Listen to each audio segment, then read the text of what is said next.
Oops. Not click. And I hope we don't get sued by Netflix. 3, 2, 1, go. Alright, this is gonna be a long run, so a long and kind of a slow run.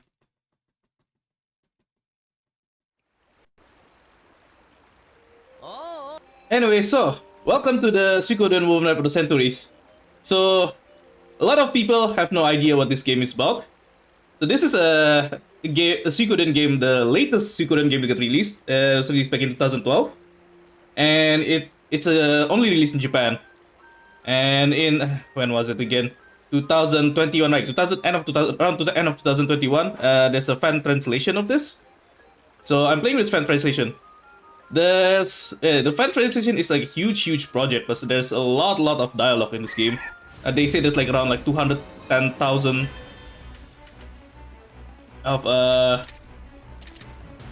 dialogue lines apparently. No, it's not a fan-made game. So this is an official game by Konami. The translation is a fan-made one though.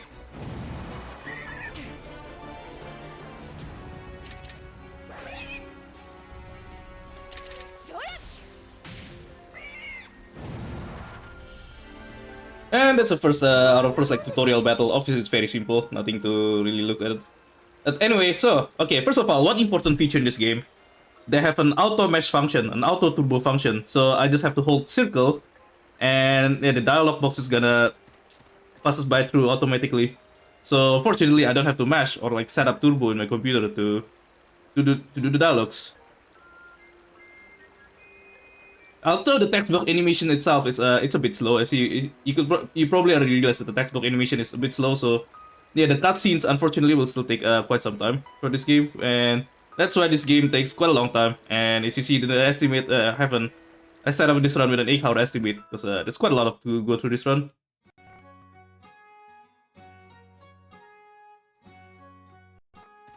But anyway, so the general synopsis of the story at the start. So, okay, first of all, don't get disappointed, but this game is not in the main Suikoden universe. So this is like a completely different universe that has no relation at all to the previous Suikoden stories.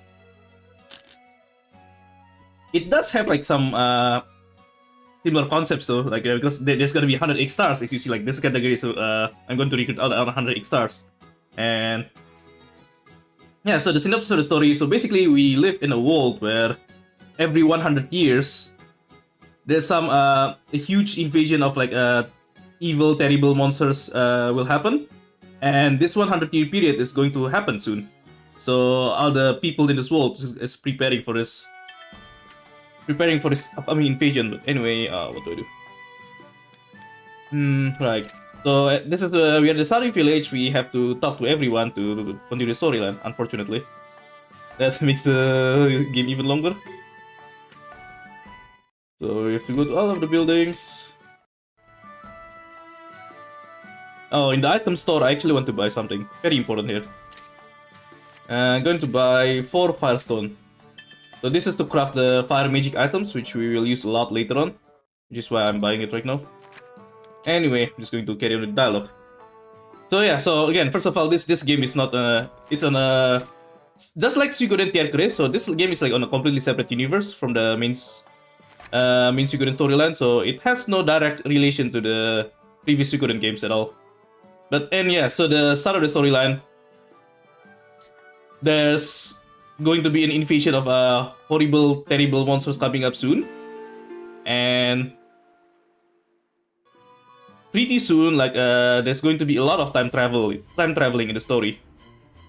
So yeah, if you guys like or hate time travel stories, watch this one, because again, just like any other time travel stories out there, it never makes sense.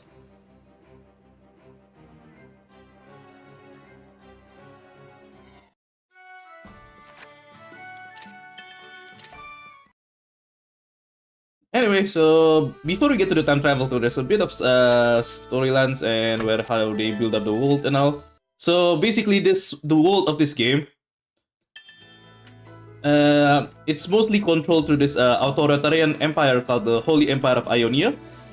And our villages is like one of the independent territories that is like located outside of the Ionian. And now that the monsters starting to popping up soon, the Ionian Empire wants all these independent territories to cooperate with them. But people outside Ionia tend to hate Ionia because yeah, there have been some conflicts in the past with them, and they are reluctant to be completely cooperative with Ionia because it kind of like it makes them feels like they are falling under Ionian influence. So we could see there's some tension here between the dialogue between the Ionian soldiers and our characters. And it's mentioned how the main character's mother died 3 years ago. She got killed because there was a conflict with Ionia 3 years ago.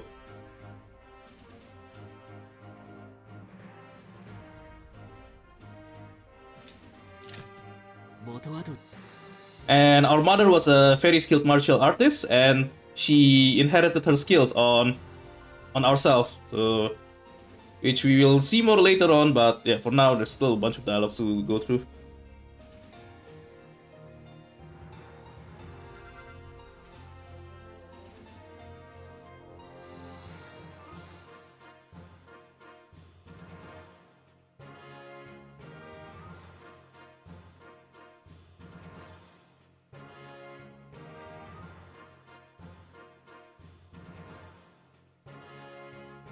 I have to say, one thing I noticed of Ionia though, like the way it looks like, it kind of feels like it's inspired by the looks of Harmonia. It's just that they use green instead of blue in their soldiers' outfits.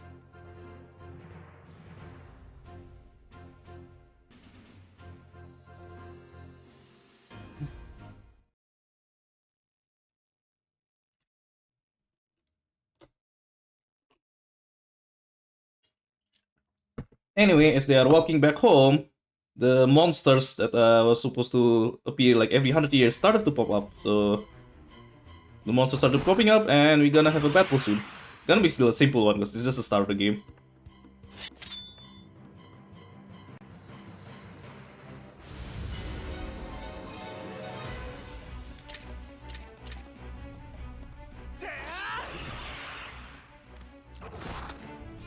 So the game battle system is simple, really. Like you can either attack or use skills, and a lot of the skills are rather straightforward. Basically, the skills will cost you stamina, but it will deal more damage than the regular attack normally. So on most fights, yeah, we're just going to use the skills if you have the stamina. That's all there is to it.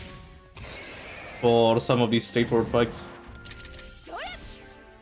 And as you see, like Mira's magic skill, it uses a magic stone to cast. So we will need to craft a bunch of these fire magic stones eventually.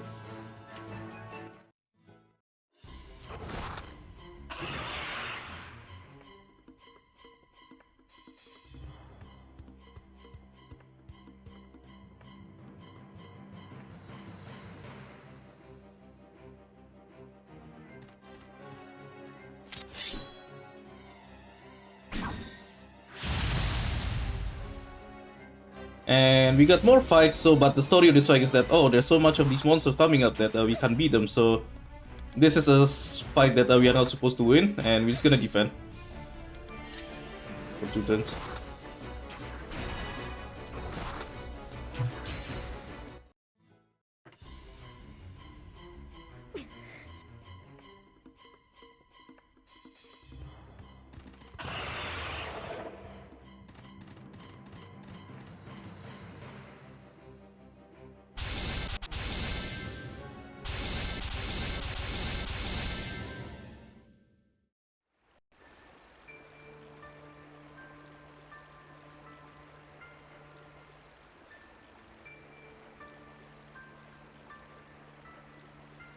Oh, mana is health. Nah, that's not the health bar. So there's 2 bars. There's the SP, which is the stamina or mana, and then the health bar itself. There's 2 different bars in the game interface.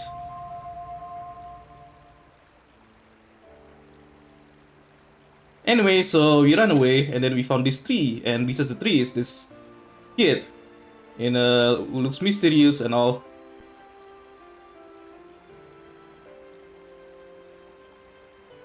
And he gave us some magical item that allows us to travel through time with this by using this tree. No, C-Unit is not going to happen. I haven't done this game forever.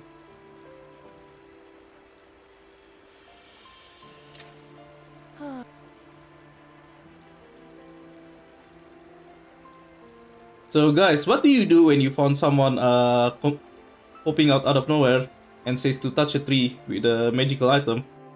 You touch it, right? Of course you do. There's no way he's a scammer.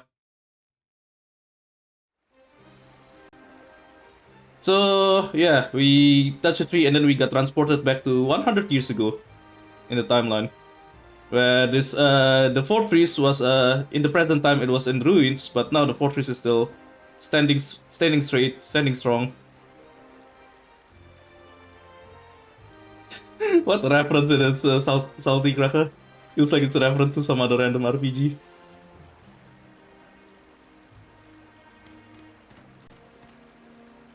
Trails? Ah, okay.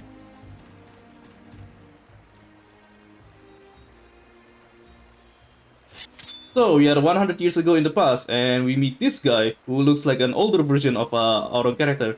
So basically, he's our ancestor from 100 years ago, and his name is Thorwald. And Thorwald is apparently 100 years later he was known as the hero. He's sort of a folklore hero who's known for beating the monster that popped up 100 years ago. And our main character is basically the descendant of Thorwald, which is why they look very similar.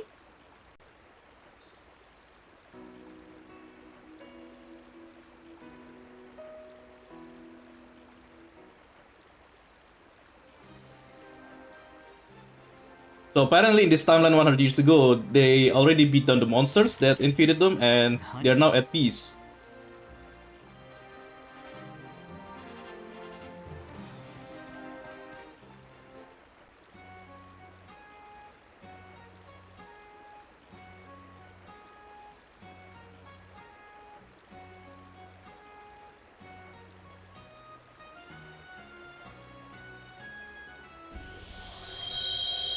So the first like 30% of the storyline, they spend a lot of time explaining how this time travel mechanic works. Just like any other time travel storyline, they have to spend a lot of time to explain how the time travel works. And in here, it got explained that people from the past can't go to the future for some reason, and it's only the people from the people can go to the past with the tree, but they can't go to the future. So yeah, our ancestor can go back to our timeline.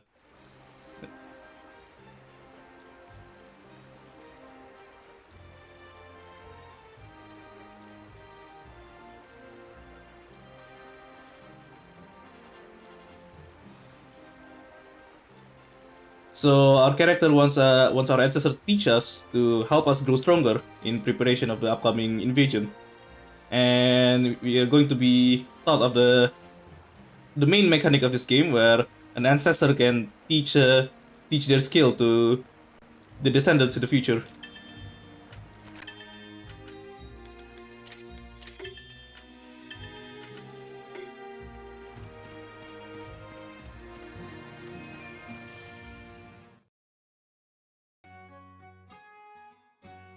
Okay, there's an emulator only bug here where you see in this cutscene for some reason both Thorwald and Mira they got stuck in this like a bit of the corner in the wall. I think it's the only time where there's some sort of bug like this in the emulator. But anyway, so we're gonna fight a monster and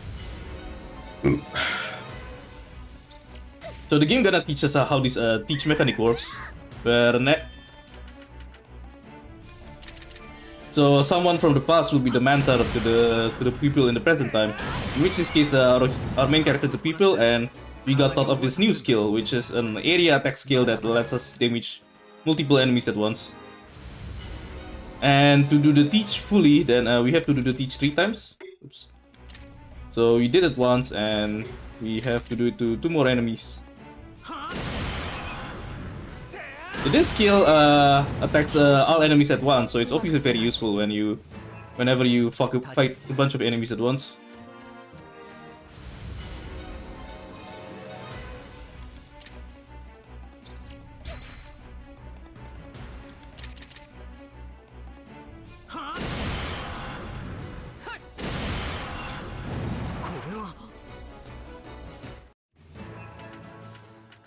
And there you go, the skill is passed down to our hero. To Not Flick, right, yeah, that's the name, Not Flick. Anyway, so in here we got told that because both us and our ancestors are star bearers, they could transfer their skills quickly for whatever reason. It's a story that doesn't really make sense, but again, like just like every other time travel storyline, it never makes sense, and we just have to accept it. But yeah, so a lot of the basically this game is this category is about 108 stars, right? So the way we recruit these Star of Destiny is that we go to the past, we meet this. Where do we go again? Yeah, we go to the past and then we meet the optional recruitable, and they will teach us the skill. And once we get their skill, that counts as a recruit.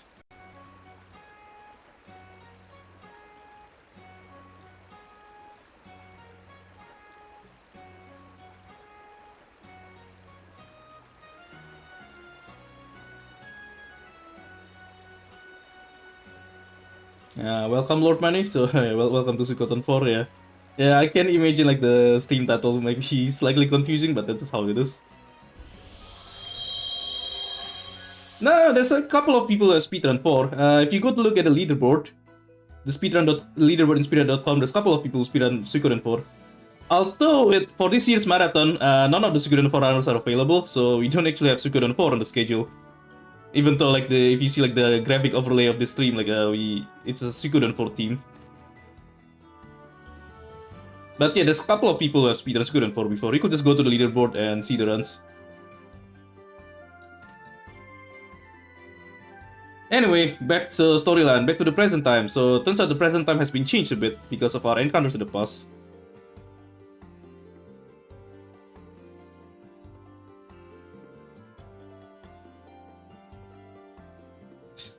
Yep, as the FNIF, I agree with that. Like the names on tier careers and this game kind of sounds like it kind of shares like a similar theme, I guess.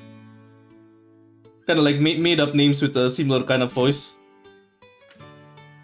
Also, a very important part in the game here. I have to go to the magic set workshop and to get 30 extra fire magicides.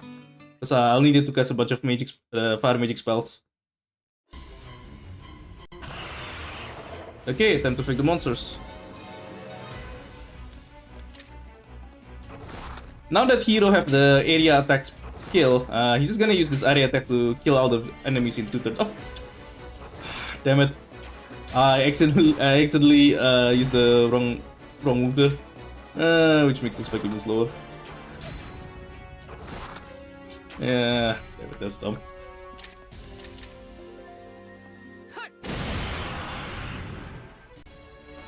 Mira's not going to do anything because she doesn't have any area attack for now. So if she's just gonna kill one extra monster, that doesn't really do much.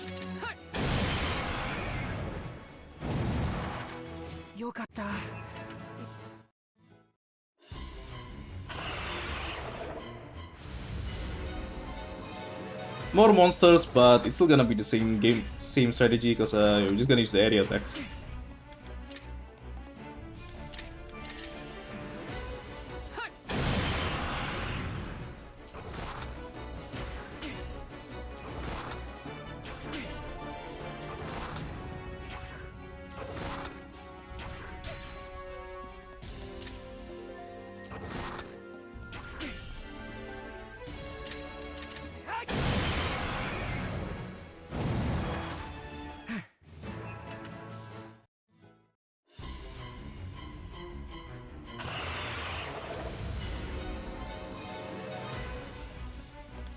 Art Stories is a different games unit, so I can't really compare with this. However, this and Tier Chris, I don't know, both, to be honest, both are kinda like, have a lot of flaws.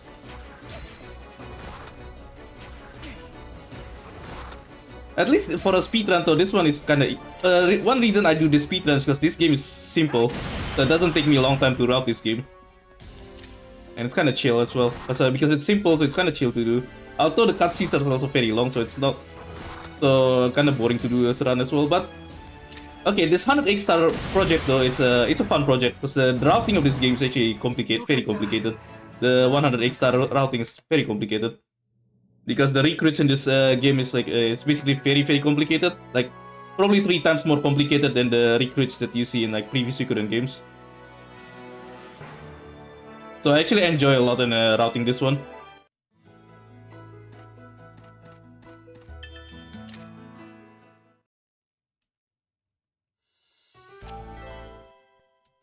Okay, back to the story. So we went from the past. We get an extra skill, but we also noticed that in the previous cutscene that escaped, turns out our home village has been burned down to the ground by the monsters, and everyone is dead.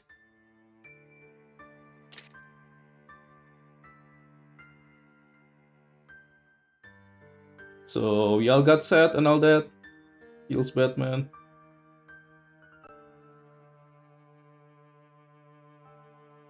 Nah, but when Suikoden card stories, it doesn't have one recruits, but you can collect cards from Suikoden. There's a lot of cards to collect, and it's very hard to get 100% card collection there because some of the rare cards are very hard to get.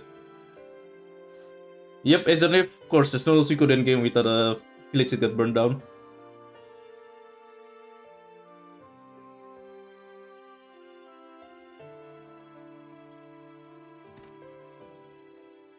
So, story-wise, the village got burned down, and Zephon suggested us to go to the past to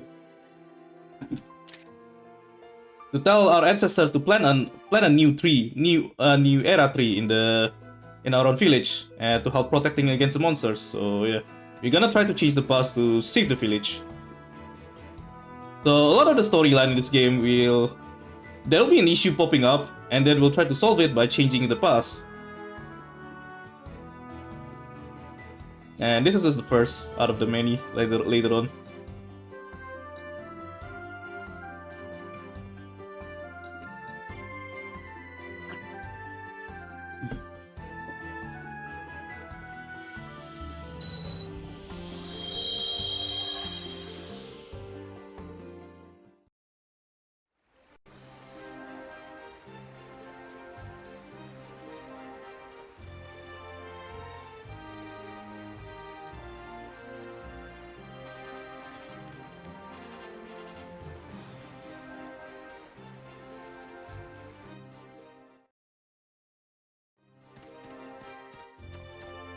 So our characters try to go to our home village 100 years ago in the past. And we got instead of going there, we got transported back to our present timeline. And so we have like the game gonna explain us the more time travel mechanics here, where if we go too far away from the tree in the past, then we get transported back to the present timeline. So again, another one of these like time travel mechanic, random mechanic in the storyline, but this mechanic is actually very important to take note of in the speedrun route of this. Because when recruiting the characters later on, we're gonna swap timelines over and over, and we're going to exploit a lot of this fact that if we went too far out, then we're gonna transfer it back.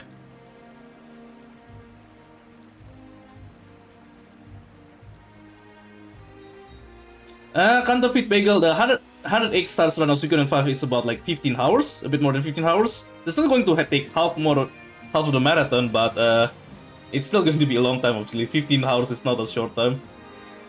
Tenkai, so 8 hours is... Hang on. It's kind of long, but it's not the longest though. There's a lot of the recruits here, but this game is actually not that long. Oops.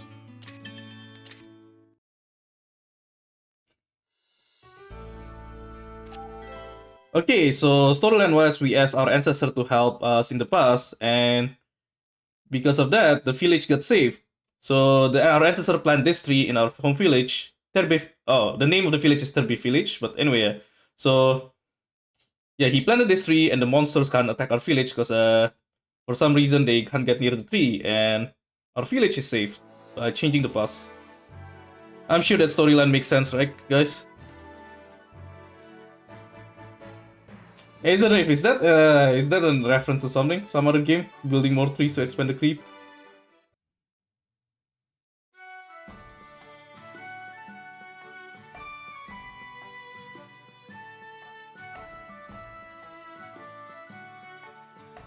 So anyway, we see all the villagers here who are supposed to be dead. Now they're still alive. StarCraft? Okay, I see.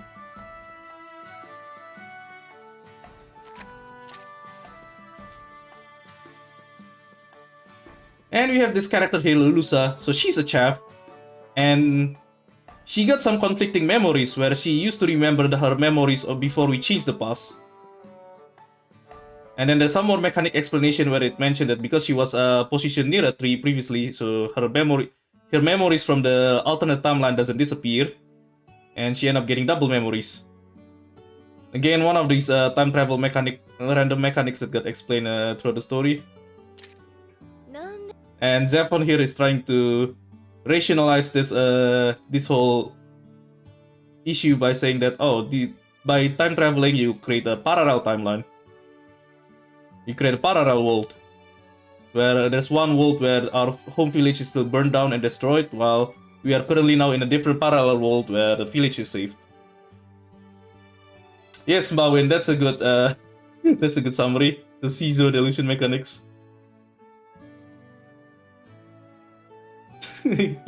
Yes, as if again, it's a time travel storyline, and every time travel storyline is always weird. They always have to spend the time explaining how all this time travel works.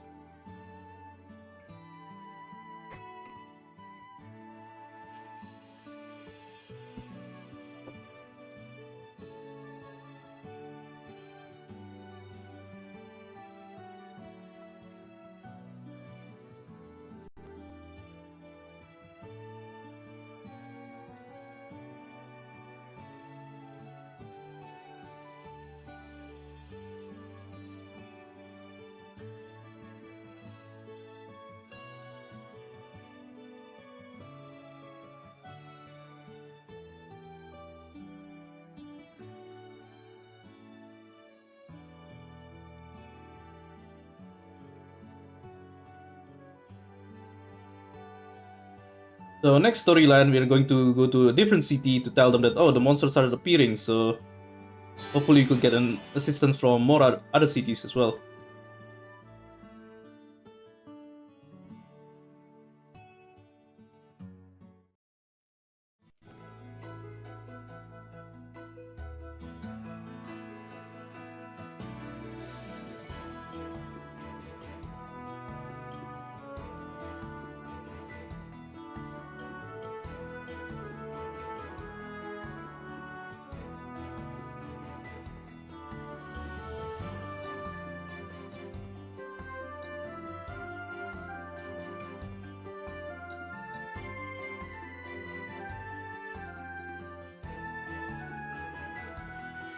And we also get this new character on the party, Ilya.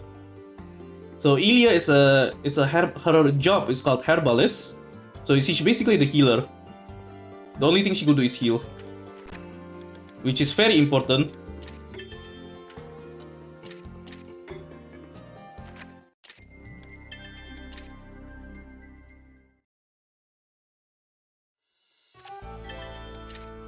And we got a bit small dungeon to walk through here to get to the next city.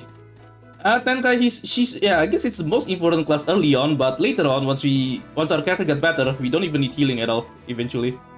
So it's not that important later on. Although yeah, she's important early on, and later on for the recruiting, she's healer is also very important for a different reason. Basically, funny part of this game, we'll get another healer later on that one of his abilities is to heal the enemies as well, and we need to heal the enemies to speed up the recruiting. Does it make sense? Probably not, but you'll see how it goes later on. Anyway, so we got a new city, and the game requires us to go through all of the buildings and do all the dialogues before to actually continue the story. Another one of these moments in RPG where they force us to talk to everyone before we get to continue the story. Yeah, Bart sucks, that guy, that's too.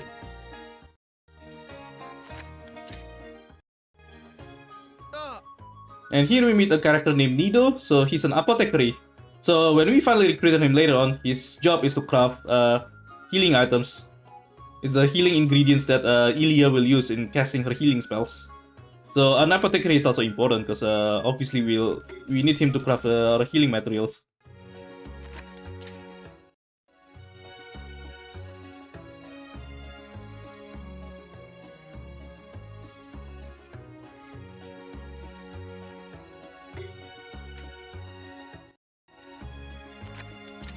Okay, last building to go through.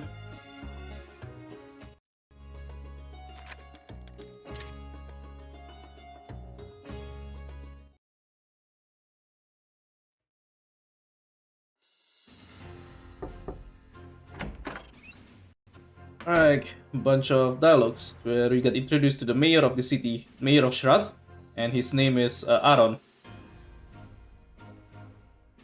And next to him is his secretary Rochelle. And I'm sure both of them looks like completely nice people who doesn't look suspicious at all.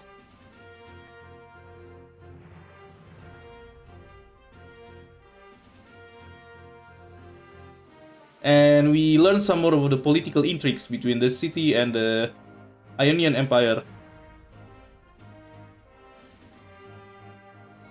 where they don't want to try to cooperate with Ionia too much, just to keep Ionian influence out of the city. But unfortunately, the Ionian soldiers here, they already get intels of the monster's appearance, and they pop in here, force their way through in, and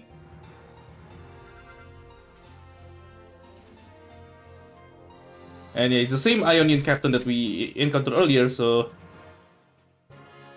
the Ionian soldiers want to invite us to the capital of Ionian City, and we'll get to meet their emperor and all pretty soon. Yep, 10 guys, totally good guy. Well, actually, I don't know what reference are you making, but that sounds funny though.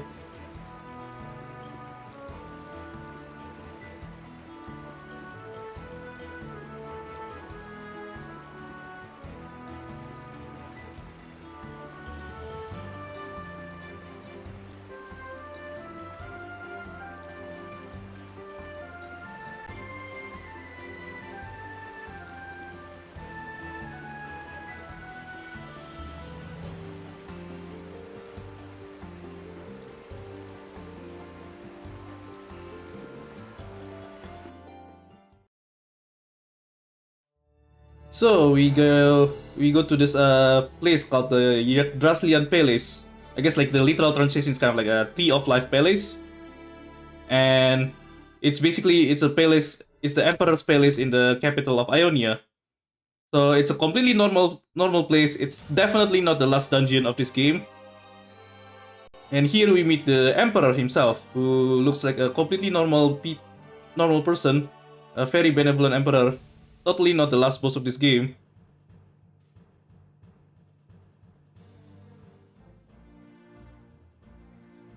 What reference is that, isn't it? And here we see the Emperor's lieutenants as well. We have Damdin, we have Lugat. Again, they all look like completely nice, completely benevolent people. Definitely not going to be villains that we have to fight.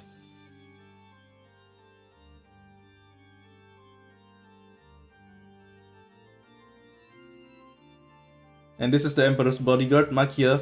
And we're going to have a duel with her straight away.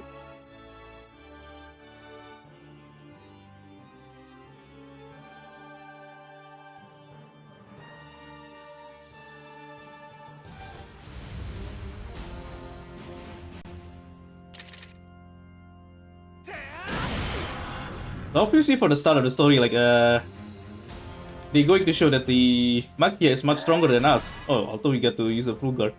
Oh, we actually don't die. That's a surprise. Normally we get killed. So if she hits us, then we're just gonna die straight away. But doesn't matter though. The story is always the same anyway. And the point is that, oh, this bodyguard is much stronger than us, and we have a lot to learn. Typical RPG.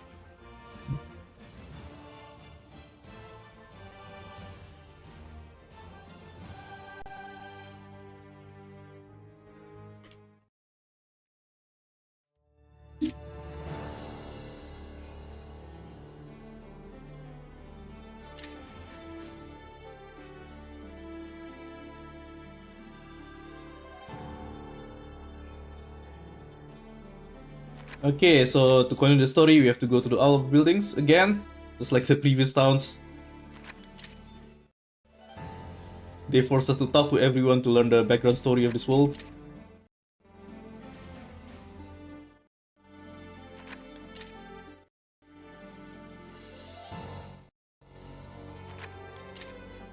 Except there's one building that we don't have to actually visit. So item store west, we don't need to visit it, so we're just gonna skip that one.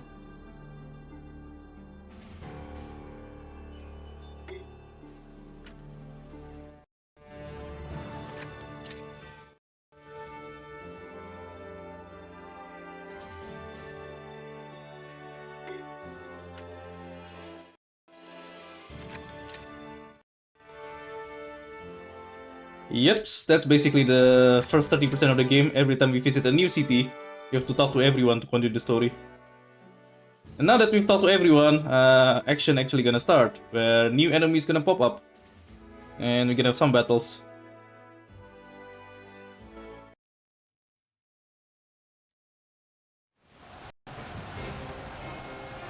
So the terrace parama monsters pop up, and we have to fight them. This is still the start of the game, so the fight is still simple.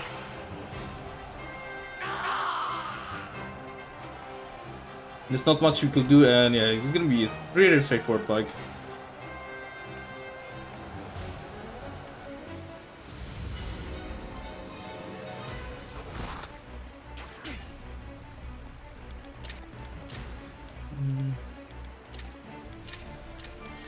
Gonna hit the blue monster first, because that one is an ice elemental and he's weak to the fire spell, which makes it faster to kill him.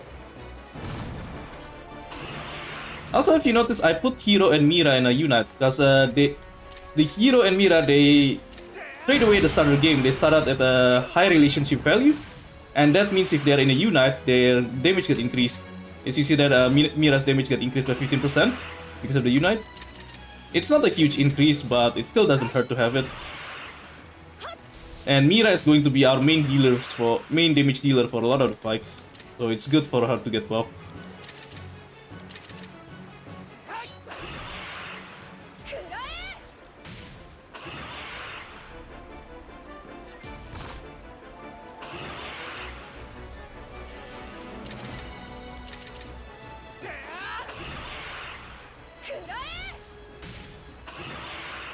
Oh, still not good.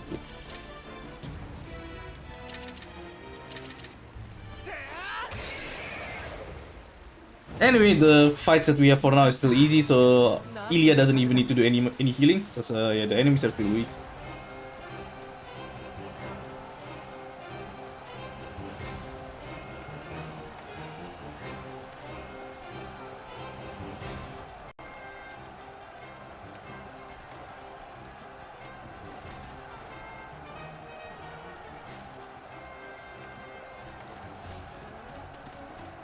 And here we got introduced to the new villains in this game. We have these humans who could control and summon these Terrace Pharma monsters. So we'll end up fighting a bunch of them later on.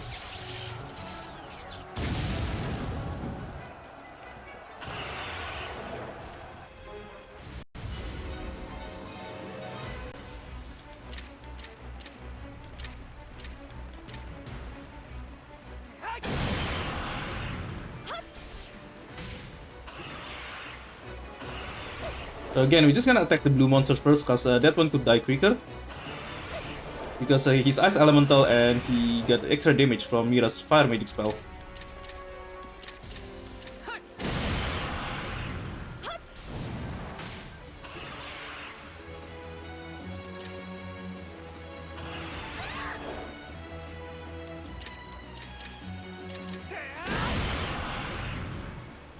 Oh, oops. I used the wrong move on Mira. I should have used her skill. I misclicked there.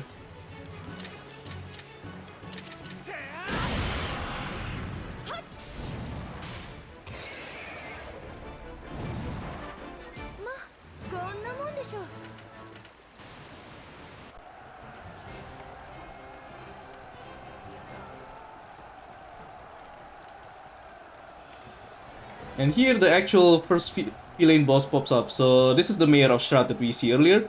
Aaron, turns out he's the leader of this group of terrorists who's able to summon these evil monsters. Surprise, surprise, turns out these guys who look evil is actually evil. Dun dun dun, indeed dear star.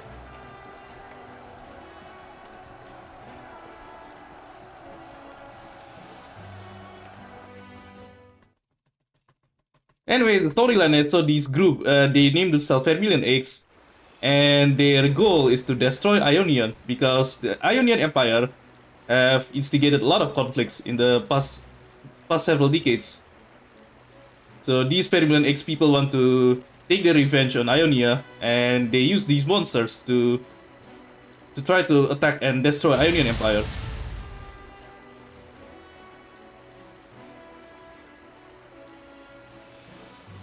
So we're gonna see a lot of intrigues between us, Ionian, and these Vermilion Eggs. And the city of Shroud got destroyed as a result of this monster attack earlier.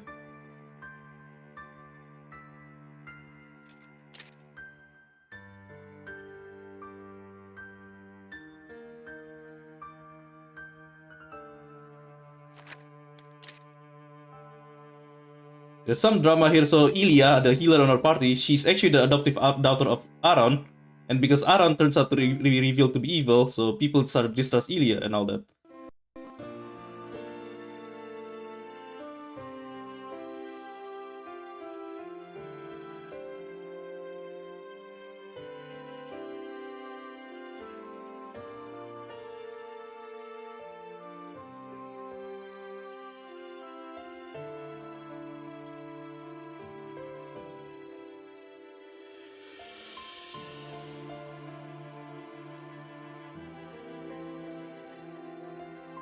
So Dukas, the Iron Shield soldier, now joins our party.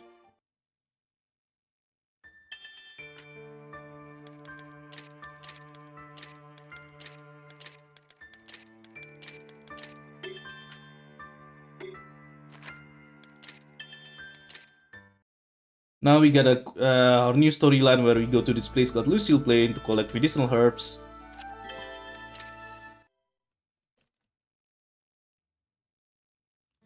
So yeah, we are supposed to collect medicinal herbs in this place called Lucille Plain, but the place has turned barren because monsters have started to eating out all of the medicinal herbs before before we could grab it, and this has been a regular occurrence since like 100 years ago. So we got the idea of planting one of these era trees to travel time in the past, 100 years in the past, and tell the people there to keep the place safe from the monsters, and so that the medicinal herbs could grow for the future. Anyway, summary is that we gonna plant a tree to go to the past and save the future. That's gonna be the plot, a lot of the plot for like the first half of the storyline. Also, we want to set up this flaming magic set schedule because we need to craft a bunch of these fire magic stones. Yep, there start. That's basically the story of like basically the first half of the game.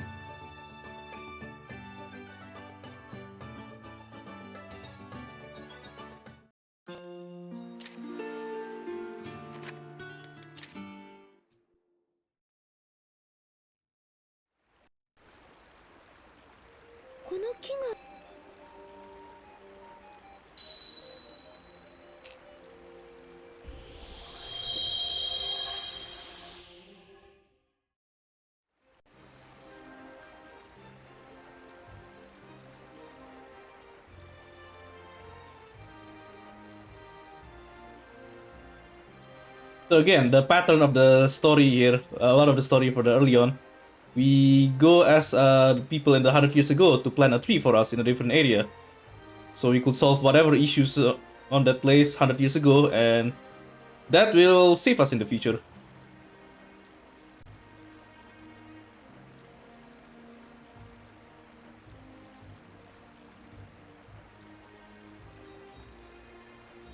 Thomas, nice job, Thomas. This is on emulator. You could play the translation patch in the actual console as well, if you want to. There's like there's a way, there's a workaround on that to play this on an actual console. But I guess playing on an actual PSP gonna be hard to set up these days. What do I do now? Back to 3, right?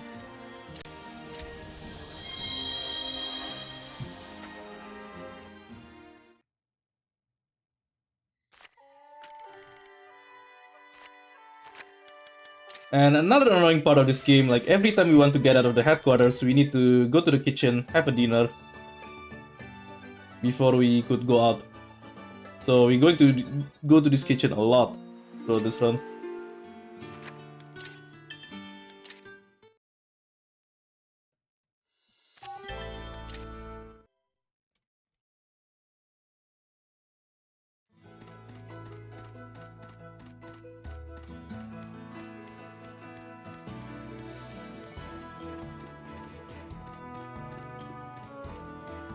Have to be careful of that bird because it's the path is a bit narrow, and if I'm not careful, I could actually hit the bird.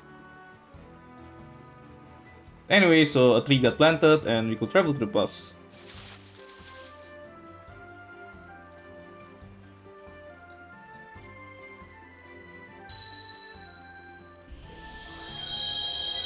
And yeah, I can imagine the HD texture. So yeah, I'm using a modified HD textures here for the showcase.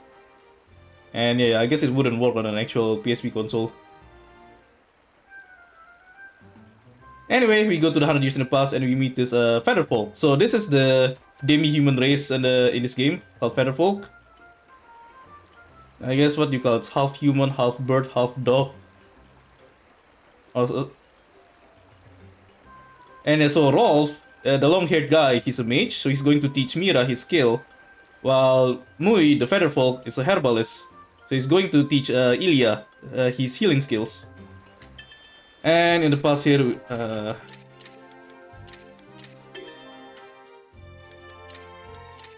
so you have to kill these monsters, and while fighting these monsters, we're also gonna have the ancestors teach us their skills. Not a bad summary, Bahwin. Anyway, so that's Rolf teaching the magic skills to Mira, and this is Mui teaching the healing skills to Ilya. We actually could, like, if we don't want to do this teaching, we could actually skip this teaching and just kill them normally. But even so, this is 108 stars category where we want to recruit everyone, and recruiting everyone in this game means that we learn their skills. So yeah, we have to do these teachings. And even if you don't, like the skills that we learn in this part, it's super useful. So in my any percent run where I don't have to recruit everyone, I still do the teaching in this one, because the magic skill and the healing skill is very useful.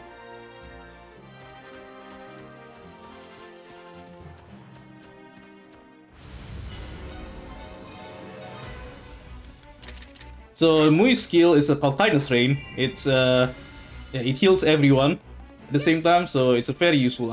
Here is a useful skill. And Rolf's skill, basically it's a single target magic damage, but it doubles the damage compared to our previous skill, so it's very powerful. And we're going to use this skill a lot. So after you teach it to Mira 3 times, she learned the skill. And we have to teach Ilya a total of 4 times. We've done it twice already, so on the upcoming third fight, we need to do the teach on Ilya 2 more times. Yes, Tenkai, it is slow, unfortunately. And you're going to see a bunch more of it later on in this run. Yeah, that's a third teach for Mui.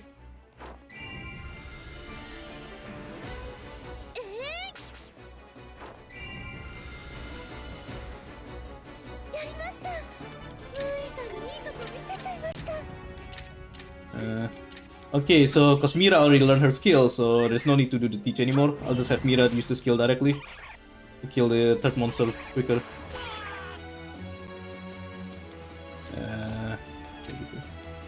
Actually, no. You attack, and you kill this one. Yeah, some skills are the balance in this game is kind of funny. Like a lot of skills are useless, but there's a few skills that are like super useful.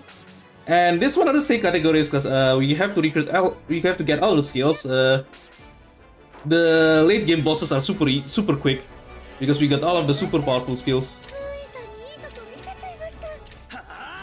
Anyway, that's all the teachings that we need, and we also killed all the monsters as well.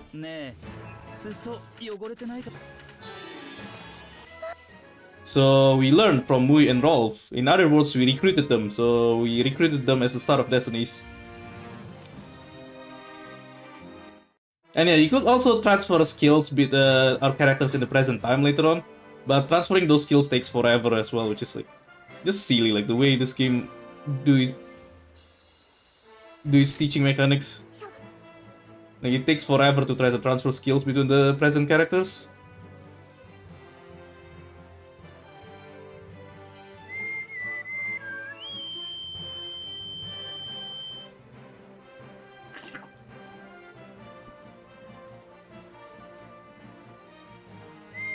Bit of plotline regarding the feather folk here. They like to talk to each other using music, so we learn a whistle from them to let us to help us being more friendly with the other feather folks.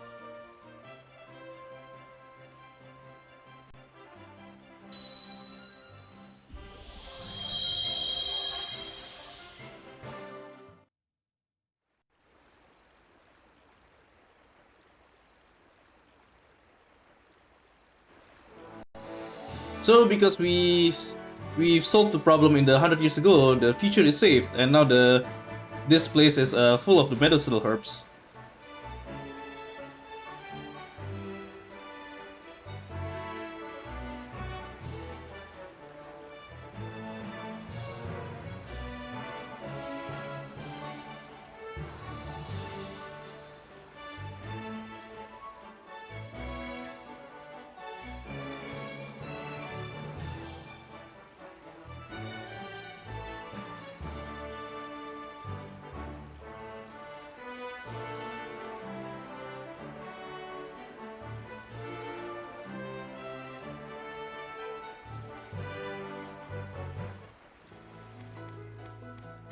Oh, wait, go here.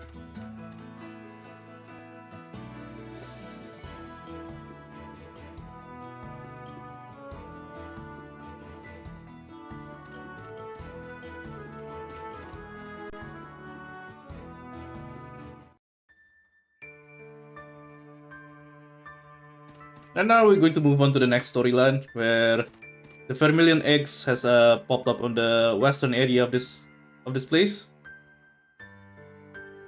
And the Iron soldiers got attacked, and it's our time to fight them soon.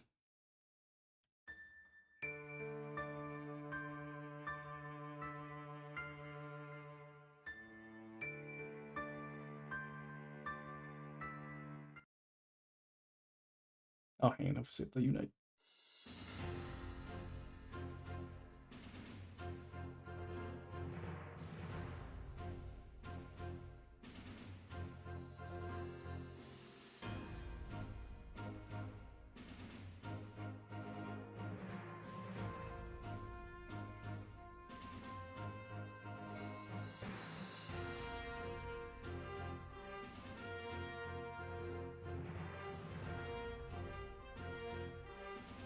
And just like any other Suikoden, for some reason our main character is made the leader of the group. Because reasons.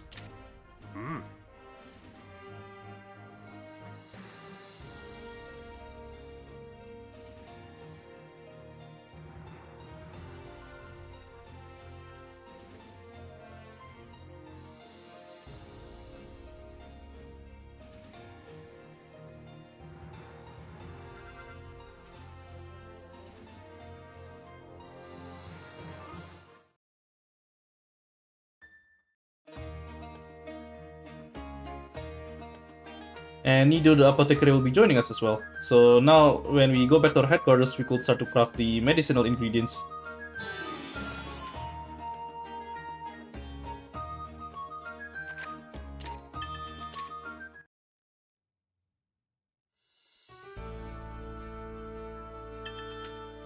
First of all, have I set the unit?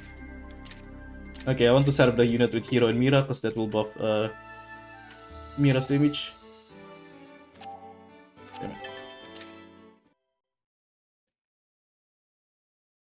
Okay, straight away in this dungeon, we'll meet some Vermilion Egg soldiers.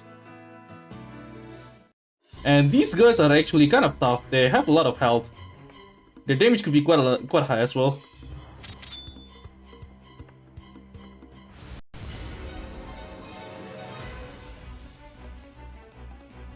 So basically, out of all the 4 characters here, only Mira could do significant damage. Dukas and heroes, Dukas and not Flick, they can't really do that much damage for now, because their skill isn't really powerful.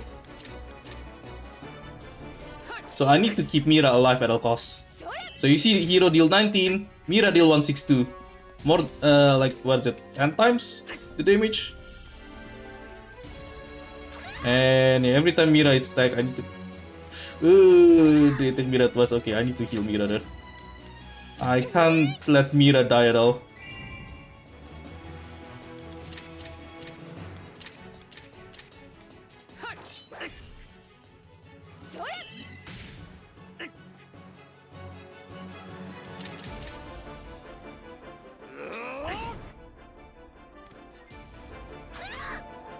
Okay, attack Mira again. And again, oh no. That ain't good. Something about the AI in this game, for some reason, like, they kind of tend to, like, target the same person over and over, I think. Hope this guy dies. I think this guy should be almost dead. Okay, good. Should be fine now.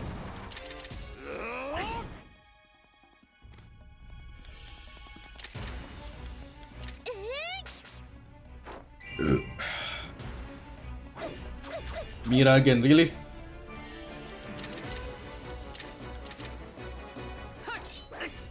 Stop hitting my waifu, please. Don't think I want to use any more heals, and I don't think we need them anyway.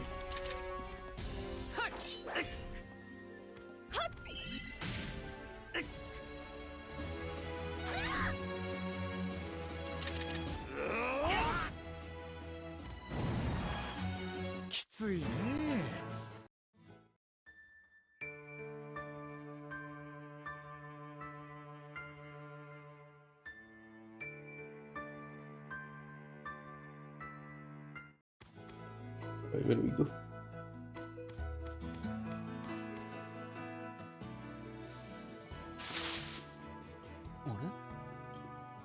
That's not how it's supposed to be in Bawin. The thing is, like, yeah, the AI, yeah, the enemies.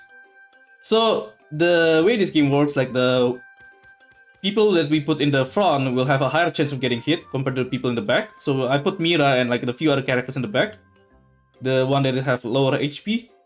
But yeah, it's not a guarantee though. There's still some chance that the people in the back are gonna get hit. And on that previous fight, I guess it's just how it is sometimes. Like, they keep hitting me over and over, even though I'm hoping that's not the case.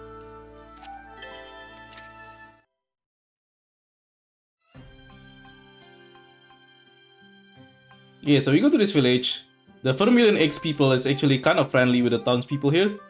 The townspeople doesn't realize that Vermilion X could control evil monsters and have, like, cause a lot of destruction and all that. Anyway, so some hints of the upcoming intrigue. First of all, I need to do some equipment menuing. Gonna unequip Mira's item and Dukas' item as well, so I want to sell them for money. And also, let's heal Mira.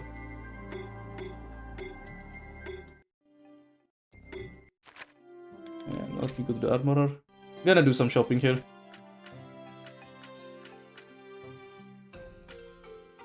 Sell items. And I'm gonna buy custom items, so weapon for Mira, weapon for Ilya, and armor. Okay, we have barely enough money to buy all of those 3 items there. We want to really buff both Mira and Ilya so that they have, like, enough defense. And also want to buff Mira's magic as well.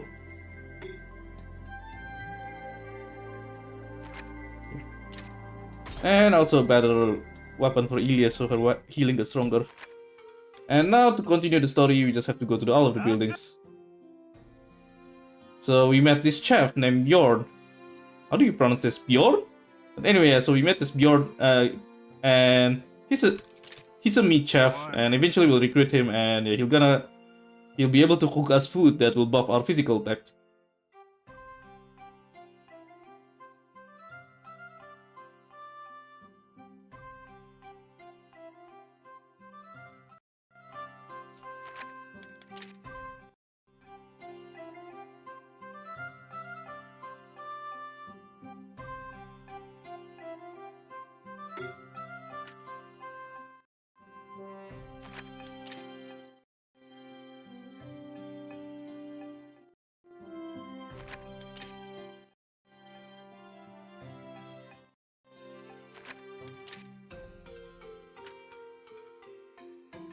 Hey Cleo. Yep, it's the yeah, definitely the best Suikoden, definitely.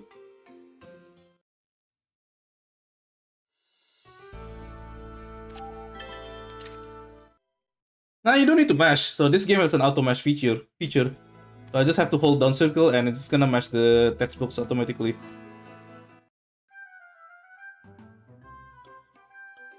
Yeah, it's a typical fantasy naming. Like a lot of fantasy work have like mixes of like Nordic names for whatever reason.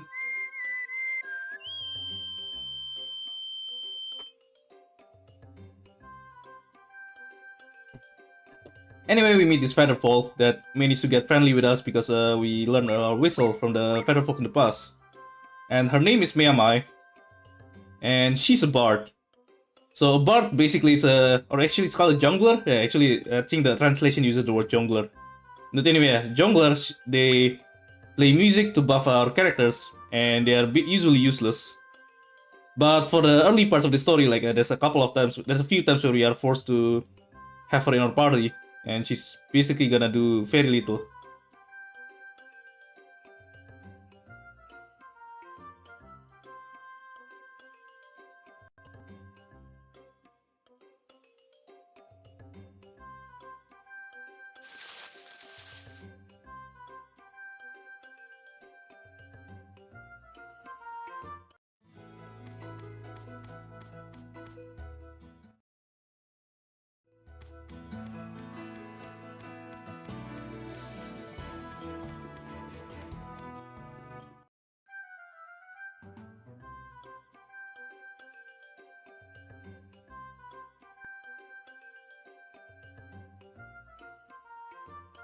And here we meet Nodori. He's a blacksmith.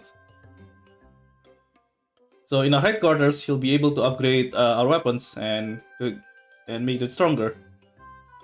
And later, a blacksmith could learn skills from the people in the past as well to attach elements to physical attacks with the right materials. So you could give elements like fire or ice elements to your physical weapons, which could be useful for certain enemies if you know like what their elemental weaknesses are.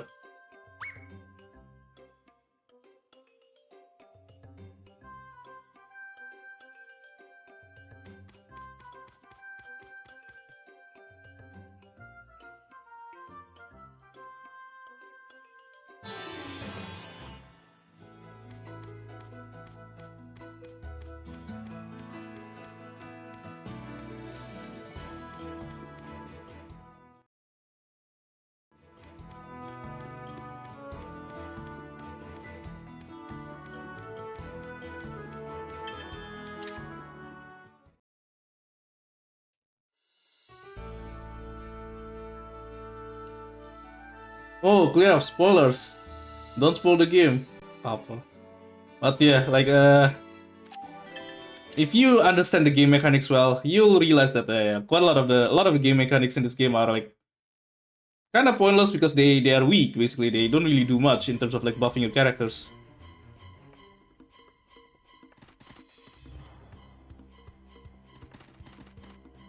Anyway, so we meet here a new character, Boldon. He's a martialist, so he basically fights with a tonfa. It's like Ryo from Suikoden too.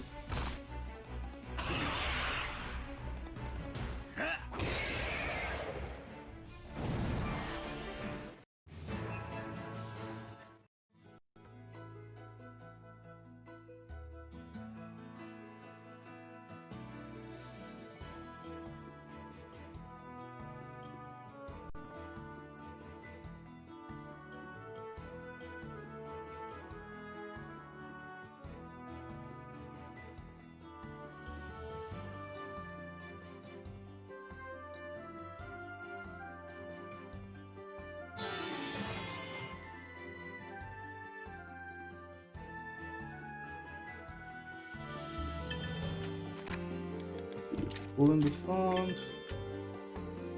So Boldon is actually a useful character. He has strong attacks and he's tough as well. So he won't easily die, which is why we put him in the front.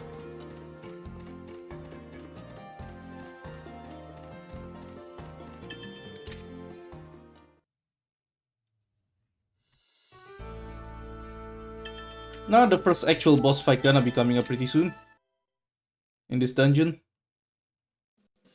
But before that, we're gonna have more fights against these soldiers.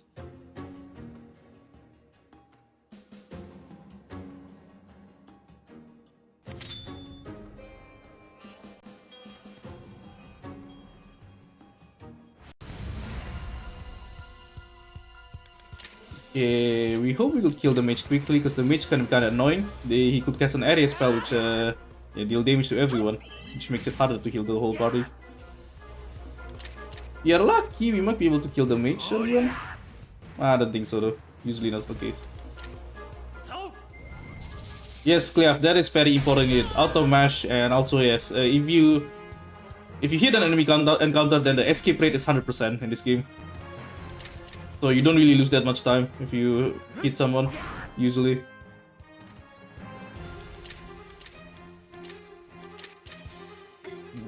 Okay, can you please die? Good.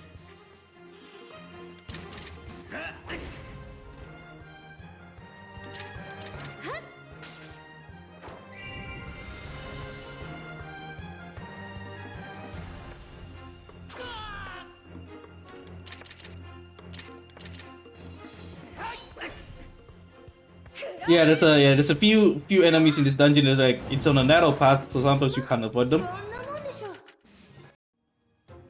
Yeah, good point. There's yeah, Boldon. Yeah, he's an entertaining character, but he's only relevant for like the first like 20% of the plot, basically.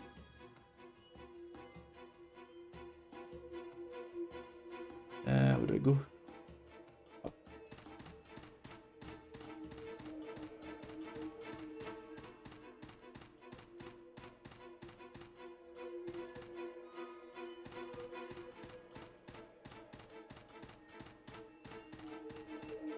Yeah, that one is the path is a bit narrow there, so if you're not careful, pretty easy to hit the enemy.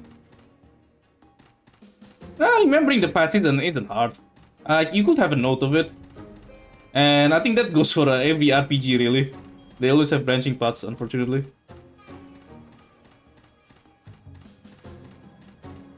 Tenka, you'll see the other martials a lot, because he's the one you get in the late game, and he's strong, so you'll use him a lot. Eventually, once we got him.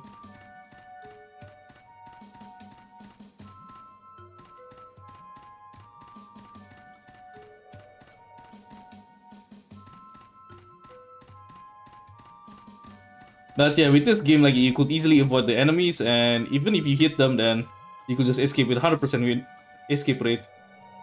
So, like, yeah, I never really have to do like a regular encounter in this game. Just kinda always rush to the boss straight away.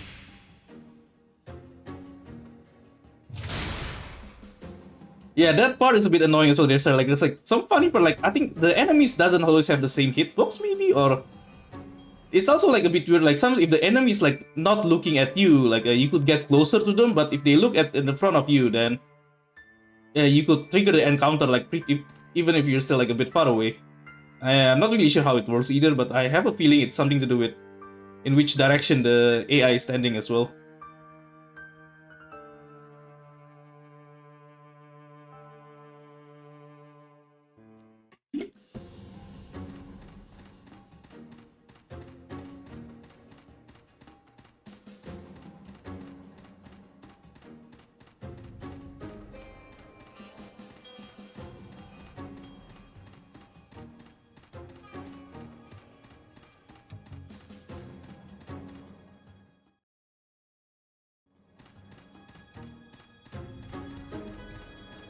Like, yeah, that one, like you usually can't avoid it if they're standing right in the middle. Like, there's a chance they might walk to the right side, and that lets you avoid them. But not this case though, not this time.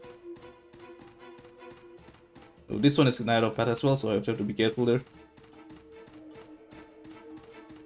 Okay, boss soon. Okay, I need to heal the hero. I think that's all.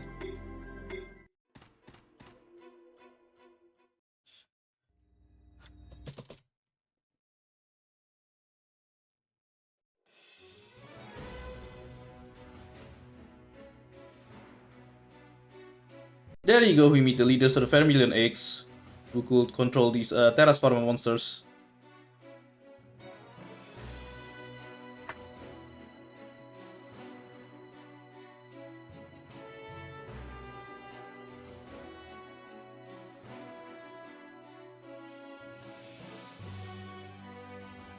And we get some backstory behind the goal of these Vermilion Eggs,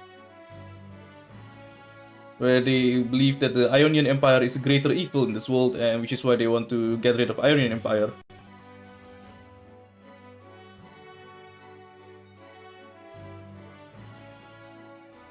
So that monster in the back, obviously, that's who we are going to fight this time.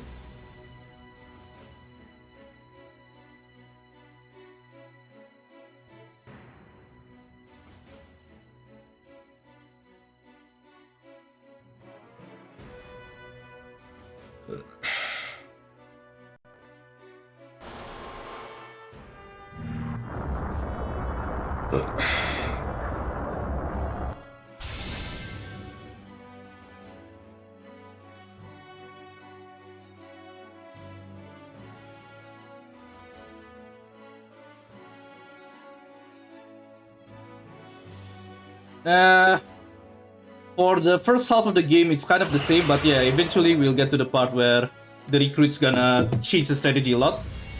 Like, not exactly at the end, kind of at the like maybe around 60% of the run. At the 60% mark of the run, then it's gonna change a lot. Okay, good. So this boss is simple, but he's strong. The only thing he could do is to use a strong area attack on everyone. And if we are not prepared well, then all of our characters could die in only 3 turns. So we need to make sure that Ilya defends at the start, so that she doesn't die immediately, and we need to make sure she always heal everyone at every turn. But even the healing is actually not enough to cover the damage that is dealt by this boss. So basically, if we don't kill this boss quick enough, he's just gonna kill everyone. He's just gonna kill all of us.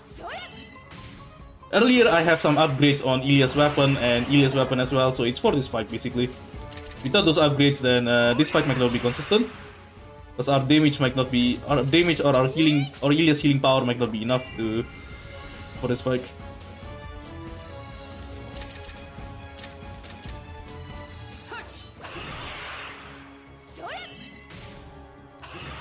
Okay, should be close to being dead. Hopefully, the ghost will kill it. Damn it. One of us might die. Whoa. By one of us, I mean 3 of us. So yeah, you see how strong the boss is? 3 turns and then 3 of our characters are dead. Yeah, basically after that, it's a DPS. Yeah, this boss is kind of like that DPS checkpoint.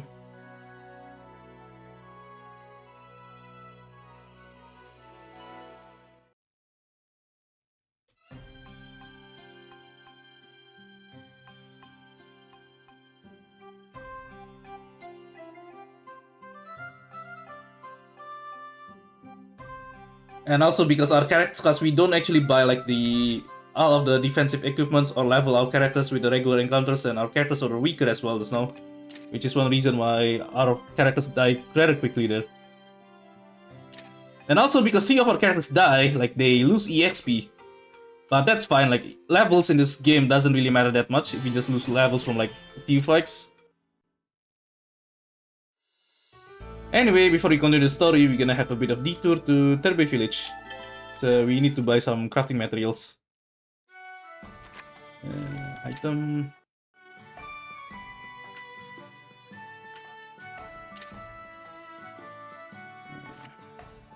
For firestone and 2 medicinal flowers.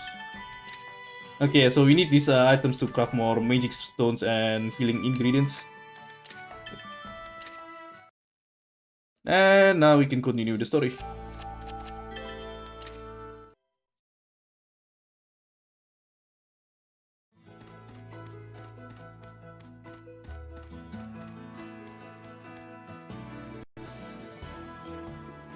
So we want to go to west, but the bridge is blocked by a boulder. A huge boulder.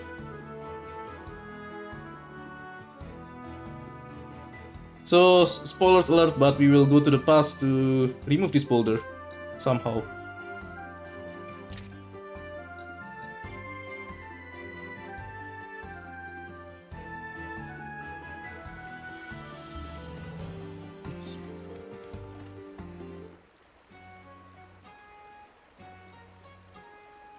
So we meet Judiela, an armorer. So she's an old woman, but she's an armorer as well. So this is one of the characters in this game where they try to like made a character that is the opposite of their trope. So like an old woman, but she's actually also like do a very physical job, which is to craft armors.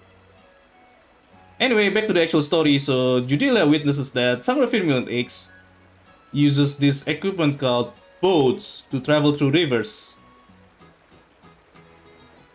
So basically the background story here, people in this world have no idea that you could travel over water by using rafts or boats. Which is why like they are surprised when they hear like Firmament X is able to have this technology to travel over water.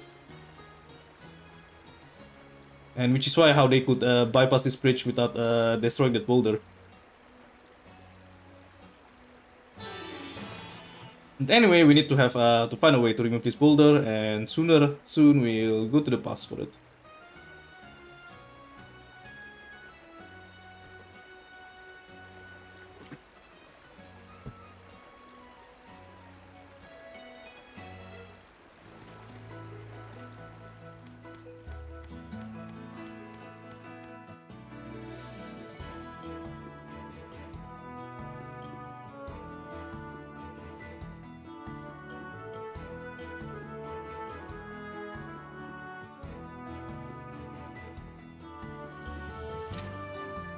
So we also hear the story on how the boulder in the bridge, it got accidentally put down by a huge wyvern north of here. So if we kill that wyvern in the past, that means the boulder could be gone. Yeah, so again, that's a story. Yes, climb the tree. That's how a lot of the story goes.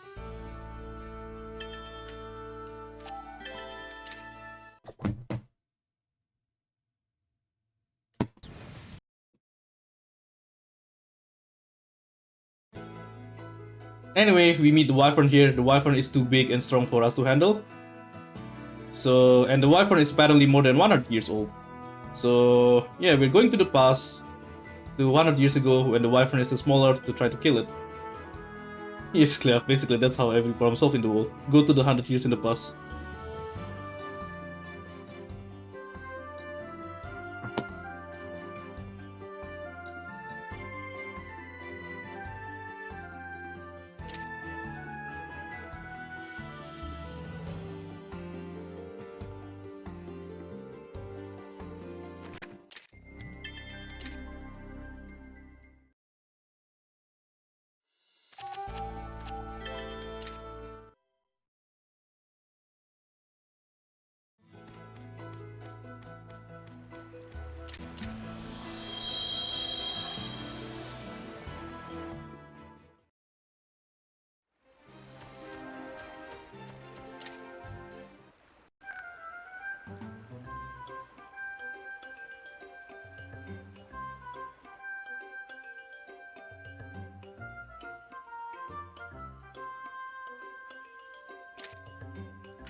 Yes, Liquid Snake. This is the PSP Suikoden that was only released in Japan.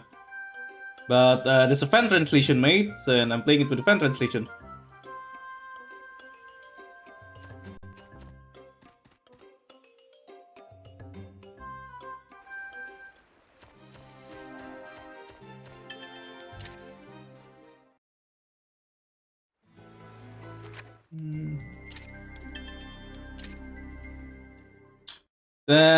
What by original you mean? So okay, so first of all, this game, it's a lot different than the regular Suikodens. So just make sure, yeah, before anyone playing this game, just make sure not to expect what you normally expect on other Suikoden games, because the story is a lot different. The story is actually decent. I kind of enjoy it actually, the story, but again, like it's not a typical Suikoden style storyline though.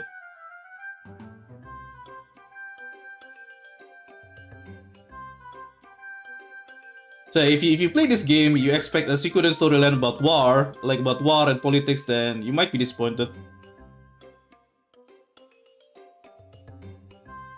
The storyline here in this game involves time travels, a lot of time travels, and some political intrigues as well, and some like dramas regarding like human conflicts and all. But anyway, we recruited this bard, which is kind of useless, but because we have to use it in the story, then unfortunately we have to use her.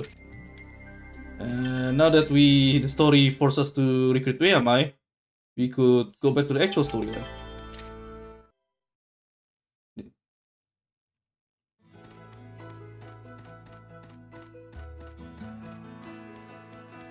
Yes, there's 100 X stars to recruit as well, and this speedrun I'm going to show the 100 X star speedrun. The recruiting is like basically I think it's like 3 times more complicated compared to previous Suikodens. So actually, I found this speedrun to be a very fun routing project. Again, the recruiting is like very complicated.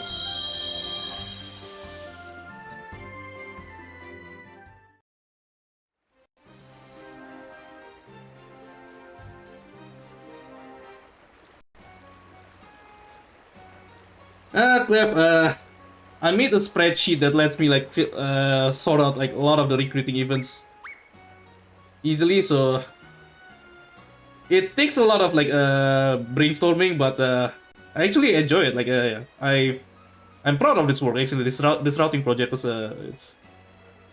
If anyone can find a way to improve the recruiting route, I'll pay you $100. I'll just say that. If someone could find a way to like improve the recruiting route that I've done for this one, I'll pay you $100. Anyway, so we meet that scale horde from the 100 years ago, and we told him to plant a tree on the wyvern's nest. And now we're just gonna go to the nest. What are you talking about, Clef? I never scam. How dare you? Okay, before we go to the tree, we take this chest, because that gives us a stronger sword for the hero.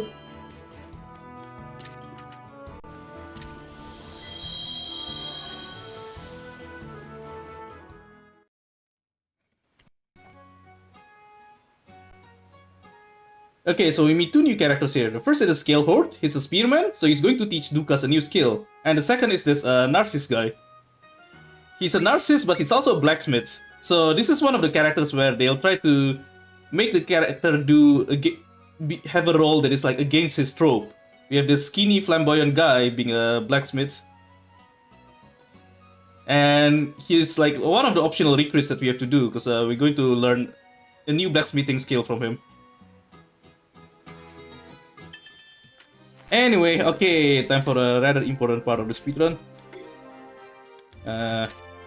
So we are going to teach Dukas a new skill, and the strategy of the upcoming boss fights, basically we have to keep Dukas alive at all costs. Because if Dukas dies, that means we're screwed. What do I do here? Equipment. Wait, not this one. Boldon. I'm going to remove Boldon's item so that I could equip it on Dukas. Light plate, and I really want to buff Dukas' defense, because we need to keep him alive at all costs. Also heal Dukas, also Ilya. Get out of medicine. I end up using too much medicine here, I think. I'll also take this chest. Damn it.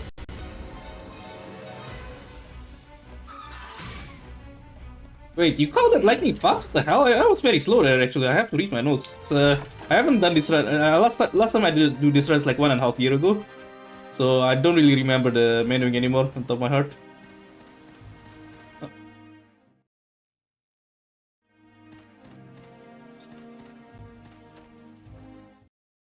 Okay, again, so we have the story boss fight here against the wyvern. And at the same time, this is where we have Badam Hatan, the spearman from the past, to teach Dukas his skill. On my regular 80% run, I don't have to do this teaching.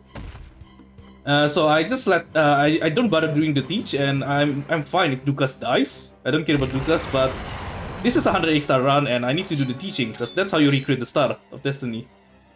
So I need to make sure Dukas survive at all costs.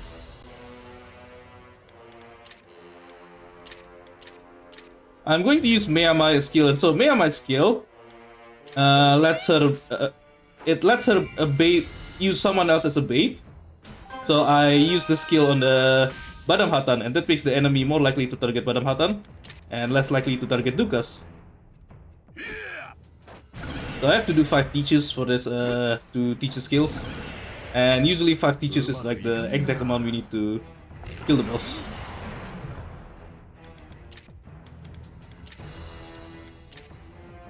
So yeah, if Dukas dies, then you don't get the teach. Dukas has to be alive for the skills to be transferred.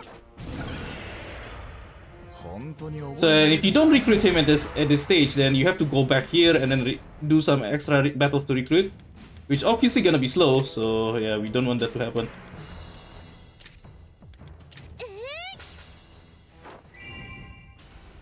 I just have to make sure Duka's health is as high as possible throughout all of this fight. I can actually just use Kindness Rain to heal everyone there. That might actually be better. I don't really want Ilya to die as well. Oh shit, Ilya's died. This is actually spooky. Okay, at least I think Miyama's ability is still active. Okay, that's the 4th teach. But the Ilya can't heal, which is actually kind of scary. Let me just use this again. I'm not sure what's the duration of Miyama's effect, but I'm just gonna use it again. Uh-oh.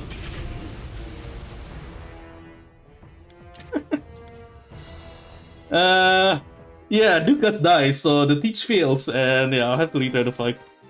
Okay, I think the mistake I made there. Earlier, I have Ilya heal Dukas, even though Ilya is also injured. What I should have done, Ilya should have just used Kindness Rain to heal everyone, so that Ilya doesn't die as well. And if Ilya doesn't die, then she could still heal, and Dukas is probably gonna be still alive there.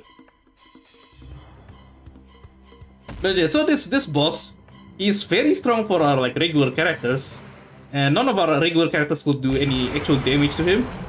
But Badam Hatan is like level 50, like way stronger than us, so it's only Badam Hatan who could actually deal any damage.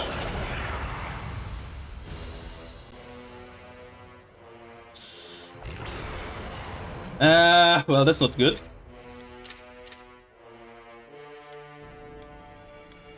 We just started and Ilya died straight away. So we can't heal. We just have to hope the boss doesn't use too much area attacks here. And they just keep targeting Badam Hatan. Also, I just realized I made a slight mistake as well. I should have hero on the front instead of the back, because I don't care if the hero dies. Okay, that's the second teach.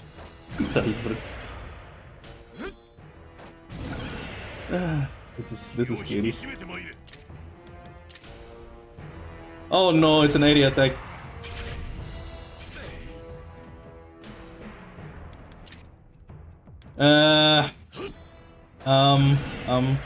This is a third teach, isn't it? I still have to do 2 more. I'm just gonna have Miyama use her ability again. Just to make sure the boss keeps getting baited to Badam Hatan. Okay, that's a 4th teach. One more. Don't use Tornado, Okay, I think that's fine. The last teach should kill him, I think. Oh, Dukas doesn't die. Good. Ooh, 24 health. See, that's the reason why I put extra armors on Dukas earlier. Oh fuck, doesn't die.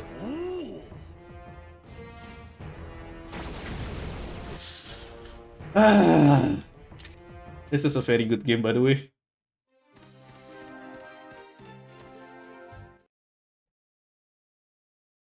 Yeah, that's very unlucky that Ilya dies straight away at the start, so I can't heal him. I can't heal Dukas at all. Although at the same time, I kinda used too much medicine at the early parts of this run, I think, which is why I don't have enough medicine to heal Ilya to full health.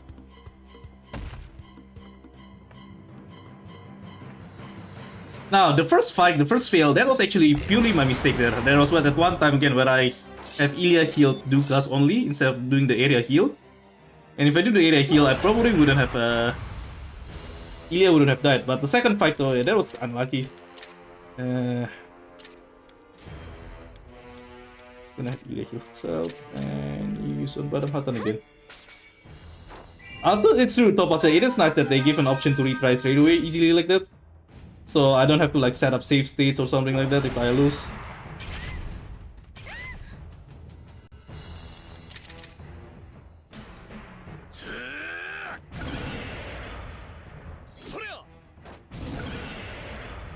うまくいかねえな。Don't do anything.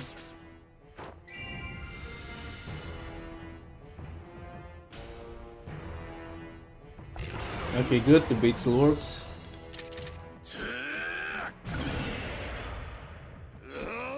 Ooh. 本当に覚えられるんかね。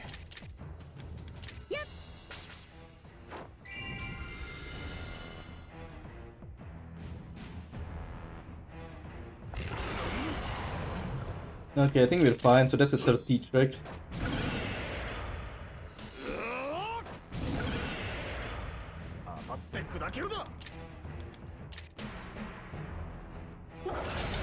Damn it.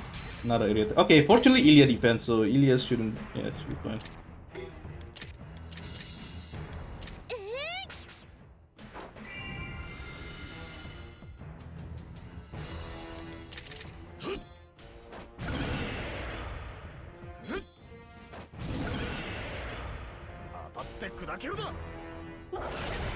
That should still be fine. Should be fine, by the way. Dukas at 162 health. Should be fine, by the way. That's a 50 each too, so I think you should kill it. There you go. There you go. Okay, it's fine. Easy, first try.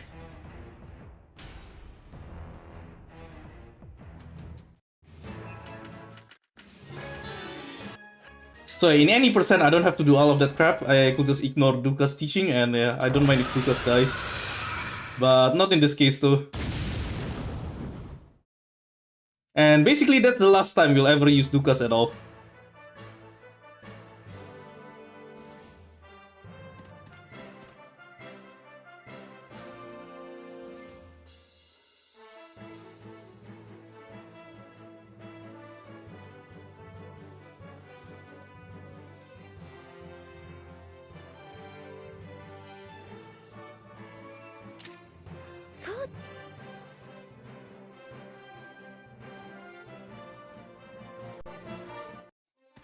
Yep, first try.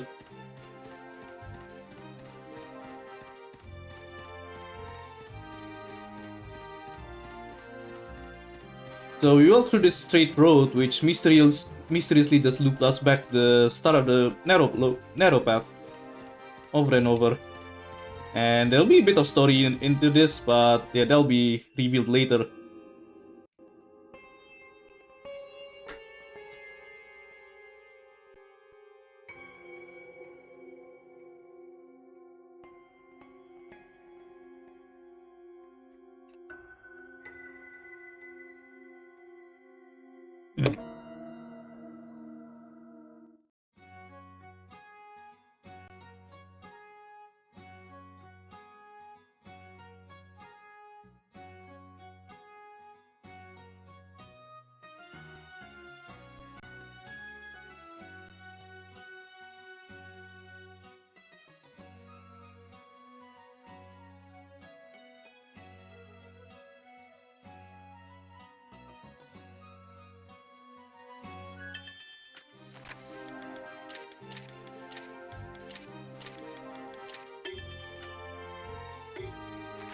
Just gonna go back using the menu to the headquarters. So yeah, there's an option here. Whenever we are in the past, we could warp to the headquarters straight away using the menu, which is an important part of this game. But first of all, what do we do?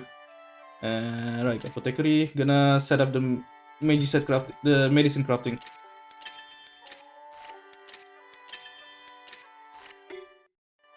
So we're going to use the healing items a lot eventually, so yeah, we'll need that.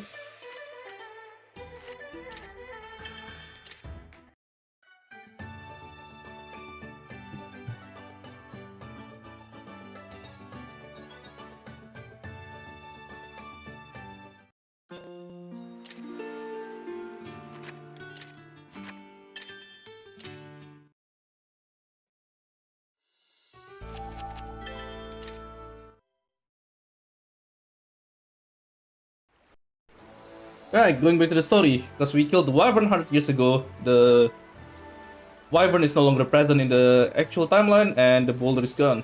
So we could walk through the bridge, really.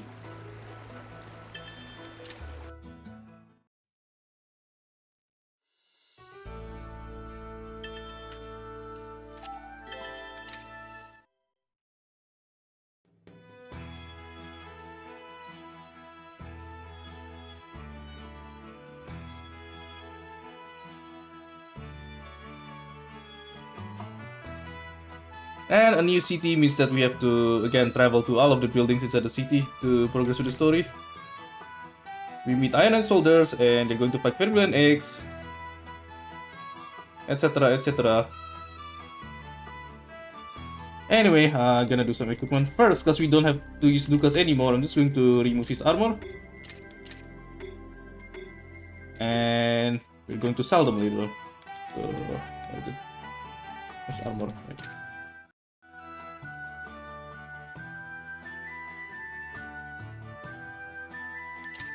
Right. Sell a bunch of items and buy more items. Do again. Very clothes. Yeah, on boots.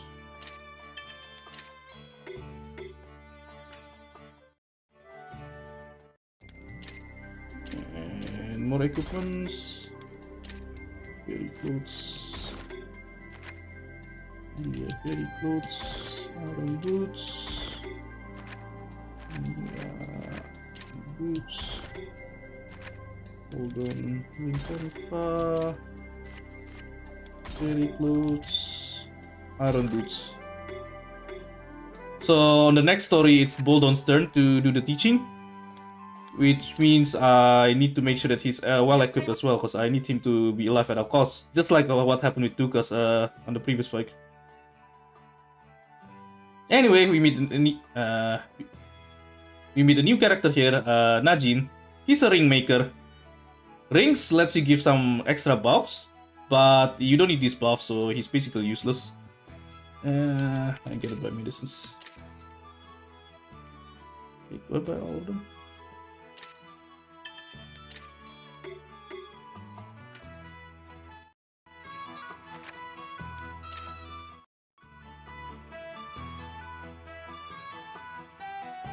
Gonna buy one food material here, so we're going to need it pretty soon.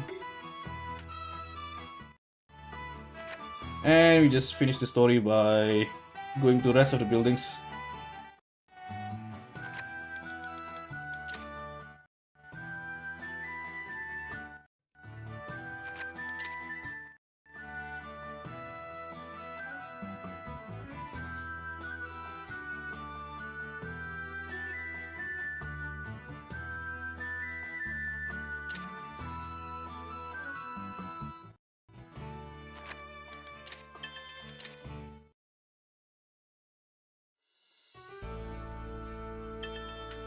Yeah, a new storyline where we're going to find the whereabouts of the enemy hideout in Mount Hyoni.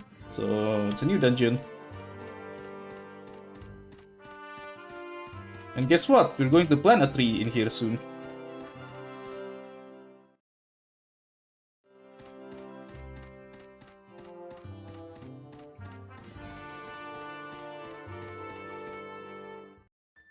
And in here we hear the backstory of Mount Hyoni, where there used to be a village here, the name of Hyoni Village. But 100 years ago, they went into some sort of conflict with the Ionian soldiers. So they got destroyed and burned.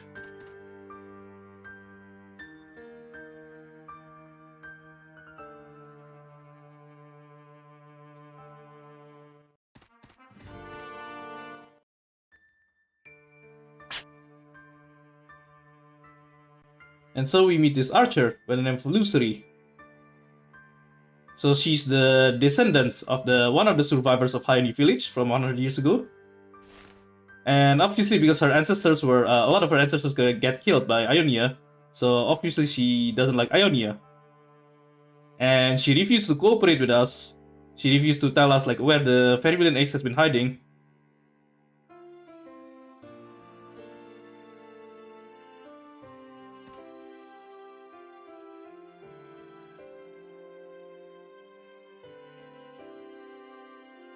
And because the story said the Hyoni village got destroyed 100 years ago, so obviously the solution is that we go to 100 years ago in the past and try to save a Hyoni village from being destroyed.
So first we're going to talk with Badam Hatan, ask him to plant a tree in Mount Hayuni.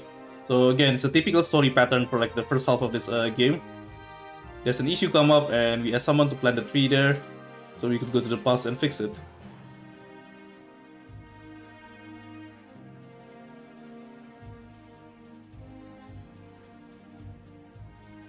Now here's the important part. This is the first optional non-story recruit that we will do. We're gonna recruit you first.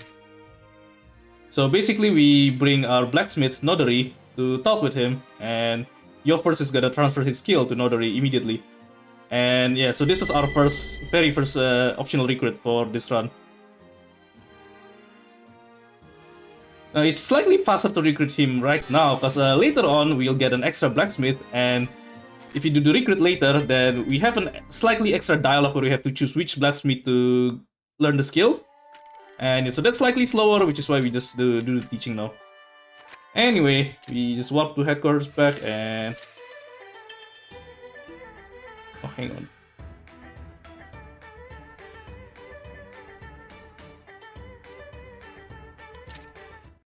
Wait.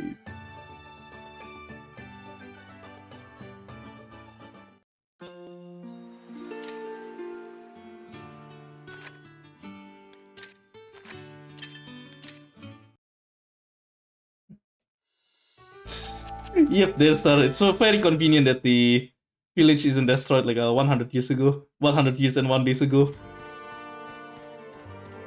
If you were late by like 1 extra day, then... Yeah, this plan won't work and the village would have been destroyed. Oh, wait, what the... Oh, right. Oh god. I forgot, I have to go to the Lucery first before going to the tree.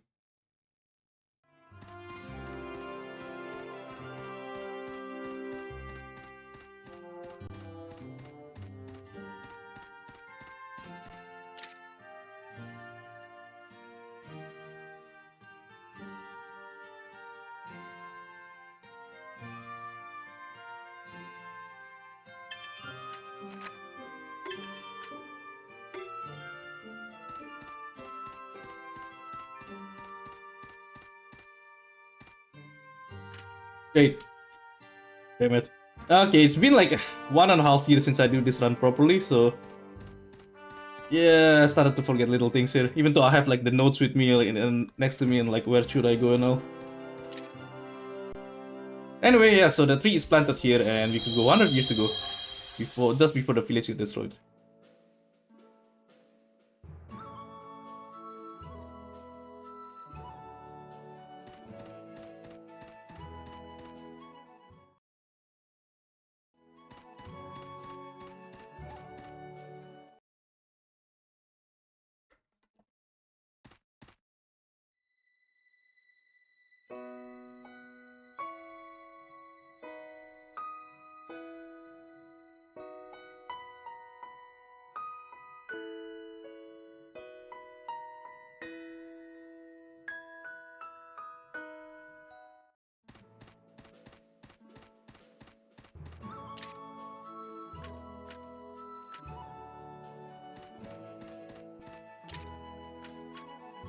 So we talk to the villagers and we hear the story of how Ionian is trying to search his village for forbidden books, accusing them of hiding forbidden books. And so that's probably why they got destroyed 100 years ago.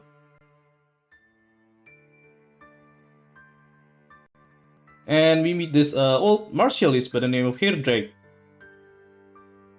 And so Hairdrake is basically the one that's going to teach Boldon his skill.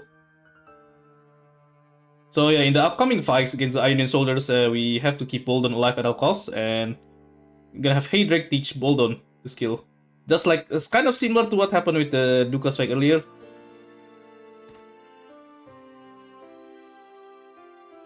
And again, in my any percent run, where I don't have to do all of these recruitings, like I also ignored the Hairdrake skills. I don't need to do the teaching, but with this one, because yeah, I have to recruit everyone, so... Unfortunately, this fight I have to actually teach Boldon.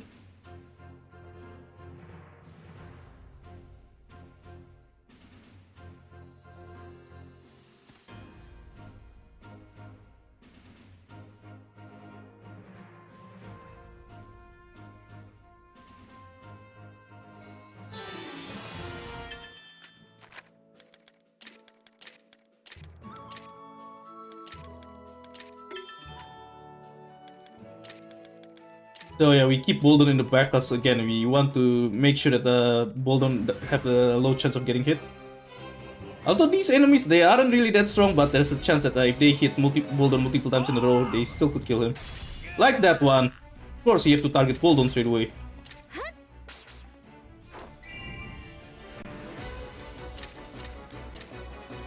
Okay, if I'm lucky, I might be able to kill the... nah, the mage already used his skill, so...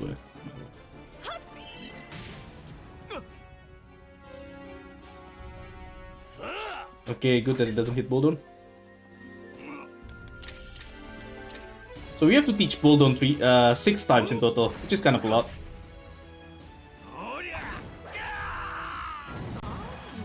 But we have 2 fights, so this is the first fight and there'll be a second fight later on, so we're just gonna do all of the 6 teaches across 2 fights.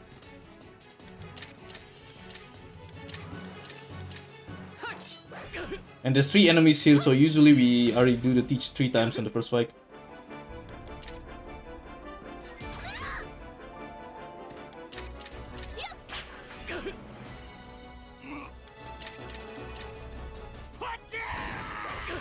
And that's the second teach.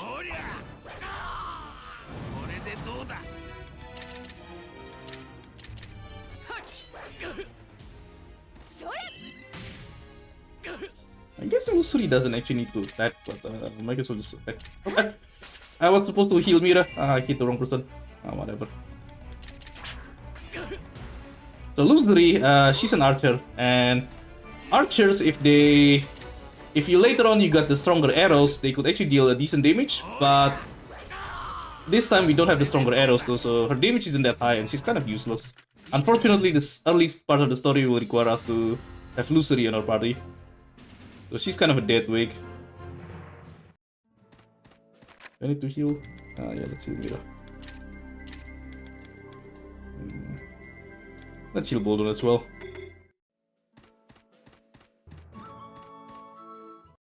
Damn it, this part is kind of annoying, like, the enemy spot is right next to these bad enemies.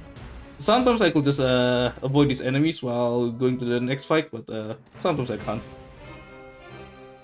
Okay, we already do the 3 teaches and we need to do 3 more.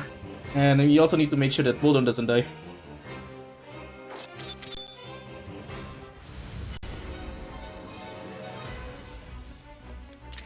Sometimes they are starting in the defense stance. So if that's the case, then yeah, our first attack move can be ooh, that was lucky. He actually dodged a lot of them. Because if all of those hit, then that'll do a lot of damage to Bolden, and we'll be on a dangerous position.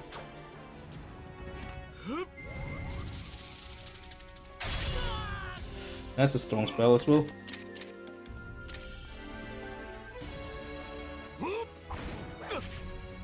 I think that will instantly kill the mage, right? Okay, good.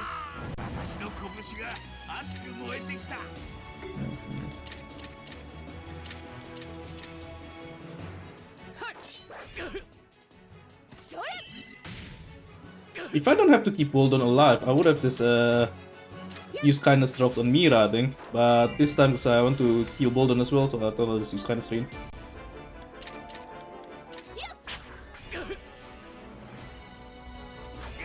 Uh-oh.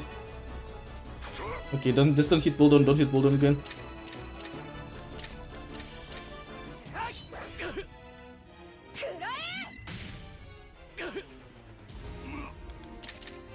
Okay, that's a 5th each. I have to do 1 more. And I also have to kill 2 more enemies as well.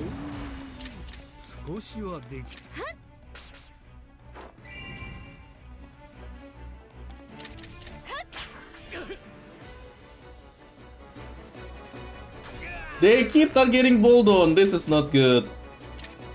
If this last guy will hit Bolden as well, I have to retry. Very fun. Okay, that's a 6th teach, so I did all the teachings here. Okay, kill him. Good. Okay, good. I think it should be safe now.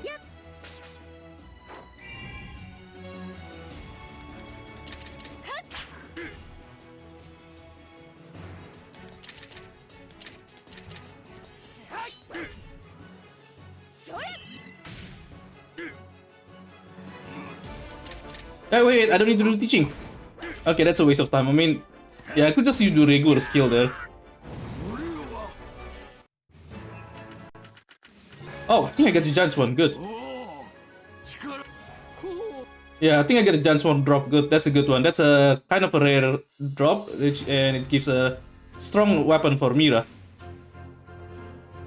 which gonna help the next fights quite a lot.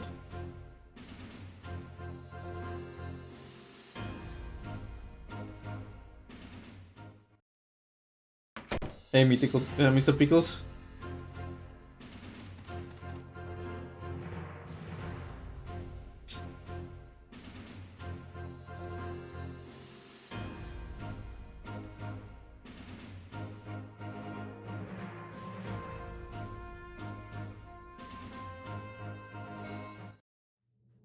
Anyway, back to the storyline. So the village is safe, and they will actually still survive until like back in the present timeline.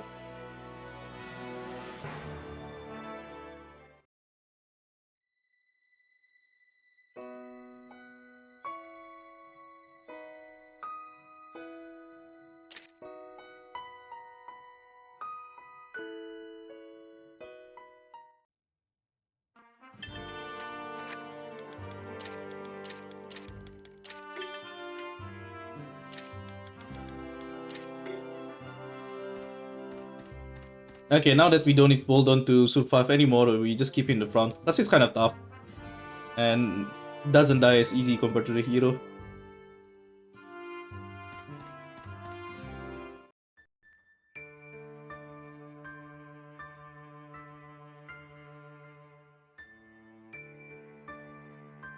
So the Hainoi village in the present timeline still exists, but the Vermilion Eggs people have been attacking them. So soon we gotta find out where they've been hiding and we gotta fight them.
Okay, so first of all, Mira got a judge. Nice, yeah, so she got a judge one that gonna help a lot.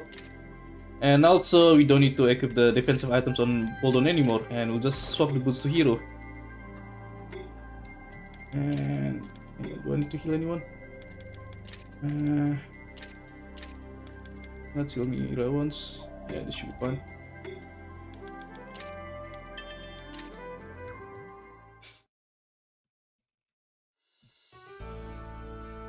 Ivan Helsing's mentioning the important things here. Who cares about the game, right?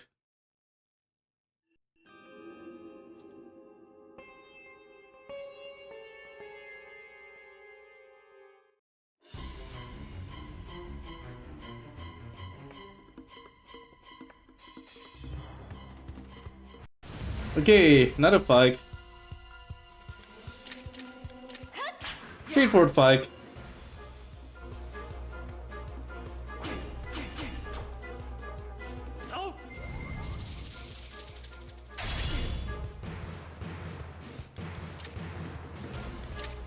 So yeah, Mayama is a bard, and again, she's kind of useless, so she doesn't really need to do anything. Once in a while, you might actually use her baiting skill. It's actually could be useful in that Lucas fight earlier, but other than that, like, it's not really useful. Also, Mira, because we got you get the Gen 1's drop earlier, Mira's attack is like quite a lot stronger now.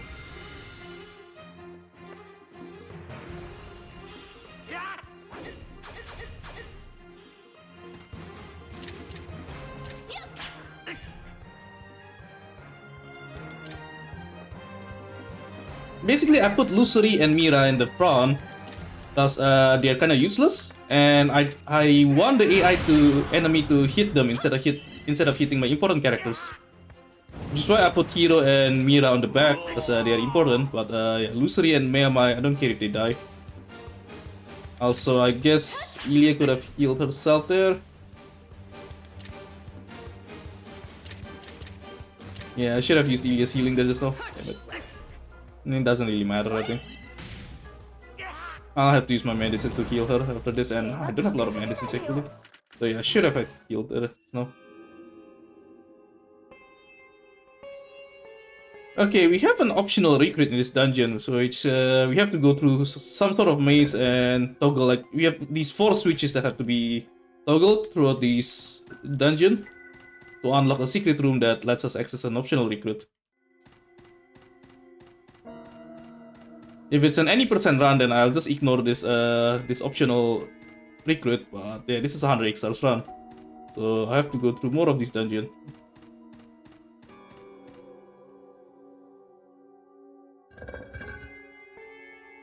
Okay, after the 2 switches, then we'll use the menu to go to the entrance straight away. And we go to the other branch of the dungeon. So there's the left side and the right side to this. First we go to the right side, and once we're done with the right side, we could just warp back to the entrance straight away. To go to the other switches on the left side.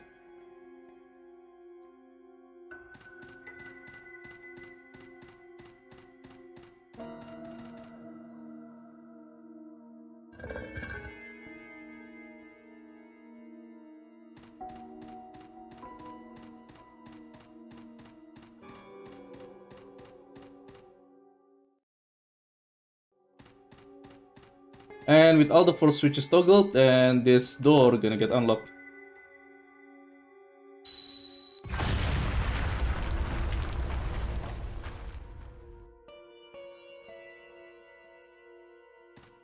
So behind this door is a music sheet.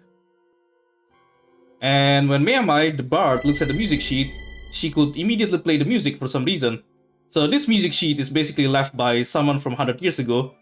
And that bard from 100 years ago is the Star of Destiny. And just by having Meamai looking at the music sheet, she could inherit the skill and recruit this star without even meeting this guy. So his name is Kukabura, but to see his name, you have to actually go to the Tablet of Stars, actually. They didn't even mention his name on the dialogue earlier, because we didn't even meet the guy. So yeah, the funny thing about this game,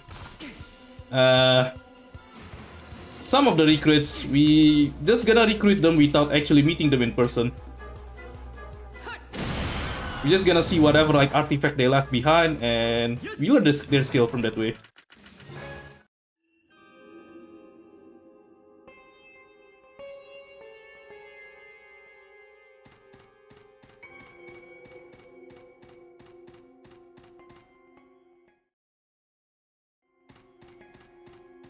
Can I pass this guy if I'm lucky enough? Nice, okay. That one could be hard to pass. Okay, first of all, I think I need to heal Ilya. I don't think I need to heal anyone else. As long as Ilya doesn't die too quickly.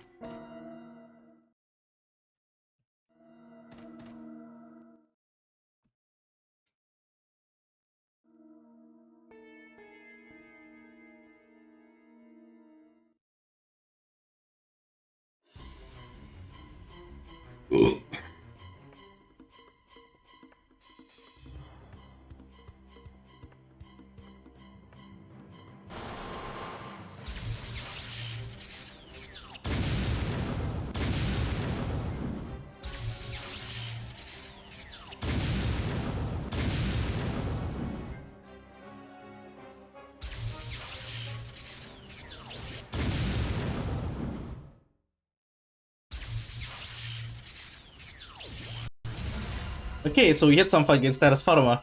They are kind of easy to fight against, but it still takes some time to beat them up because we have 2 different fights and we have to fight all of these enemies. Okay, good thing Ilya moves first, so she could just heal. So not all of our party are fully healed.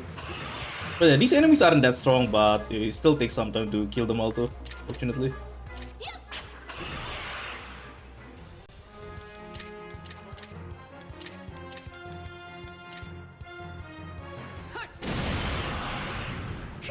But these enemies are ice elemental though, which means Mira's skill will get bonus damage. I'm gonna try this new skill that Miyamai just learned.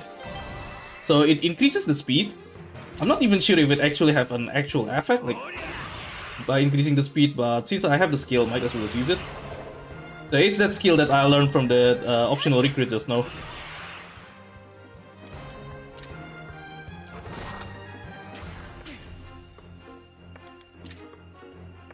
But other than that, Miyamai doesn't have anything to do anyway, so... She's just dead weight, basically. We just have her because the story told us to have her. Unfortunately.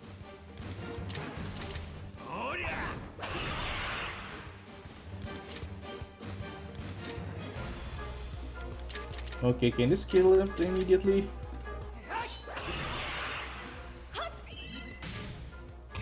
Good. Okay, the fight's been going smooth.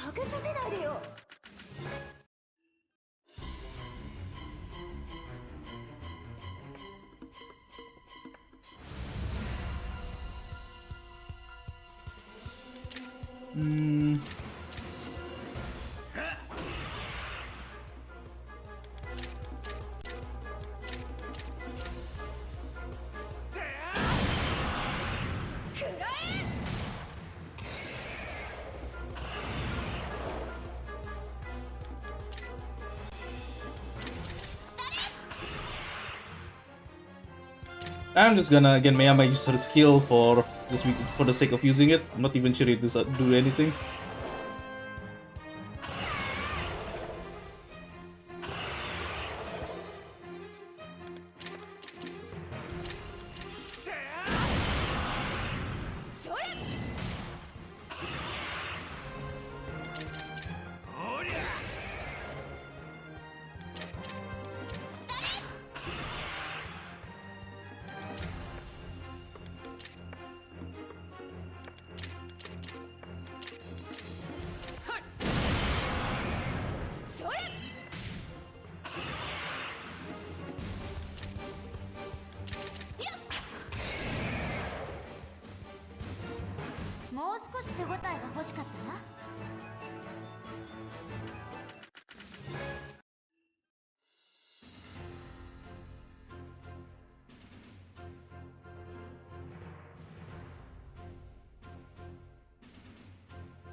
Alright, some more stories that I'm not even sure I actually fully remember.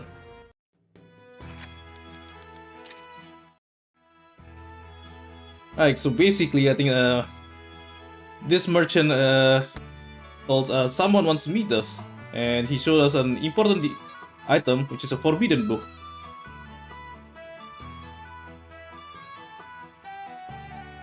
So normally it's not something that common people have it, so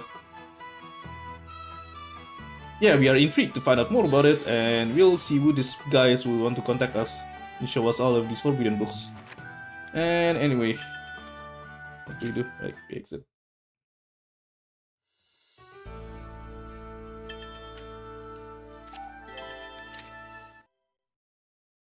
Oh, hang on, there's one thing I have to do here. Gonna remove everyone from formation. So soon we have this battle that we can't win. It's just gonna be over automatically in 2 turns. So we remove everyone from the formation so that the fight finishes faster.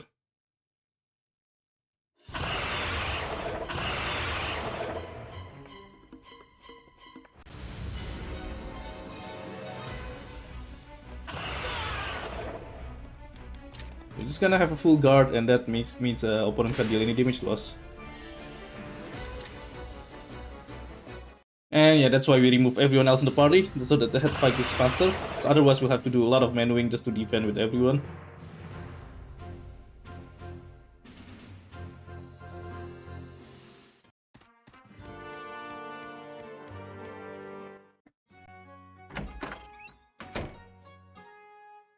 So we meet this guy named Udze. So he's a crafter of curse stones, or how the game this translation uses the word malicites to translate it. So these malicites, it's the ingredients shamans use to cast their curse spells. Well, at the moment we don't have any shamans yet on our party, but soon we will have one. So these curse stones could be useful for them later on.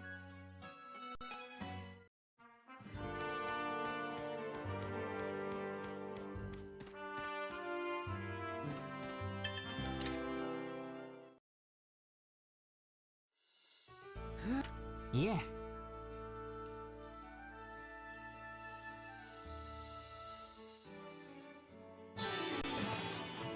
But the secret contact who want to meet us, it's not him, it's this other guy who's hiding in this Westmount Harmony.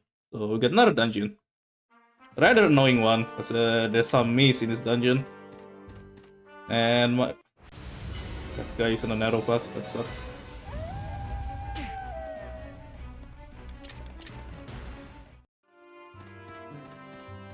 On my first playthrough, I got really confused with this dungeon because it's a maze. So there's some walls in this maze that is not visible in the world map. So without knowing where to go, it's like a lot of trial and errors.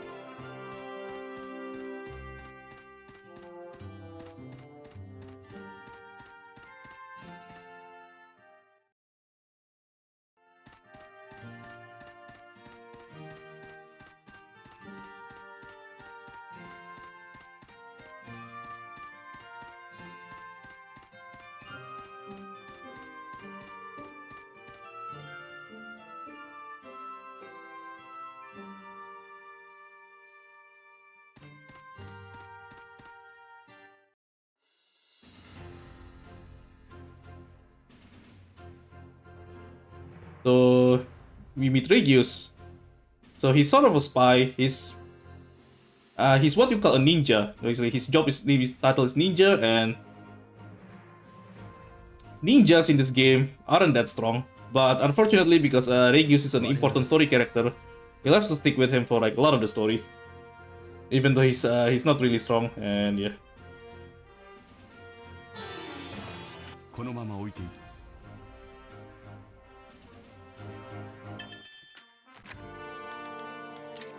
Okay, just gonna put everyone back because we'll have to use them on the next party, the next story.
Okay, so soon we get to name our army and our castle. So chat, give me ideas on the names. Name of the castle and name of the army.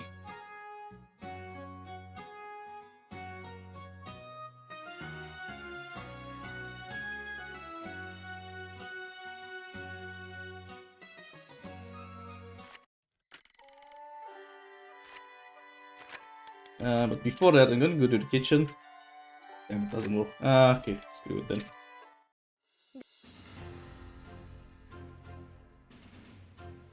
I still go fast. Orange in all fields, that's not a bad idea. XCOM. I'm not sure if that references mean something, but I like the name Orange. Any other ideas? Okay, company's name. Okay. I'll go with Orange for the army.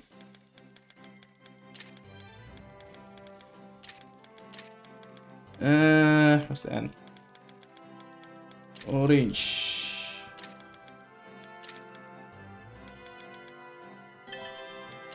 Okay, now the castles. Not Budek. XCOM 2. XCOM. Go fast. Not Budek is 9 characters, so it doesn't fit. Alright, I'll go with the first one. Go fast. Banana. Okay. I'll give a bit more time for some more ideas. Come on, chat. Alright, I'll go with Go fast. It's the fastest idea there. It's RD Castle. That was completely unintentional. I was about to type S, not T, so it ends up being Go fat.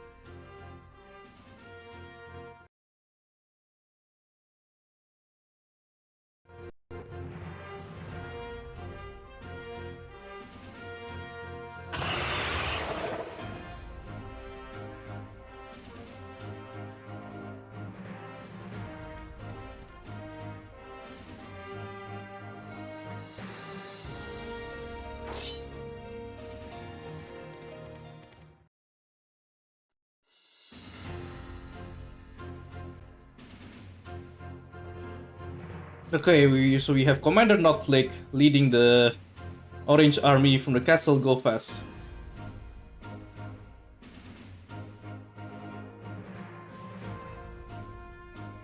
Oh, anyway, coming up soon. It's gonna be could be a tough fight that could be a bit tough.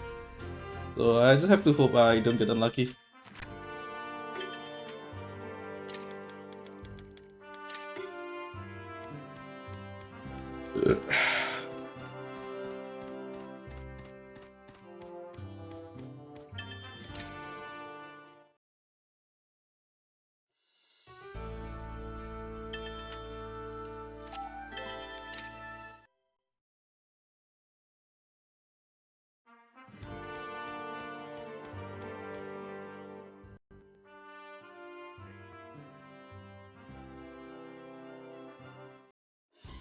So here we meet some Ionian soldiers bullying a feather folk.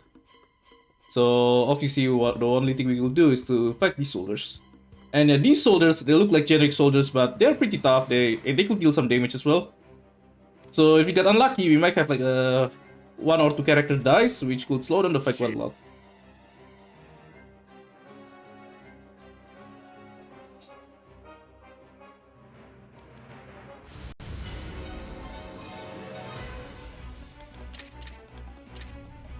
Okay, Mira have the giant swan though, so hopefully that will speed up this fight quite a lot, and maybe I should kill the mage straight away. Nice, yeah, because Mira got a buff attack from this giant swan.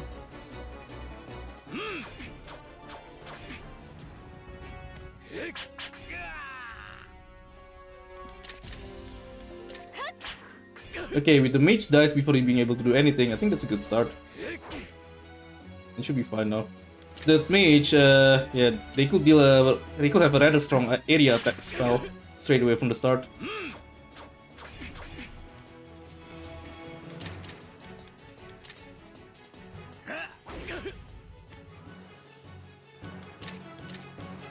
Oops.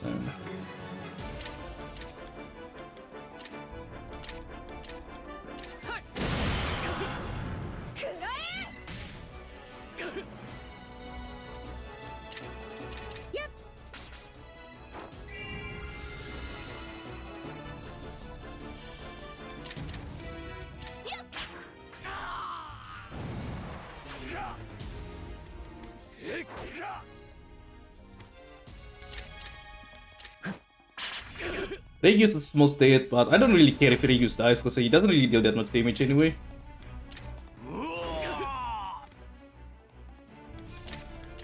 Yeah, which is why I put Regius in the front, because I don't really care if Regius dies.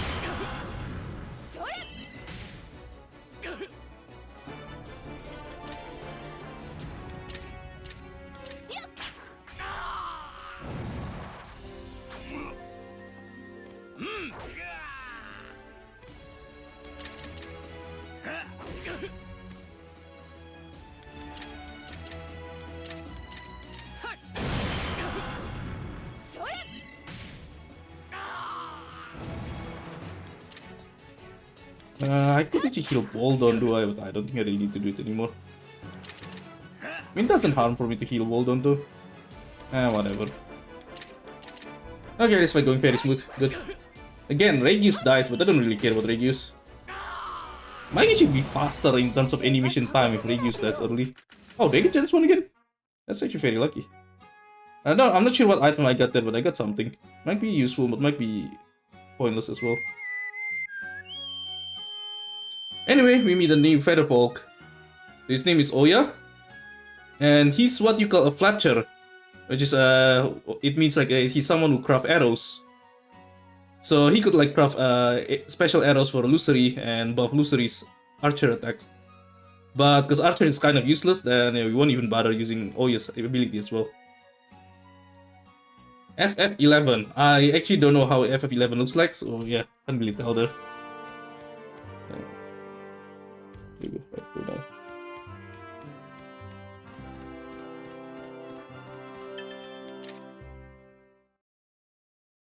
Anyway, now we got introduced to the Featherfolk city, Guglion, and we're gonna do some shopping here. There's some story, and after that we're gonna do some shopping.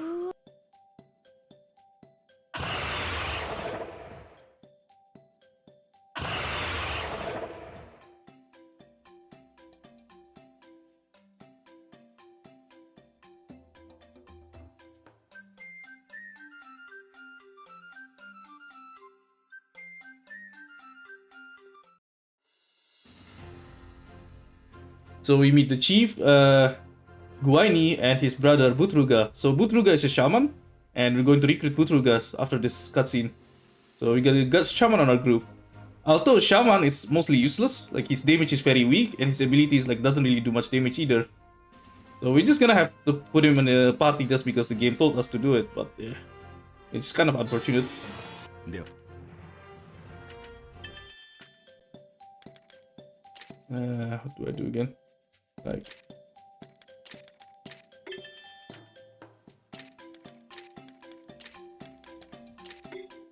and I'm gonna do some shopping.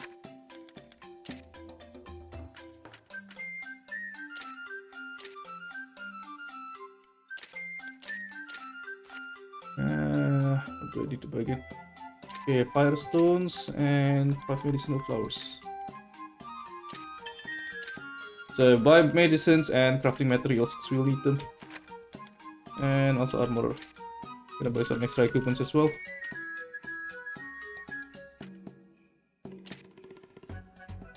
Wolfang and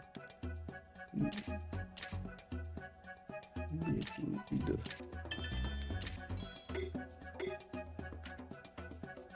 And change the equipments. But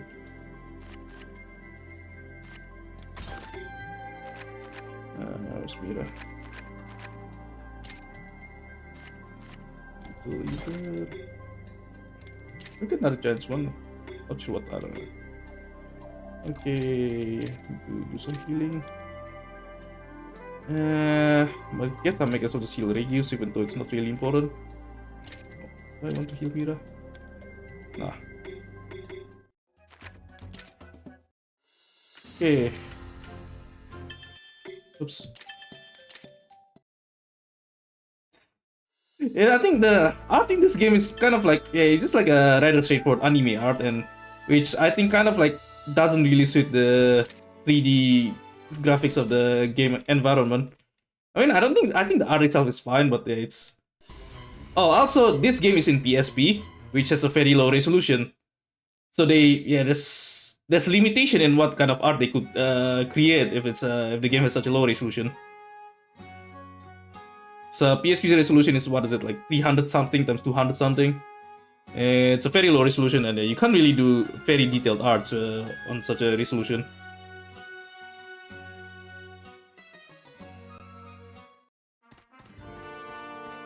Anyway, boss coming up soon. It's rather straightforward.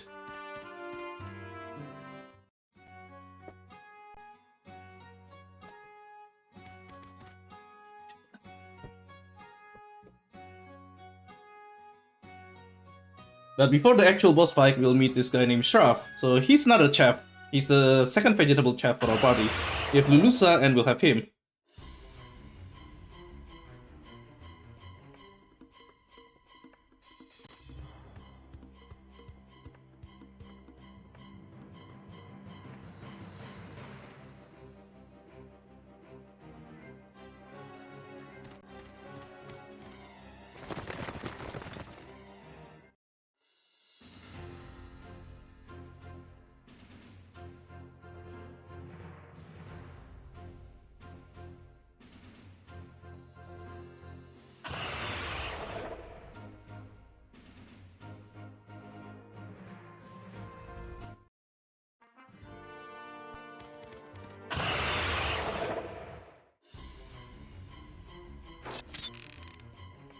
Yeah, it's a straightforward boss, but his attack skills are strong, but they're just single target attacks. And also, Butruga the Shaman's attack is very weak and has a long animation time as well, so we won't even bother attacking with him. He's gonna defend. I put Butruga in the front because I don't care if Butruga dies. Oh, and because we have to use Butruga in our party, we can't use Ilya as well, so we don't have anyone to heal. But that's fine. Usually we don't have to heal for this fight.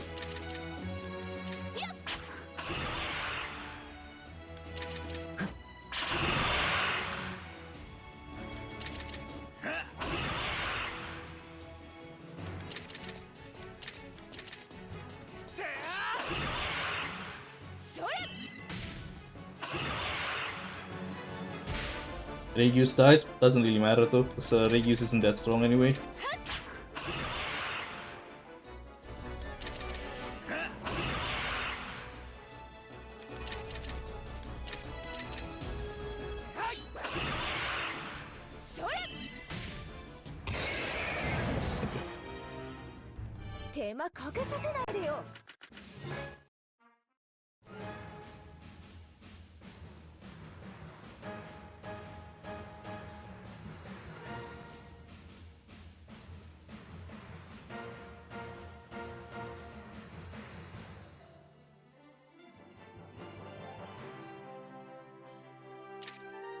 そうですね。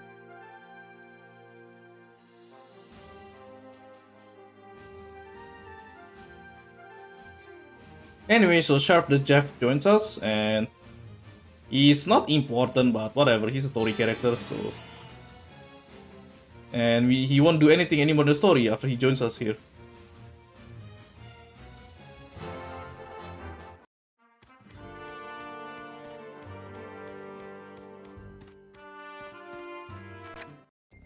The hero's heal.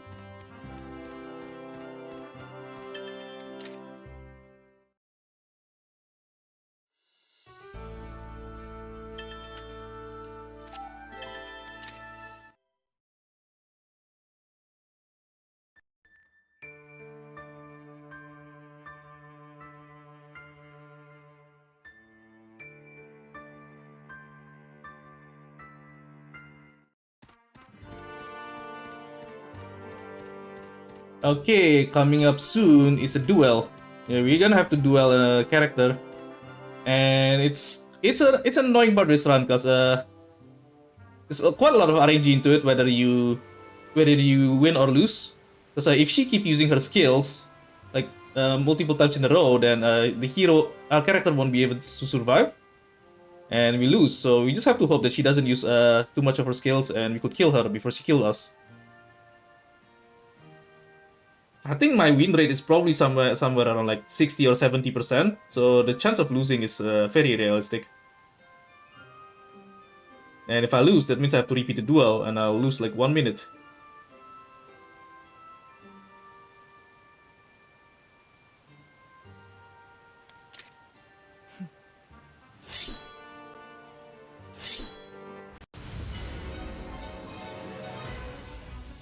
Uh-oh, she started with the skill straight away. That's not good.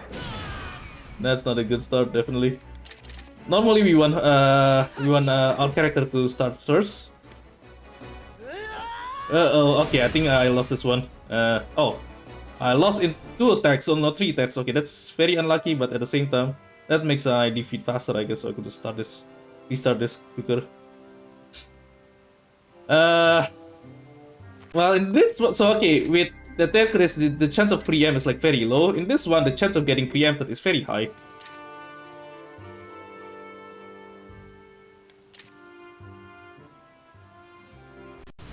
I think in my PB of this 100 X stars, I don't lose at all, so I can beat it straight away. But on my any percent run, another critical hit. Oh wow, okay, this is not good. I'm considering saving save states here, just so that I don't lose too much medicine. What the hell? We keep dying in 2 attacks. Okay, that's actually super unlucky here.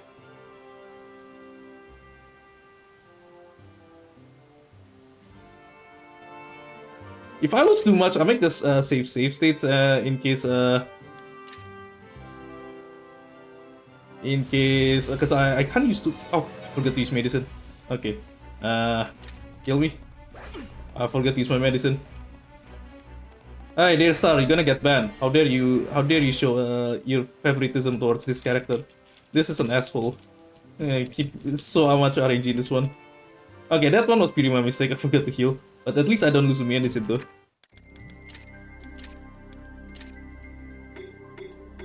I guess I could just buy extra medicines later on because I have extra money anyway by getting the giants 1 drop.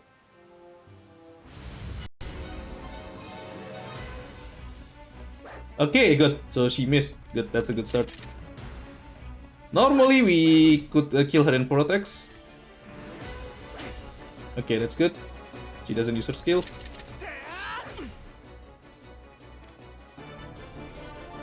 The skill. This is not good. Okay, I think it should be 1 more move and I kill her. Oh, good. It missed as well. We could still do 2 attacks. Okay, a bit unlucky that I didn't kill her there, but okay, nice. I'm fine. Good.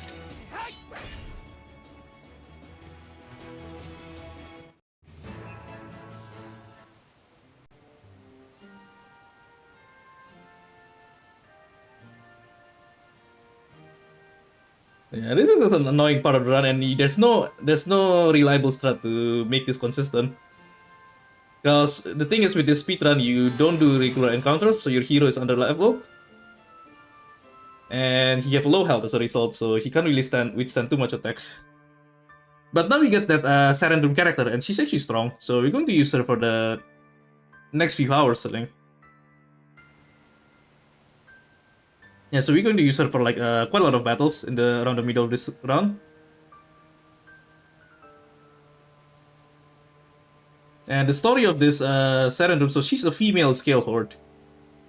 And she knows our mother from years ago.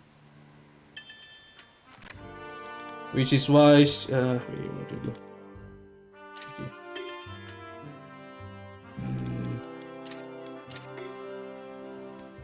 Which is why she decides to join us after we prove our strength to her in the duel. Damn it, can't bypass that one, do I? Also, welcome Allness Official. Thank you for the raid.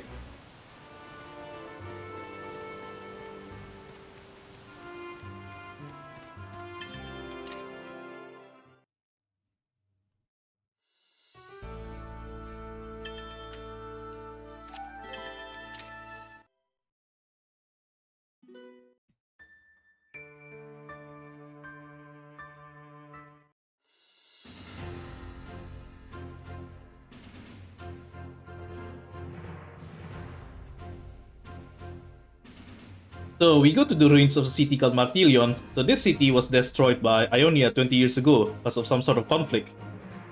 There's some sort of conflict between Martilion and Ionia. And the Ionians uses this ruins as a base against Vermilion Eggs, who's been hiding.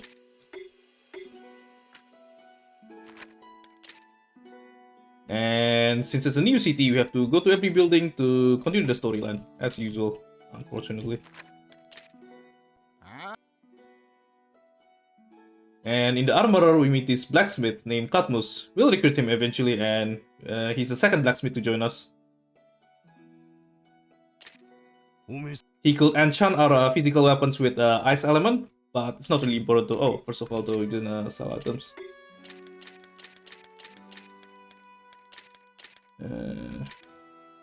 Yep, just gonna sell everything. And then what do we buy? Oh, we don't need to buy items. Normally we'll buy Giant Swan here, but since I'm lucky enough to get a Giant Swan drop on one of the earlier fights, I don't have to buy. Which means I could save quite a lot of money.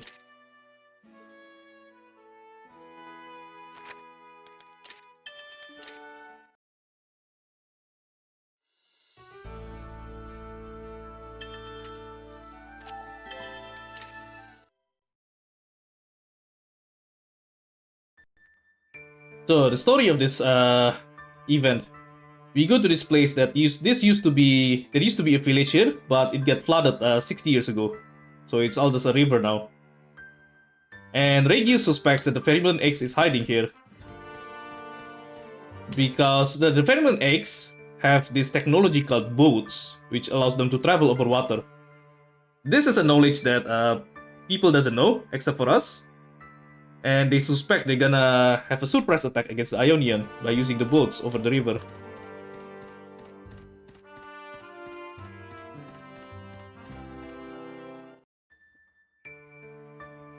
So Regius came up with a plan, which is to go back 100 years ago and tell them that there's going to be a major flood so that they could prepare for it and the village is not going to get flooded in the future.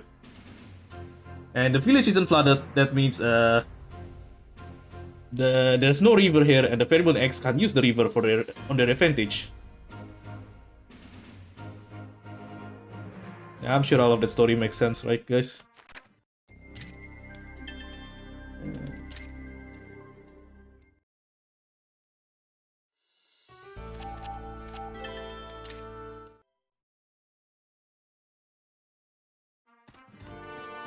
Anyway, so story again, we want someone to plant a tree on the Photos village.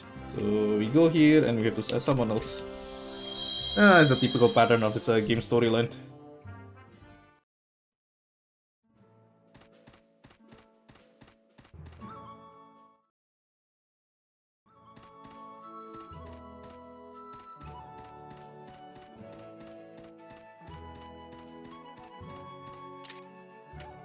Oops, wrong dialogue.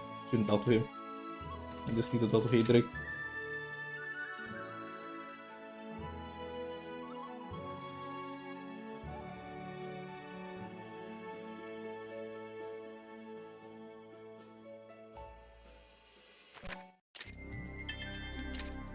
Now we're done here. Just gonna go back to headquarters. And when we do our kitchen, important part here. Oh, before that, yeah, we have this bit of storyline where we got a cookbook previously, and we gave it to Bjorn. And the cookbook is written by someone from 100 years ago. So Bjorn inherited his skill and the start of destiny.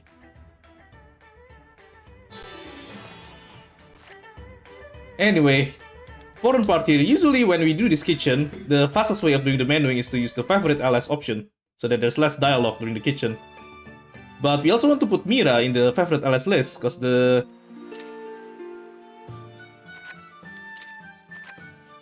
the food from the kitchen give a magic boost, and we need the magic boost for Mira.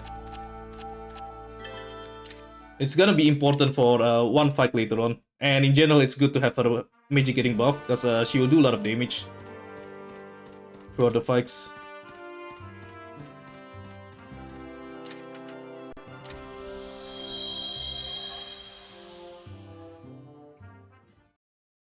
Oh, there is dialogue. Okay. Yeah, true. There's like the second chef. Yeah, you only recruit him late in the game, right? So you won't be able to access yeah, you won't be able to give that book that late in the game. I guess maybe at one time they planned that they could have just planned it to be some sort of optional recruit, but then it got changed and they just forgot about it.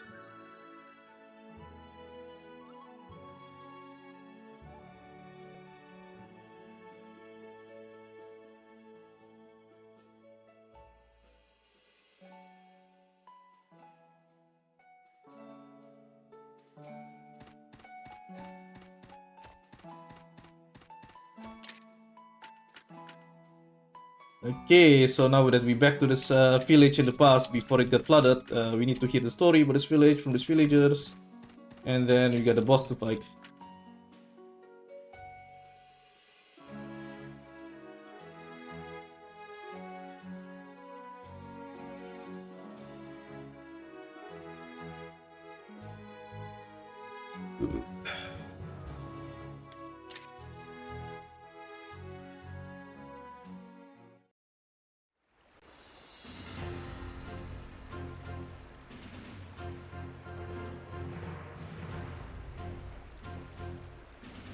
So basically, to help them create an embankment to prevent the flood in the future, they have to get rid of this monster.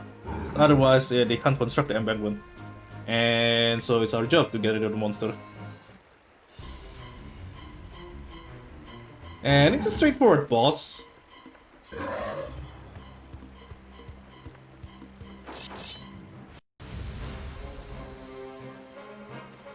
Bootruga's gotta do nothing. We have him. Oh, we have him in the party here. Is because in the next dungeon we will need Bootruga to do an optional recruit.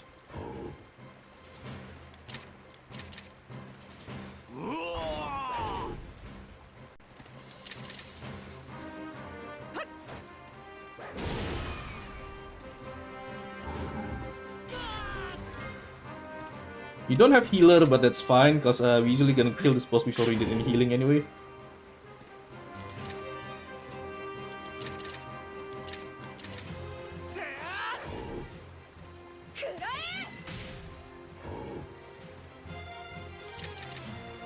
Yeah, Ninja is just kind of crap. Well, it's not bad later on. In the late game, we got access to powerful ninja weapons. So Regius, once he have like the late game skills and the late game weapon, he's decent. But at the moment, at the start, yeah, he's crap.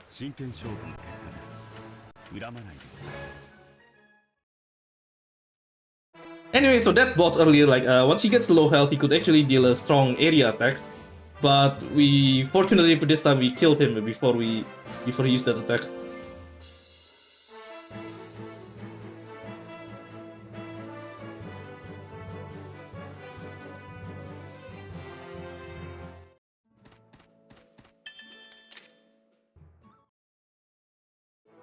So now we go back to the present day, and the village is still alive, it's still surviving. It's not flooded.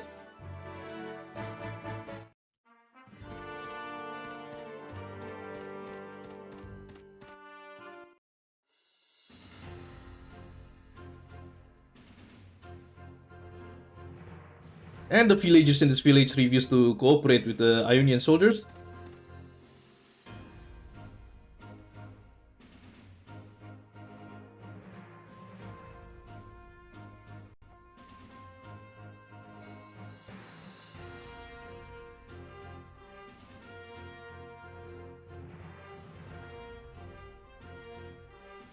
But we want them to cooperate with us. So, we're gonna talk with that guy Wafdi and convince him that we are the one who saved the village from 100 years ago.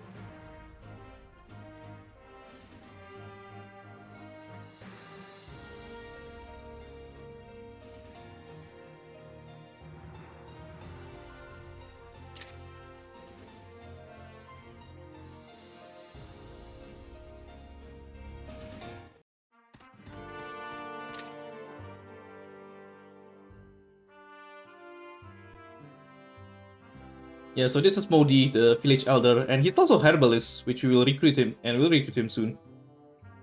But anyway, to convince him to join us, we'll have to bring him to the past and show him that we are the one who saved the village 100 years ago.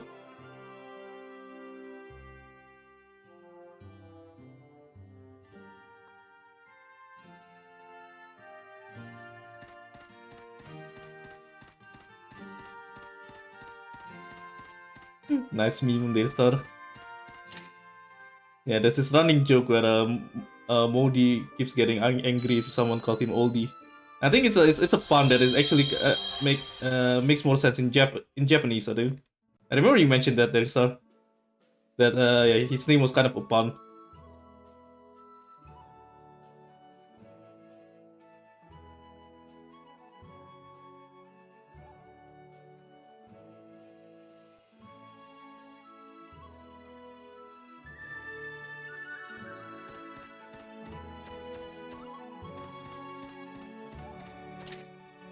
Yeah, all names are official. So again, this is a game that was this is the latest released Suikoden game that was released back in 2012, and it's a Japanese exclusive game. They don't create an English translation of this game, which is why not a lot of people know about this.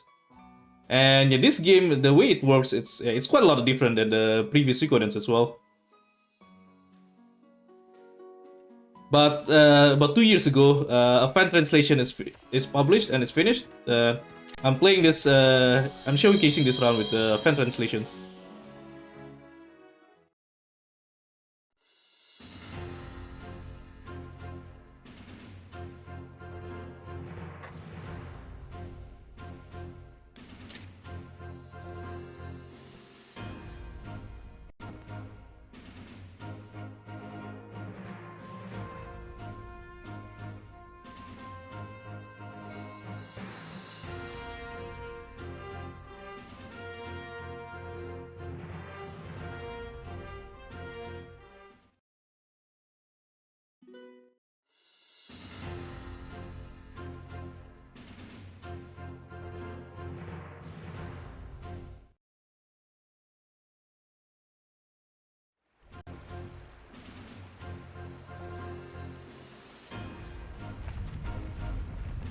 Right, so story time. So the Vermilion eggs, which has been hiding behind the village, has started their attack, and it's going through the Ionian base in Martilion.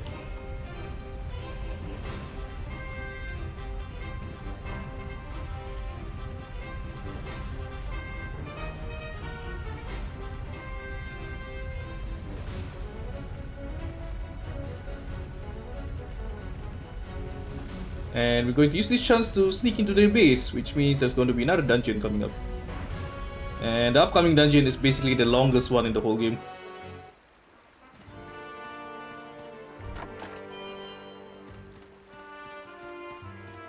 This one you usually can't avoid it because he's on a very narrow path.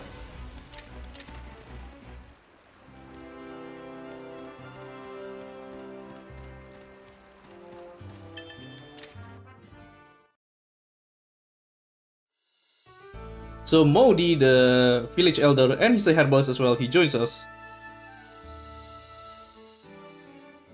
And he's a very, very useful character. Anyway, I'm going to use this to show a feature of this game where you could change the leader of this party, which means like whoever's hang on, so I'm going to show it soon. So whoever's walking, you could actually change it in the party formation. And yeah, I'm going to show you guys Modi's walking animation.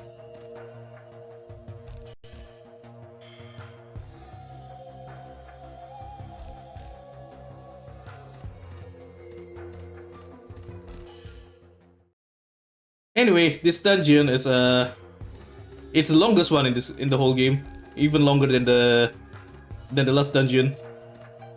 And there's like some sort of maze as well, which is also very annoying. Yep, Tenkai. Suikoden 4 has that feature, but it's only for New Game Plus. While this one, you don't need New Game Plus. You could use this feature straight away. Swag indeed. Yep, quite the lean.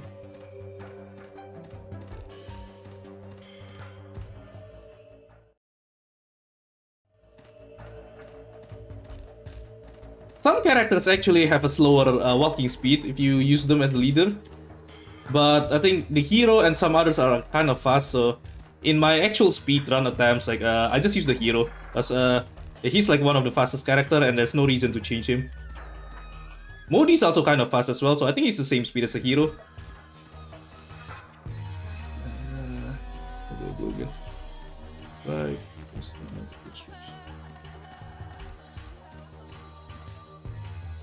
I don't think they have the budget to make an actual monster character for this game, Tenkai.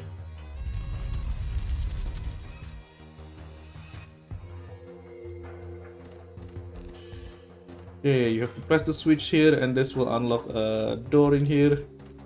Okay, so this is, I already know where things are, so it's easy for me, but imagine doing all of this dungeon without knowing where things are, and then you have to trial and error every branch by yourself.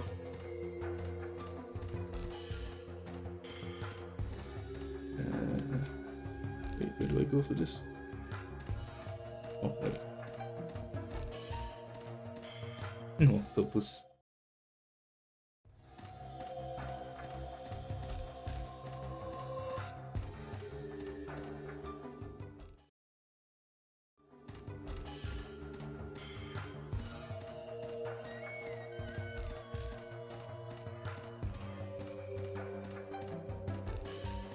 And yeah, previously we get an item called Frozen Shard, and it's used to unlock this burning door. So basically you have to press a switch to unlock a door to get a item to unlock this second door.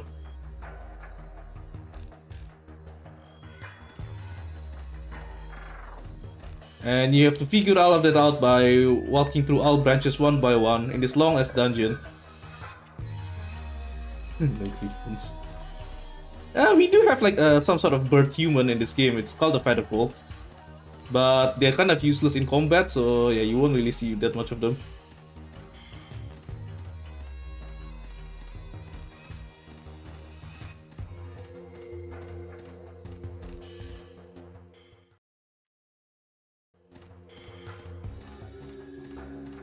Yeah, one is one of the there's like 3 featherfall character.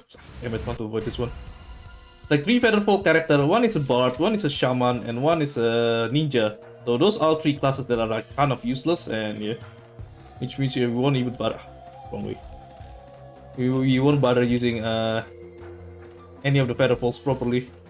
Actually, now the shaman here that I have put through the shaman, there's a late game one of the curse stone in the late that you could get in the late game. It's actually kind of strong, as it lets you stun enemies. So I'm actually going to showcase that one. Even though, like in my actual speedrun, I didn't bother doing that, but for the just for this showcase, I'm going to showcase that stun ability because I think it's pretty cool, and it's the only shaman's ability that's actually useful.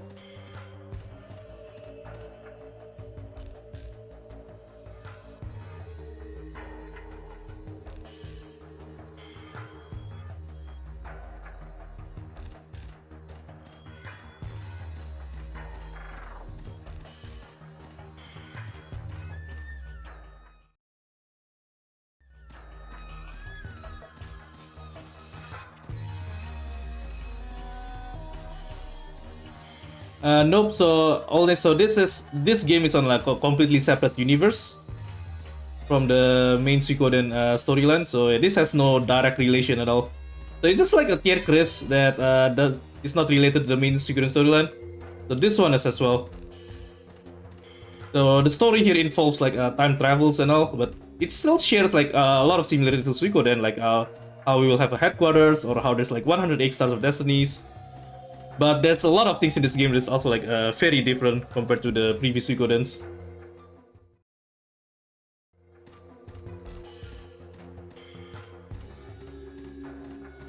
Oh, funny thing about this room, there's a switch in the top corner that lets us light up the fires and make the place brighter, just to make it easier to look at.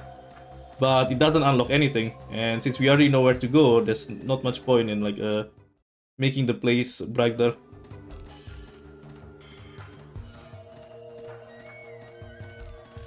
But the story itself is actually... Where do I go here? The story itself actually... I enjoy it. Like, it's not a Suikoden style storyline, but I enjoy it. The story is pretty good, actually. Just like, okay, if you play this game expecting a Suikoden storyline, you'll be disappointed. Because, yeah, this is not a Suikoden style storyline that revolves war and all. But the story itself is actually decent. Once you got past the intro that's a bit boring, like the story actually gets decent. Pretty good. Anyway, once we press those 2 switches, we've unlocked the door to the boss, and we're just gonna go to the entrance. Because at the entrance here, there's an optional recruit. There's an optional recruit that is only unlockable after we press those 2 switches in the bottom of the dungeon. Whoa, Tenkai. Please don't offend all of the Suikoden fans yet.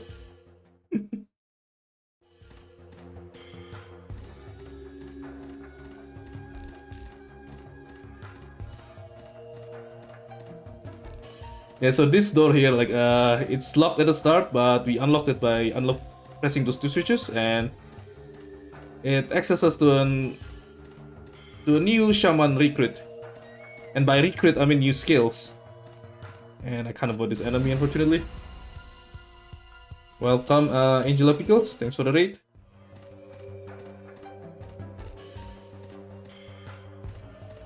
So in here we see a glyph, stone tablet showcasing a shaman spell, and when Butruga look at it, he learns the spell straight away. And that's how we recruit this person named Kauria. So the thing is, with some of the recruits in this game, you don't even like actually meet them directly. You see an artifact that they left behind, and when our character learns from that artifact, it counts as a recruit. It counts as Star of Destiny.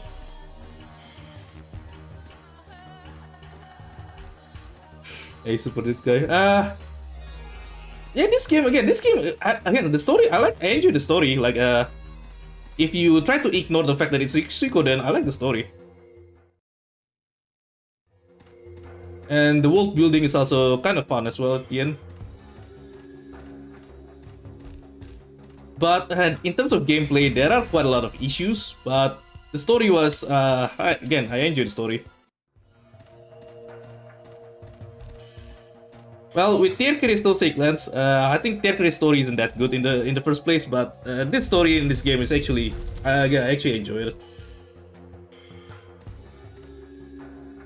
Oh, hang on. First of all, plan formation. Yeah, I don't need to use Butruga anymore because I do the optional recruit. So I could pick up Butruga forever. And do I need to heal?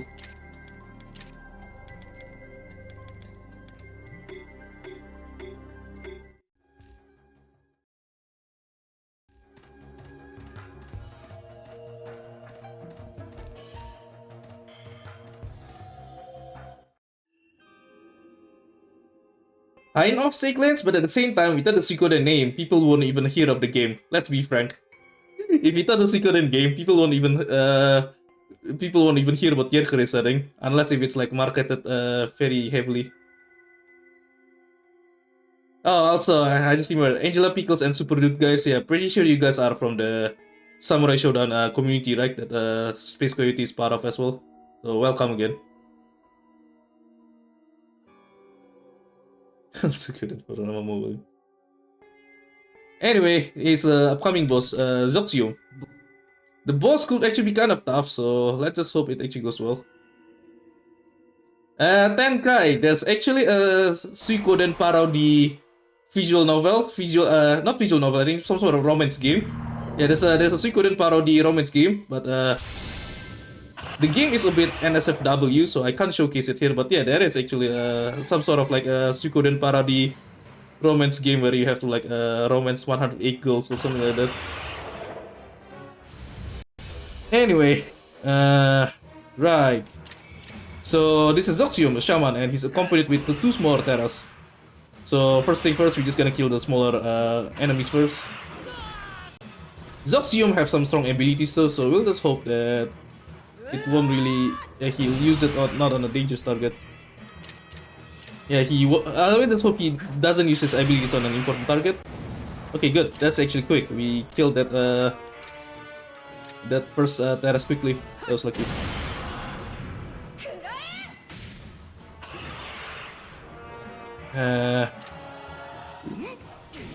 Okay, heroes. So this is one of his two abilities. He will one-shot someone. So basically, his single target ability is like very strong, which is gonna be basically one-shot everyone. So healing won't help there. And although Hero isn't the most important person, so I don't really mind having Hero dying. Now, Zoxium needs to get some stamina to use his ability again. So for the next turn, he still won't use his ability yet, fortunately. Okay, we actually got a lucky pattern, I think. We don't need to use Modi's healing yet. So, Modi's healing ability is very unique. He will heal a very huge amount to all of our characters, both our characters and the enemies as well. So it's a very powerful healing, but at the same time we need to be careful when to use it. Cause if we end up healing the enemy, it can like slow down the fight quite a lot. Oh man, this fight actually goes super perfect. What the hell? This actually went super fast. Yeah, I remember in my PB, this fight actually went kind of unlucky and it actually went really slow, but this one is like the opposite. This one is super fast. Might be like a minute faster compared to what in my PB.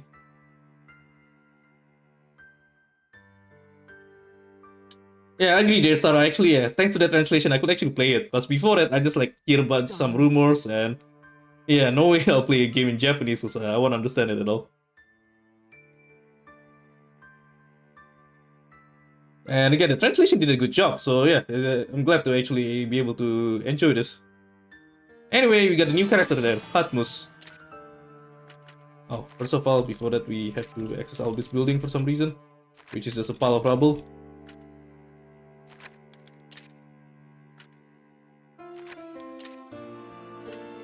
One of the henchmen ever.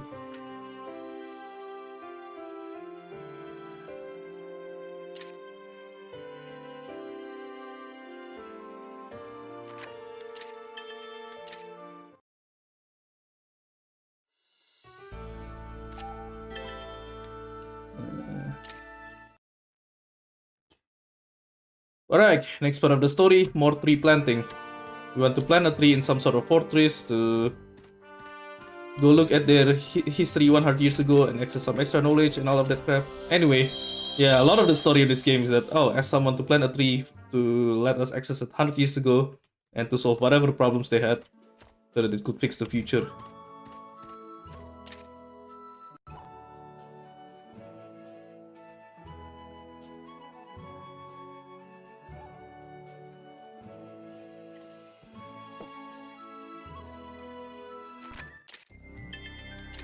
Also, just a note, Dear Star here in the chat, so she's basically one of the main translator of this translation patch. So shout out to her.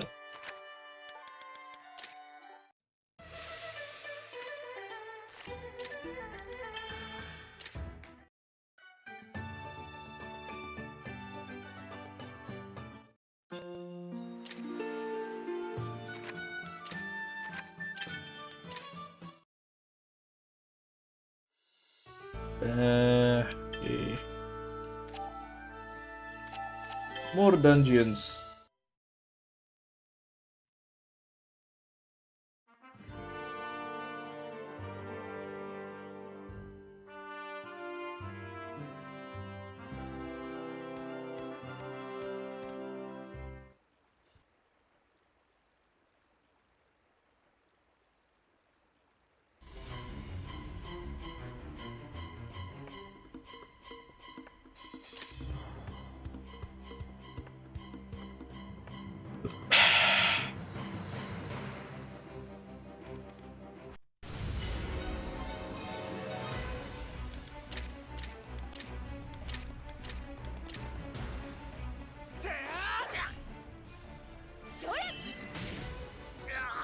Nice, one-shot that guy, dead mage, so he can't even attack. That saves quite a lot of animation time as well, I think, because the shaman's abilities usually cost some animation time. Well, others as well, I think. Oh, by this point, Regi's attack is actually very weak, so honestly, I'm not even sure I should bother attacking with him. I had him in the party just because, well, he's a required party member for a lot of the story, unfortunately.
Right, another fight.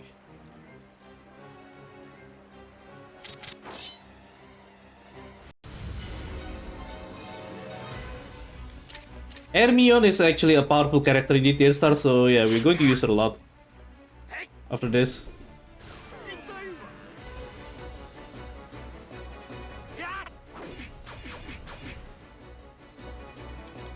You know what, let's showcase Modi's healing. So this is Mother Ocean's Modi's healing ability.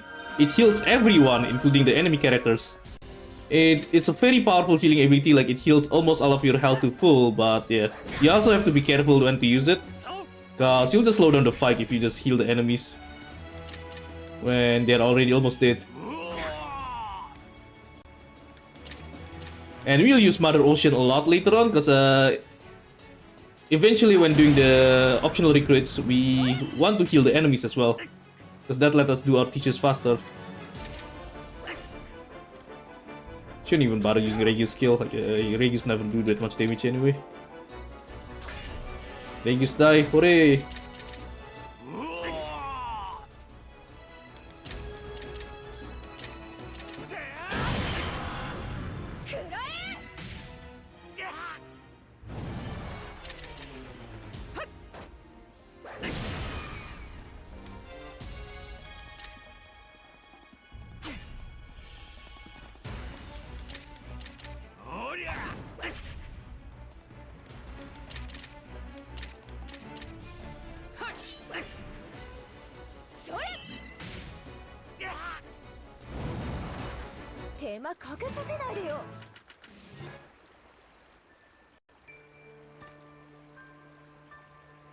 So yeah, we meet Hermione. So she's like the last survivor of the Ionian Third Army that previously got destroyed by the Vermilion X.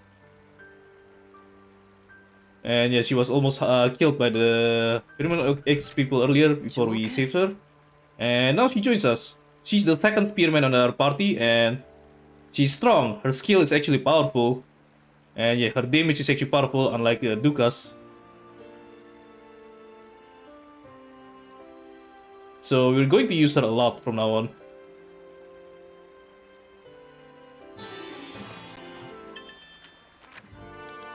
And that's the last time we'll see Boldon. Also, don't need to go through the whole dungeon, just use the menu to go to the next area now.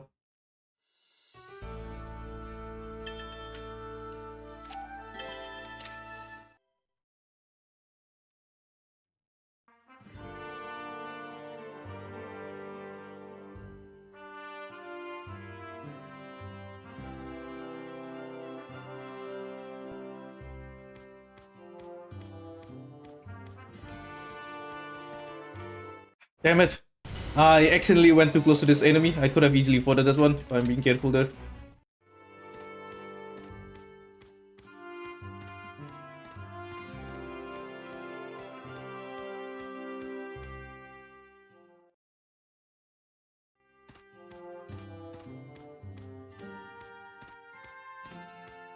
Annoying part of this place is that the tree is far away from the entrance, and we'll have to go to this tree multiple times later on when doing the recruits. Unfortunately, later on we don't have to go to this place that much. Anyway, back to the story. So yeah, we meet Zephon again,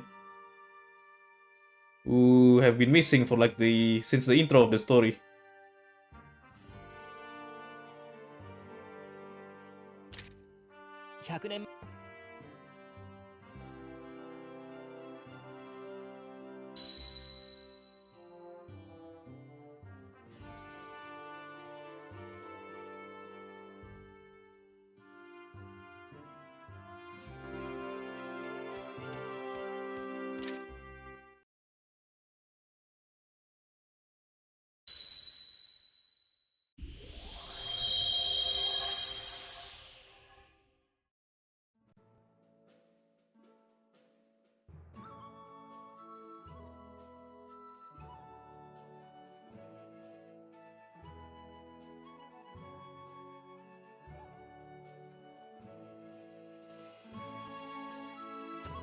So we go back to 100 years ago, and we get to see this fortress, Dios Fortress, before it got abandoned.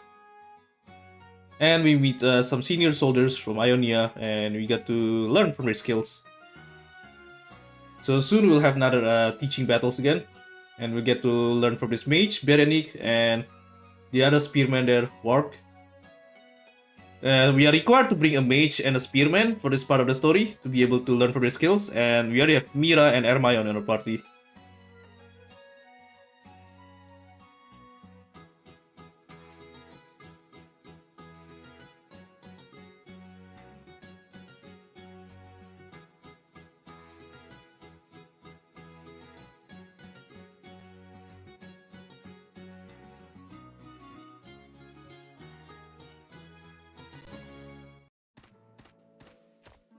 Hmm. 魔術師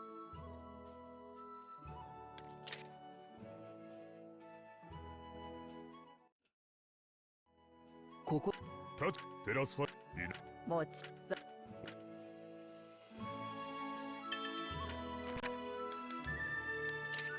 Hmm.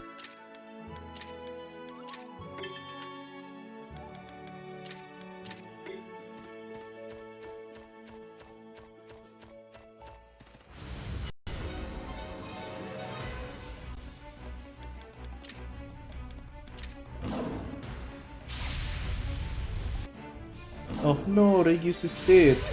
Anyways. Oh crap, actually that kinda sucks that Hermione got paralyzed. Because that means I can't do the teach.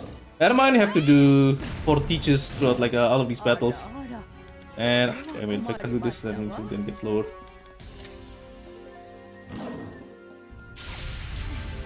Really? This really sucks.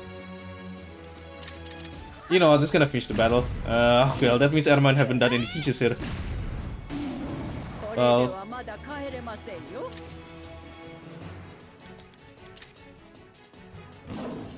Seriously? Okay, hopefully he doesn't get paralyzed this time.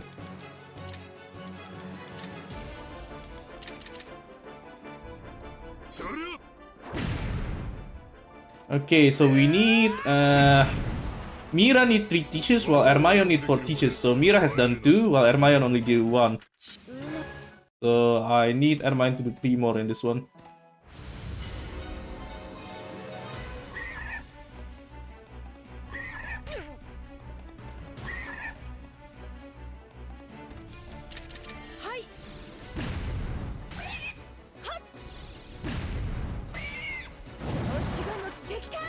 I need to do an extra battle, do I? So, no. Well, I've been always having to do extra battles anyway, so it doesn't matter. Okay, never mind. お Mr. 前 Man. の根性を見せてみろ どこか Okay, so that's over with this one. I'll just have to do this one now. I need 2 more teachers from Hermione, so I just hope that Hermione or Warp doesn't get paralyzed. そりゃ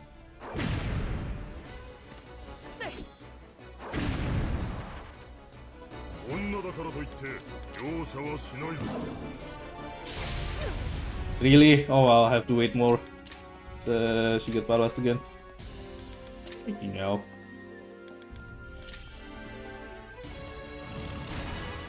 They keep paralyzing Hermione in this run. どりゃついに来たか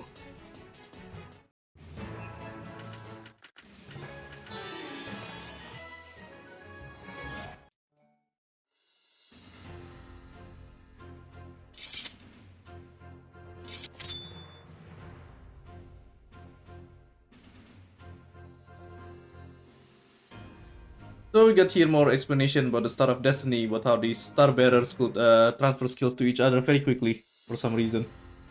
And which is why our characters could learn skills from their ancestors very quickly.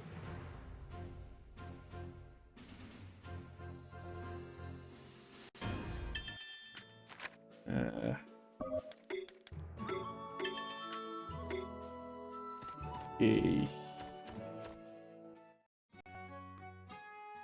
Time to go back to the present. Okay, soon there will be like a fight where we are not supposed to win at all. We're just gonna have to defend 2 turns. which is why I remove everyone else except Hero and Regius, just so that we have less manuing to do during that fight.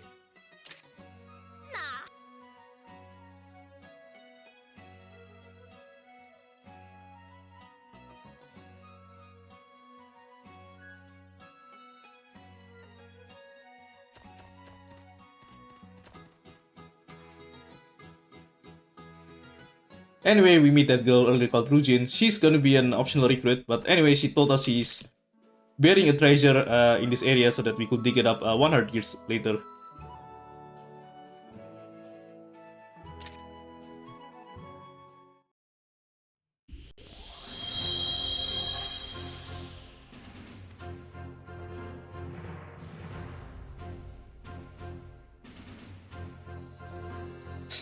Generic vision encounter. Oisnes, the Suikoden Tactics run has been done yesterday. I've done the Suikoden Tactics run at the start of this marathon. Like, when was it again? Yeah, it's almost 24 hours ago, yeah. Anyway, so we meet this girl, Apple. Forney. So, Forney, she's a Magiset crafter. And she's trying to dig into treasure that was buried 100 years ago.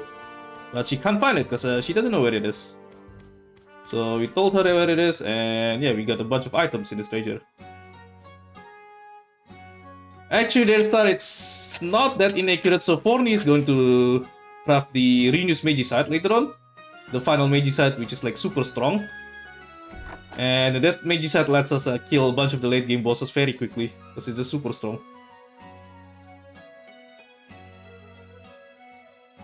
But before we get that Magicite, like I think she's her default crafting is the Wind Magicite. Yeah, that one isn't useful at all.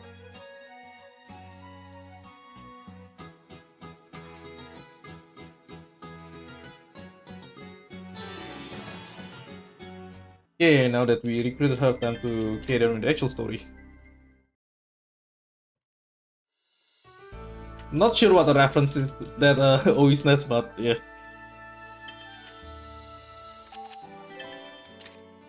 Sounds funny too, so I was gonna laugh as well.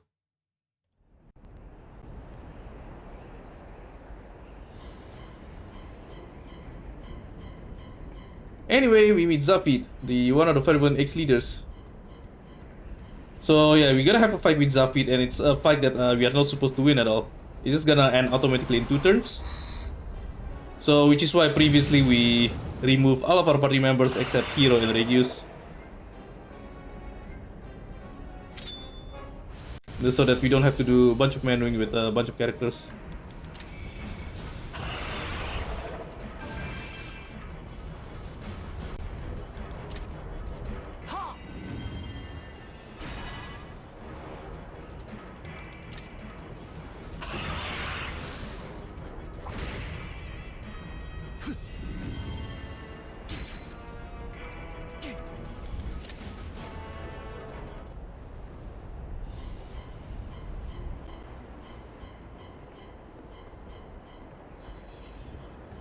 Alright. So, strong scale horde gonna fight Zafit, and I'm going to go to toilet for a bit.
Oh, oops.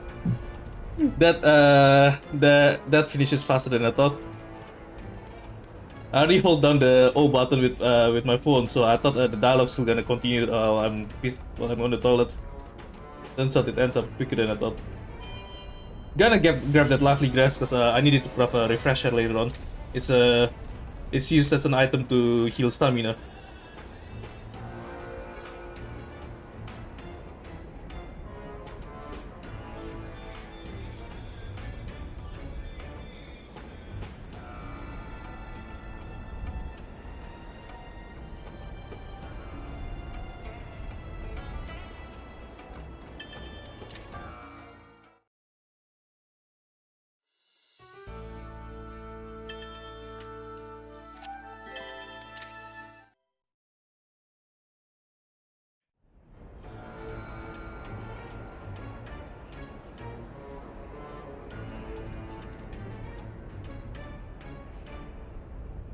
So Modi is gonna rejoin us again, and alright, gonna put all our characters back in.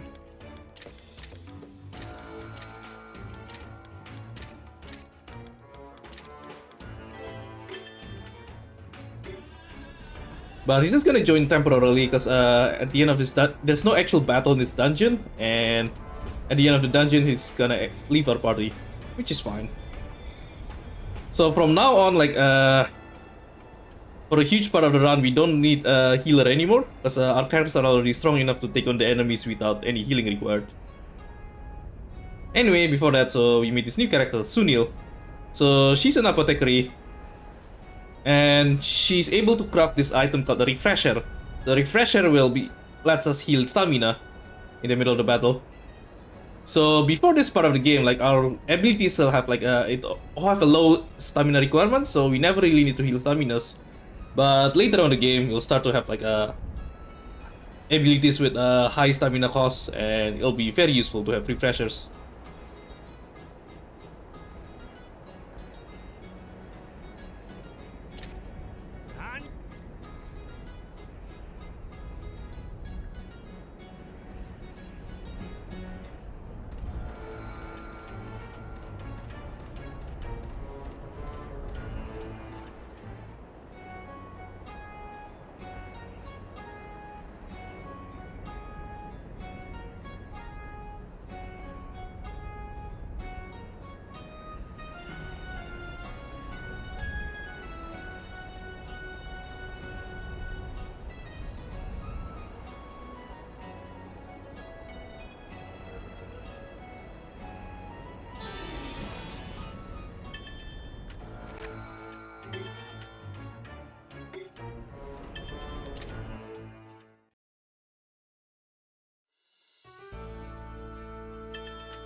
It's still like about 10 minutes until we actually get to an actual battle. I think there's quite a lot of story. This is story and talking in this part of the game. Well, normal players would have fight like the regular enemies at these dungeons, but I don't. I'm just gonna rush through these dungeons without caring about the regular encounters.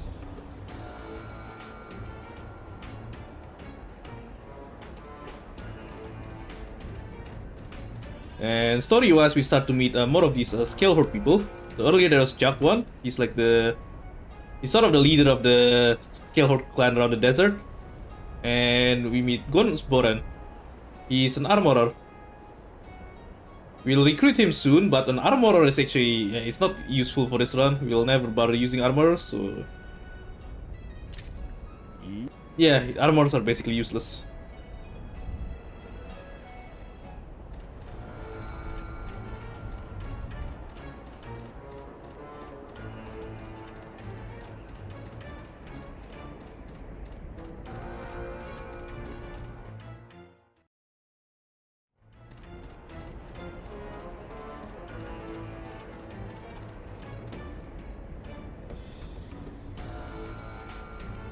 Yes, on what you could look at the schedule. So I'm going to do a war battle. I'm not going to do a full speed run, but I'm going to showcase the war battles, including the optional ones. So it's gonna be a fun showcase for the exit pit. Yeah, just look at the schedule for the time. It's going to be happen like around 12 hours.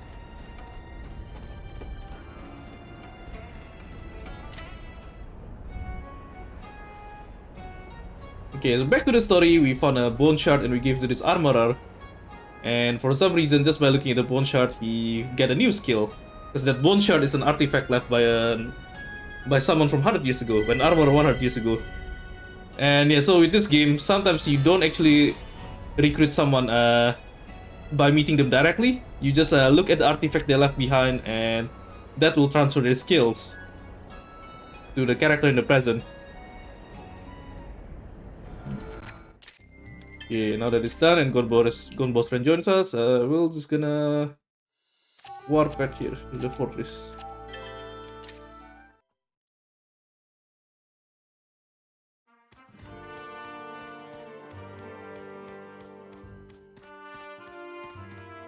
I mean, it's not really a controversy, but it's just the way how this game works. Basically, yeah, it's about 30 maybe. I'm not sure how much exactly, but yeah, it's about that amount that you don't get to meet them directly. You just see an artifact they left behind. And yeah, and you learn their skills from looking at whatever they left behind.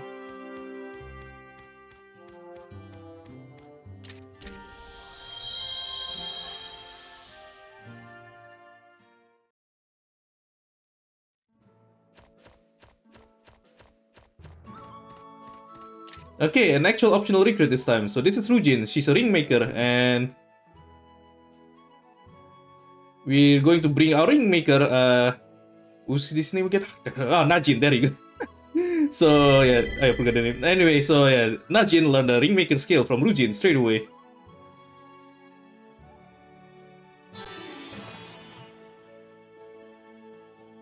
And that's all for the optional recruit for now.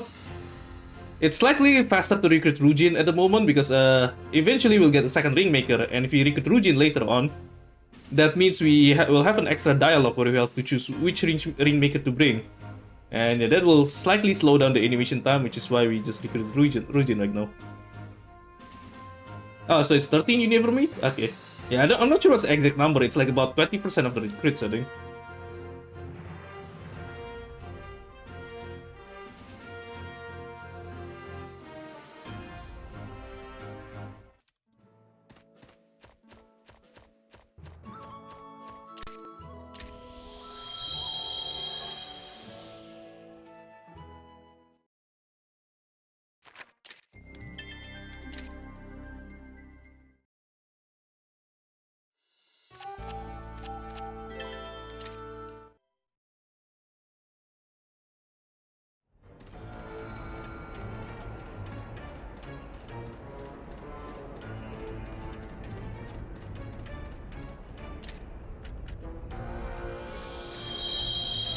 Okay, now it's a twist to from the previous storyline structure. So when we got to the tree here, turns out Warp said there was already another tree planted, and this other tree it lets us warp back 100 years further into the timeline, which means like we're going to go 200 years before the present time.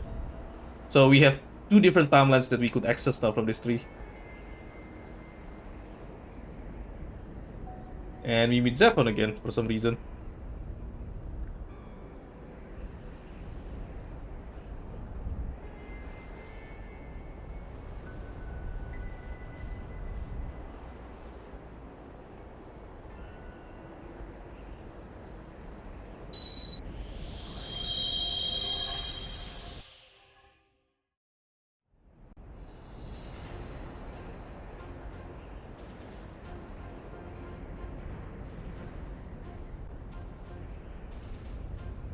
So we go to 200 years ago and we meet the Princess Astrid.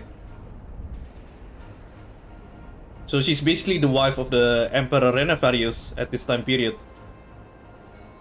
And she leads the army fighting against the Terras Pharma back in 200 years ago. So a bunch of storylines and background story about them and all that crap.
Okay, an actual routing strategy for now. So we are supposed to go up Hero Desert to the tree, but the up Hero Desert tree is on the opposite side. And if we so instead we go to Googleon first and we go to Market. So if we go straight to the up Hero Desert from Behemoth Grave, we will be on the bottom side of the up Hero Desert, which is far away from the tree. So instead we want to visit it from the top. And to do that, we'll go to another city first. We go to Googleon, and we do a recruiting event on Googleon. Earlier on Googleon, I go to the market, and it has an optional dialogue that unlocks a recruiting event later on. And at the same time, by going to the top here, the tree is right next to us, and we only need to do very little walking. So later on the session where we'll do a bunch of recruits, like a lot of the routing based on like how we could order the visits so that we keep getting to the closer side of the tree.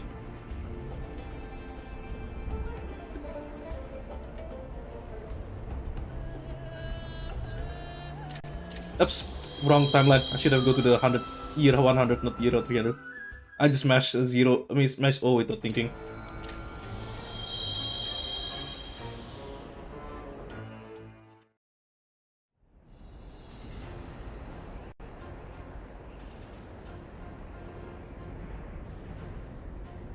And now, time for the plot twist. This is the time where story where Princess Astrid will reveal the truth of the world. Dun dun dun. So it is revealed that around the world there has been a barrier that has been shielding us from spoilers. Because beyond the barrier it's actually spoilers, which has been spoilers.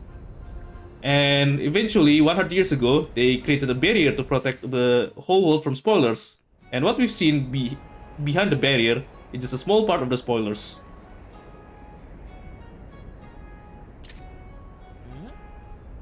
And now, right after the truth is revealed, Zephon pops up and decides to join us for some reason.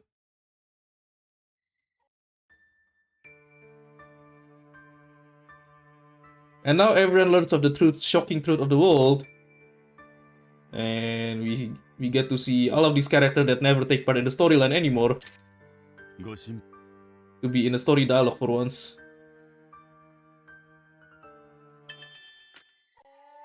Okay. What do I do here? Right.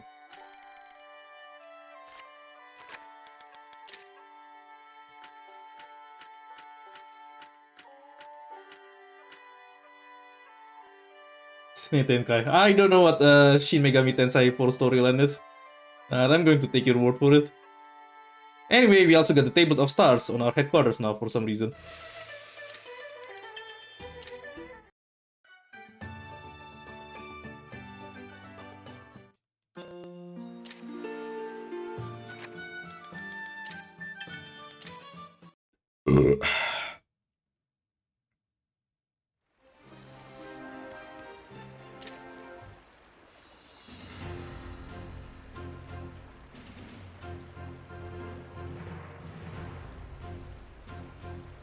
Now we also reveal the shocking truth of the world to the people 100 years ago.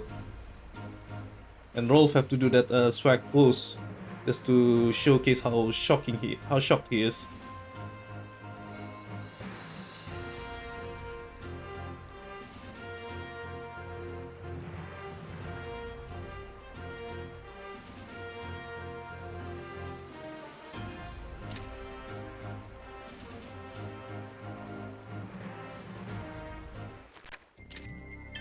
Okay, back to the headquarters and we good.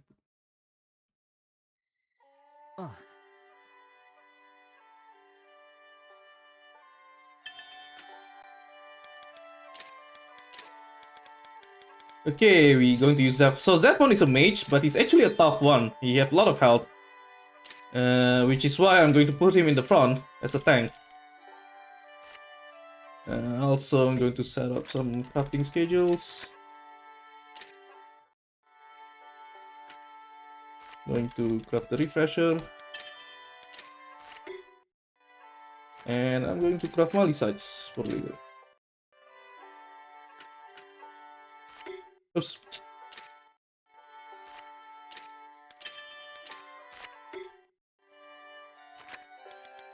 Okay, crafting setup is done.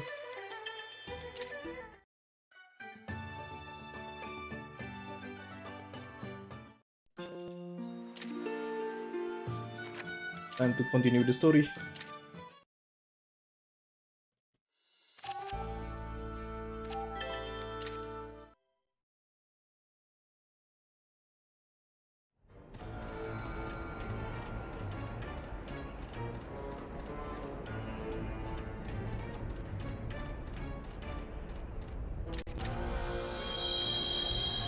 Ah, wrong timeline. Should go to the year 100. Damn it again. So many mistakes.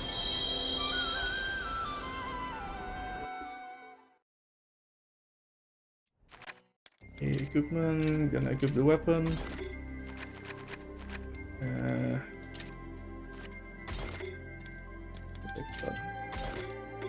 Okay, we are actually going to do an optional recruit and an important one here.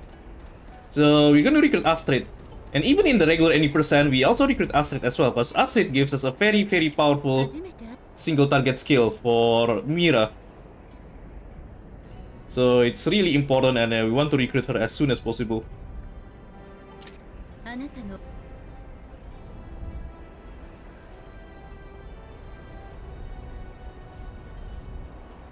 And the way you recruit her is by doing a duel with a monster.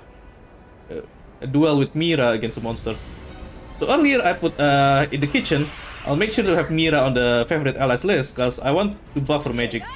And the main reason is for this duel.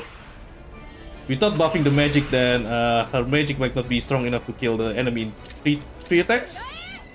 And it will be dangerous if this game goes longer than 4 turns.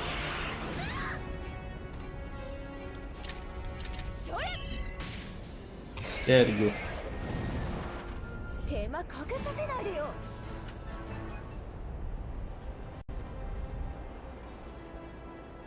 So yeah, we recruited Astrid and we got a super powerful single target spell for Mira, which we're gonna use throughout all of the run from now on.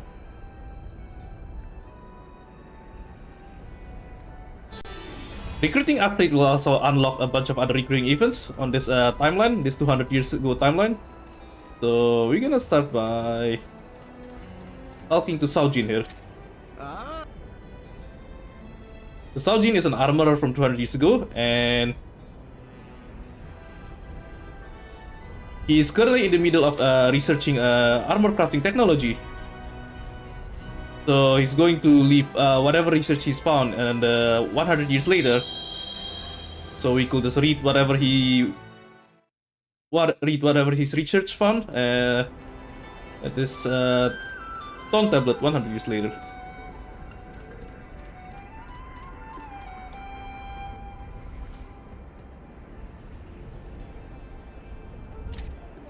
We could select one of the 2 armorers to learn from this from him, but it doesn't really matter. So I just usually when this choice come up, I just mash the button and select the first one without thinking.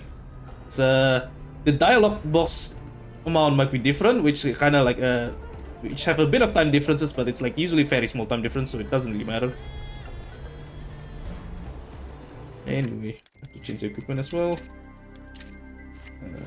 The leader. Should use Mr. Fuji. I'm gonna heal.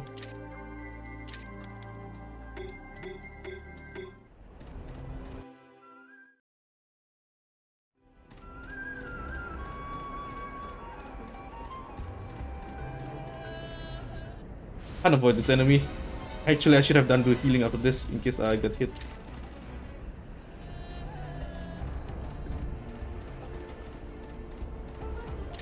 Okay, continue the story.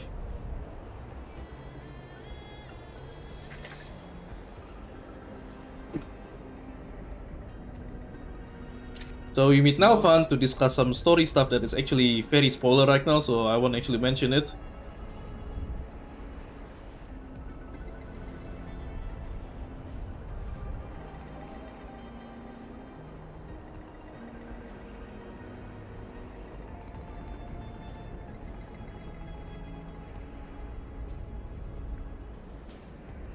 But right after this dialogue, we're gonna head into battle straight away.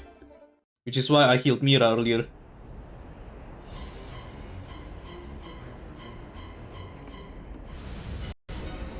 So Mira just got his first of all, this is Zephon's. So he has a rather powerful area ability. which is useful when wiping out a bunch of enemies. Anyway, so Mira. So that skill she just got from Astrid allows her to one-shot an enemy straight away from full health. So it's very useful in these battles.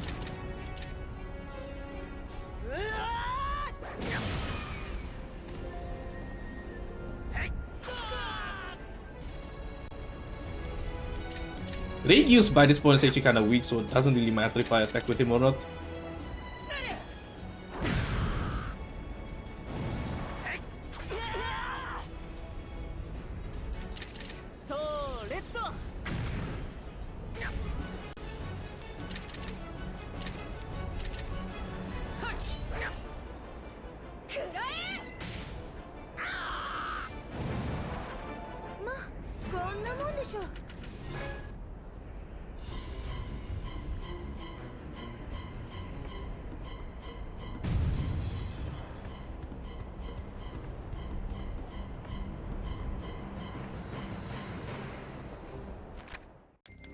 Now let's heal.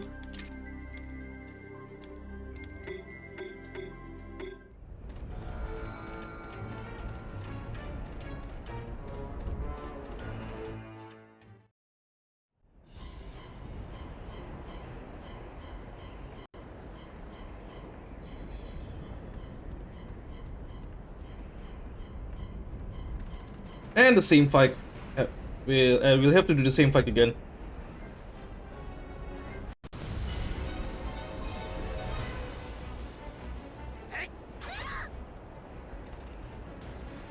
Ooh, they're attacking Miras. Whoa, damn, that's a lot of dodges.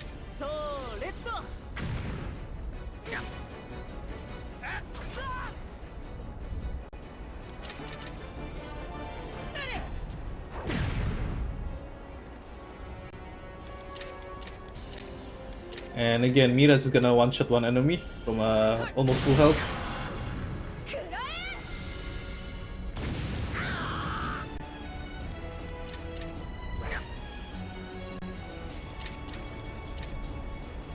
Hey Redping, so this game is for PSP. So yeah, this game is a game that is only released in Japan. And 2 years ago, a fan translation is done. And I'm playing this game with the fan translation. It's a huge translation project apparently, because there's like 210,000 dialogue lines apparently. So this game have a lot of dialogues. And we meet this Featherfolk ninja named Guleriga. So Guleriga joins our party at a rather high level, at level 45, while I think all of our other characters is still in level like what, 20 something, I think, or like heroes at 20 something or so. But still, that doesn't change the fact that Guleriga is a ninja who is kinda weak in general, so we'll never bother using him. Yeah, Ginger Boy, the 108 stars of this game, like, the recruiting is like very complicated. But at the same time, that's why this routing project is actually very fun to do. So yeah, I'm glad I completed this routing project. It was a lot of very fun to route all of those complex recruitments.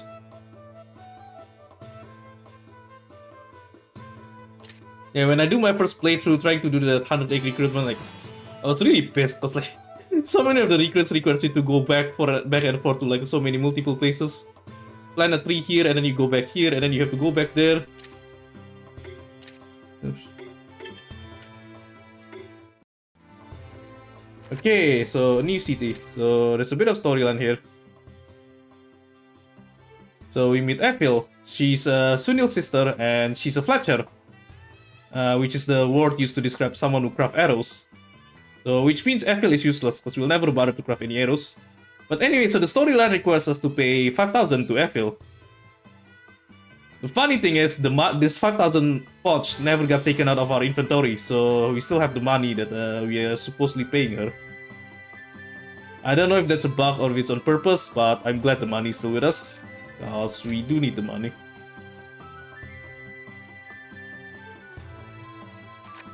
Okay, I'm gonna go to armor again because I'm gonna buy a couple of items. Tetsu and Spirit one. Yeah, I'm buying like a strong dagger for Reggie, so it's actually not useless now. And So also gonna upgrade Mira's attack by this new one. What do I get? Use Kotetsu, use that one, Jennings one.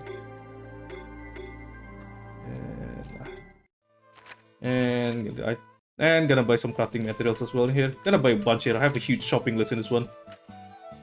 So first, Firestone. 6 ice stone. I need 8, but I already have 2. So not this one. Oh, I think 8 greenstone, 1 iron ore, 5 poison crystal, 4 leafy grass. Okay, there we go. So basically that's a bunch of items that we need to craft a bunch of materials that we'll need throughout this run.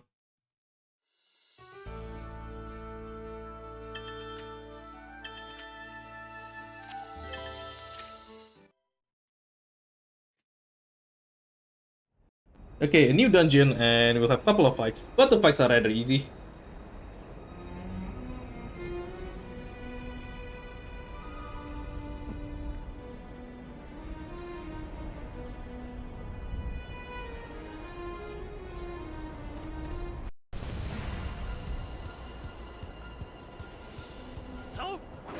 I didn't kill Mira, so if they keep attacking Mira, this might actually be dangerous. Uh-oh. Don't kill Mira, please, because she speeds up this fight quite a lot. Okay, good. At least I could use her once. Yeah, because with Mira's new ability, she could just one-shot one of the enemy from a full health.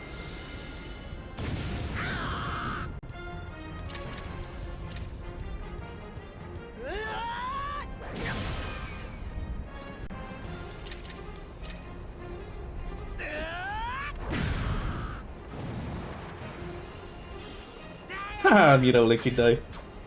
Okay, but I think she's dying at this point doesn't really matter anymore. So I think the others could do decent damage as well. Now that Regis have a new weapon, like he's not useless as well. Still good to have Mira in here though. Like if I had Mira there, I would deal huge damage to this last enemy. But whatever, doesn't really matter.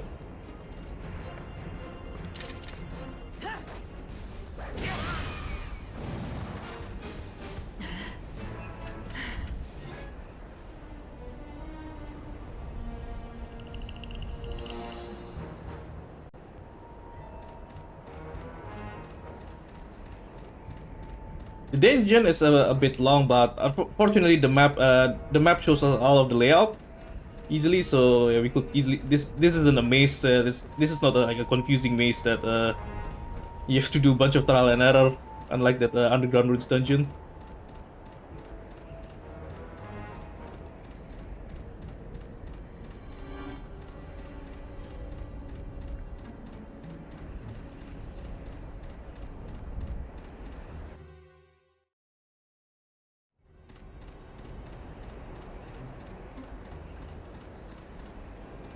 Can avoid this enemy here because he's on a very narrow path.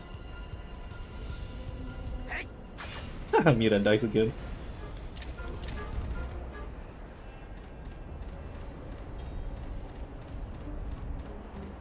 Okay, we have a very quick optional recruit here. And a useful one as well. So there's a old dagger ninja tools left here. Left by someone from 100 years ago, and when Regis looks at it, he learned a new skill. So yeah, that's a new start of Destiny. And it's actually a useful skill as well. It's an area skill that, well, now that Regius have a decent damage, the area skill is useful as well.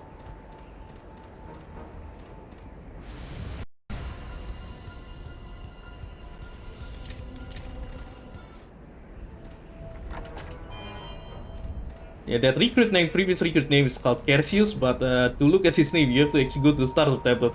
Because you don't even see his name when doing the recruiting.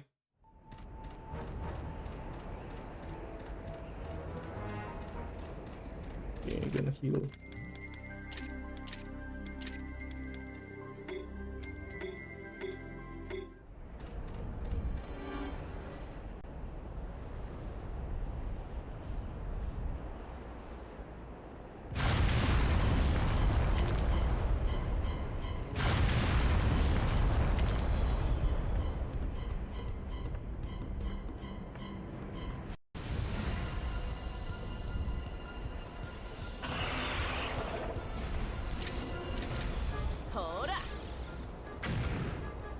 So these opponents are like fire elemental. If I had tried to recruit the character that allows me to craft ice magicides, actually could deal bonus damage against these guys. But recruiting them early on is like it takes quite a long time, and it's quite a lot faster if I just recruit it later on alongside a bunch of other recruits.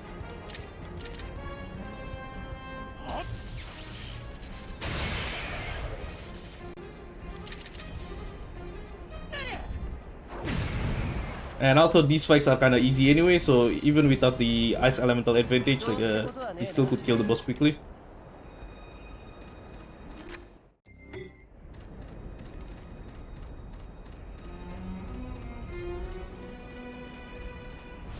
I want to take the chest here, but that means I have to hit this enemy because they are very close.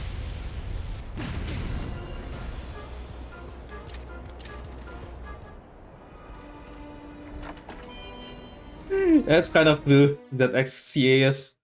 This game is very different from like how a regular Suikoden works. But it still have like some elements as well, like the fact that there's 108 stars, for example, which I'm showcasing in this run. Do I need to heal? Damn it. That's annoying, they keep getting to move before I get to move.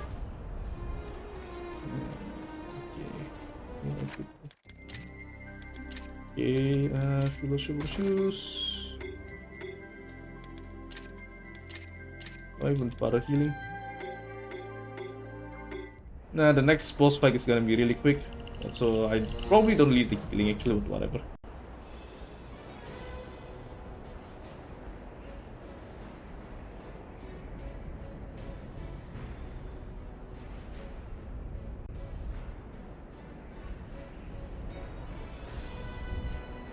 Anyway, we meet the Family X again. They asked us to join them this time. But of course we refuse, so another boss fight coming up.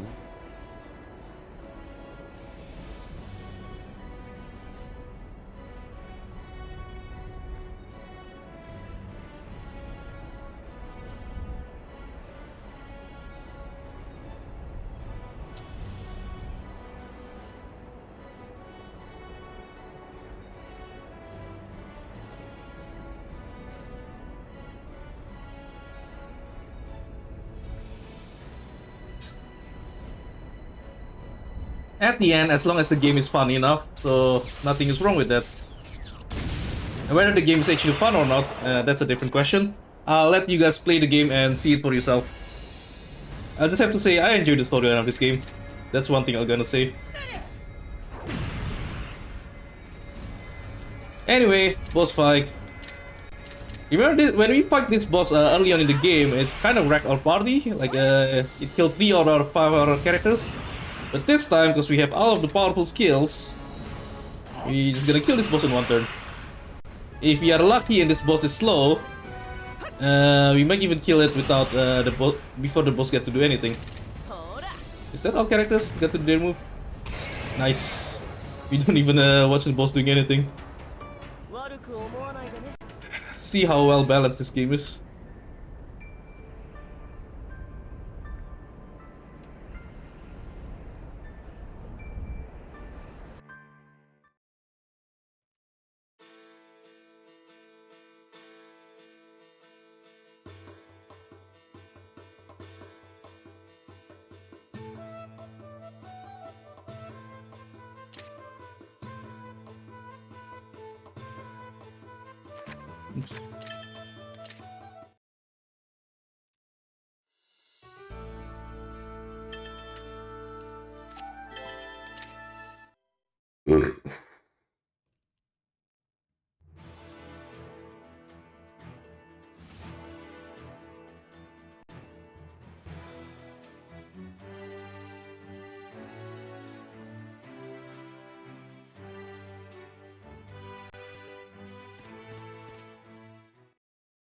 There's a bunch of chests inside this fortress, but we're just going to ignore all of them.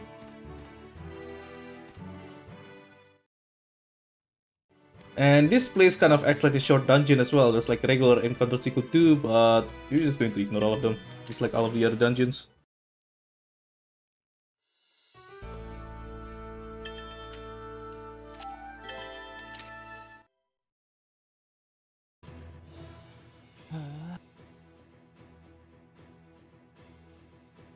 So we get to a new city, Akiltes, and we meet two new characters, Ristil and Laskaris.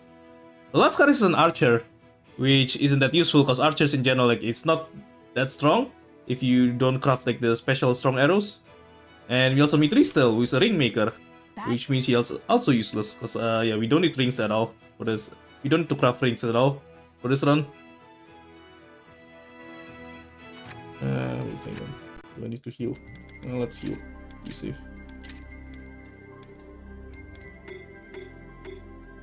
Yeah, it should be fine. Next enemy is easy.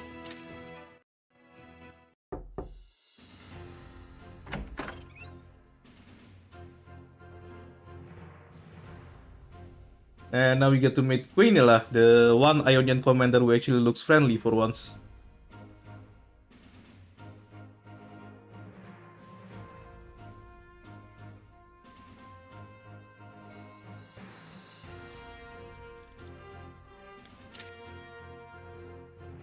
And there's two fights coming up, but they are pretty easy, so yeah, which is why I don't even bother healing my characters to full health earlier.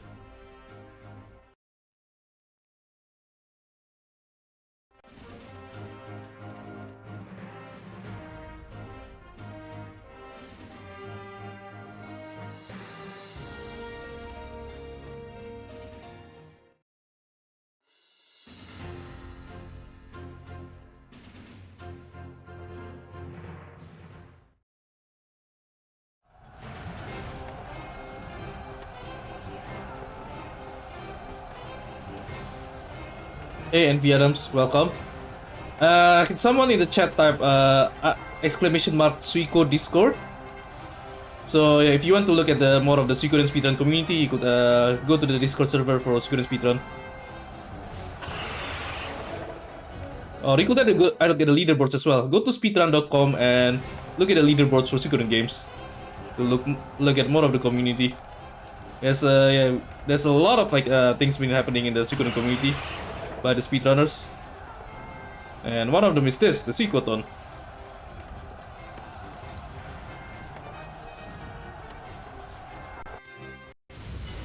Okay. So these are just regular enemies, so they should die pretty quickly.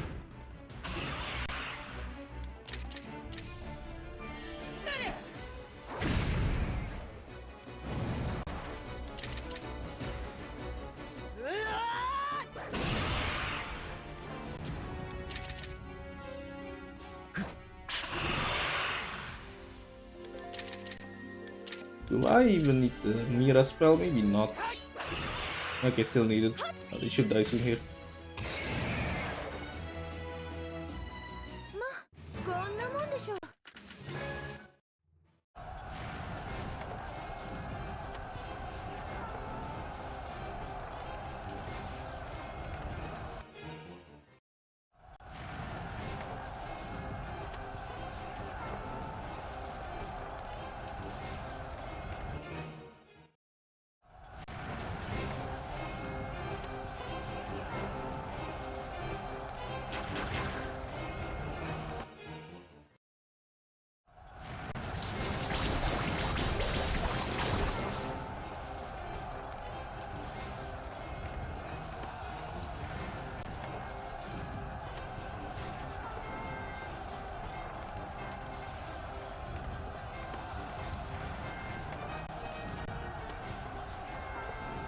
And so here is Zafit, the villain that has been hyped up since the start of the game.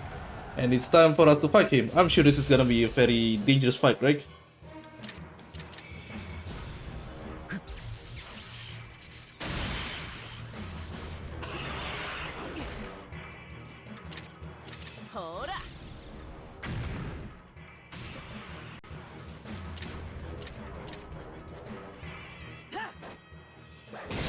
Okay, at least we killed one of the smokeras.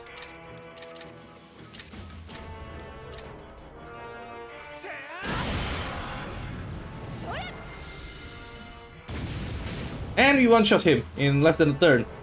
I'm so skilled. I am very skilled. This is the boss that has been hyped up since the start of the game, and I killed him in only one turn.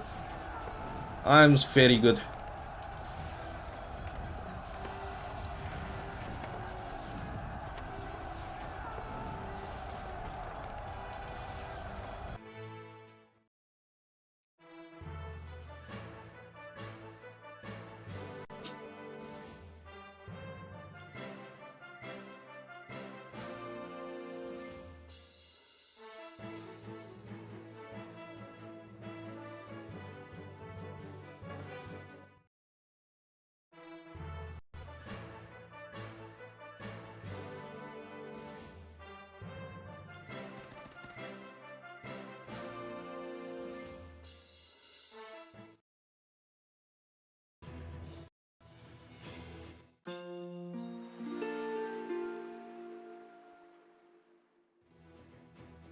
And we also meet Numistro. He's the second chef, that second meat chef that we're going to recruit.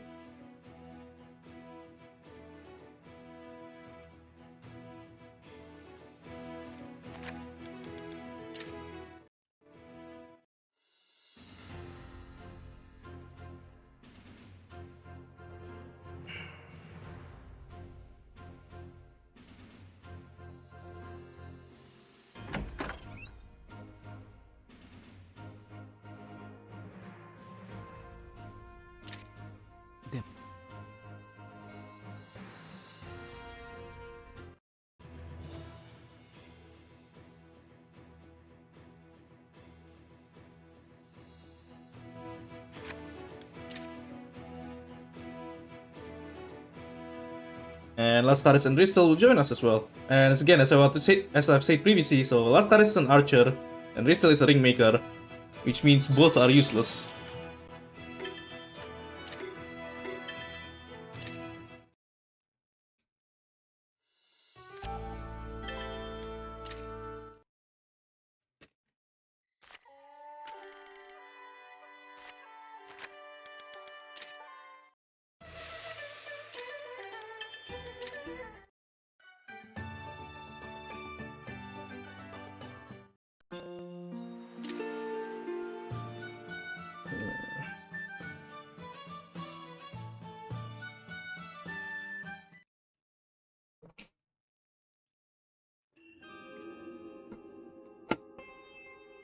So more plot twists. A tree that they planted before is gone.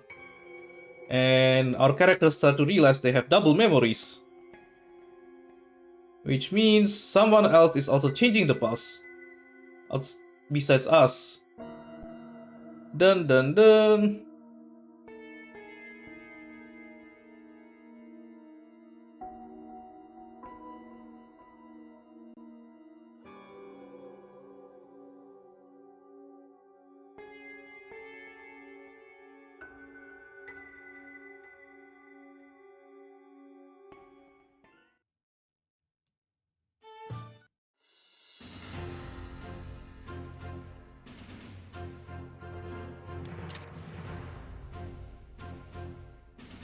Okay, the next part of the game, we're going to go to dungeon and we're gonna have some tough fight. And what's annoying is that we are forced to use like 4 of the 6 characters are forced, and like two of them are crap. Actually, 3 of them are crap. So we're gonna have to do tough fights where 3 of the characters are kind of crap. And yeah, there's a real chance that I'm gonna get killed here in this fight. Like actually in my PB, like Mira got killed very early on the second fight, and then I have to have a restart and lose 1 minute. Anyway, yeah, the upcoming fight is gonna be tough.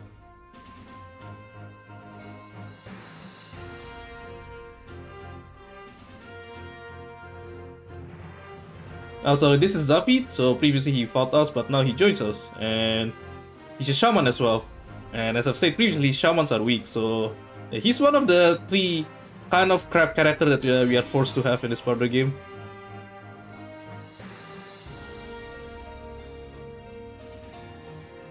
So actually, see, besides the hero there, we have Regius, Zafit, Ilya, so all those 3 are forced character in this part, and yeah, again, they're kind of crap.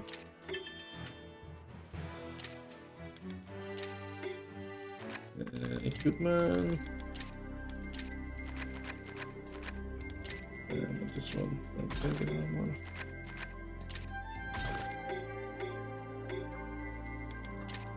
And we're gonna move out. Oh man, Topas, I feel sorry hearing that. Oh yeah, I remember you were chatting in our Discord saying like you've done some like a low level playthrough. That actually could have been fun if you stream it. Anyway, yeah, so we have 2 story fights here against enemies that are actually tough, like really tough. Unlike the previous ones, we have some story fights where the enemies are too easy, but this is the opposite this time. They look like generic enemies, but yeah, their stats are very high, their attacks are very high, their speed is high. Like okay, so it's these ninjas. So basically, we got ambushed by these mysterious ninjas, and again, they're very powerful. Okay, at least Mira got to move once, because if Mira dies straight away without having to move, then I'll probably just gonna retry this fight. Because Mira deals way more damage than everyone else. And without Mira's damage, then they're gonna kill us quickly.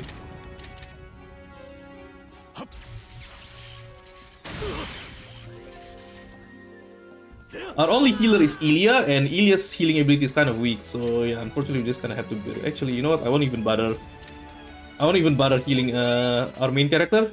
I'm just gonna refresh Mira's stamina so that she could use her last skill again. So the last skill is like super OP compared to everything else that we have at this moment.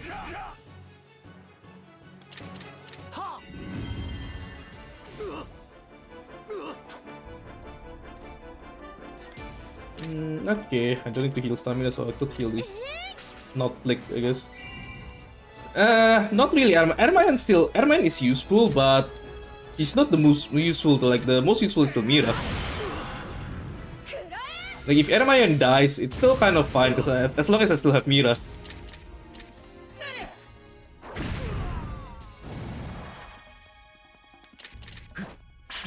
Okay, this one goes smooth at least. Let's hope the second fight goes smooth as well.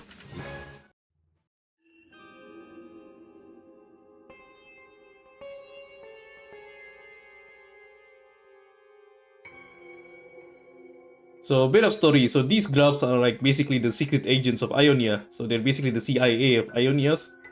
And the fact that we got attacked by them shows that we are actually closing in on a dangerous territory held by Ionia. Dangerous secret territory held by Ionia. Who do I have to heal? I don't have to use this.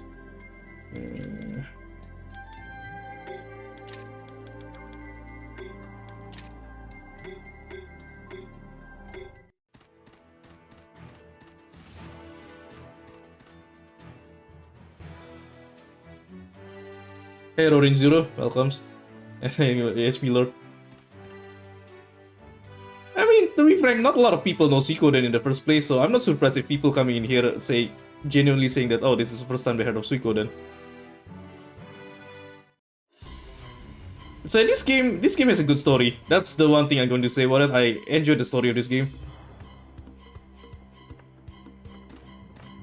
And also the recruiting of this game is very complex, which makes this 108 stars run a very fun routing project for me. And I'm really glad I actually did this. It's a lot of fun to route this.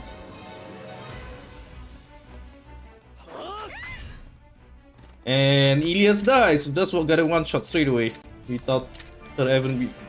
So we got no healers at all in this fight. Fun start.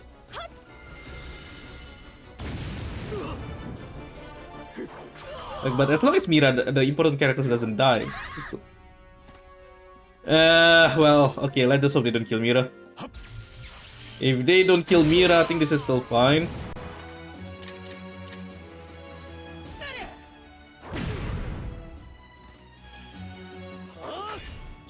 Well, now this is going to be fun. I mean, we already killed someone, one of the enemy quickly too, and the other guy's kind of close to being dead, I think, so...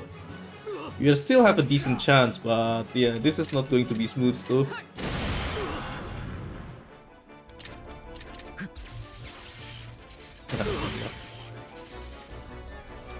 Okay, good. Second person dies at least.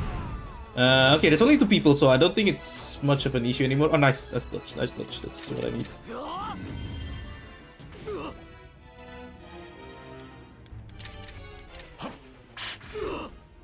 Okay, that other one is kind of close to being dead as well, I think.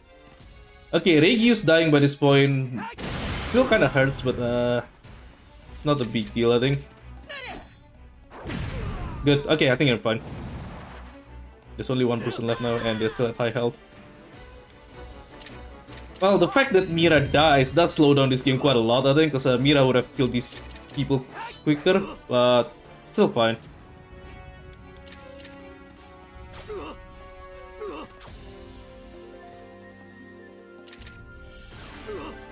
Fuck damage, oh man. This regular attack from Zafi is basically useless. Okay, good. Yeah, Hermione is good, I think.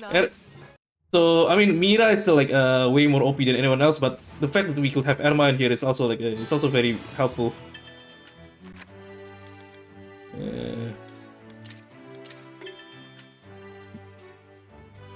But Jack 1 that we got here starts at a very high level. He's at 50, so he's even more useful.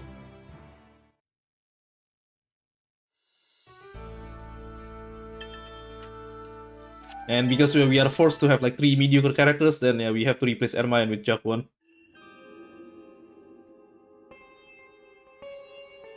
Yeah, you're going to see Jack 1 a lot, because Jack 1 is very powerful.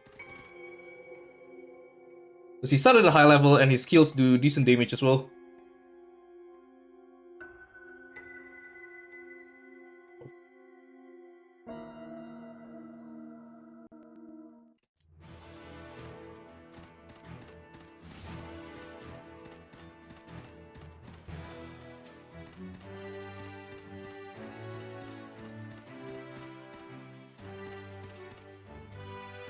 Damn it, can't avoid that enemy, do I?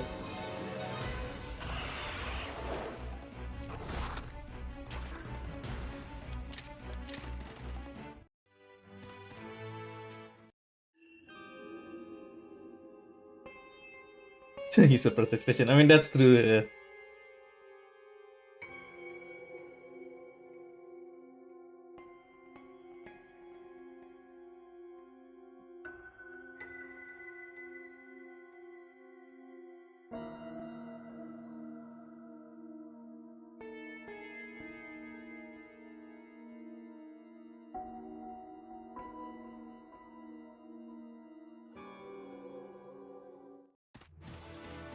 Anyway, there's no actual fights that is required in this dungeon. There's a lot of regular encounters, but as usual, I'm just gonna skip through all of it.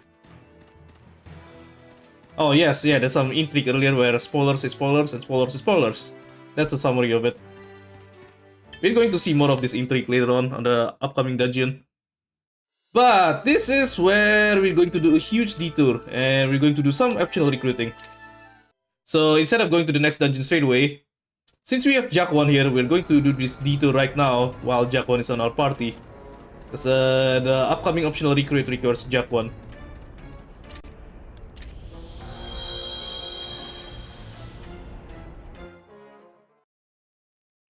Okay, so I want to give this equipment to Jack 1 first, because I need to have him wear a stronger weapon. And I'm just gonna unequip Zafit so we can sell his items. Oh, before that, I'm just gonna talk to these guys first. So, first, this is Sojin. He's a sleepy... He's a sleepy ringmaker.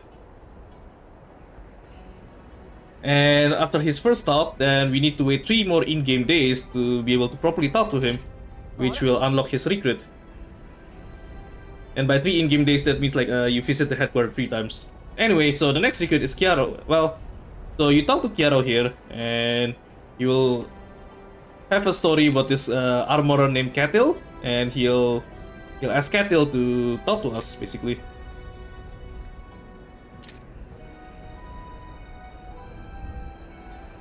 So we talk to both Kiaro and Sao, and they're gonna plant a tree on where is it? Oh, Dio's Fortress. So you could visit Dio's Fortress in 200 years ago.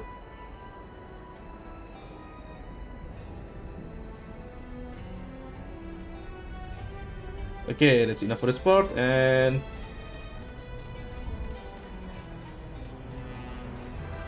now we're going to have a duel.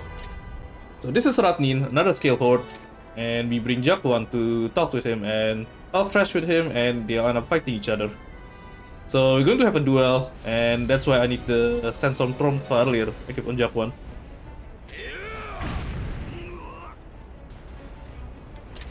That will buff his attack a lot and allows him to beat Ratnin in the 4 attacks.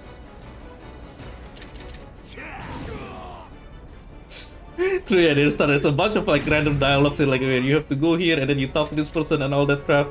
And then you don't even get to meet the person. You just see whatever armor he left behind. And also, recruiting Katil unlocks other recruits as well. So yeah, you have to go through him to unlock other recruits later. Anyway, so by fighting Ratnin accidentally transfers his skill to Jakwan, which means we recruited Ratnin as a star bearer.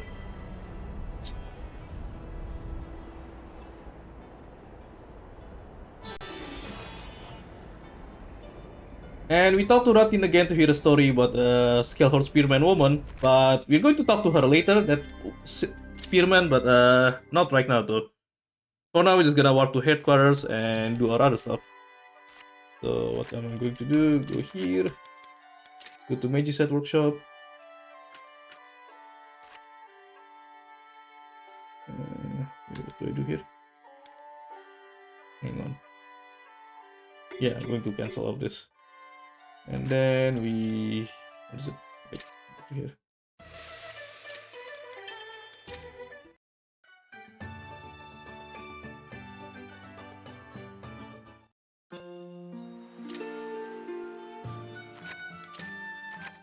And then we continue with the story for now. You gotta have that detour to Behemoth Grave. Just because this is it's a temporary moment where Jakwan is on our party, and Jakwan will leave us after this dungeon for some time. So while Jakwan is in the party, we want to recruit Ratnin.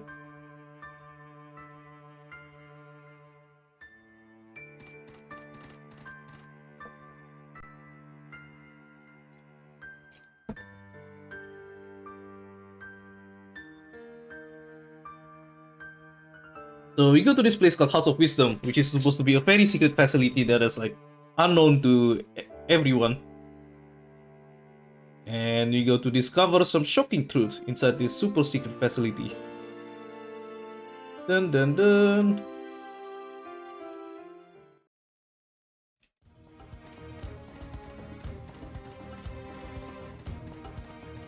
Let's say it's a bit of annoying dungeon because like, there's some annoying puzzles in this. Well, although I already know like how to do the puzzle, so dungeon is kind of short when you already know the solution. But when my first playthrough, I just got confused at this dungeon, like having to walk back and forth, figuring out what the hell's going on, and just like randomly try things until the door is unlocked.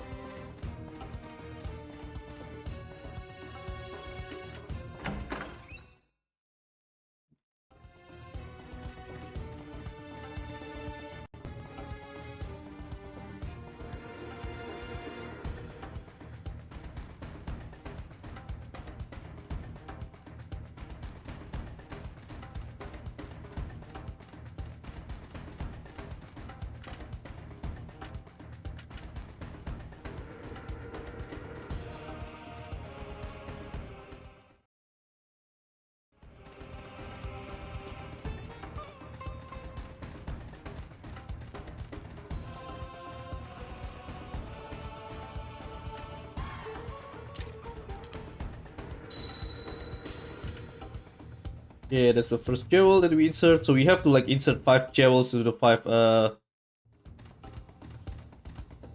slots on the wall. And every time you insert a jewel, then the corresponding colored colored wall's gonna get unlocked.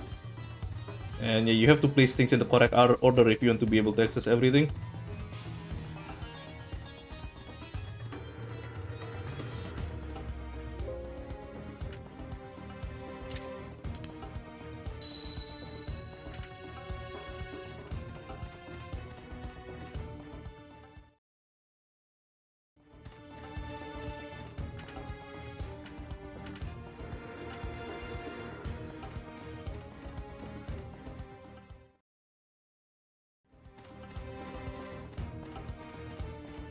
There's a powerful magic stuff here, which you want to get, but unfortunately walking through here means like I have to face this enemy. Because you can't avoid him because he's in a very narrow path. And this enemy, Deserter Executioner, have a very powerful ability. Basically an area attack that like, they basically remove more of the health than of my health of our party members there.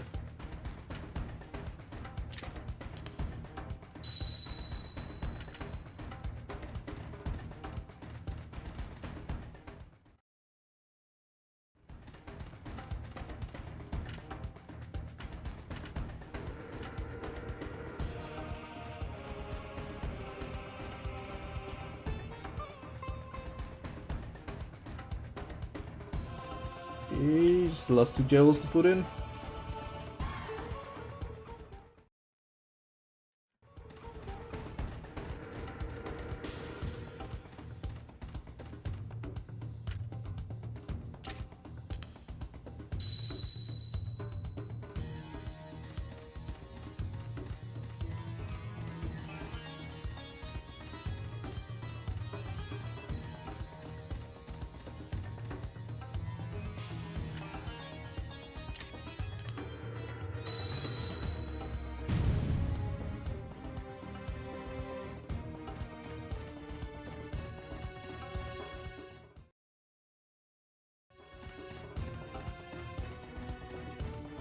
Oh, do I need to heal? Maybe we'll heal Mira. Nah, I don't think I need to heal anyone else.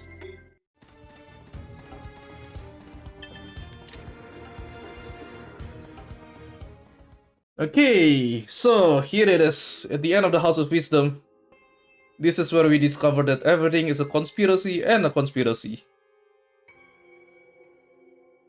It is discovered that the Terrace Pharma is actually spoilers created by spoilers, and is actually spoilers used for spoilers.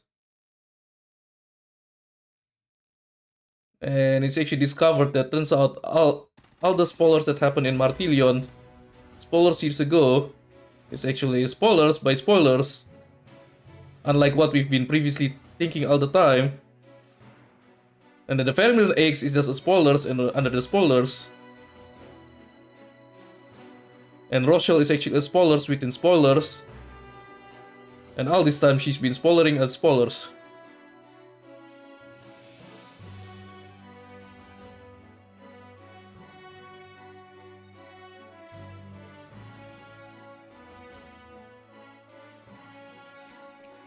I know, right, Clef? I can't believe, like, this is such a shocking moment, and I realized that spoilers are spoilers. It turns out that all the spoilers has been spoilers all this time.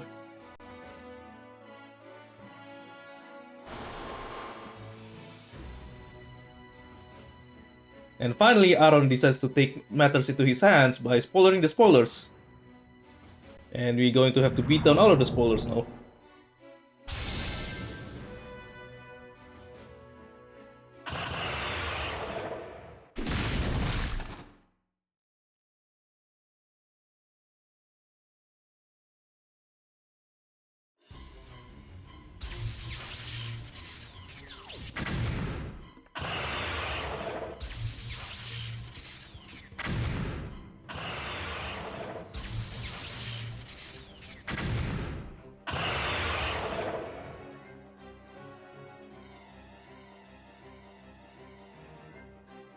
Yes, Lilith, so the story is...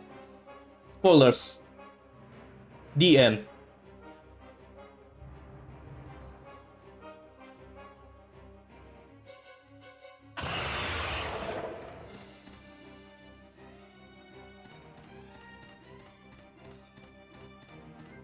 You're welcome, Lilith.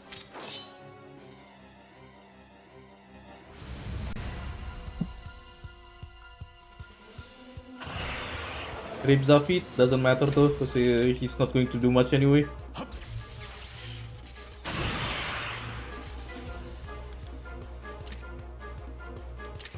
Okay, now that Japan has already learned Faithful Earth, so it gives a powerful area effect. I mean, I don't even really need it for this fight because it's easy, but yeah, just add it, why not?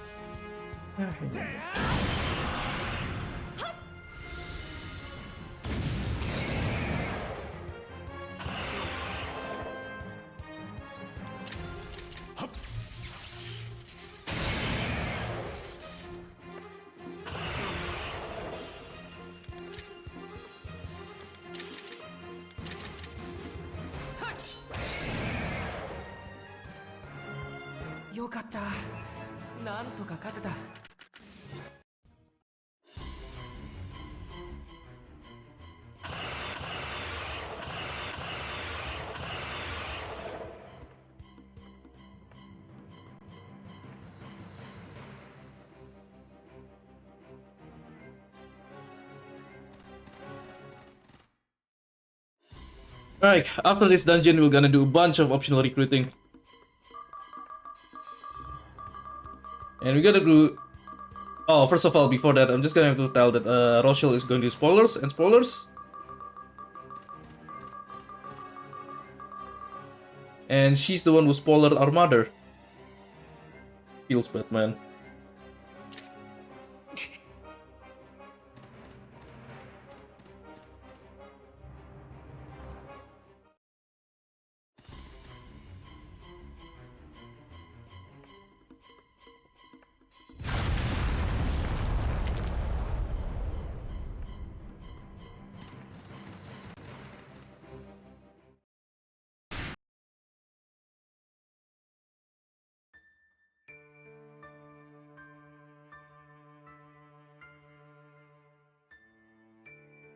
And so, our main character tells Quinella all of the spoilers that we discovered inside, and Quinella is shocked.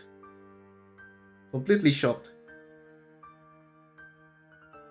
That all this time, Ione, her own country has been hiding spoilers and spoilers.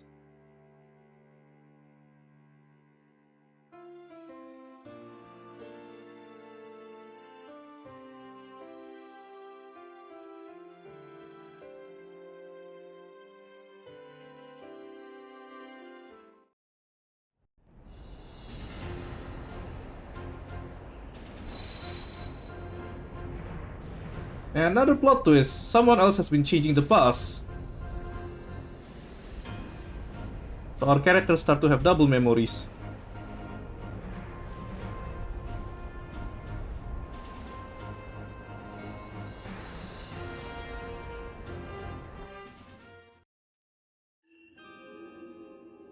And that House of Wisdom that just got destroyed suddenly stands still again. But it's very dusty, so nobody has been really doing anything in this building since forever. So the past has been changed, and the history of House of Wisdom has been changed.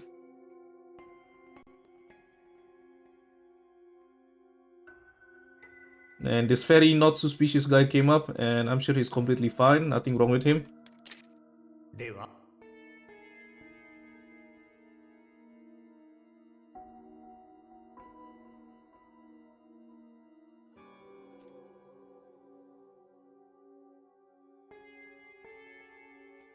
ルガトが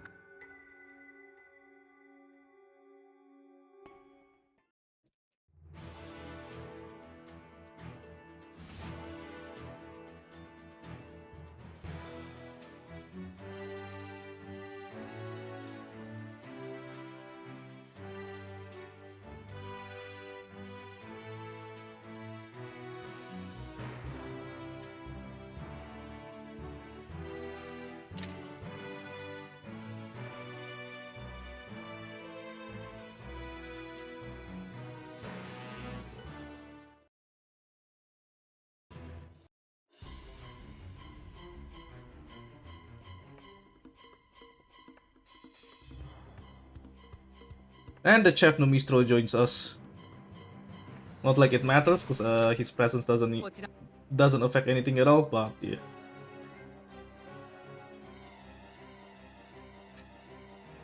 Nah, yes, my lord, you didn't look too suspicious at all. Don't worry, it's fine. By the way, how do I report this guy named Yes, my lord?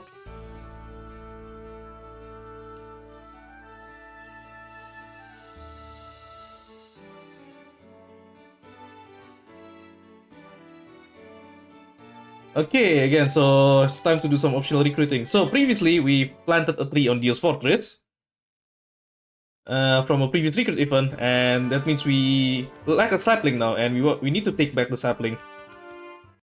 Damn it, hit this guy again. Oops, that was a stupid mistake.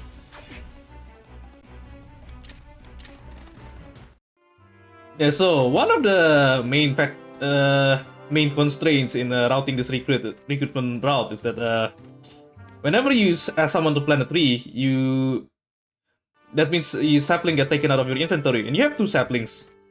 So if you're out of the saplings, that means you can't ask someone else to plant a tree as well, which means it restricts some of the recruitment events, and you need to plan it properly so that you could do everything at once without having to go back just to get a sapling. Okay, first in here, I'm going to... What do I do here? Talk to Ruzin. So Rujin gonna plant a tree for us in I think was it Apiro Plains? Yeah, Apiro Plains. To access a recruit.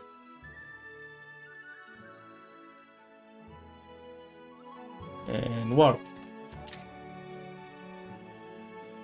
Warg is gonna tell a chef friend of him to leave some receipts for us to read in the present. And Somjin. Somjin is a poison weapon crafter. And this is his daughter, Chamjin, who is a medic. So they're kind of like the opposite of each other. One crafted poison and one crafted medicines. And so his daughter came to get annoyed by the antics of his father. And we get to see some banter between them. Now to recruit this Somjin, the dialogue implies that you have to try to craft a weapon at a high quality to recruit him and to impress Somjin. But I kind of feel like this part of the game is actually bugged, and you don't need to do any crafting. He'll just impress automatically without doing any crafting, and he'll transfer his skill to you. And we get to be able to craft poison weapons now. And you talk to him again and ask him to plant a tree on a place called Riolta Plains. Now we want to do this Riolta Plains recruit because there's a very important recruit later on that we want to get it as soon as possible. Because it gives us access to a very powerful weapon. Anyway, now that we recruited Somjin, we could talk to Chamjin again, and we could bring an apothecary to learn from Chamjin.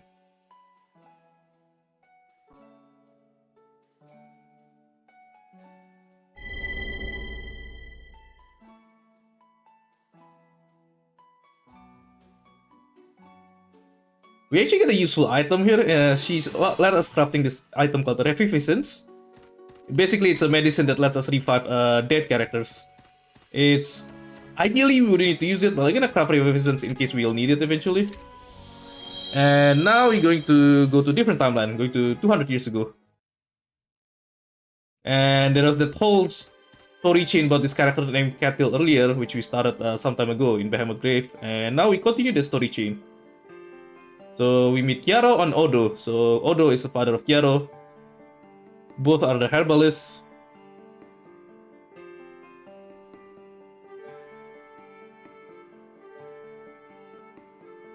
And basically they said their friend Catil is not available to meet us. So yeah, we are out of luck in meeting Catil, and we can't learn from Catil at this point.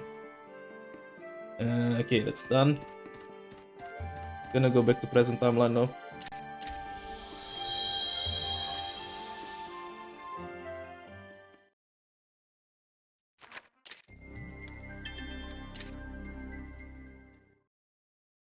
Like, so these recruiting sessions is basically a slice of life game, really. You'll get to see all of these character storyline, background storyline, and see what they do in their daily life. Oh, a bit of trick here in Riolta Plains when you want to access the tree.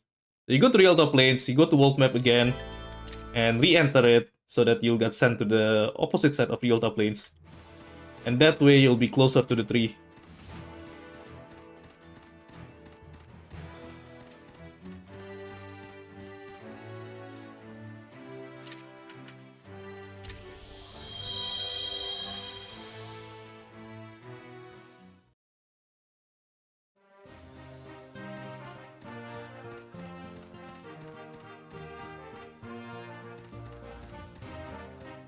So as you see here, like the area around Rialto Plains 100 years ago is contaminated by poison. And this was used by a character here named Mephitis. So we have here Mephitis, she's a Fletcher. Yeah, this is Mephitis, she's a Fletcher, she crafts arrows. And she's been researching the crafting of poison arrows. But because she's been crafting too much poison, she's been working with poison too much, she has been permanently damaged by those poisons, and it seems like her speech is slurring and her looks has been deteriorating. Anyway, she has to get some poison water in this area, and it's a mini side quest where we just have to walk around this place and get an item here and just go back straight away.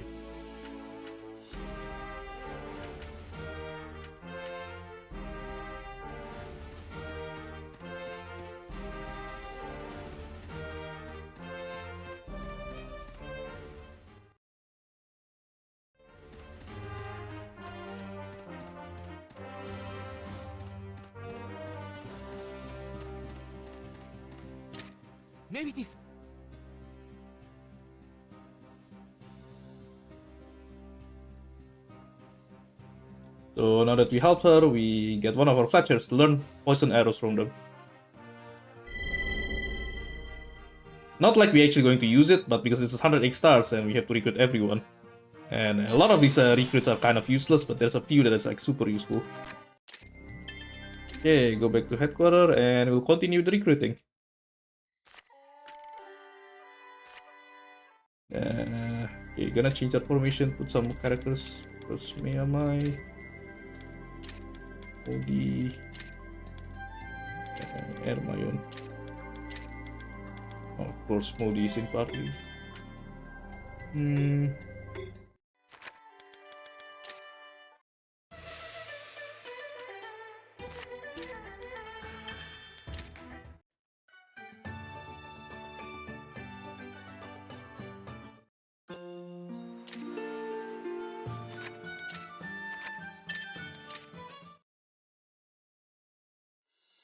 And earlier, because we already planted a tree in Epido Hills, we want to take back the sapling while visiting it at the same time.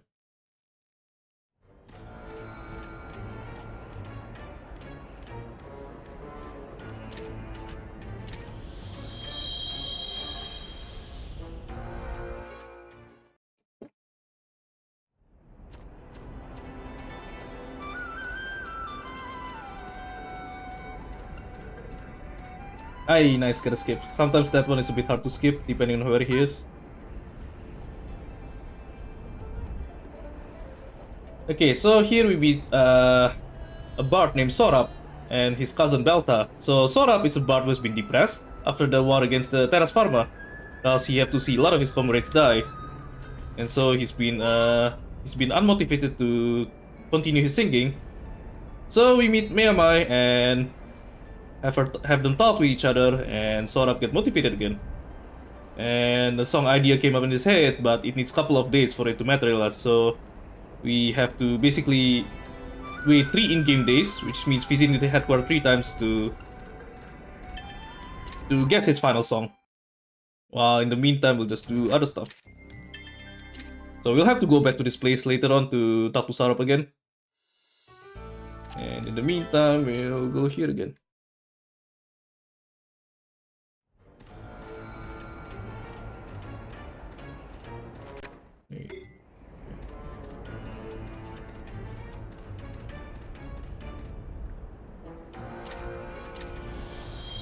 Oh wait, oops, I went to the wrong timeline. Yeah, pressed too quickly.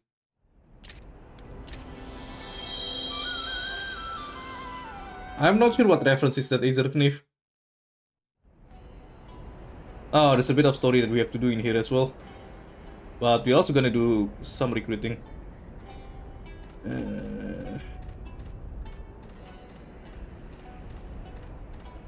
Whoa, Onyx Fort Ninja, you say that on a Suikoden stream? How dare you? I'm just joking, by the way, in case it's not obvious.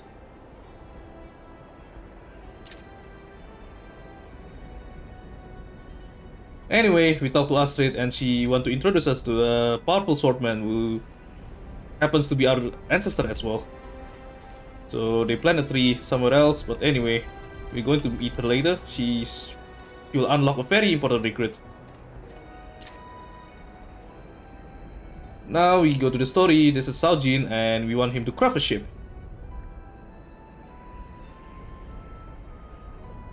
The background story is that a ship is a forbidden technology that has been forbidden by the Ionian Empire in the present time. So nobody knows the existence of ships.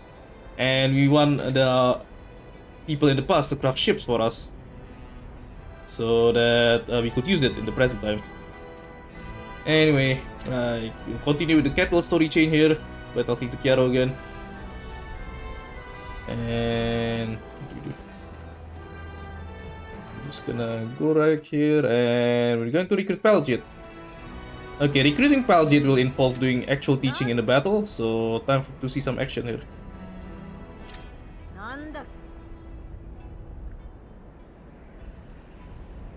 We also do this recruit in any percent, because it gives a very powerful area ability for Hermione. Anyway, so because me and my gonna set everyone on a single unite so that they have faster animation of menuing, and we're gonna use this guy. Okay, so the way the recruiting works for these teaches, so for Hermione you need to teach 4 times. But the deal is, with this one enemy, he'll die in only 3 teaches.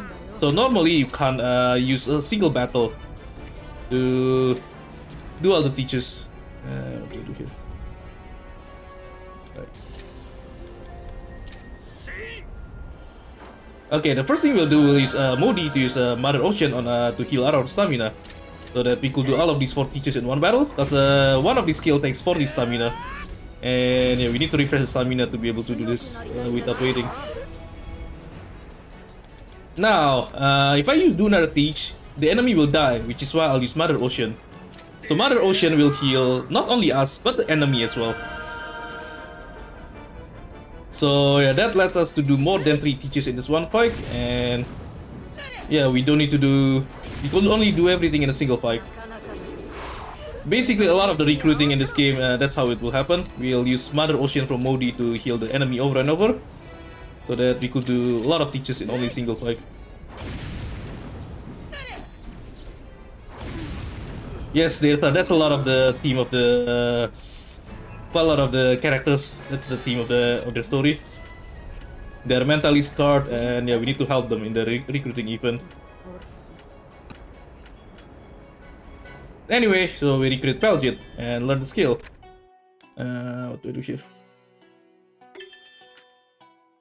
And after that, we talk to Pelgit again, because this will unlock another recruit event for a guy named Enhebat. That's Pelgit's brother, and by talking to her twice,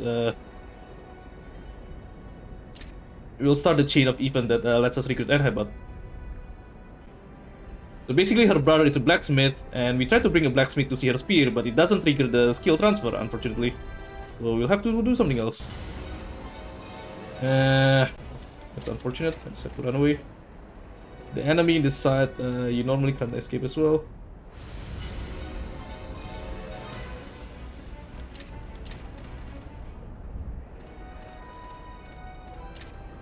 And this is Sujin. She looks like a little girl, but she's a very crafty blacksmith. But unfortunately, she lost her hammer. So we need to help her find her hammer in the future. In the meantime, we're gonna go back to headquarters and... Oh, and when we go back to headquarters, the last recruitment event in the Cattle's recruitment chain will happen. And Cattle's armor crafting somehow got into this headquarters, and... Oh, it's not the armor. So basically, Cattle's written an armor crafting manual that got us to us in the present time. And when Judelia looks at it, it gets transferred to her. And what do we show? Battle plan, formation, Mira. Was it Usri?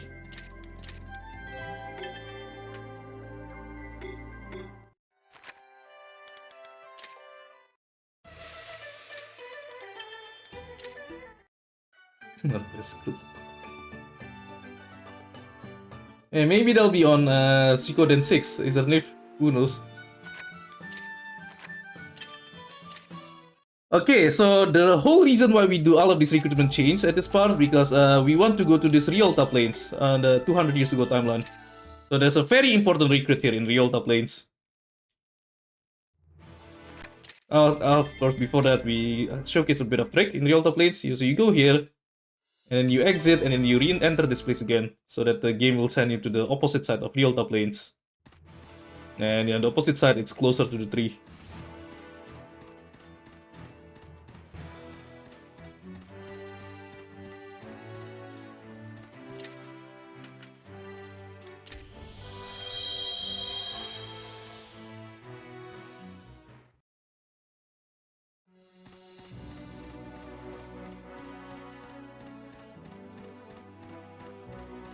So to access this place, we need to do quite a lot of recruits. First, we have to recruit Somjin earlier so that we could unlock Mephitis in the 100 years ago of this timeline of this place. And that lets us to unlock the Sildis in the 200 years ago timeline of this place. And after we recruit Sildis, we can get recruit to Nolbanos, which is super important.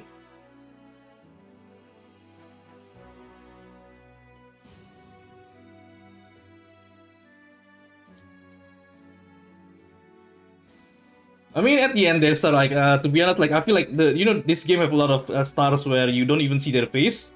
That's probably like a way to fulfill the 100 stars quota without actually drawing extra artworks, because it saves budget to do that. So. Anyway, first we meet Sildis, who is actually an hero's ancestor. What do I do here? Right. And so Sildis gonna. Oh, so Sildis is going to pass down her skills to Hiro, to our main character. Okay, so I'm gonna have Ilya healing. Use the refresher here to fill up the stamina of Hiro and Sildis, because they'll need quite a lot of stamina to do all of the teaches here. So this enemy will die in 3 teaches, and I have Hermione earlier used her skill on one of them, so that one of them will die quicker. Phew, that's everything. I didn't do anything anymore. I have to finish rain again.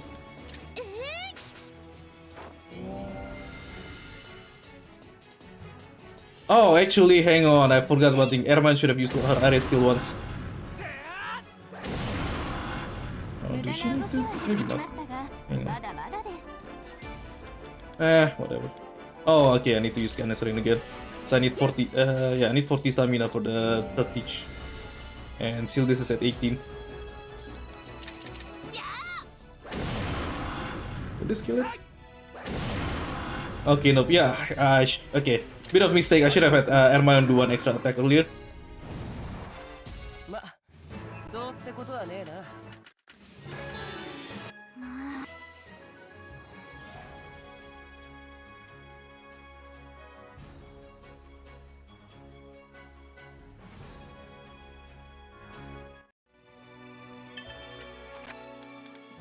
And the reason why we have Mira and Lucere in this party is for Nolbanos. So Nolbanos is, let's just say, a classy gentleman, and he wants us to bring a bunch of waifus to impress him. So yeah, we bring all of the waifus from our party, and that will, let him teach us his magicite crafting skill. So his magicite, it's translated as Ruinous Magicite. And it's basically the single most powerful magicite for in this game. And the whole reason I do the route here is I do a bunch of recruits at this part is to unlock this magicite because it's super strong. So magicite.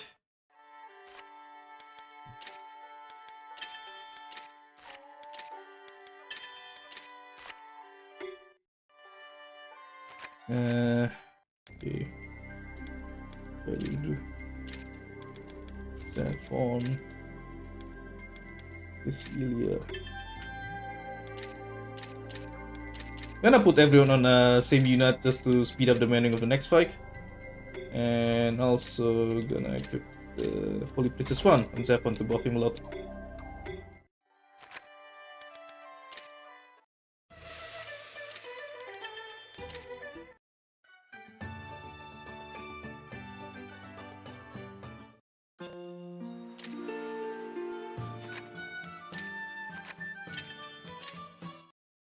So basically, that Ruinous Magicite, I think the literal translation I heard is something like an Assassin's Dagger Blade or something like that. But anyway, it's basically it's. I think the game's description says it deals like a weakness damage to every enemy, or I'm not sure how it's described, but it's basically super powerful. Like it's stronger than any other Magicite. Oh, I forgot to do one thing before going to the tree. Then you have to talk to the Scale Horde, and that will trigger the recruitment chain for Enhebat. We found a spear from 200 years ago, and we'll have to pass it to our blacksmith later on.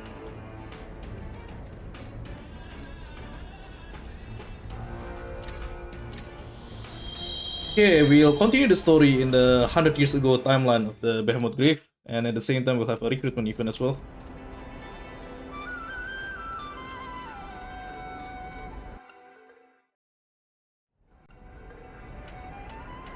So earlier we had the story of Sujin, the blacksmith who lost her hammer 200 years ago, so we could try to help finding it 100 years in the future. And there you go, we have the hammer, but it's very rusty. But at least we know where the location of the hammer, so we could tell her later on when we got back to this place 200 years ago. That'll still be quite a while though, because in the meantime we'll have some story to do.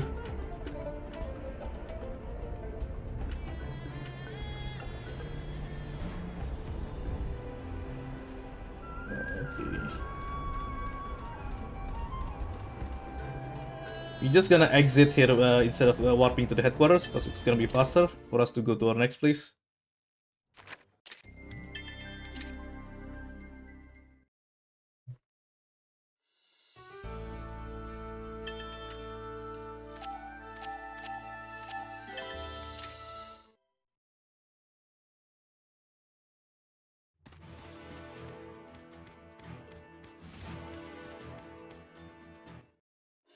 Okay, so this is a fight that you don't have to win.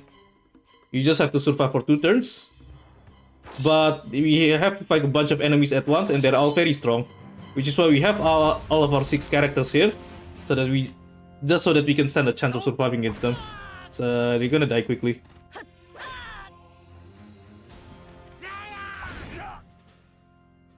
And we have all of them on a single unit, just so that this defense menuing is faster if they're all on a unit.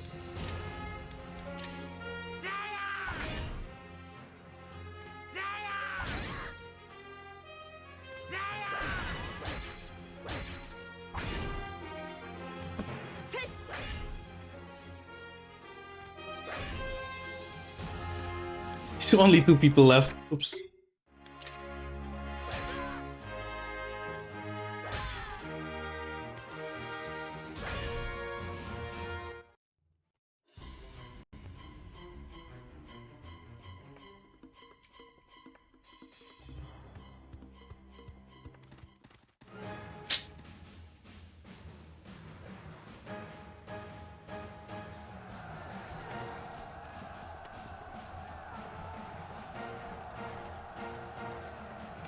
And Jaquan is back.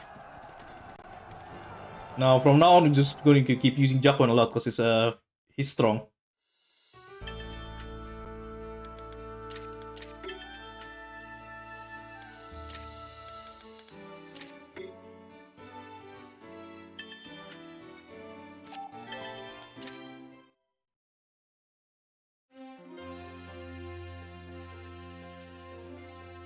Anyway, gonna do some shopping in this new city.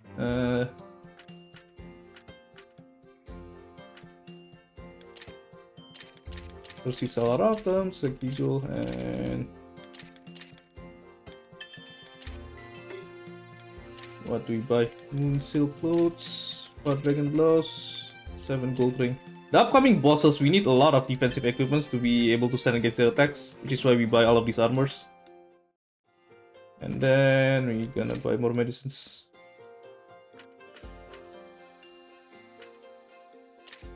And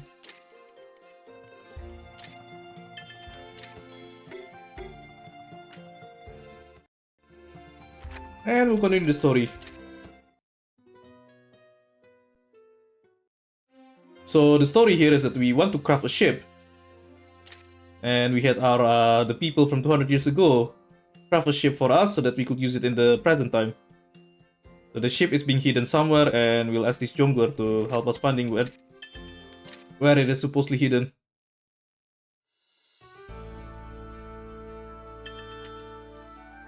Before we continue the story though, we're just gonna go to headquarters again. And we get a Renus Magi set, which is like super useful.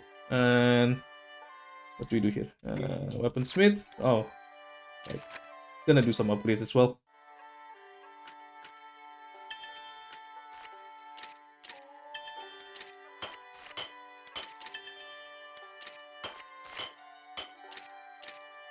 Oops, wait.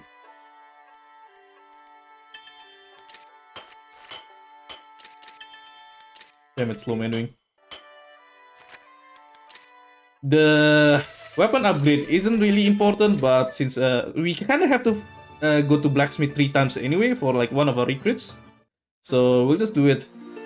We'll just upgrade our weapons at the same time, and it helps making the next fight safer by having stronger physical attacks.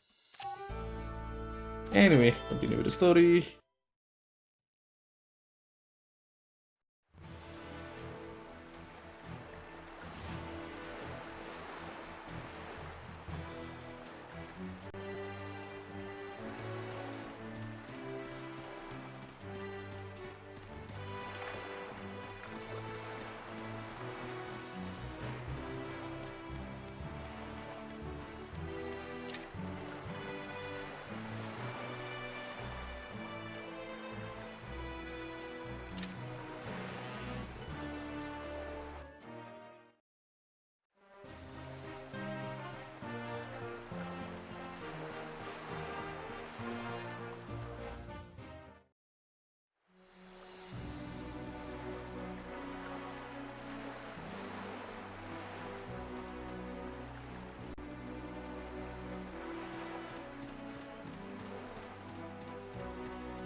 So this is the first time our characters have seen a ship. And the story is that the Ionian Empire want to prohibit all ships because it's dangerous when the ships.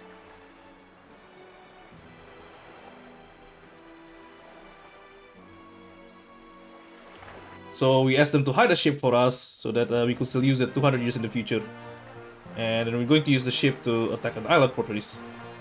I'm sure all of that makes sense, right, guys?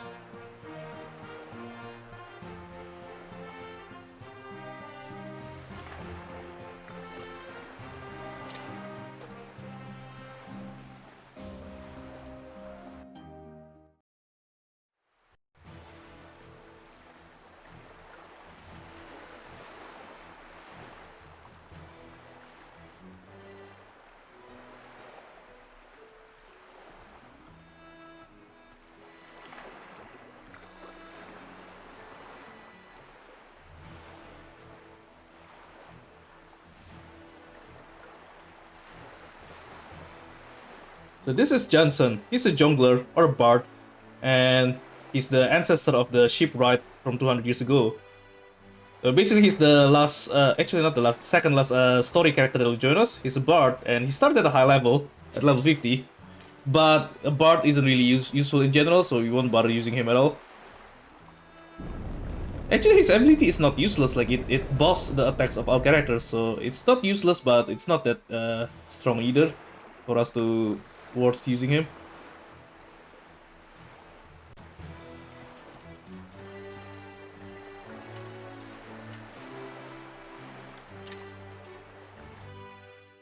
Okay. So here we're going to attack the island fortress. There's like a 2-minute cutscenes before that, so I'm going to probably use that time for a bit of break. But yeah. Once you finally get to the fortress, there's two dangerous boss fights that I have to be careful on.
As a rip, do you want a joke answer or a serious answer?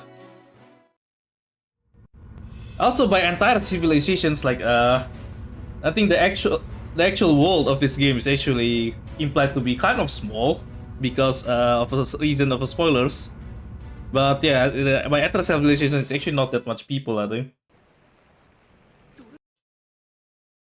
But well, too late. Boss fight coming up soon, so I don't have the time to do whether a serious or joke answers. I have to do a bunch of menuing and some intense fight coming up soon.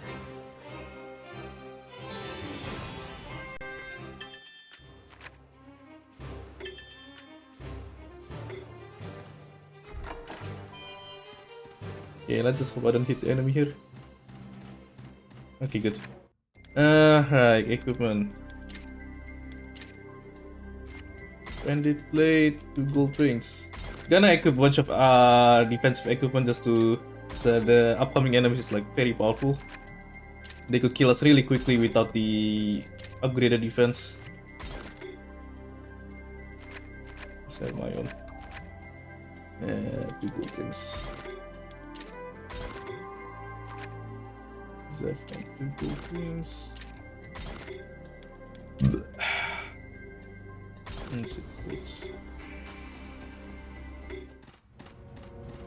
Okay, first boss fight in this dungeon. Dark Guardsmen. They look like generic soldiers, but they are actually powerful. Although at this time my characters also have all of these powerful area attacks, so I could wipe out all of the smaller enemies rather quickly if everything went smooth. Hopefully it went smooth. It's still defending, so I can't deal with it. Okay, so this is the Renus Magicite, the final Magicite of this game, and it's like super powerful.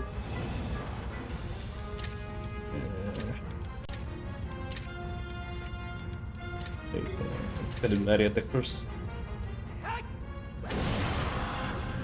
Thanks, Noltir.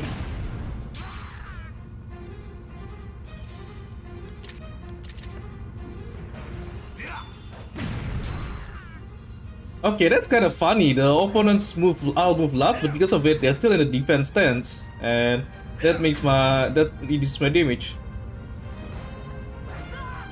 So these shamans, not only their area attacks are kind of powerful, they also reduces your speed, so they delay your movements, and the enemies got to move again.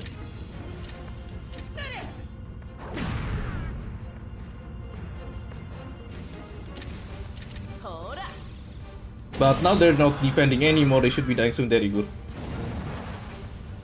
Okay, this should be easy. And that Dark Guardsman should be almost dead as well, I think. Oh, actually, no, should have used final skill. Oops.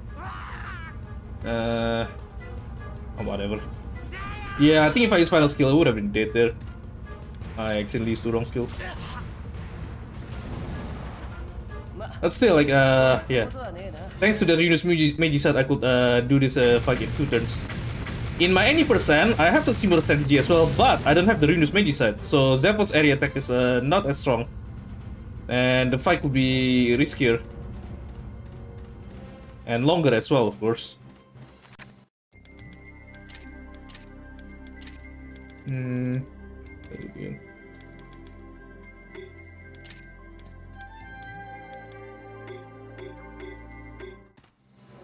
Okay, second boss.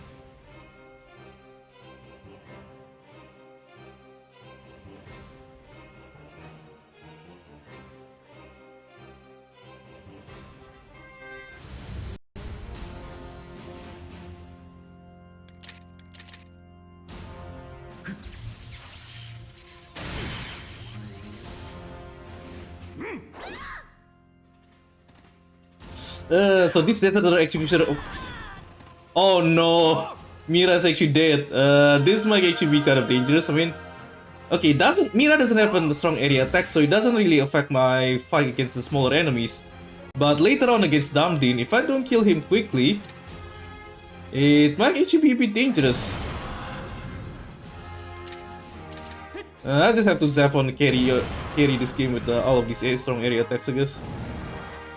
So even with the strong late game skills and magicites, there's still a bit of risk in this fight, just because the enemies are also strong.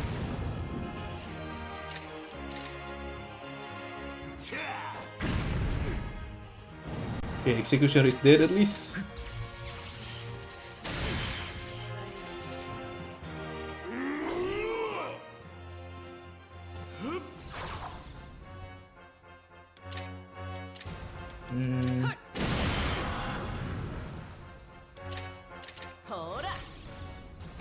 I think the archer is still not dead, right? Okay, he's dead, good. Right, so, but there's still a lot of health to kill on Damdin though, because Mira didn't get to use her single target move. So, might take a bit of time to kill Damdin here.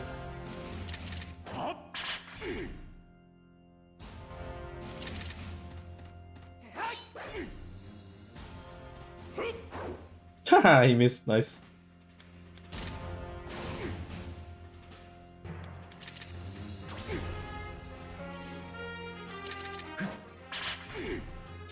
Damn it, this takes quite a while. Because no one else have a strong single target skills other than Mira.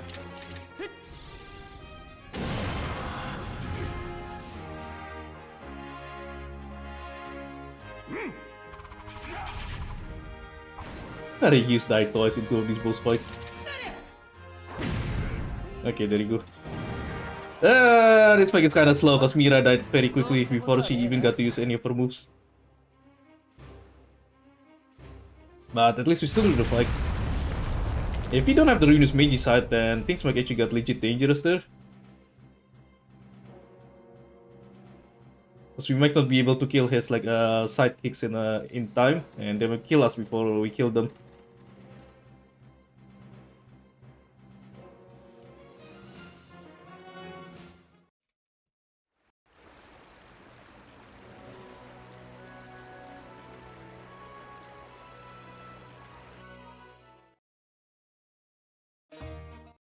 Nah, not really there, so it's more of a Zephon. Hermione is just doing the kill steal there on that last fight.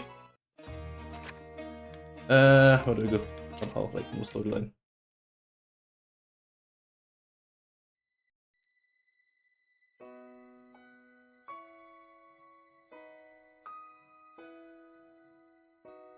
And here it is, Hero revealed all the spoilers that we found in House of Wisdom to the others.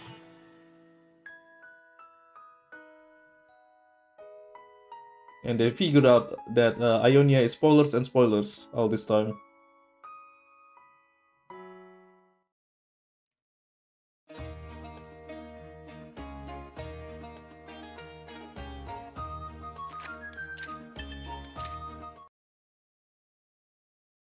Okay, well, we are out of the headquarters. We're just gonna visit two more places before going to the story.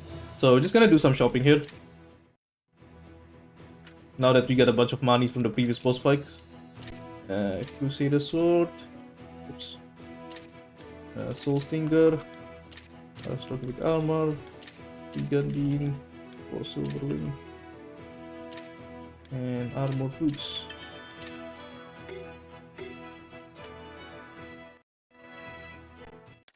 Equipment. Make a Crusader Sword. Oh, hang on. I actually have an even stronger weapon. Okay, never mind. I get the Executor from the previous That's a rare drop, actually. What is it? Regius. Oh, I need to buff Regius' defenses, cause he's going to do 2 duels, and there's a risk that he might die if I don't buff his defense. Oh, also with Airman, I should put the armor as well.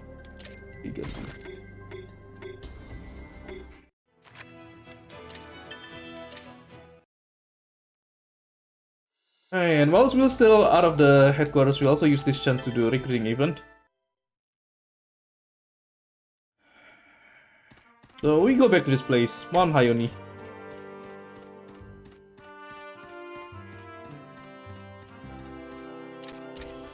Gonna start a recruitment chain that is like very important for this route.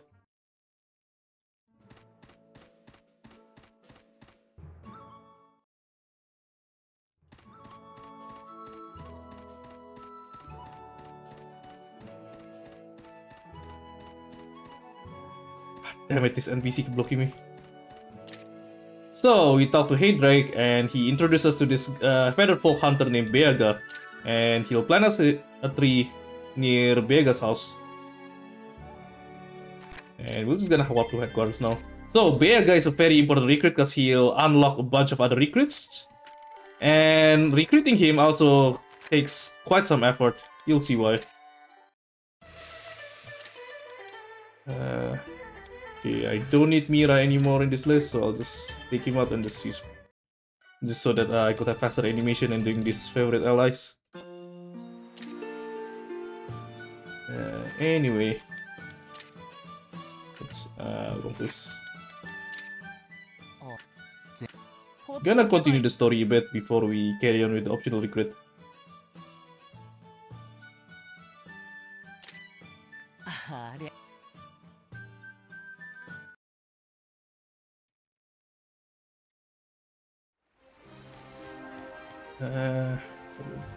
For what?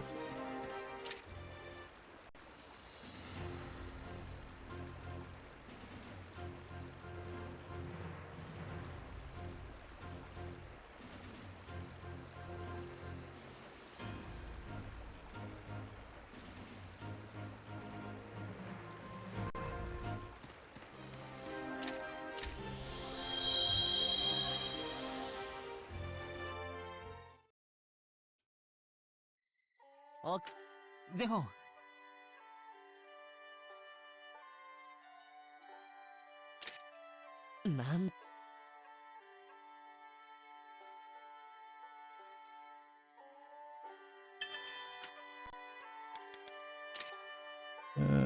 Basically use and Luceri.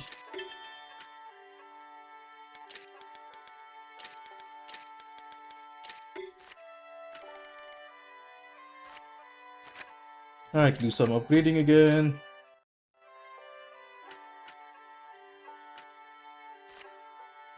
Crusader sword.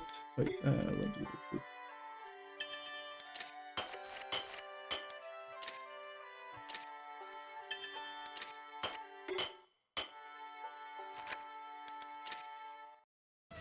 Alright. At the same time while upgrading, we also do the second blacksmith visit. Because we need to visit the blacksmith 3 times to do inhabit recruit. The funny thing with inhabit recruit, so for the final step requires to visit your blacksmith, but I still have the intro dialogue of the other 2 blacksmiths that I haven't accessed all this time.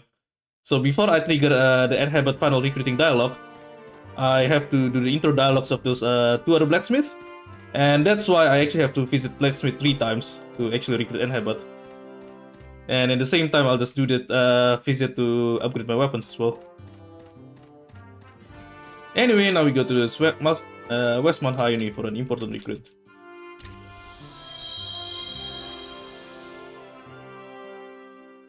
And an annoying one as well. Also, we have to visit this annoying place like multiple times now. So this is like the... Well, only 3 times, I guess. Which is not as much as some other places, but this place is still very annoying because you have to go access a maze and all.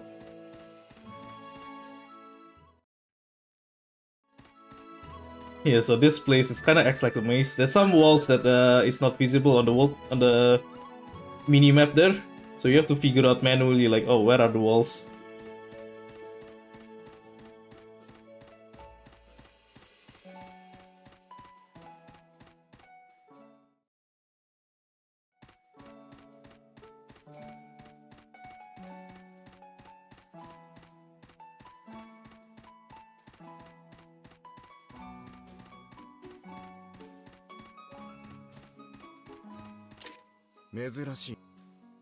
So this is Biega, a faithful hunter.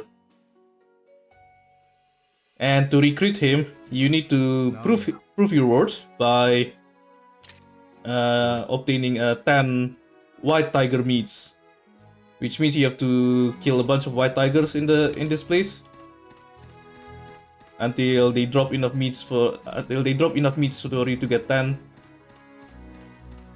And which means you have to do this specific fight repetitively. So yeah, you go to one of these white tiger, and so you could actually recruit this guy pretty early, but the reason why we wait quite long until we start to recruit this guy, because we want to wait until our characters are strong enough to one-shot all of these tigers. Because we thought all of these late game items. Oh, how many items did I get there? Okay. 1. That's unlucky. But yeah, so we wait until late game because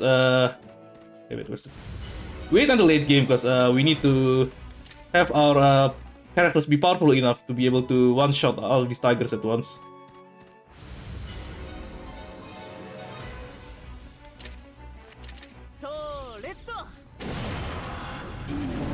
So we have 4 of our characters could do an area attack here, which is powerful enough to just one-shot these tigers.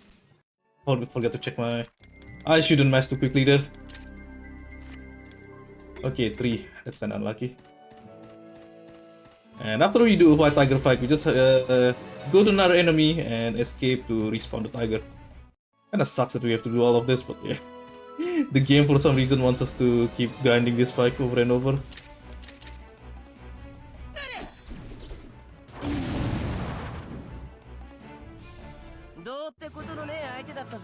Only 1, okay, only 4 meats in the 3 fights. That's actually kinda unlucky. That's actually really unlucky, I think. And I need 10.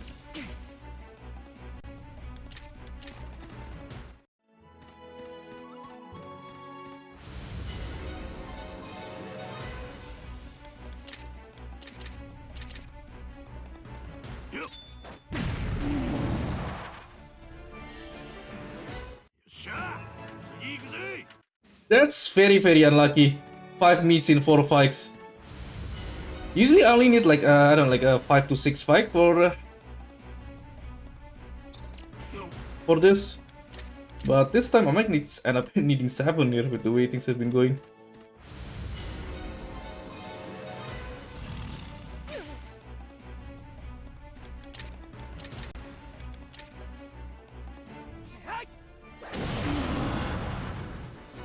Really? That's really unlucky that we don't one-shot that one. 僕がいるんだから Okay, that's 3, so we got 8 now. Hopefully the last fight will be enough.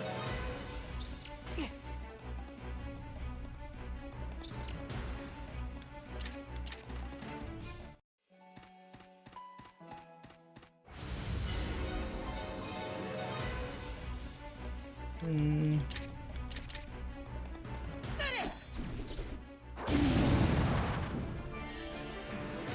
どうってことのねえ相手だったぜ Really? We got 0? Oh man, okay, that's just super unlucky.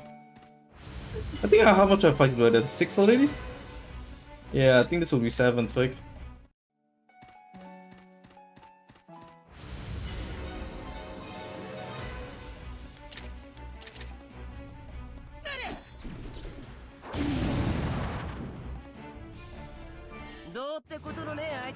Okay, that's 10 meats, so that should be it.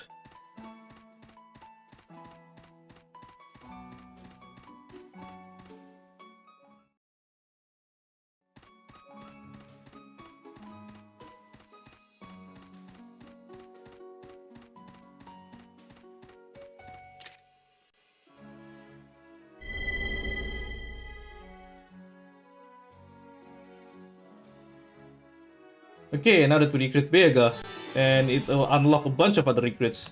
So the first one is that we talk to Vega again, and he'll plant another tree in another place to allow us to access another recruit.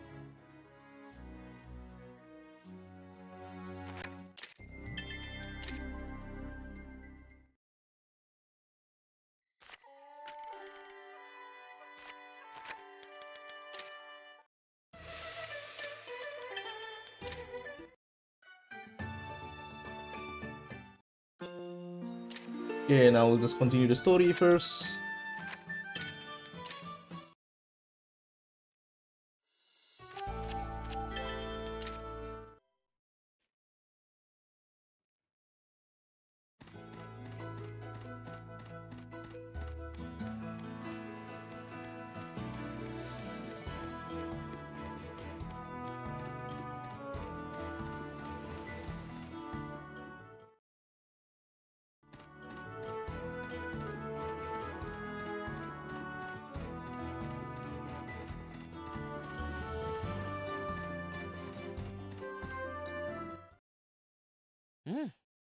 So here we go to the barrier to get the revelation that beyond the barrier is spoilers. And actually in the present time it's already spoilers beyond the barrier. どう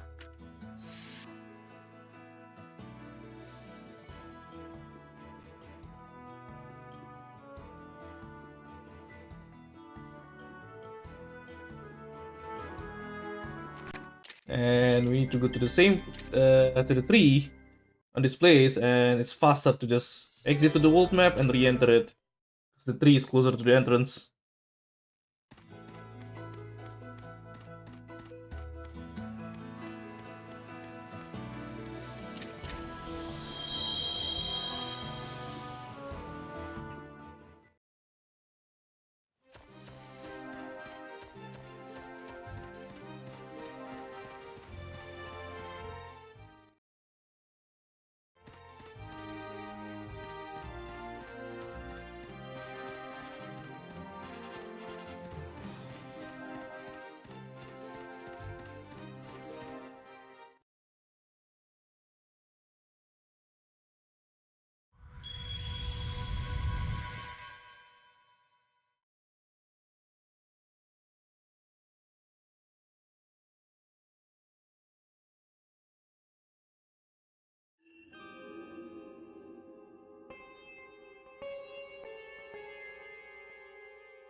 And in the meantime, Thorwald's gang is getting attacked by Ionian soldiers, so we're going to have a fight using Thorwald's group.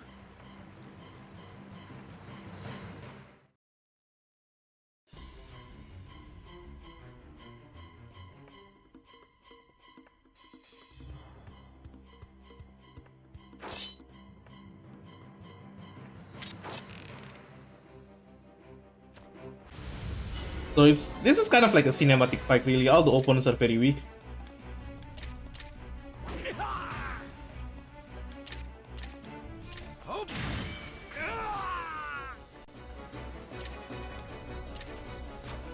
Miss? Really? Damn it. Never had it happen, I think. But yeah, these opponents are very weak, while our Thorwald's group is very strong, so yeah, it's basically just a cinematic fight, just for show.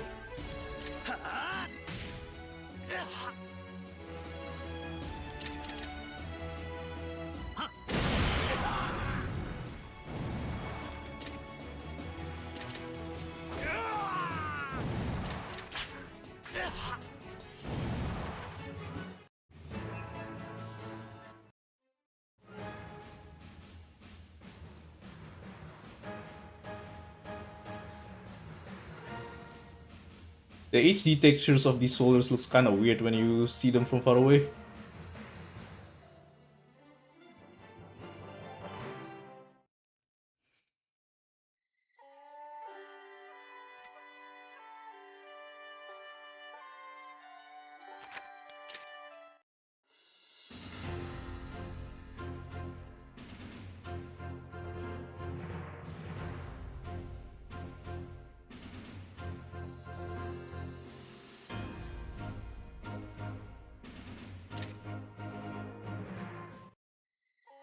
What do I do again?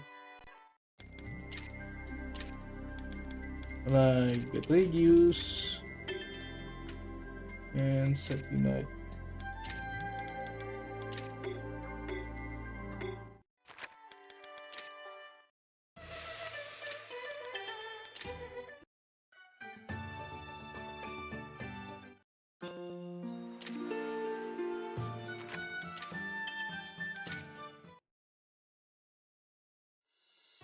Okay, before continuing the story, there's a bit more recruiting events. We go to Gugleon.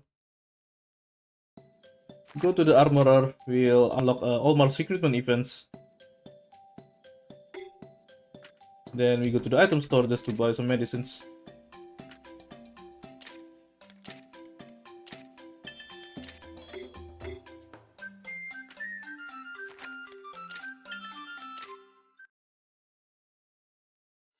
And then we go to Tormori. So previously Vega planted a sapling in here so that we could access the 100 years ago period of this place.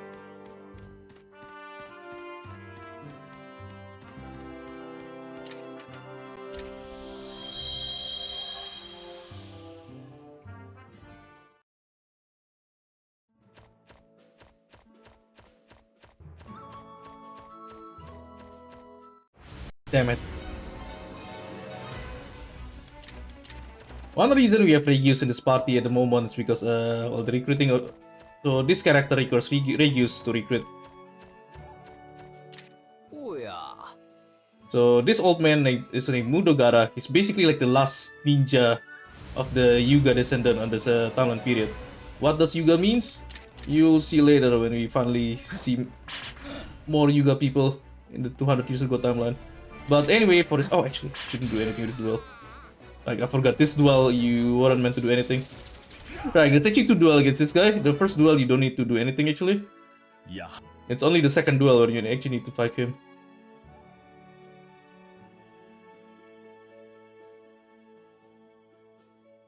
And we wait, so this guy, you could recruit him pretty early as well, but we wait until the late game so that we could easily kill him in like 2 attacks.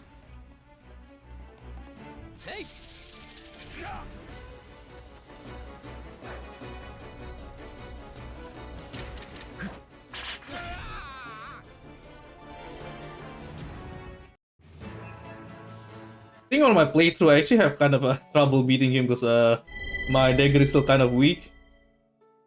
But now I already have a strong enough dagger to easily kill him in two attacks. And we get another skill from him. And we talk to him again so that he could plant another tree on another place. So this will unlock Chikura's recruitment event.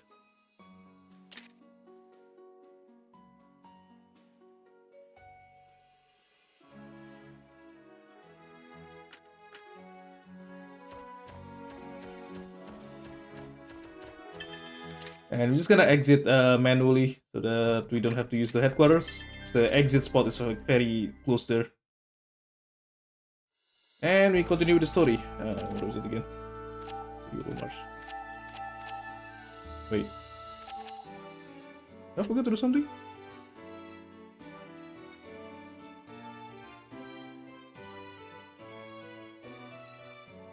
Hang on. Why is Krill almost not unlocked yet? I think I forgot to do something.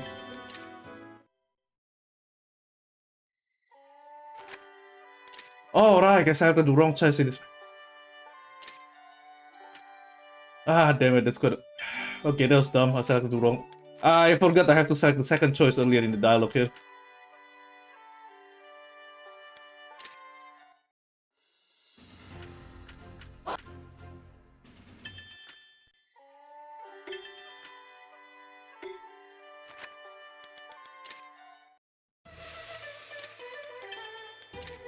Damn it, having to do another kitchen visit takes quite a long time.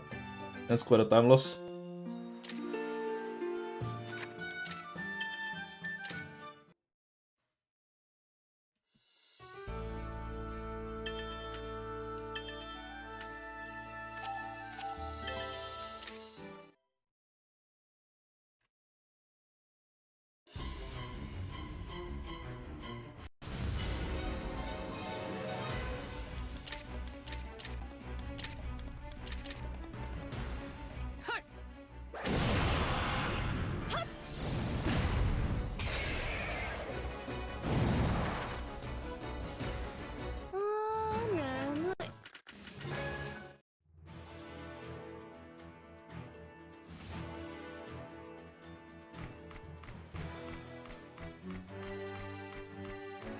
Alright, so here's another dungeon. It's pretty short, but right after this dungeon, there's another dungeon straight away, and that one will be a bit long, with a powerful boss as well.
Oh, ranged weapon upgrade is actually gonna be done, and that doesn't really matter.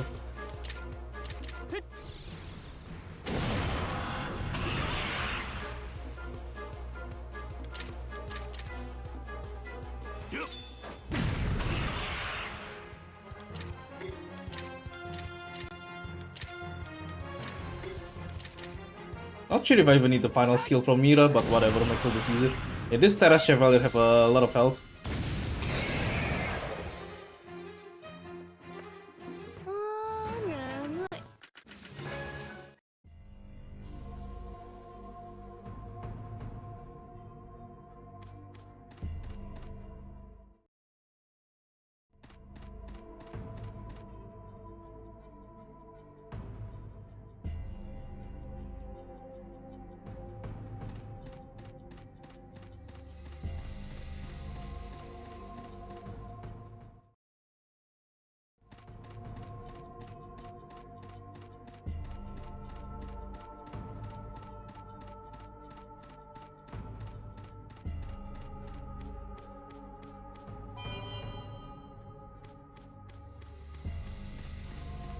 Okay, so to unlock the stone tablet in the bottom there, you need to collect 2 keys on the top floors. So that's the first one.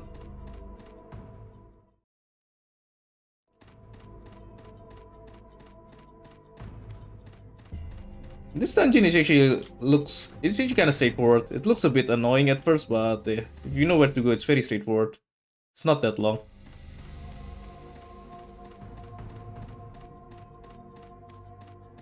And I'm just gonna... So on my actual speedrun, I don't need to grab this. So this is Ancient God stuff. It's a very powerful weapon for Shaman. And okay, now that I get the second key, I'm just gonna go to entrance back to the bottom. But yeah, that's the most powerful weapon for Shaman, and I want to showcase Shaman a bit later on, which is why I thought I'll grab that one, even though like I don't actually use it on my actual speedrun attempt 1 year ago. Hey, Clef.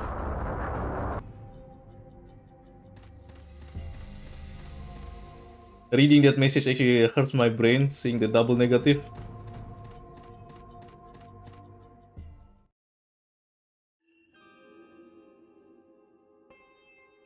Alright, chat, I want you guys to see something important here, coming up soon.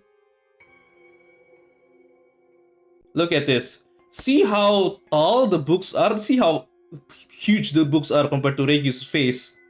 Basically, the books are bigger than Regius' head there.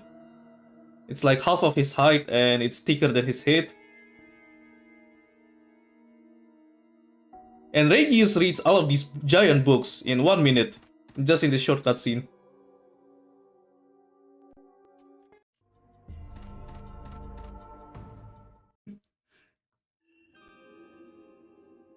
Man, those must be like the forbidden technology from Ionian Empire. It's actually a computer. That must be it.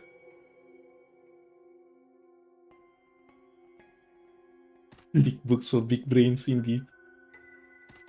Also, that's quite an emote actually. Anyway, story. Yeah, so we found Spoilers is dead. They've previously been dead, but now on a different timeline, they are dead on a different spot.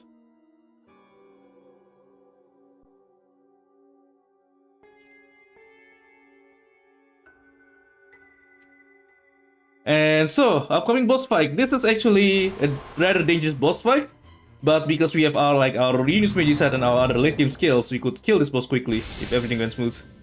Like on any percent, this boss is like legitimately risky because our skills aren't as powerful, and they could potentially kill us before we kill them. But in this one, if everything went well, then it should be very fast.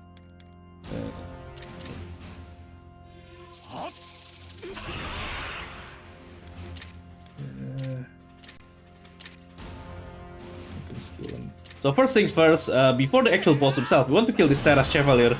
So this Terras Chevalier, in his second turn, he's gonna have use an ability that will one-shot one of our characters.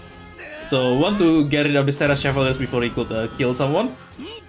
Ooh, look, he's going to see his strong area attack. Look at that. Look at the damage. Basically, everyone already lose most of their health there in just one attack. So basically with this boss, we just have to kill them before they kill us. Okay, Terras Chevalier is dead. Now we're just gonna kill Neos. Hopefully we kill us. I'm just gonna have Mira in the final skill on Lugat though, because Lugat will have higher health. Nice, Lugat's actually dying first. Nice, okay, I could actually finish this. There you go. Just 1.5 turns, less than 2 turns.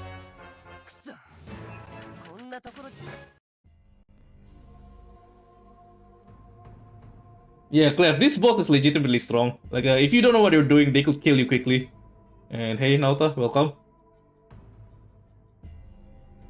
But this boss also gave us very good rewards though. They gave us like the strongest, one of the strongest mage weapon and ninja weapon as well, which we will use for later. Anyway, now this is the period where we're just gonna finish up all of the recruiting. And by all of them, I mean there's like still very huge amount of them. Like this whole session will probably last like for like 1 hour and 40-50 minutes maybe. Close to 2 hours, so there's still a lot of recruiting to do. But yeah, from now on we're just gonna do all of the recruits before we continue the story. It's so for the next 1 hour and 50 minutes. This is basically a slice of life game where we got to see all of these characters in the. We all got to see the daily life of all of these characters in the past.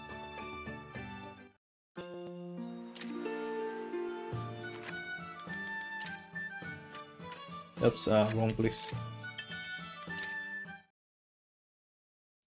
Okay, first we go to the headquarters in the past. There's a bit of story dialogue to do to continue the story.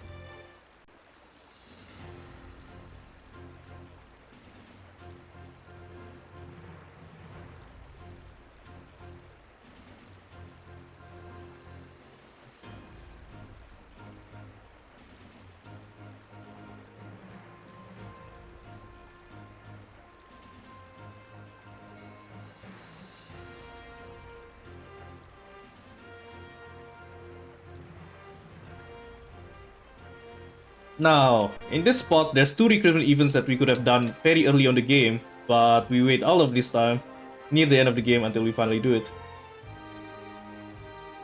So we're gonna ask Rolf to plant a tree on Rola's Woods to unlock Intel's recruitment. And at the same time, we also gonna go to the first ever optional recruit that we could have recruited back then early on. But we waited all this time to recruit him.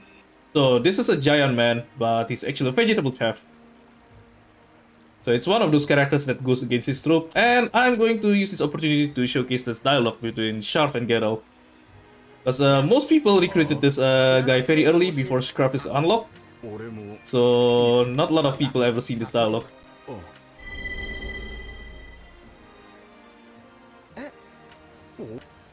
And we get to see Sharp being very careless that he ignored the fact that he just get a receipt on his head without doing anything. Okay, and now we're gonna warp to HQ. クイネリアさん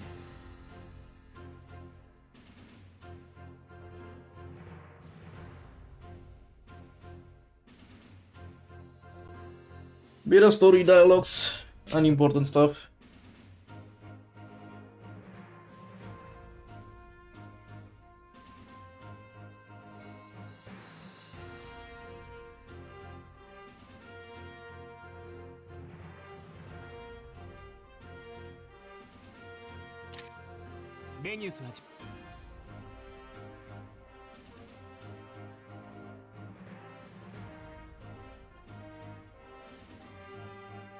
Also, here Zaphon is hinted that there's the existence of very strong monsters in the 200 years ago, which gives us a hint of existence of post-game secret bosses. Anyway, we're not going to do that though. First of all, Butruga, I'm gonna put characters Moody, replace Mira. Equipment, Hermione, Silver Spear, and Butruga, Master Stogie. We're going to have to use Butruga for like one fight, so we want to make sure. Very bad man doing here. Dragon armor. And also we're going to use Moody a lot, so we want to buff his defense as well. Also, Apothecary. What do I do here? Efficiency. There you go.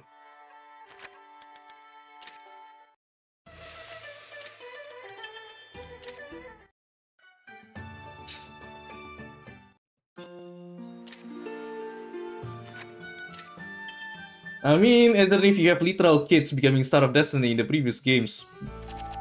Okay, so before we start the recruitment, we're gonna go to Tatsis, have a bit of detour, just to do some shopping. We'll need some items, some Malicite materials for later on, because we need to craft all types of Malicites. So we're gonna buy all of these items, and also go to market. There's also another recruit where we need a lot of meat items, so we're going to buy them right now. So we just buy 33 units of meat. And exit. now that we're on taxes, it's a good opportunity to go to, where is it again? Martillion Waste. So if we go in from taxes, we'll be at the bottom side of Martillion Waste, and they'll be closer to the tree. So a lot of my recruitment route here, like I have to make sure that whenever I need to visit a tree, I'll be visiting them from the side which is closer to the tree. So for example, if I go from headquarters to Martillion Waste directly, it's gonna be slower, because the tree is further from the top side. But it's closer from the bottom side, so I need to visit somewhere else before I go to Martillion Waste.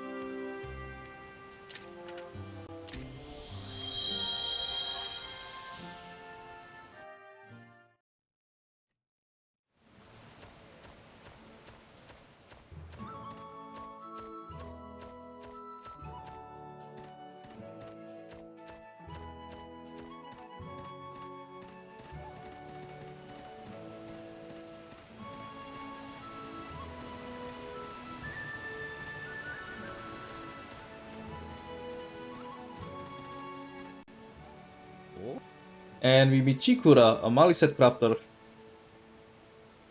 So he's going to teach one of our Maliset crafter, and it's very important here that I select the right person to teach the Maliset crafting.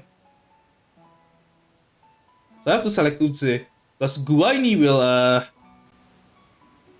yeah, he will be automatically taught by 2 other persons later on, so I want the other 2 Malisets to be given to Utse.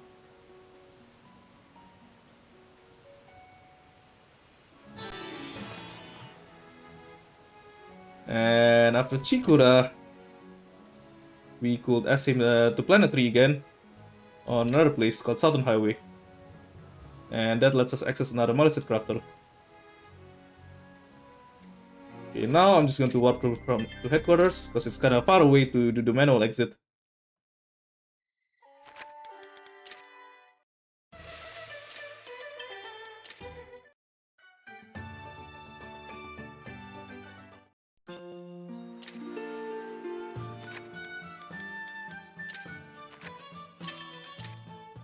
Okay, so earlier we planted a sapling on Rala's wood, so we got to pick it up. So we need that sapling for later.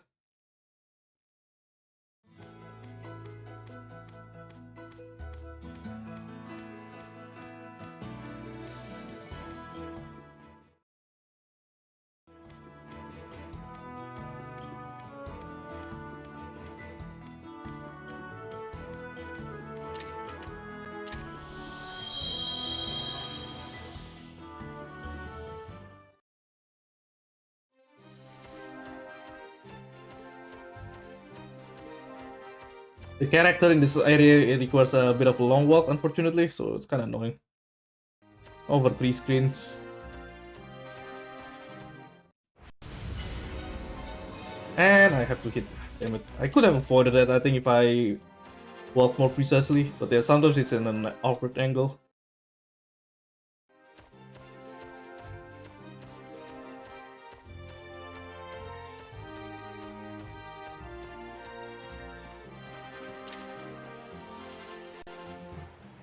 So this is Ingolf. So basically his son dies during the war against Terrasforma, so he got depressed, and he doesn't want bother to teach Magicite crafting to Gino. So we have to do some more talks with him later on to convince him. Anyway, we go warp back to headquarters. Indeed. I mean, it's all the small caps probably, so I don't think it takes that much effort, but... Right, kitchen.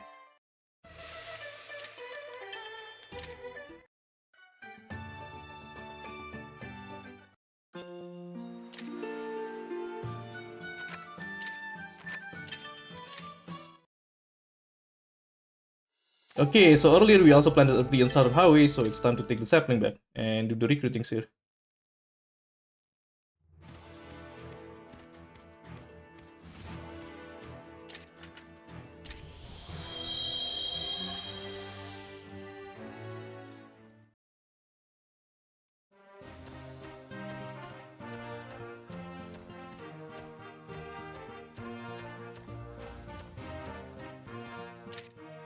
So in here we meet a husband and wife, a federal husband and wife. And one of them is a shaman and one of them is a Maliset crafter. So the shaman is going to teach Butruga his skills, and You have to do that from an actual battle.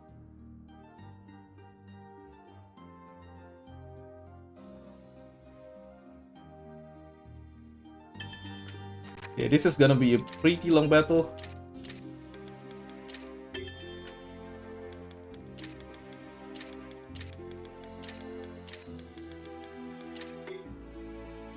I have to teach Butruga 6 times, which is a lot. Yeah. This character. This one. Okay. So he will teach an area skill. It's not a strong one. So at the start we want to get rid of most of these enemies because we just need one to be alive. So we want to get rid of the other 3.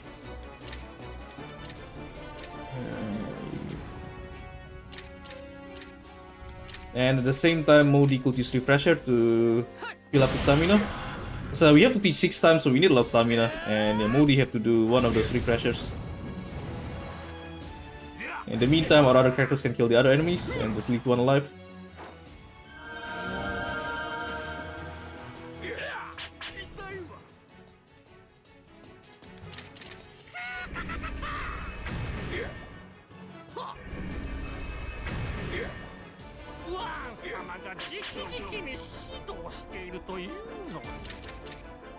Okay, now that the enemy's almost dead, so we're just gonna leave one alive, and we have to heal this one last enemy though, otherwise they're gonna be dead on the next stage. So I'm using Mother Ocean again. This is the 3rd teach, and we still have 3 more to go.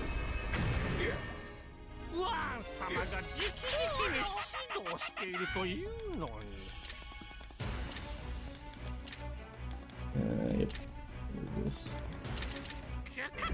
Okay, so after this is the 4th one. I'm going to heal the enemy again.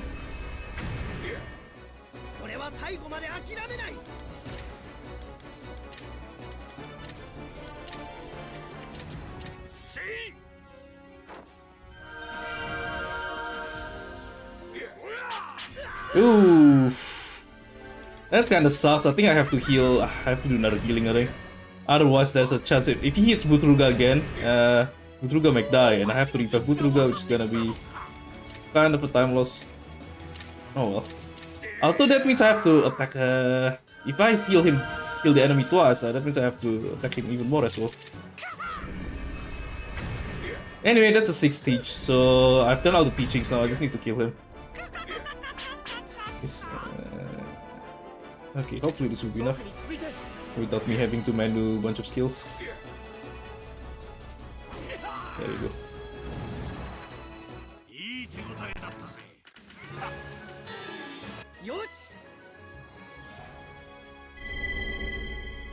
And we recruited both husband and wife.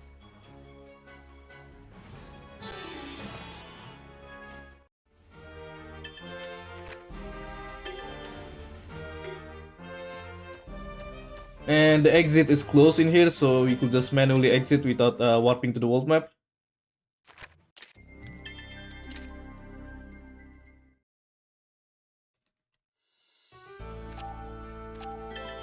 Oh, what do you mean literally? We don't actually whack them with a stone. How dare you, man?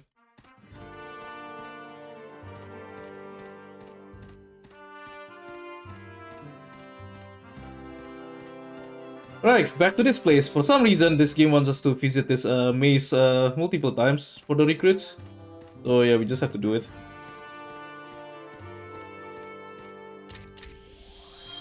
Moonstone Doctor. Okay, that actually makes sense.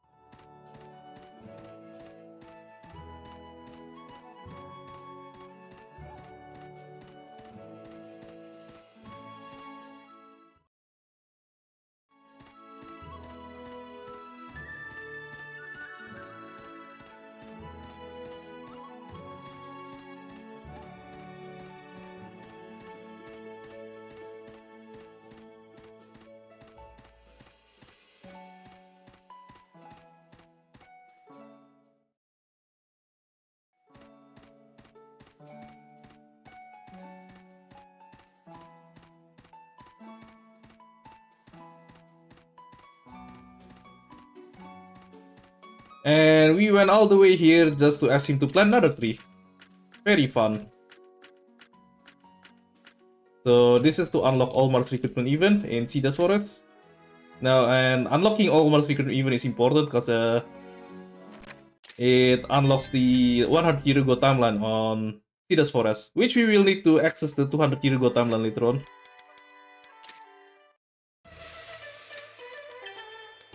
And the 200 year ago timeline in Cedar's Forest have a lot of recruits.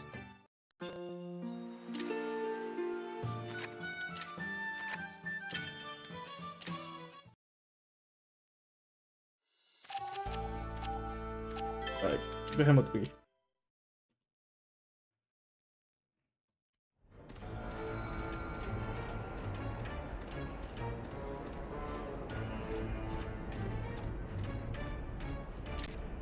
Okay, on the 200 year ago timeline, there's a bit of story dialogue that will warp us next to us straight away. So yeah, so we got warped to Astrid straight away here, which is convenient. Because after this, we want to talk to Astrid to unlock another recruitment event. And Maximus as well.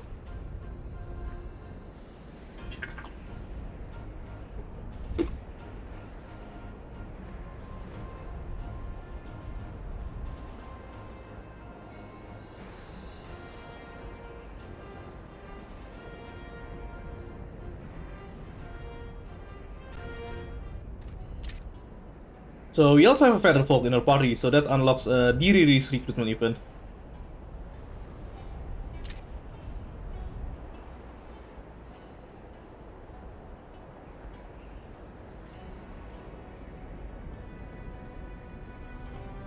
And we talk to Maximus to unlock his recruitment event in Apiro Desert,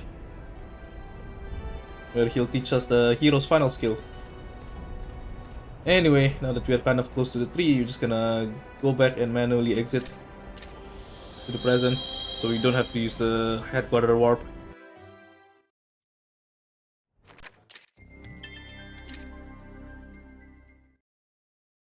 Now, Behemoth Grave is in the bottom side of Cedar's Forest, so that makes us convenient to visit the tree. The tree in Cedar's Forest is closer to the bottom, so whenever we want to visit Cedar's Forest, we have to make we'll want to visit it from the bottom side by visiting another place first. And Cedar's Forest, we'll have to visit this place like 5 times during this recruitment session. So, again, this is one of those places where the dev just want you to visit multiple times for whatever reason.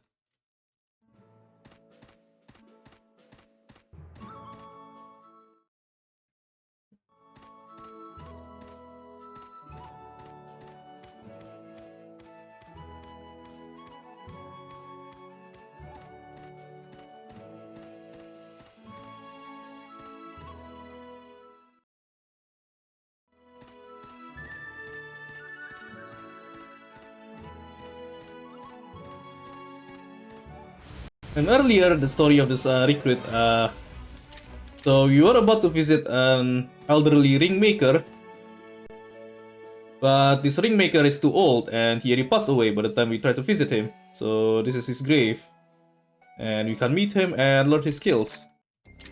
So we're just gonna go back to headquarters and do his recruitment, finish his recruitment later.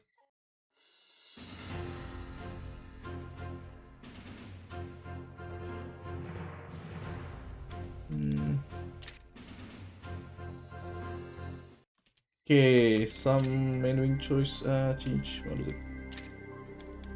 Mia Mine, Zafu, Japan.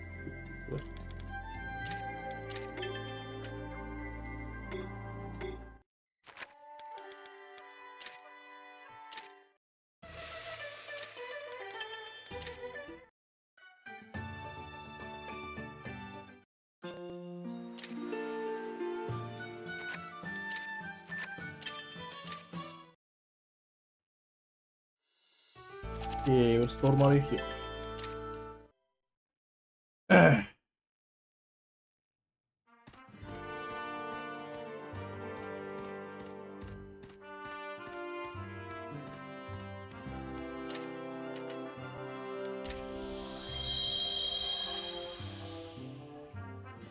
Okay, the last time we have to go to Tormari.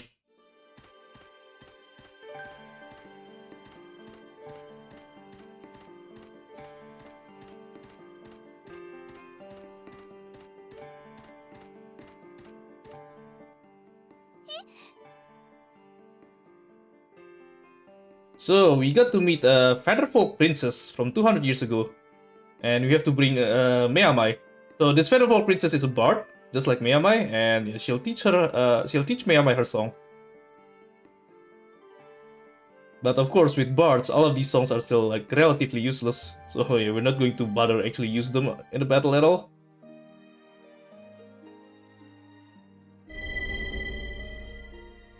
Actually, nah, never mind. There are actually a few bard skills that are actually rather interesting. Like I think one of them lets you heal status ailments. But yeah, we don't need them all. We don't need them at all for this run though. And with Tormari, the exit is conveniently very close, so we could just manually exit without going to the headquarters. Now, Dios Fortress.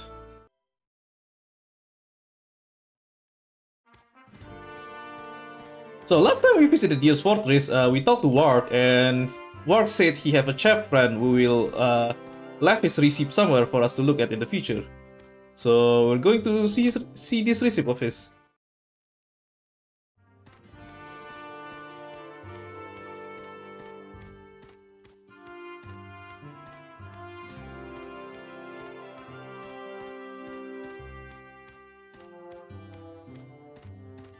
So a chef named Gose left a stone tablet here, showing a receipt.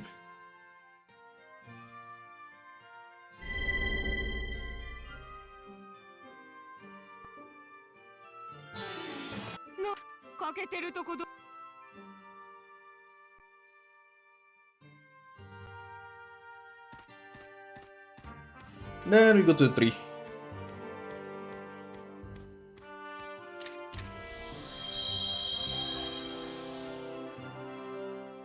Okay, I believe this is the last time that we...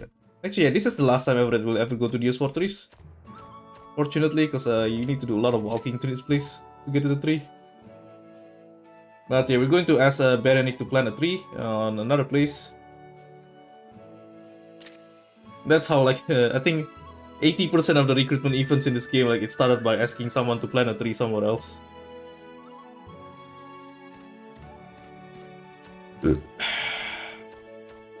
Then we'll swap timelines to the 200 years ago.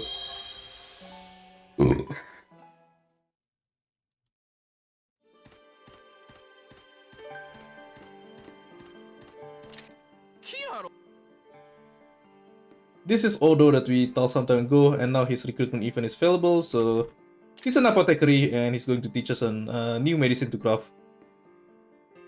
Although none of the new medicines that we're going to recruit now is actually useful anymore. I don't even remember what he gives.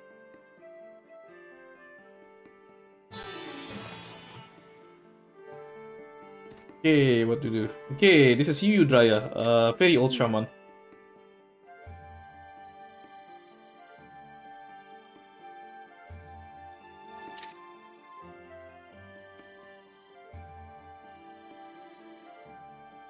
Yeah, we have to talk her 3 times, and we also have Zafit in our party because Yu Draya will teach Zafit her skills.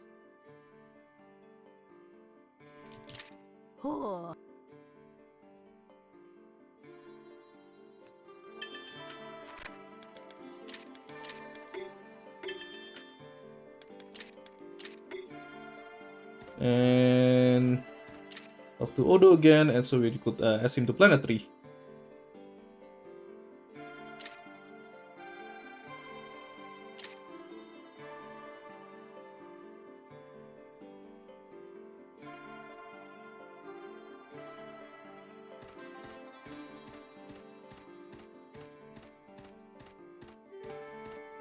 So we could either use Zafit or Butruga for this to recruit Yu Draya, but Zafit will be able to be taught faster. You only need to teach Zafit 4 times, while you need to teach Butruga 6 times. So yeah, obviously Zafit is faster to do this. And we're gonna use this enemy because this enemy is very easy. There's other enemies that are a bit closer, but they have like annoying abilities which could like slow down the fight quite a lot. While these boar enemies are like very weak and doesn't have anything remarkable. So all I need to do is just teach Zavid 4 times. And there's 5 enemies, which is why earlier I have Hero just killed one of the enemies. 若いもんが何をやっとる。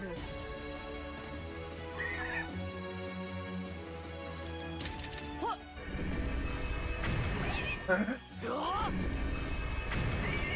少しできたくらいでいい気になるでないぞ、若造が。 Yeah, that's a third teach. Just like one more after this. 見えてきた呪術の奥義。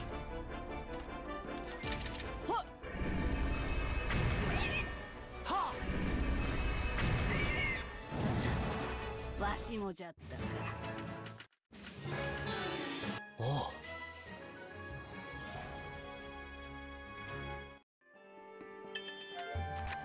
And we don't need Zavid anymore, we're gonna swap with Armayon. Okay, back to headquarters. Right, put more characters. Usury, Zephyr.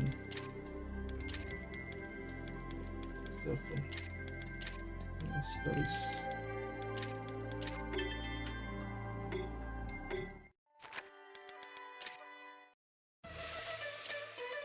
So I want to use Giant Ham, so I want to buff Hero's Strength for another recruitment fight later on. That fight could be a bit tough, so I want to make sure Hero is buffed. Okay, previously we visited this Dio's Fortress, so we could just go here directly without using the world map, which is slightly faster. Because we don't want to use the visit Dio's Fortress again, but we want to visit this Perry Grove, which is just next to it. And if we visit Perry Grove from the top, it's faster to the tree.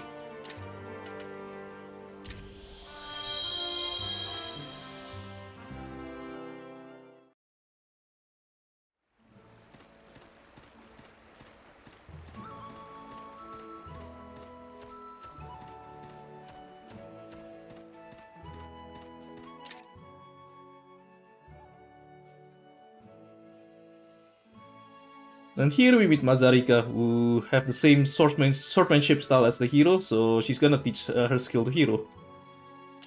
Oops, wrong dialogue choice. Damn it, let's have the second one there.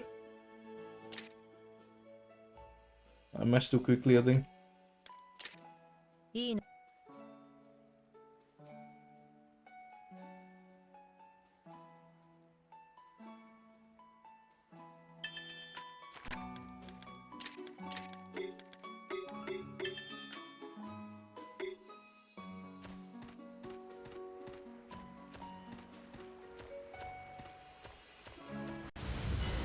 So we need to teach Hero 3 times, and there's 3 enemies here, so it's very convenient. The enemies are weak as well, so you don't really need to do anything special in here. You just do the teach.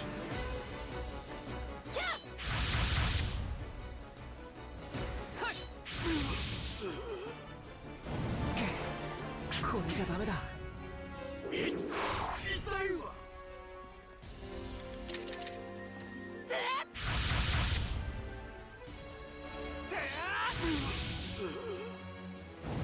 私の何を見ているのだ。上っ面を真似ているだけか。こ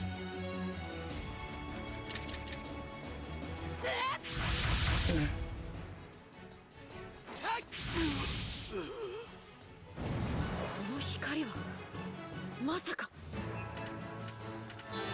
これは。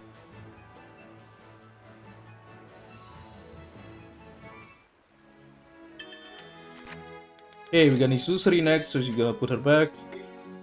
And gonna go back to Mazarika's place, because there's another character, second character to recruit here. Nima. She's a chef. So after recruiting Mazarika, you just have to talk to Nima to recruit her.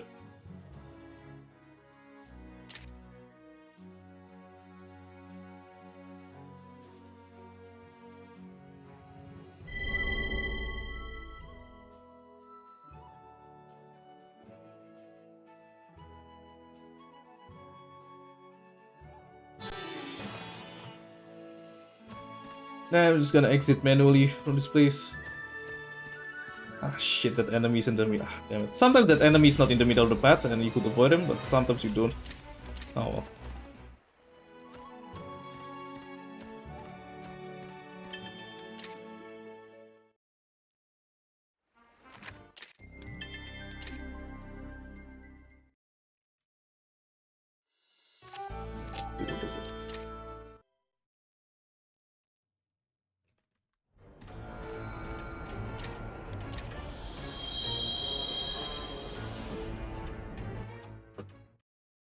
So you have to visit this place twice, so I won't bother doing all the recruits here straight away, because yeah, you can't.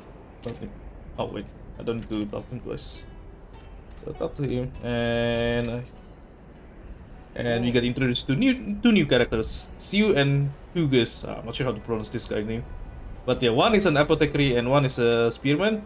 So we talk to the apothecary first, and she gonna teach us her skills.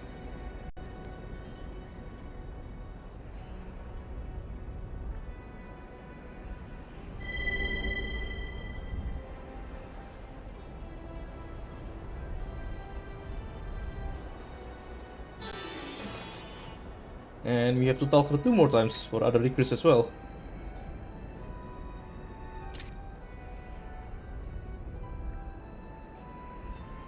Basically, we'll ask her to plant another tree somewhere else in Cedar's Forest.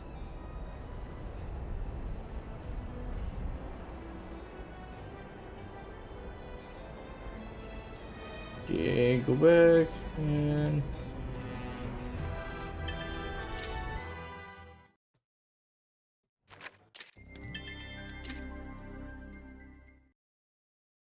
Okay, I think this is the second Cedar's Forest first visit. Forest recruitment session. But yeah, because we... Again, we visit Cedar's Forest from the bottom, just because it's very close to the tree.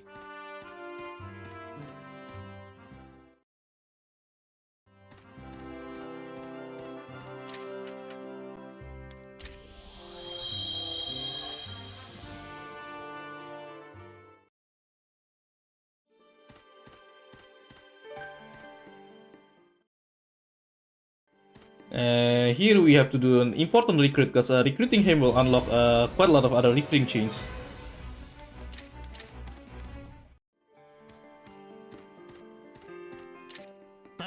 So this guy's Roderick, he's an archer, and he's going to teach Lucery his archer skills. Nah, Clef, it's more like 108 skills. So you don't actually recruit the person to join your army, you just learn from their skills.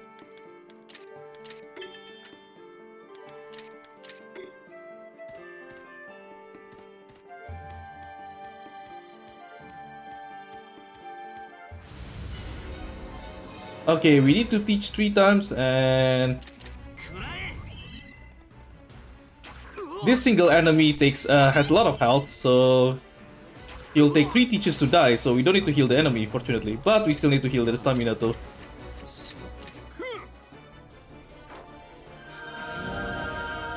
Yep, actually, you know what? Aiden's Racing stamp collection is even more complicated than this one.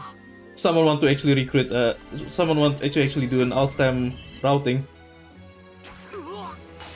Yeah, I'm pretty sure that it's even more complicated than this game. So this boss, if he this enemy, if he attacks Lucery, he could actually one-shot Lucery from full health. Which is why I crafted, I have Revive Essence on my inventory, so that if Lucery actually dies, I could revive her. Fortunately, we don't have to do that this time, and this recruiting went very smooth.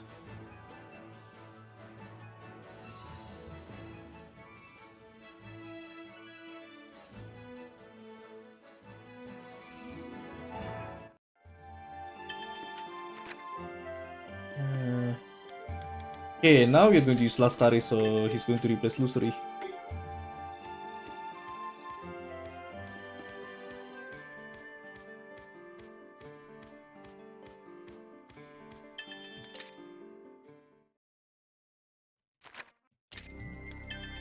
Okay, we're going to go back to Apiro Desert straight away. So now we could finish up all of the Apiro Desert recruitment in one go.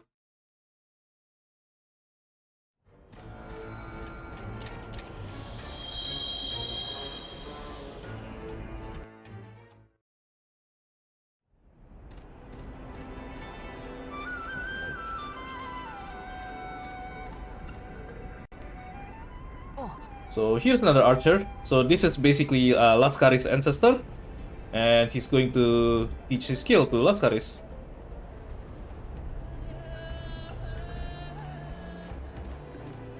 The 108 number is from the Water Margin Classic. It's a Chinese classic storyline, and which involve 108 Star of Destiny. So the concept of 108 Star of Destiny is not originally made in Genso Suikoden. It's from this Chinese classic called Water Margin.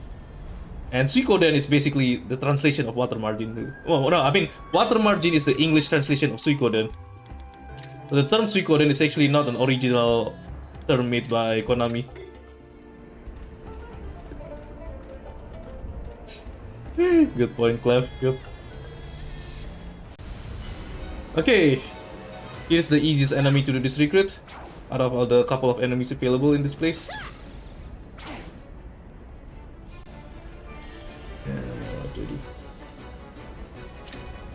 Right.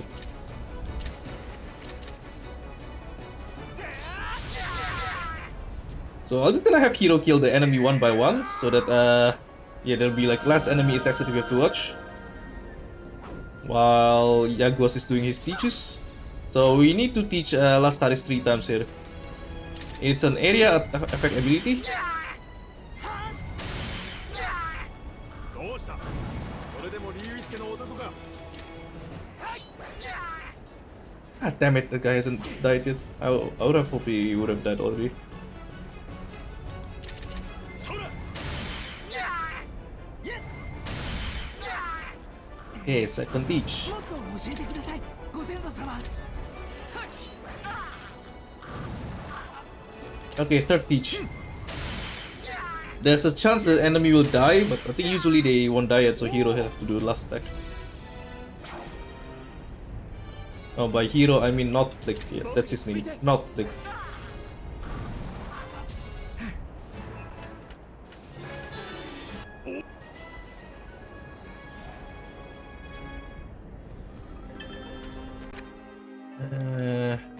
Okay, now it's Hermione's turn.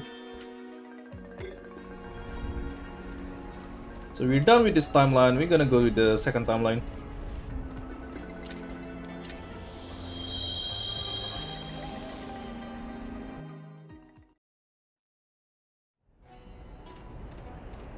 Okay, we talked to Seo 3 times, so Seo will leave his knowledge about arrow crafting on a stone tablet and Behemoth Grave. And after that, you could get him to plant another tree.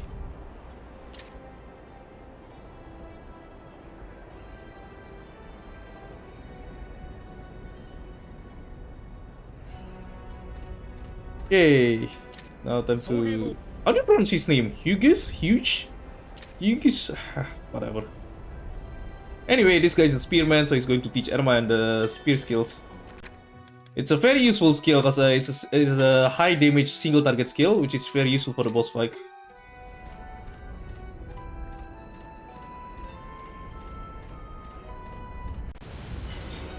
Nah, I don't think it's anything to do with Zodiac. It's just a random number, really.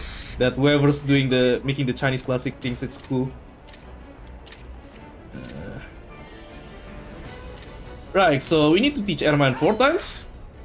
And there's 6 enemies in this one, so we're just gonna have Hero kill the 2 of the enemies.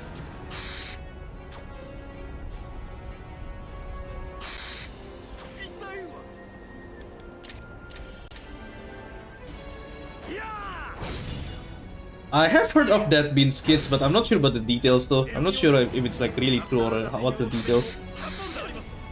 But yeah, basically this Chinese classic story,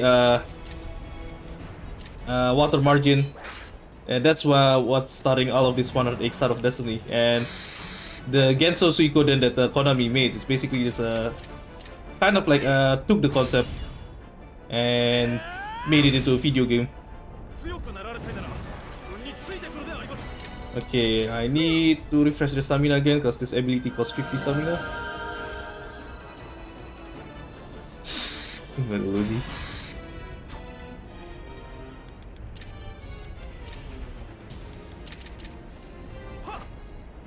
You could also use Dukas for this recruitment, but Dukas requires 5 teaches, while Hermione only requires 4, so Hermione is obviously faster.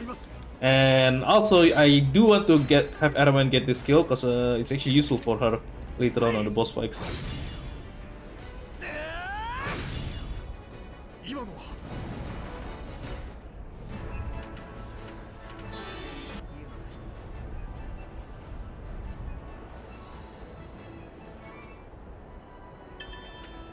Okay, now it's Zephon's turn.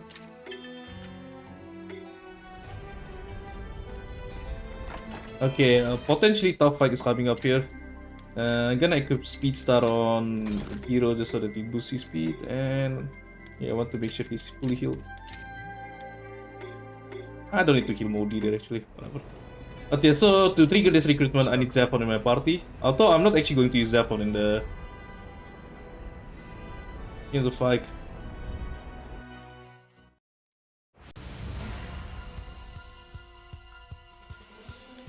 So for this, wait, okay.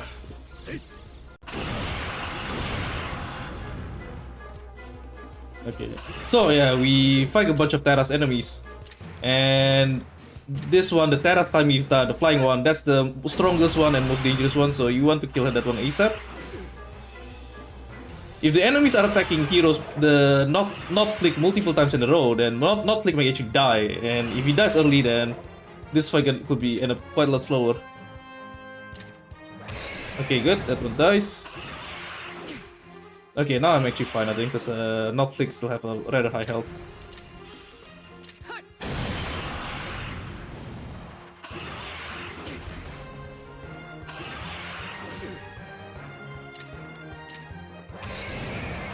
Okay, just need to... Okay, this one actually goes very smooth. Good.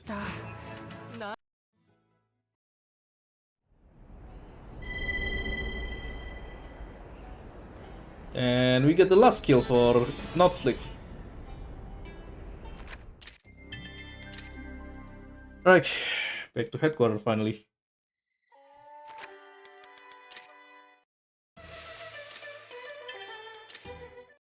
Okay, yeah, so if it 108 does have some other meaning, I guess that's where the Chinese classic story comes from.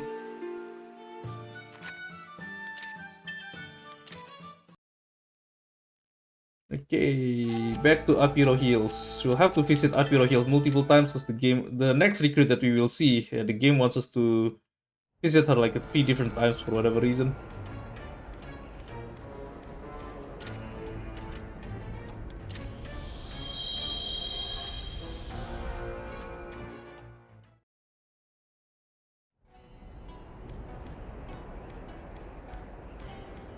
Is this enemy that's kind of like, yeah, we have to turn around this guy, unfortunately. It's kind of annoying. Anyway, so we get to meet Lakila and Cleon. So Lakila is a depressed Magicite crafter because she saw a lot of mages that uses her Magicites in the war dies. So she basically suffers from survivor's guilt. And she happened to meet this Cleon, who is a wandering bard, trying to calm her down with his music, but it doesn't really work too. And Cleon give us an idea of like what actually happened. Yeah, Cleon want to show us what actually happens to Aquila, and he said to do that, he'll show us another place and he'll plant a tree on a different place.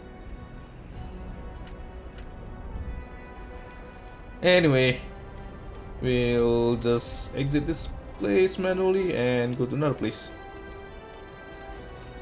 Lakila's storyline is kind of long. You have to visit this place multiple times, unfortunately. But in the meantime, we're gonna visit somewhere else. Oh yeah, actually, the next part is actually the continuation of the story. So, so Cleon earlier planted a tree in this Perry Grove, and we're going to visit Perry Grove.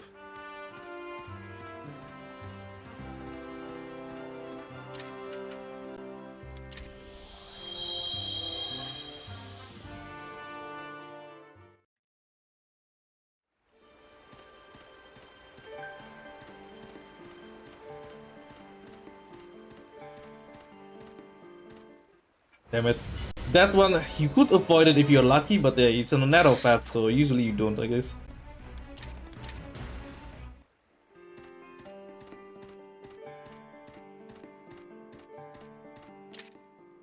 And so we meet Lete and Nikumba. So Lete, she's what it's called a Revenant. She's basically like a very powerful mage, using some kind of like a forgotten technique. But this forgotten technique, even though it's very powerful, it also shortens your lifespan. So she's gonna die pretty soon from using all of those magic. And that's basically the story of why Lakila previously got very depressed, as she saw that the magic that she gave to the revenants made them die very quickly. And oops, ooh, almost what headquarters. That's the wrong place. And in the meantime, I'm just going to visit Cedar's Forest again from the bottom side. So again, with Cedar's Forest, the trees on the bottom side is closer. So you want to visit some other place before you visit Cedar's Forest.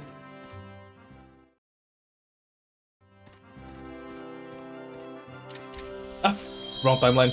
I just smashed the button too quickly.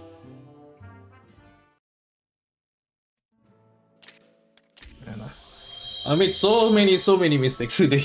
Then again, like I didn't really take this one seriously. Like I didn't like focus on my actual actions. So there's a lot into this game. I mean, this game is actually easy if you like know the route. Like it's rather easy to do. But just that for the purpose of marathon, yeah, I didn't really bother like properly focusing my actions. Good point, yes, my lord. Anyway, yeah, we're gonna ask Roderick to plant another tree. That's why we have to visit this place, just to visit Roderick again. And this is not the last time you'll do this. There's another recruit that we'll have to ask Roderick to plant a tree again.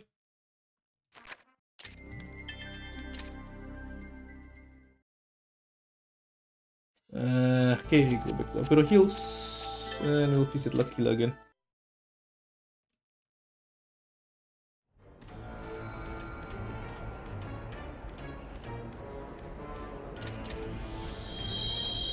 Hey, there you go. Yes, my lord. I made another mistake just for you, so that you could see more tree hugs.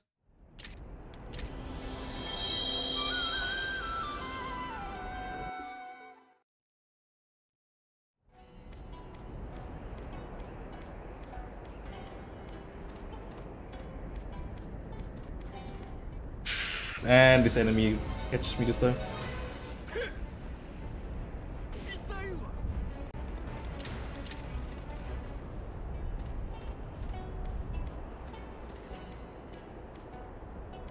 Thank you.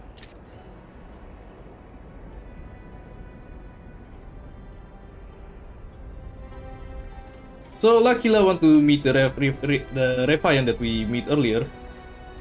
And so yeah, we have to go back to Perigrove again to continue the story.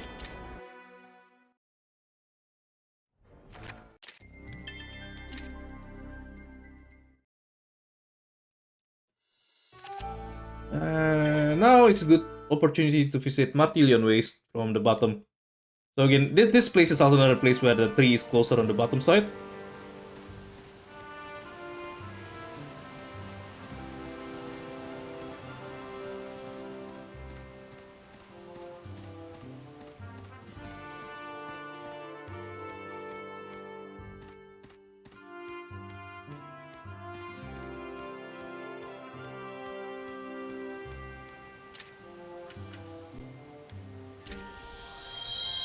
Okay, so basically the story of this recruit is that we want to visit a Fletcher, an aerocrafter, near this place, but he refused to meet us and he left.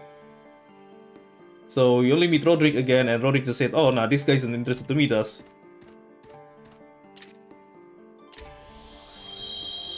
Oh, there's actually a secret boss in this area, but we're not going to fight the secret bosses though in this speedrun.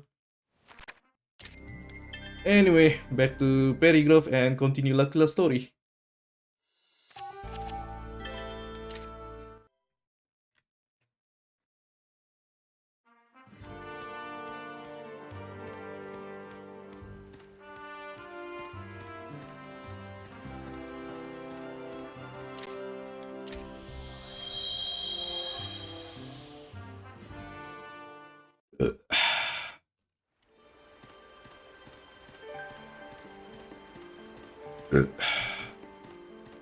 Damn it.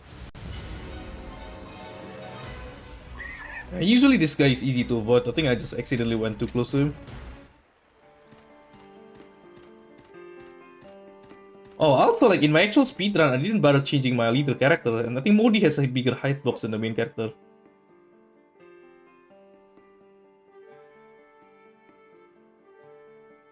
And so, to help Lakila's depression, Hiro did some talk on her. And for some reason, it works. Also, now Lete could start teaching Zephon her skills. So another actual fight this time.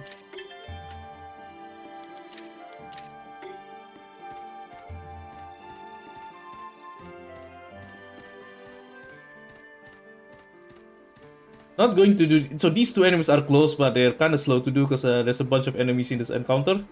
Meanwhile, we have this one enemy here that is like a single enemy.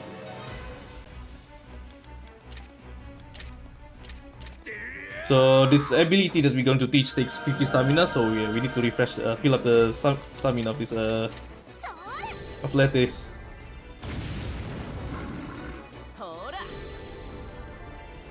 I don't know what you mean, Bawin. That's how I walk. That's how everyone walks.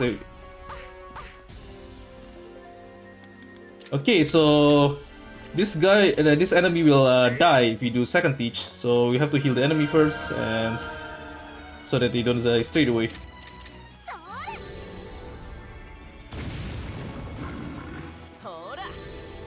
I'm not sure what you mean, Renault. Like, that's how everyday people walk. Made a mistake. I should heal the stamina. Right. Damn it. Didn't pay attention to let the stamina there. Whatever. That's 30. So we only need to teach 7 3 times. So it's a fast one at least.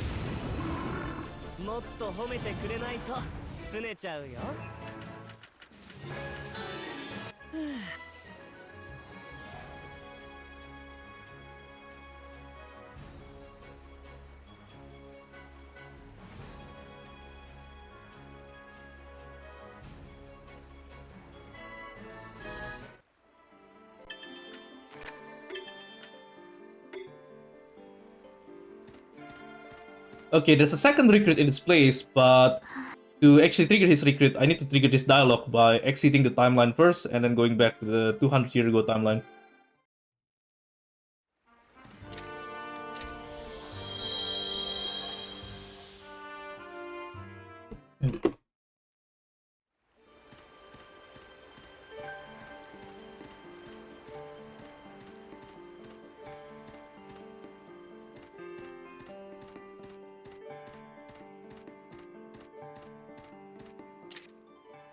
So we have to talk to Nikumba 4 times. First, he's going to teach Udzes his Melissa crafting skills. And also, it's very important to choose Udzes here.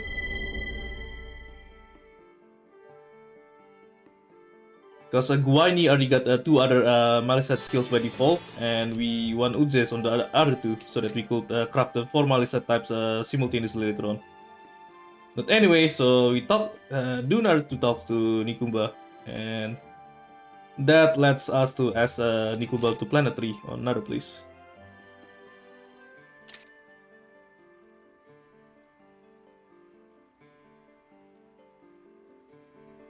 And I'm just gonna go back to headquarters. Okay, so we have one recruit later on there that we need to craft all Malisite types to recruit, so... Which is why all of this time we've been our recruiting route. We want to get all of these Melissa types as soon as possible. So now they're all available. We're just gonna set this all up in one go.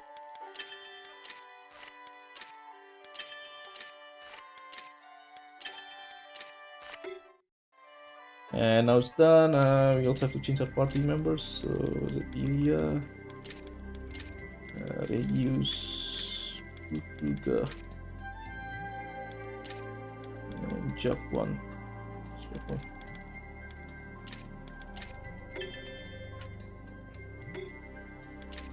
Also gonna equip the strong dagger on Regius. Also gonna visit the weaponsmith. It's the 3rd time we visit this place, so that lets us trigger Enhabat's recruitment dialogue.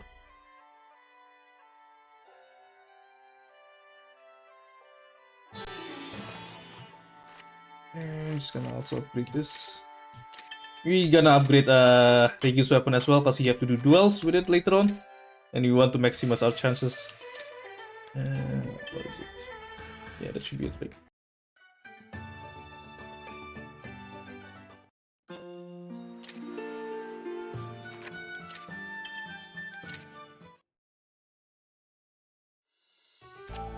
Okay, where do I go again? Hodos Village. Right, I planted a tree in Hodos Village some time ago, and it takes me quite a while to actually get the sapling back.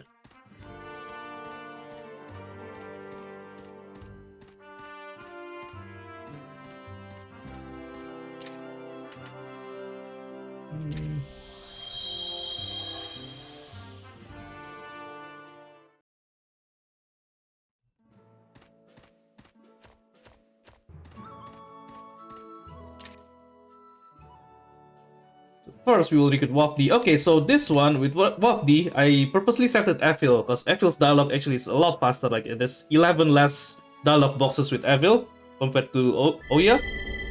While on all the other recruits where you have to select out of 2 people here, I never really cared about the choice because the dialogue box difference is like very small, like only different by like 1 or 2 dialogue box. But this one has a very high difference. And what do I do again? Oh, right.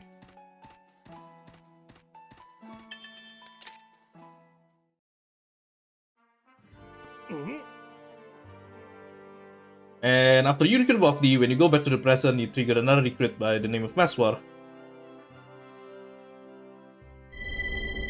So basically, a guy named Maswar from 100 years ago has left a book, a healing book, which Modi's learned a skill from.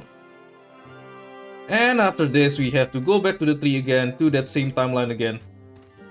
So we have to talk to Wafdi again after this, for a different recruit.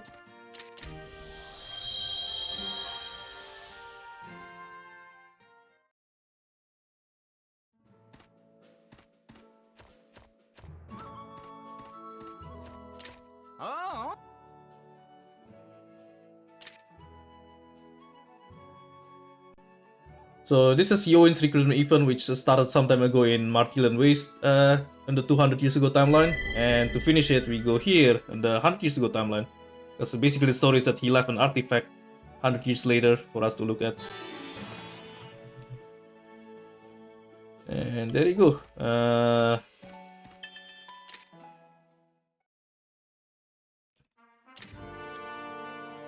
where do I go here? Right. Okay, time to go to the different timeline in Hodos Village. Gonna have a long fight coming up.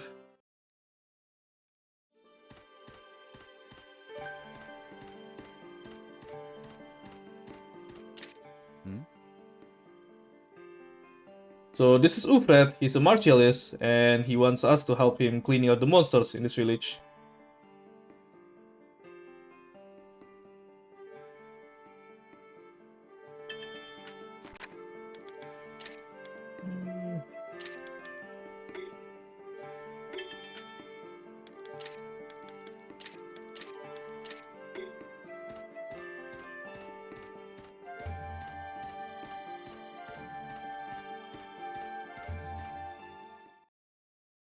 So we have to teach Jakwan 6 times, which is a lot, and so this fight is gonna be kinda long. And the enemies are rather tough as well. What do I do again? Right, Hero uses this. Use stamina. So first, the enemies on the sides, they're the weaker ones, and we're just gonna focus on killing them first. Use we have Hero use an area attack, and then 2 teachers from Ufred. Each teachers will kill this one enemy.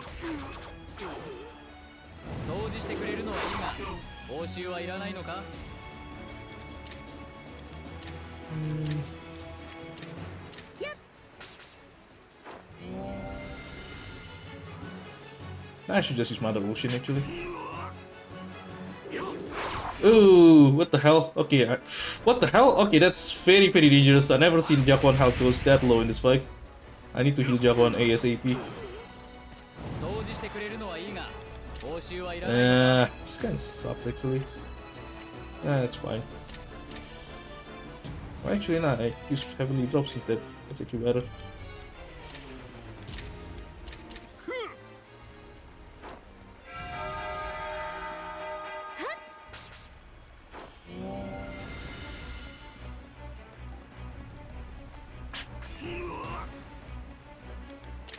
Okay, that's a third teach. So I can't do 2 teach on him without the Mother Ocean. So that will kill the Sagittarius. So I have to heal the enemy again. Not sure, kind of.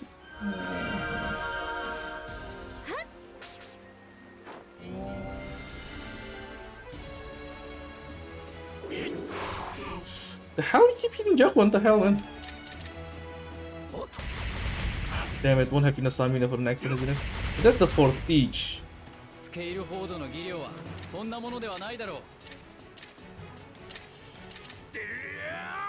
I made a mistake earlier in the second turn. Like, I could have used Mother Ocean Refresher, but instead I used Kindness Rain, and that gives me less stamina overall. Keep hitting Jack one.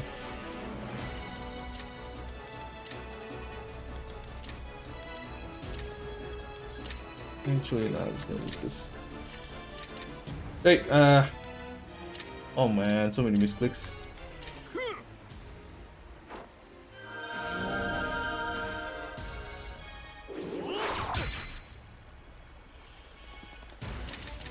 Okay, that's a 5th teach, and we don't need to do another Mother Ocean after this, because the 6th teach is gonna be the last.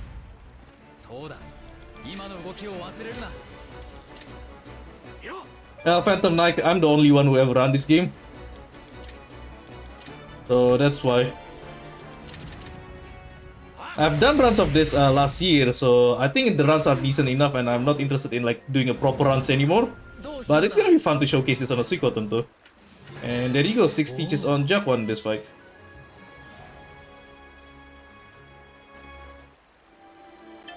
If you want to see proper run, hang on, not that. If you want to see proper runs of this, I recommend actually go to YouTube and watch my actual run, my actual PB on YouTube. Because this run is like a lot of horrible mistakes, so I didn't really concentrate that much. But yeah, watch my go to speedrun.com and look at my actual like personal best to watch like a proper run of this. And just use my route, man. Like the route is ready there. And this game is easy to run. Yeah, the strategy is rather simple overall. Okay, what do I do here? Okay, first talk to Kiaro, and we have Kiaro teach his skill to us.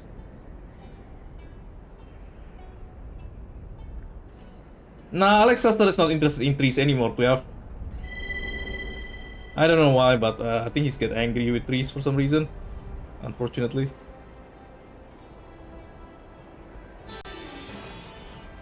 There you go. And talk to So. So quite a long time ago, we started his recruitment event, and now we finish it finally.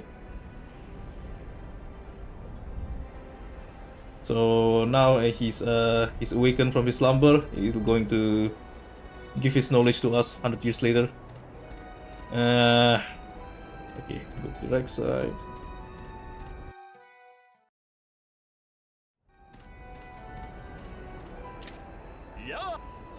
So this is Jandak, a chef, a Skelhor chef, and we're going to learn from him.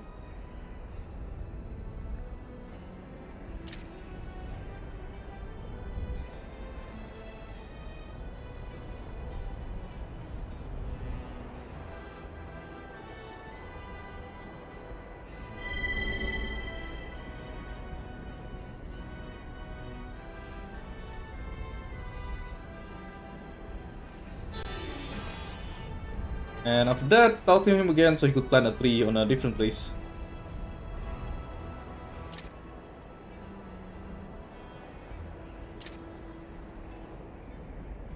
If we have Laskaris on our party, this dialogue will actually be longer, so it's a good thing that we don't. Okay, what to do again? Right, go to Sushammer.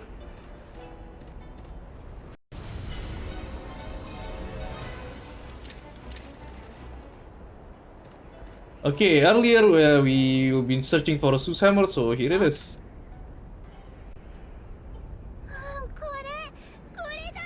Alright, gonna have a toilet break. のお気に入りの金槌だよ。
Alright guys, welcome again to Suikoden 4. How long do you guys want me to leave this animation? Anyway, screw it. I'm going to have to continue the run.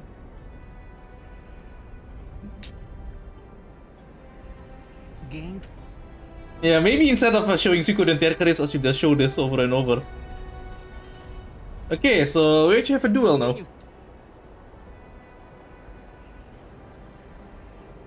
So I left this duel until like the end of this game because I need Regius to have his strongest dagger, so I could finish this boss in like 2 hits.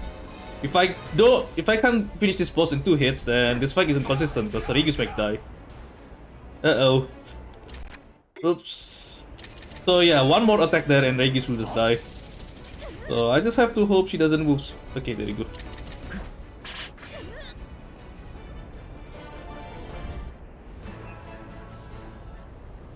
Not a bad idea, Red Marshall. You'll be the guy to do it, right, in next year's Suikoden?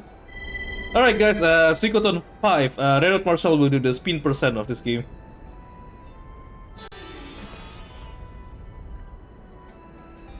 Alright, that's done, and what do I do?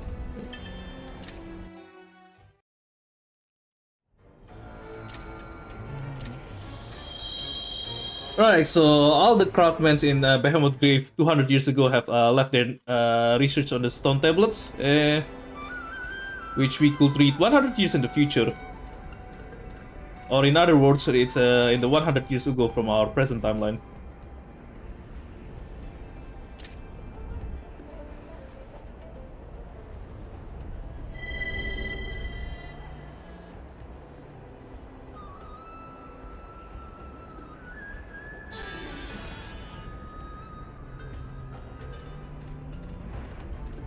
Yeah, so that's the first one, and there's 2 more to go. Wait, is it 2 or 3?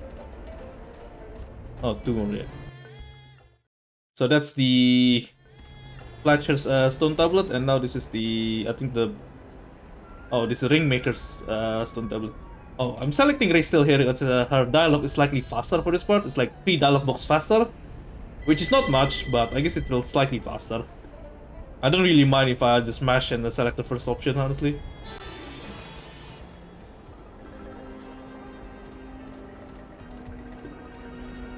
Okay, the last one. This is that spinning blacksmith, the spinning blacksmith girl. And Nodori will say that the stone tablet looks like children crafting, children's words, but children's scribbles. But just by touching the stone tablet, he get the skill straight away.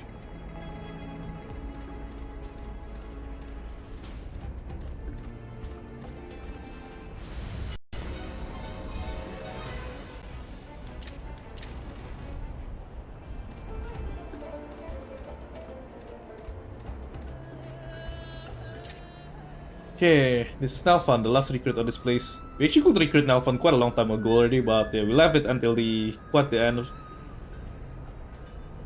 So this is the convenient time to recruit him. We get another Magicite type unlocked, but it's kind of like redundant now, because we already got the strongest Magicites anyway. Anyway, gonna have Regis equip the weaker dagger for now, and gonna menu to headquarters. And we get all the formalist types. So very important part coming up soon.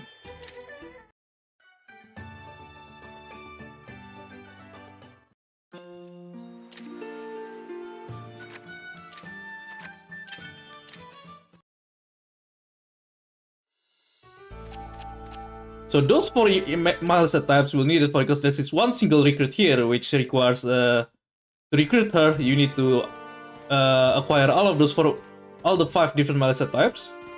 And so the way I've been routing the speedrun route, I want to recruit this Malisa character. Her name is Domitia anyway, but yeah, I want to recruit Domitia as soon as possible. So, and recruiting Domitia requires us to recruit a bunch of other characters to unlock all of those Malisa types.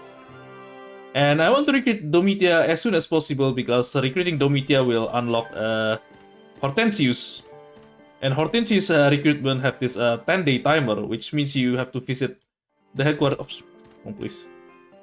Yeah, you have to visit the headquarters 10 times to recruit Hortensius.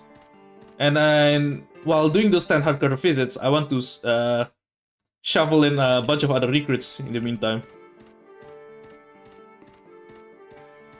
So basically, the summary is that I want to start the 10-day timer of Hortensius as fast as possible. And so that's how I've been. That's the main basis of my routing for this game.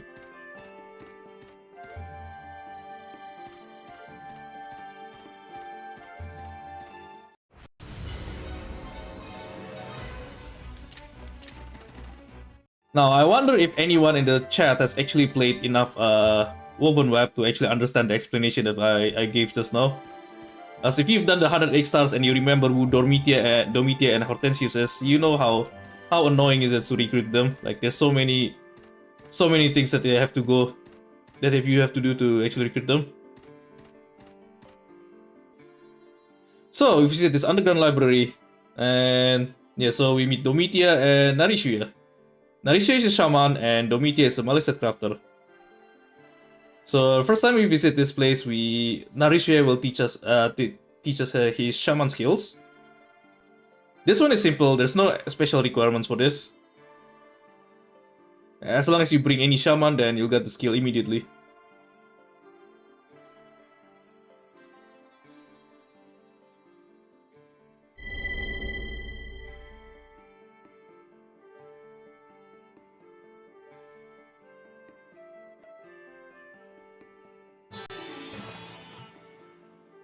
And we go here again. And the second time we visit this is where we recruit Domitia. So to recruit Domitia, we need all of the 5 Malisat types available. Which is a lot of work to do, because you need to do a bunch of recruits to be able to access these 5 Malisites. And now that I have them, I get the recruit straight away.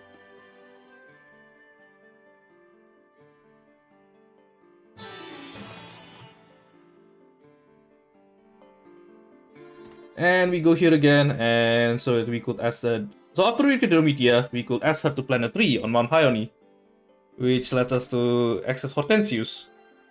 And the Hortensius is basically like a very hard recruit to get, because again, like the way you recruit Hortensius, you visit him, and then you have to trigger a 10-day timer and complete it to finish his recruitment, which means you need to visit headquarters 10 different times. Oof, that enemy's chasing me.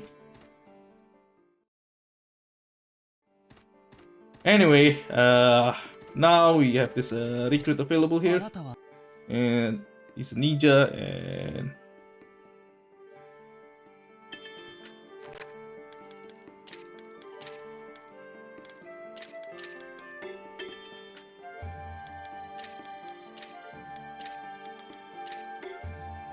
The enemy nearby is very easy to deal with, so yeah. We have to do a lot of teaches for this one though. We need to teach 5 times. Which is kind of annoying, but yeah, that's just how it is. I'm just gonna have the not click killing one of them while the other will do what they will do. Oh. So the enemy will also only die in only 2 teaches, so after I do 1 teach, I have to heal the enemy straight away.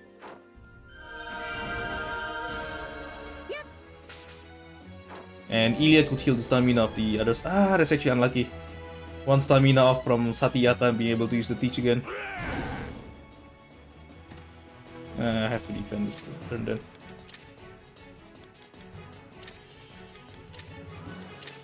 I'm just gonna have Ilya healing the stamina again.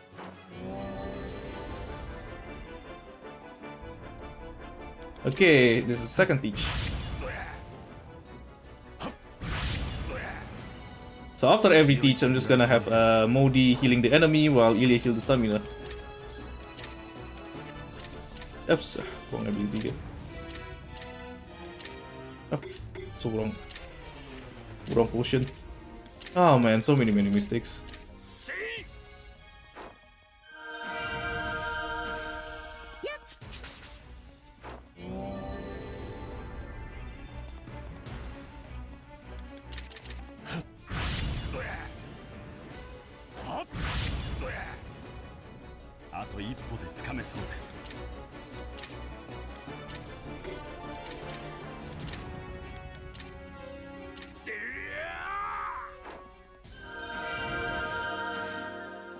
I've done 3 teaches, right? So, okay, I still need 2 more.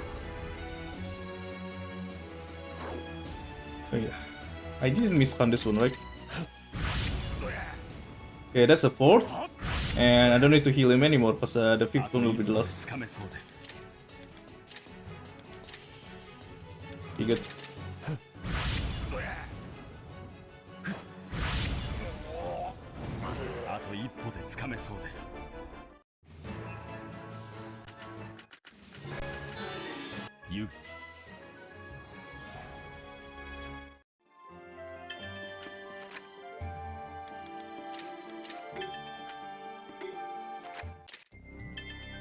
Hey.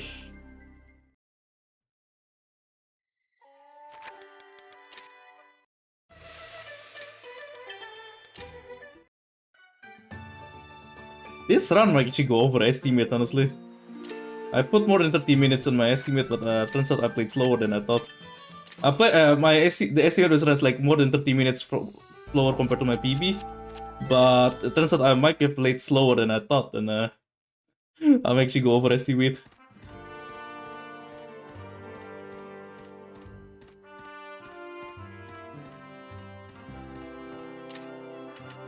But anyway, time for the hardest recruit in this game. So again, yeah, the way this run the recruiting route has been done, I'm aiming to reach Hortensius as fast as possible, so that I could trigger the 10-day timer as soon as possible.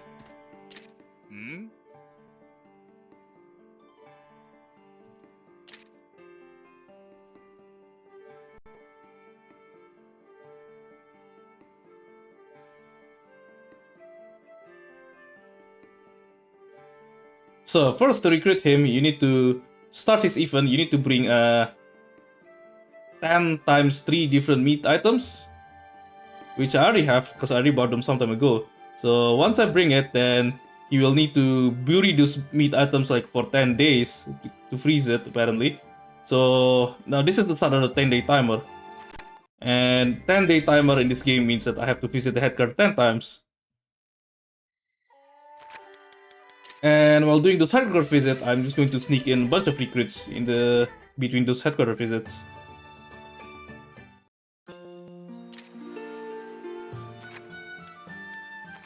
Yeah, character.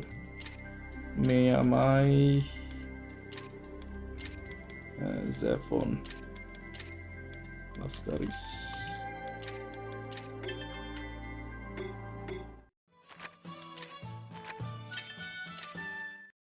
Okay, anyway, that's the first headquarters visit, and Okay, Nambara East Coast.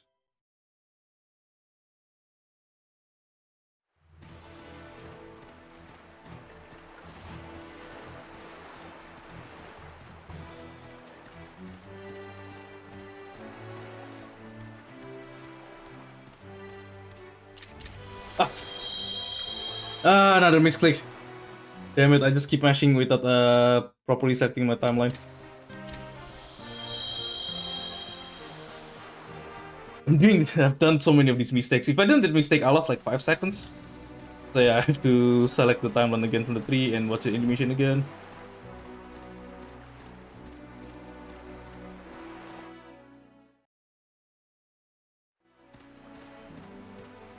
Anyway, in this place, a simple recruit here. Wait, what is it?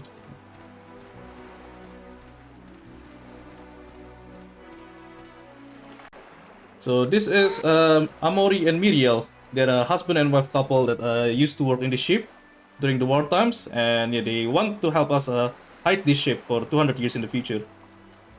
And they'll teach us our skills as well.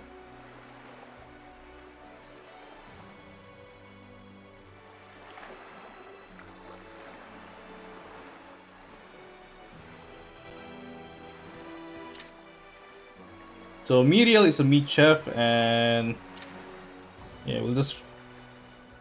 It's a very straightforward recruit.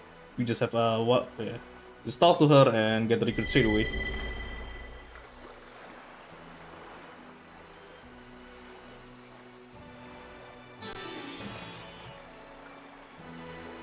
Amori is a herbalist, so we have to bring Modi to him, and he'll teach Modi like the strongest healing spell out there.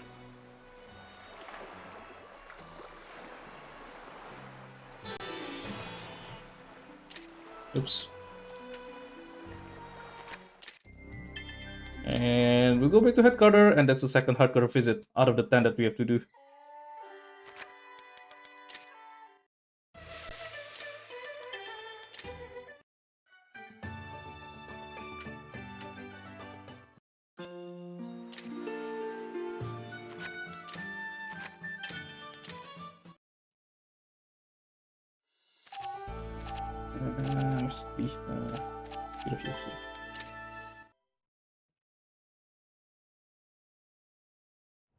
Alright, last time we have to visit this place.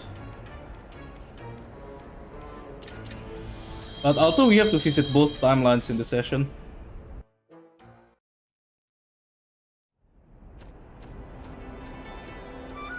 So some time ago we had Sorab composing a song, and we have to wait 3 days for his song to be finished. So now that the song is finished, we have Meyama listen to the song.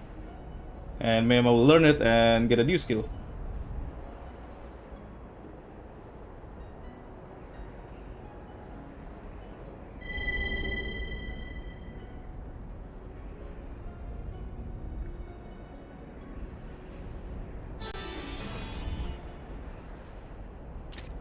And after we could sort out, we could recruit Belta. So she's a martialist, and we could bring Jakwan or Boldon to learn from her.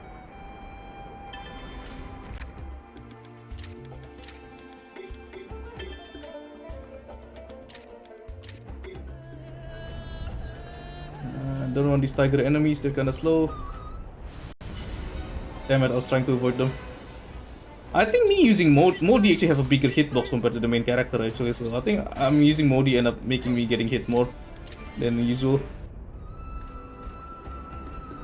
Like, this is the guy we want to fight.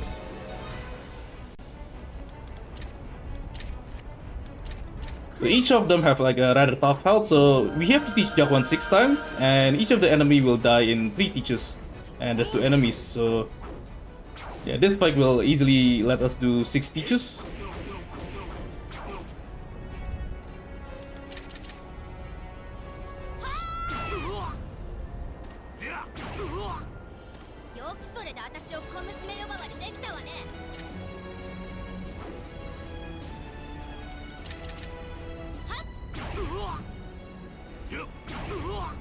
Of course he can. Everyone can do black flips, man. There's nothing hard about it.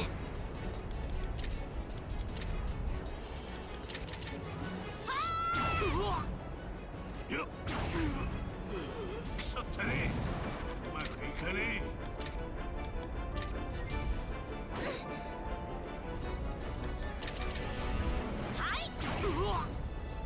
え。よっ。くそったね。うまくいかね Welcome, Yambalaja. え。よっ。 Okay, that's a fifth teach. I just need one more 失礼な teach. スケールフォードにしてはやるわね。 Anyway, for those who just tuned in, welcome to Suikoden 4.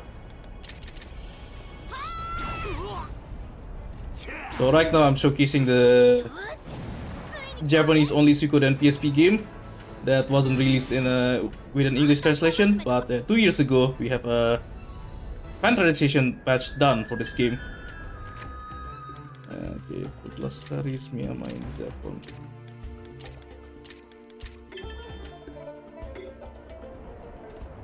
I actually don't need Modi anymore at this point. I could remove him, but I think people like Modi's animation, so yeah, let's just show him all the time.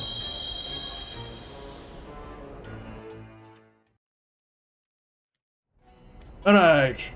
So some time ago we've been looking at Lakila's story where we have to keep going back and forth between Apiro Hills and Perry Grove, and now we're going to see the final. Indeed, Yambalaja, indeed.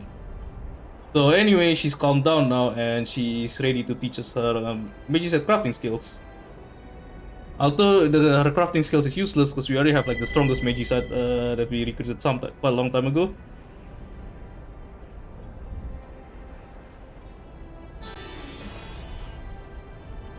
And we also recruit this part. So to recruit Cleon, we need to have both Miyamai and Zephon in our party. So we talked with him, with Miyamai, and then we talked with him again with Zephon. And then we talked to him for the third time with Miyamai again. Johnson will also work, but yeah, we don't need Johnson on the other recruits while we need Miyamai for the other recruits, which is why I've been bringing Miyamai all this time.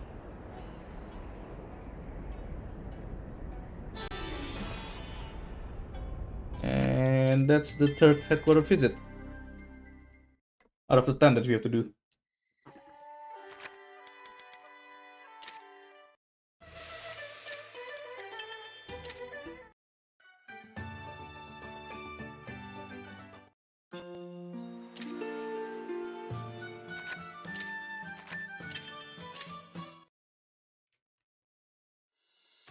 Right, we go back to Wyvern's Nest. Like one of the early places on the story.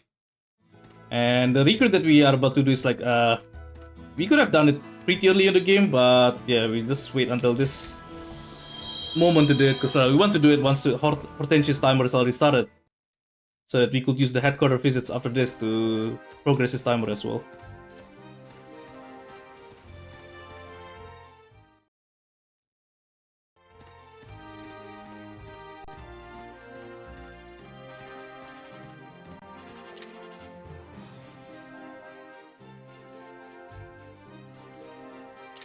So we're just gonna ask this guy to plant a tree on Meslima Prairie. And we go to headquarters again, so that's a fourth visit, I think. Chat, help me count the headquarters visit, alright? I believe Chat's ability in counting.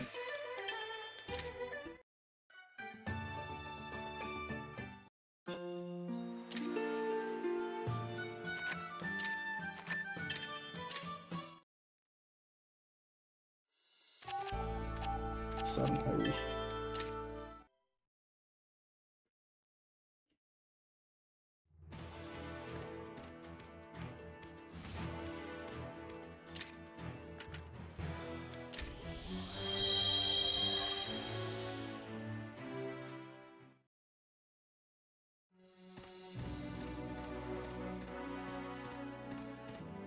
Okay, so the plan in this place, so the story, we want to meet Laskari's ancestors from 2 years ago. But turns out he's not available, and we can only meet his butler at the moment.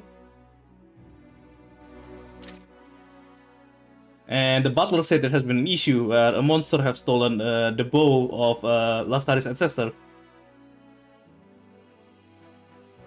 So his ancestor, basically his name is Moslomas, and Moslomas' bow got stolen, and we have to retrieve this bow from a monster. So another fight coming up, but this fight is very simple.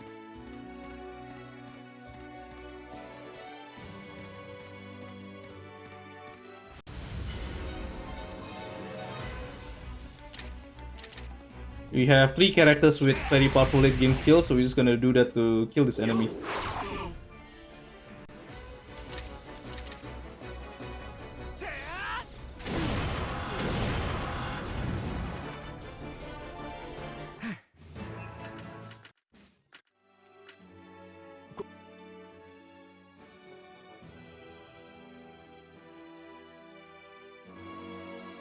So it's convenient to exit from this place manually because the exit is very close, and we're just going to use this chance to go to Meslima Prairie. Where's Meslima Prairie? Alright, so Meslima Prairie is another place where the tree is closer to the bottom side of the map instead of the top. So which is why you want to go somewhere else before visiting Meslima Prairie. So if you just go straight from the headquarters, then it's gonna be slower to reach the tree.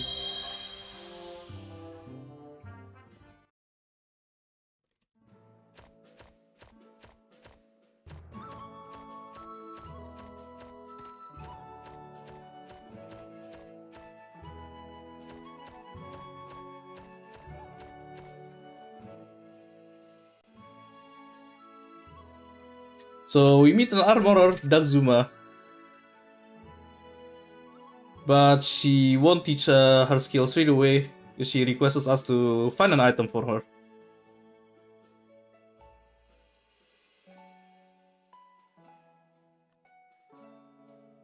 And main headquarters again. That's the 5th headquarters visit, I believe.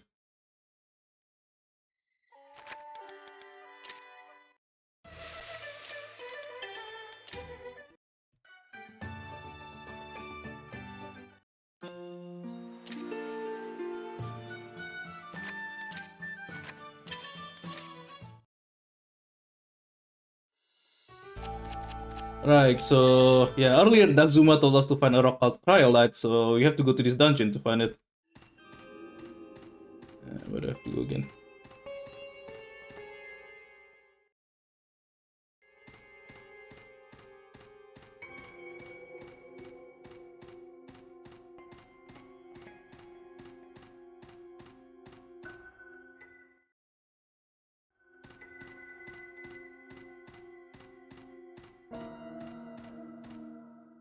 Unfortunately, we can't get this item on our first visit here back in the story. So yeah, we have no choice but to revisit this place again. Wait. What is the thing? Oh, yeah.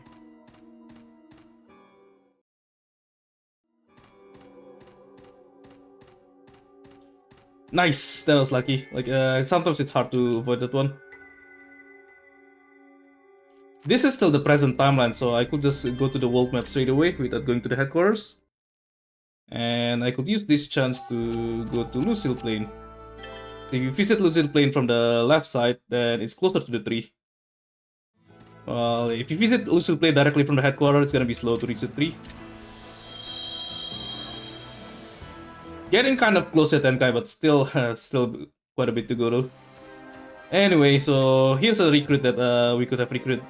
We could have started very early on, but we'll wait until all this time to start.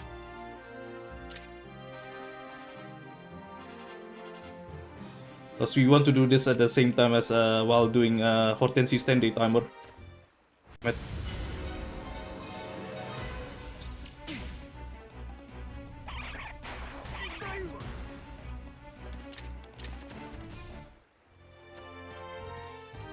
I might say Lens. Probably if I go over, it's just gonna be a bit, but I might. I'm still not entirely sure. Anyway, oh, this is in-goal story that we started quite a long time ago, but yeah, we'll just continue it right now near the end of the game. And his story is still not over. Okay, 6th headquarters visit, I think.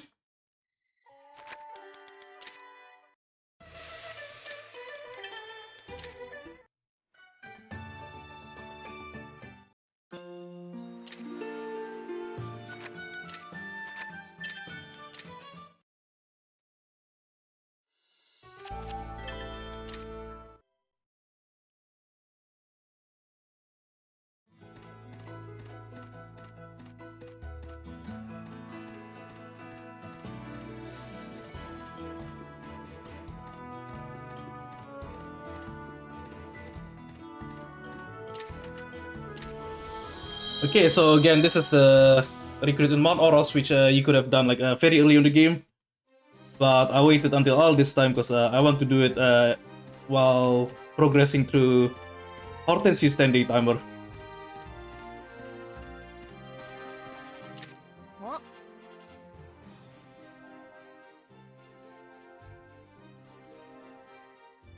He's an apothecary. He's basically a wild child who's been living on the wilds all this time, and he knows how to make antitoxins out of the materials in the wild. But we just have to help him find the correct herb, and that means just a bit of extra work.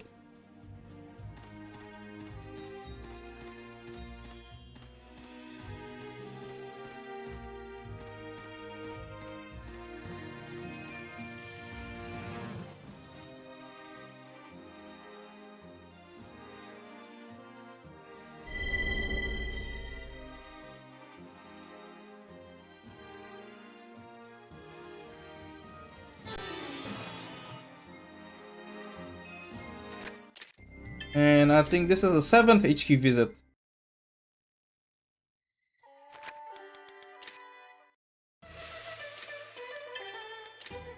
7 out of 10.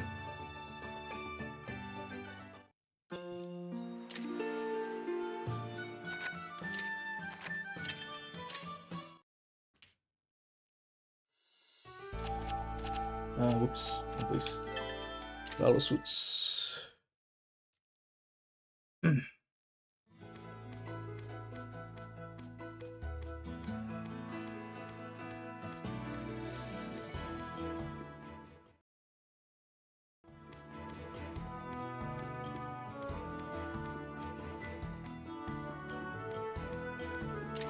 Alright, time to finish Ingolf's story by visiting this place again.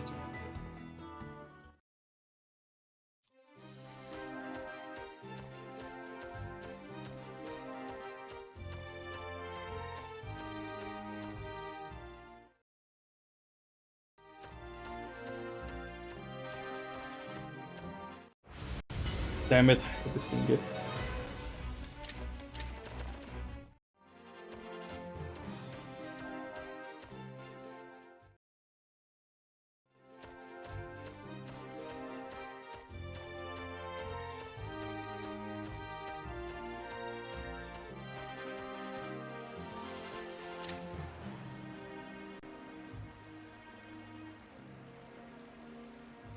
So Ingolf trying to pretend to teach Gino even though he's not interested, but that ends up making both of them angry, and that makes Ingolf serious in teaching Gino. And when he does that, the skills get transferred straight away.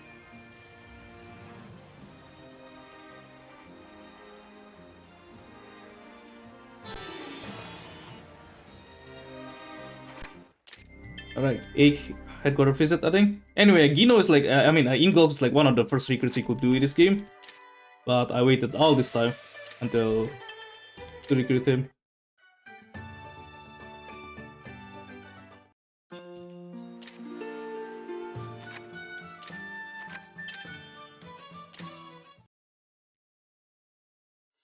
Okay, this time we visited Cedar's Forest from the top instead of the bottom.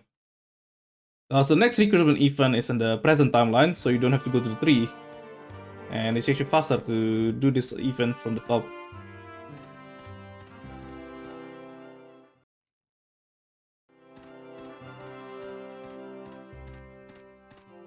Some time ago we have this story of Olmar, the elderly ringmaker who passed away 100 years ago before we get to meet him.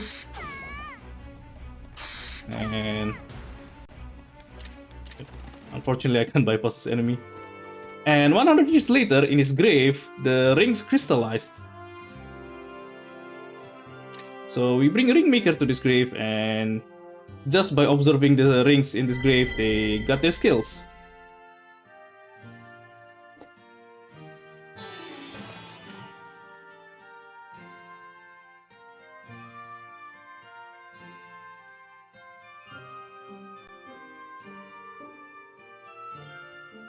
We're still in the present timeline, so we don't have to go to the headquarters to warp to another place. And we use this chance to go to Meslima Prairie from the bottom. So that will be closer to the tree.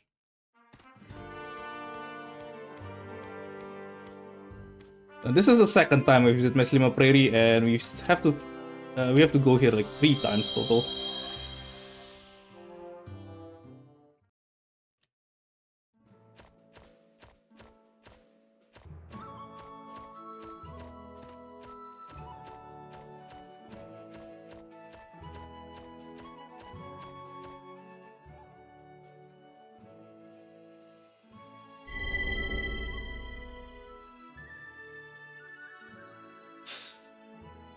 Now, what's wrong with it, Zone? That's how everyday people walk.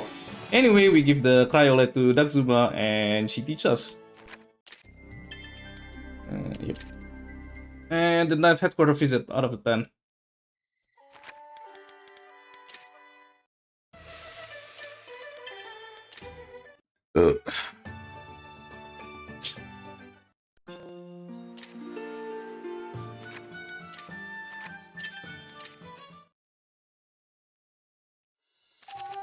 Okay, first to a kill test.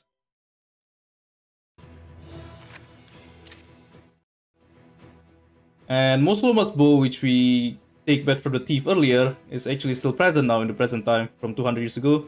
And when Laskaris observed it, and he got the skill straight away. So yeah, this is another one of those characters where we don't get to see his face, but yeah, we learn the skill just by looking at his artifact.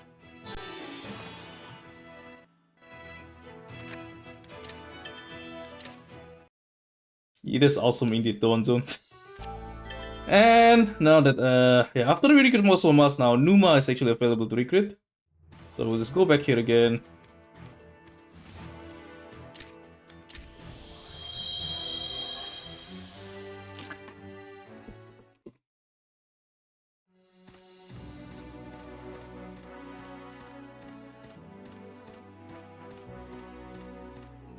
So this guy is a vegetarian chef, so we'll just bring one of our vegetarian chef to recruit him. Rather straightforward.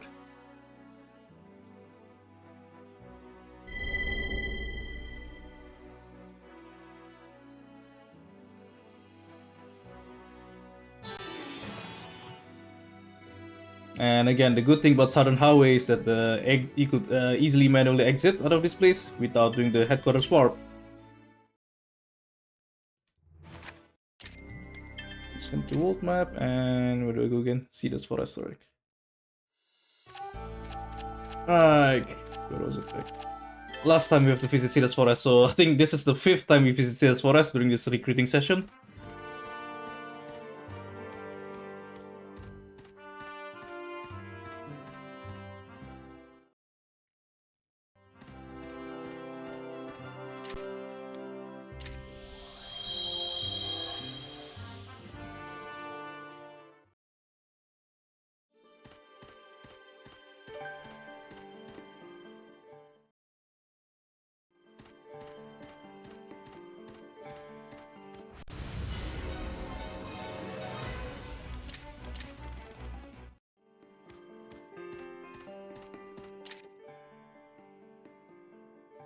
So we could get Roderick to plant another tree.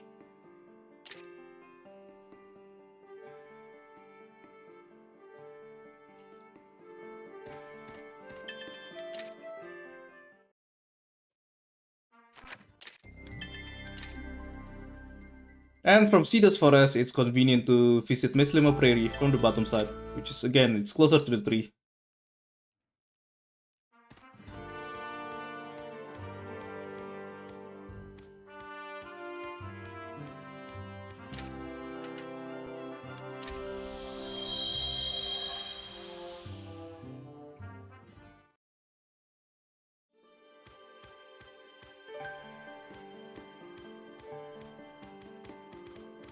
Oh, that boar is chasing me from the back.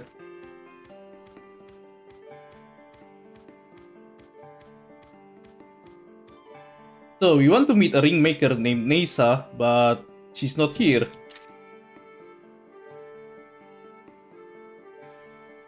So our ringmaker is just gonna leave a note on her hut.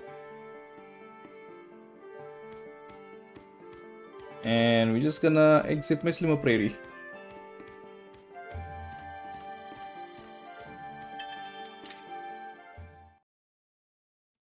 Now we're gonna swap timeline to the 100 years ago.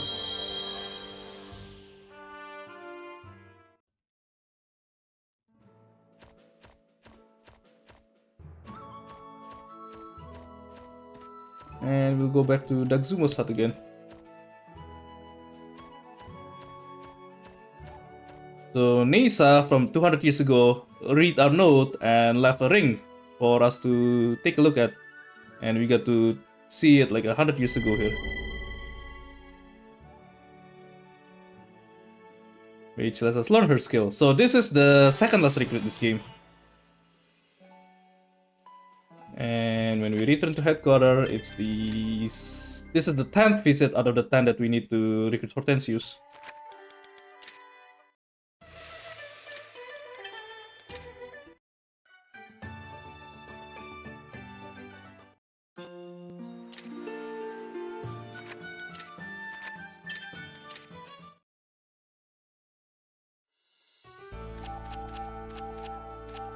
Okay, now that we've done 10 hardcore visits, then Hortensius should be available to recruit. And yeah, I think this one recruit is like probably the single most hardest recruit to get on all Suikodens. So there's so many stuff you have to do before you could be able to recruit him.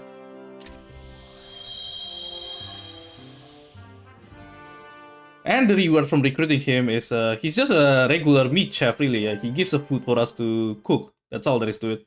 Gives a bit of buffs, but nothing special. Such an anticlimactic reward for such a difficult character to recruit.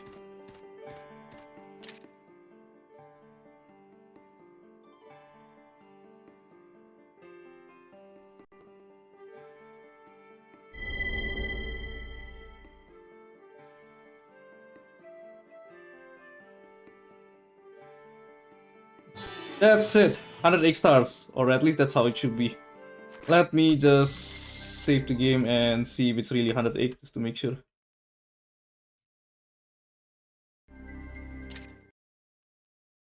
There you go, 108. Done, easy. Yes, Clef, all of that for a receipt that doesn't even do much in the actual gameplay. So what are we going to do? Mira, Hermione, and Butruga. Where's Butruga? There you go.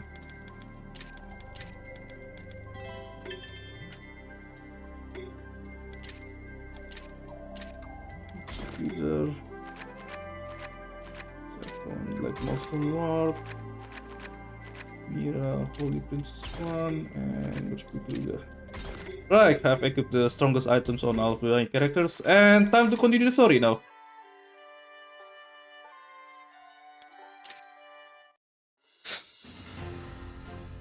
Tenkai, I'm trusting you to do the 100% relationship grinding category of this game, or for next year's Suikothon 5. All you have to do is just go keep revisiting the headquarters like, I don't know, 300 times maybe.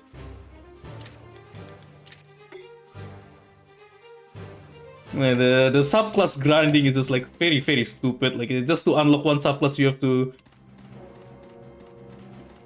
keep grinding the headquarters visit like, I don't know, 30 times. Some even need 50 times, I think.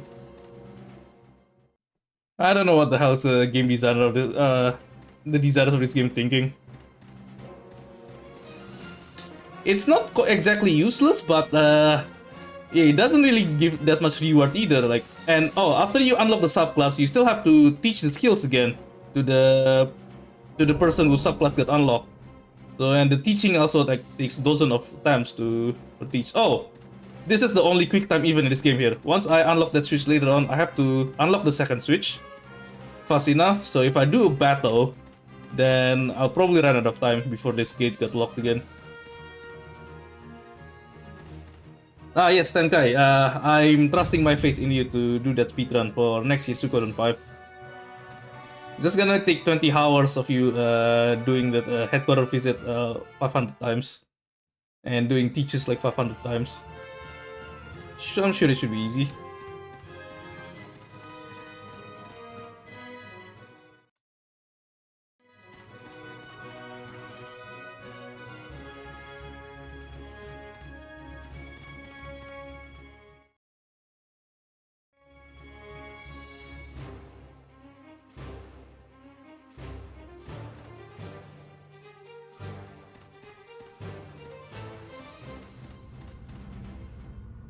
Okay, so the first boss out of the two bosses in this dungeon. Should be easy now that we have all of the super strong late game skills. Oh, I also bring Butruga here. I don't actually use Butruga in my actual speedruns. I just use Regius. But Butruga has a cool move that I want to showcase. It's the one time a shaman could actually be useful. But if we end up killing the enemy too quickly before Butruga gets his turn, then we might not even see it.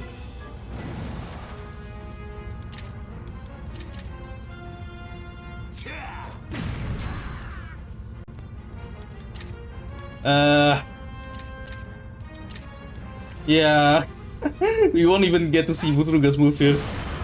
So I think he'll die first. So yeah, we have all of the late game skills, and it's super powerful, which is why all of these bosses are super easy now.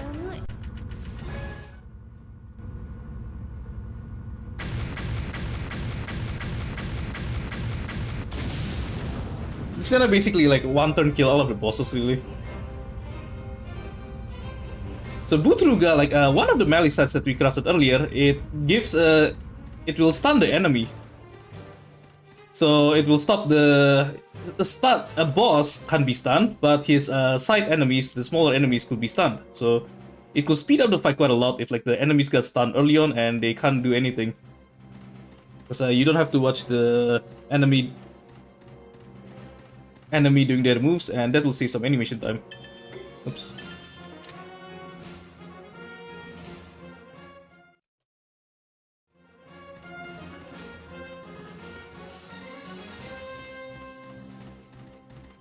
Damn it.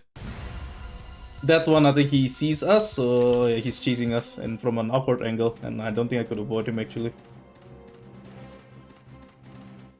Damn it.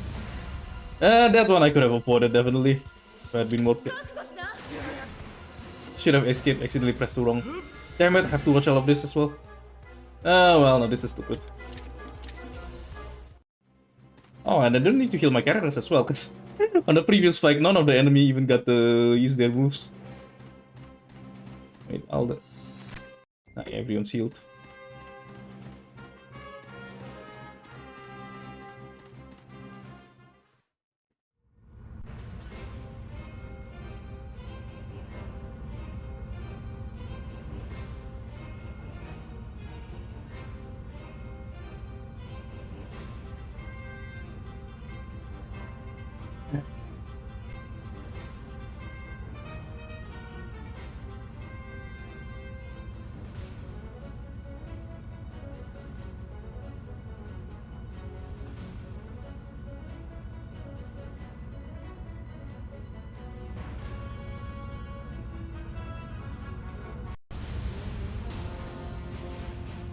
Okay, nice. Okay, time to showcase this. So this will paralyze all of the other small enemies, so they won't be able to use their moves at all.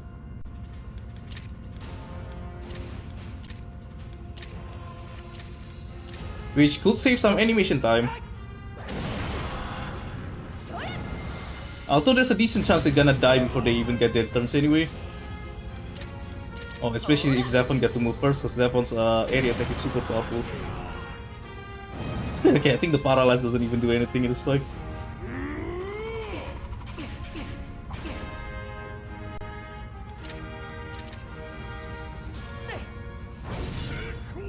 One turn. Less than one turn. We haven't even used Japan as well. That's how balanced this game is.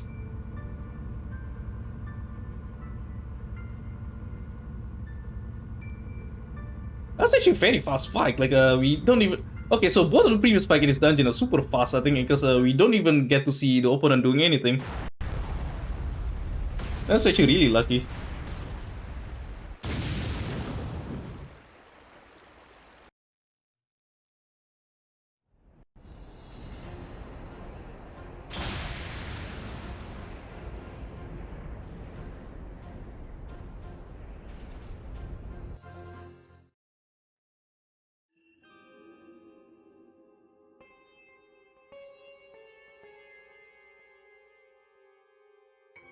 And here we see the guy named Bazarte carrying a box full of spoilers that is able to summon spoilers.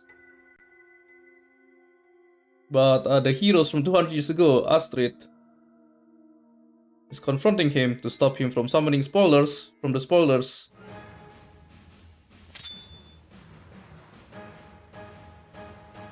And so this is one of those cinematic fights really where the enemy is very weak and our characters from the past are very strong. And you also get to see use their abilities as well, which is kind of fun.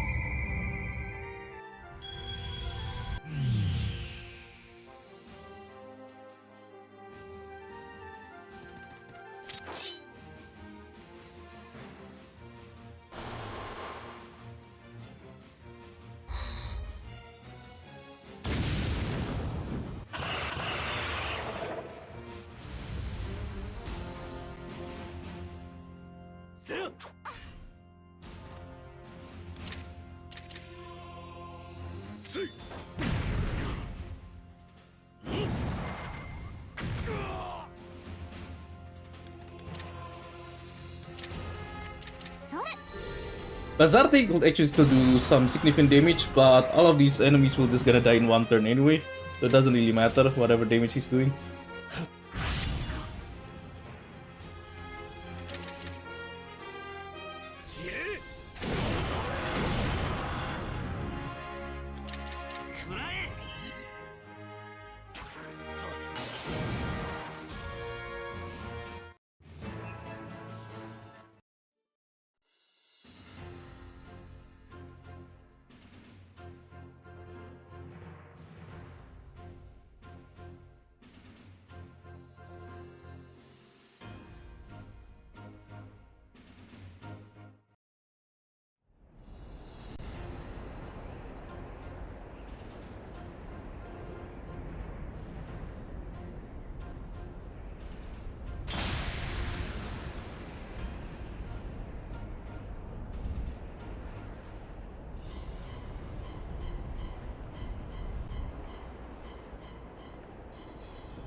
Finger and my own.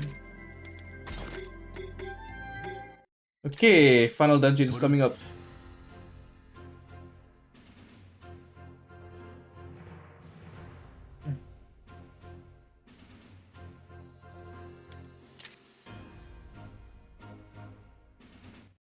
Okay, I think this run is still gonna be underestimate, but like not by much. I think the pace is now like 756 or so, 756, 757.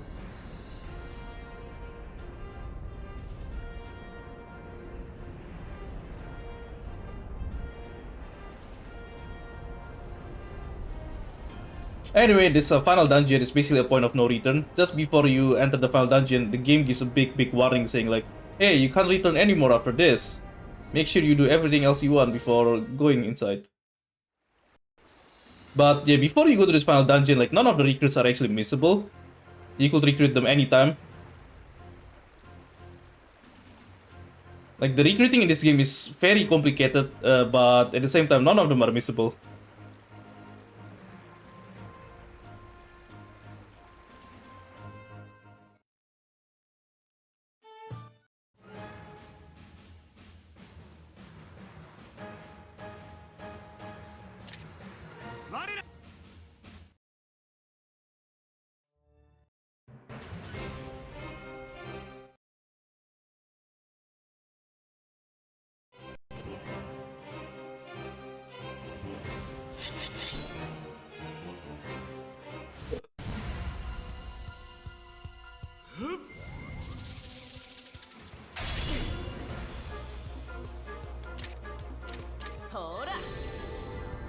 And it's good that Zephon got to use his ability first, because 4 enemies got one shot to display that. Wow, 2 shots, the hell? Okay, that's super quick, the hell?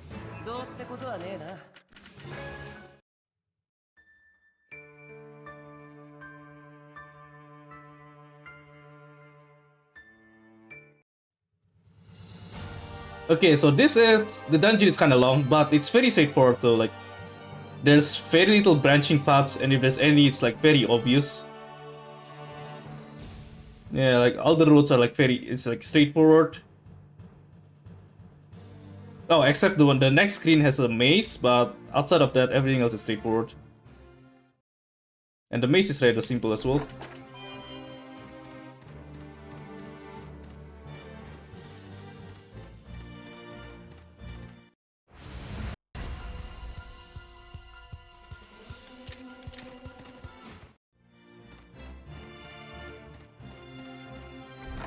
Yeah, basically for in terms of regular enemies here, the opponents here have have the highest level, and you could level up very quickly in this area.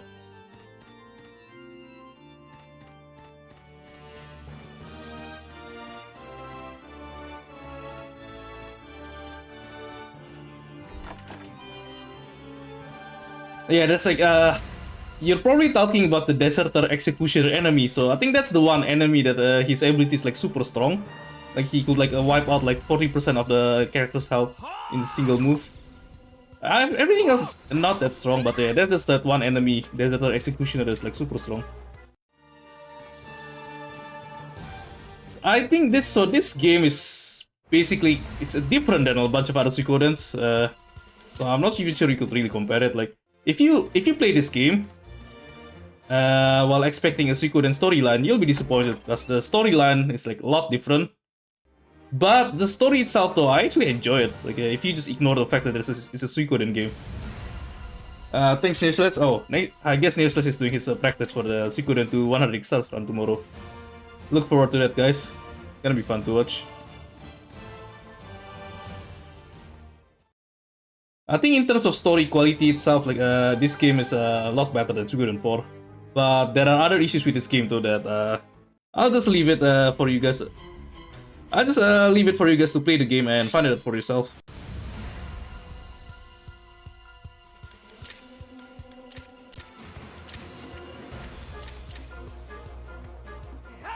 So these two enemies, in the first turn they're not going to do anything, but the second turn they're gonna use an ability that's gonna one-shot the character straight away. Oh, nice! I got to use this. Got to use his paralysis, so these opponents can't even do anything. So those paralysis, if like from Butruga, if you get them in the right timing, that will save some time because the enemy won't move and it will save some animation time.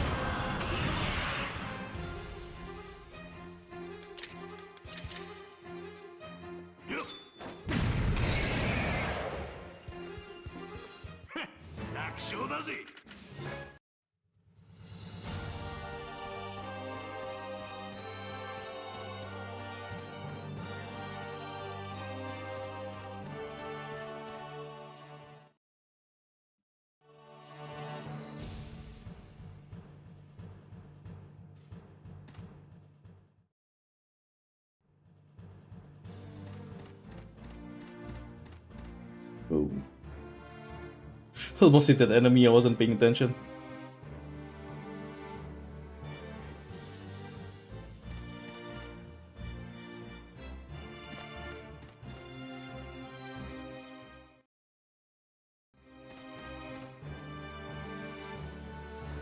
Oh, this is kind of funny. This opponent's hitbox is actually a lot smaller than what he is. So if you walk around his legs, then you could still avoid him.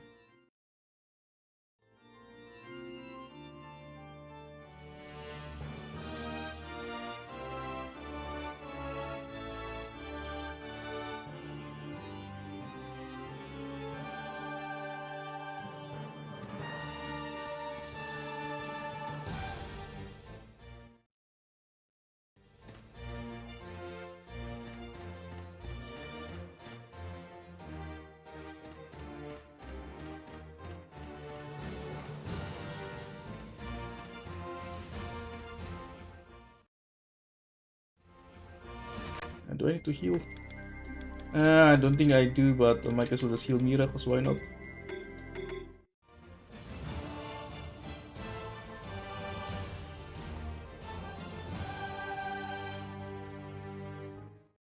Right, second last boss. So this is the seat and cooldown of this game.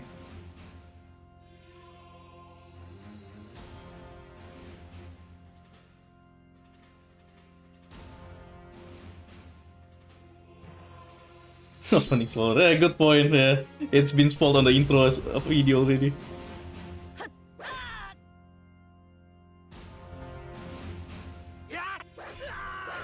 They put Ruga? Ah, he's still alive. That's a surprise. Ah, it's Ermion who dies. Okay, I guess Butruga's stun not going to do anything here because the opponent already did their move anyway. And they're gonna die before he could do anything, so I'll just use another melee side.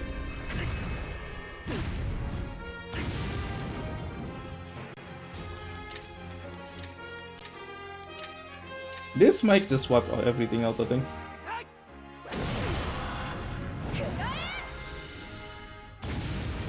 Easy.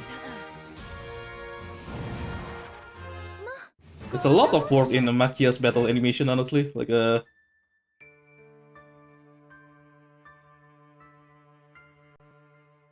too bad, like, we don't get to see much of it.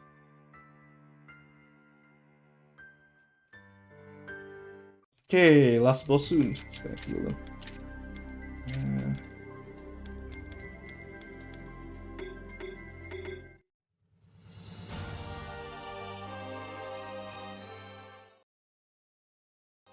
Alright, but before we get to the last boss, there'll be like about 9 minutes of cutscene that we have to watch.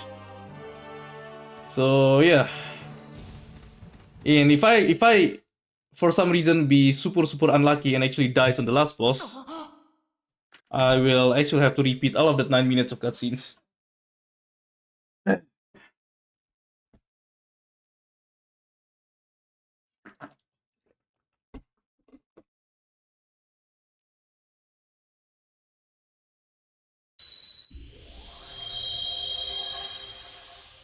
And of course, just before the final boss, this is where all of the spoilers got revealed.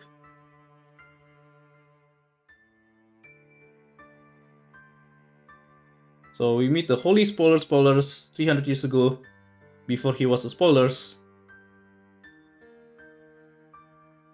And he will tell us all of the origin of the Spoilers, before all the Spoilers is Spoilers. Yes, good summary, Clef. It was the trees all along.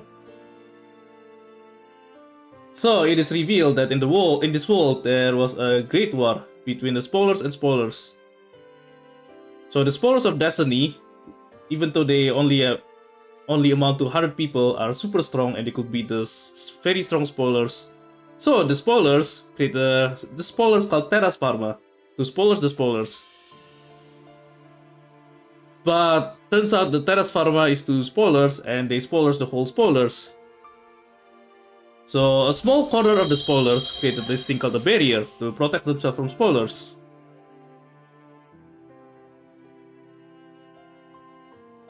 And the Spoilers behind the barrier is what we know as the Holy Empire of Spoilers. And now the Holy Emperor of Spoilers is trying to Spoilers the Spoilers to prevent Spoilers. But of course, as the hero ourselves, we disagree with the Holy Emperor of Spoilers, and we're going to fight against his evil ideology.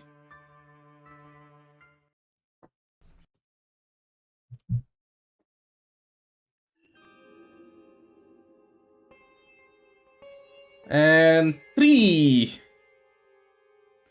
Alright guys, what's the most favorite Suikoden game of all time? Obviously it's Suikoden 4, where the final boss is a giant tree, which is why they recreated this boss as a giant tree again. Nah, Clef, this is the second favorite one, the second most favorite one. The most favorite is Suikoden 4, obviously. And they tried to recreate the Suikoden 4 final boss in this game.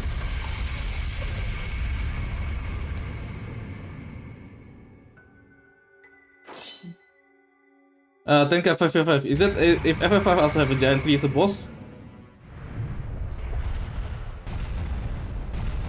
Now you're spoiling a game from a different series, Tenkai. How dare you?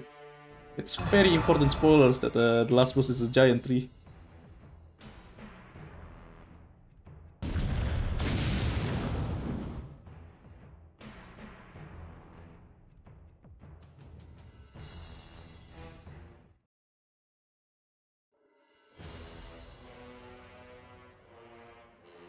So the people from 200 years ago will join us in the fight against the spoilers.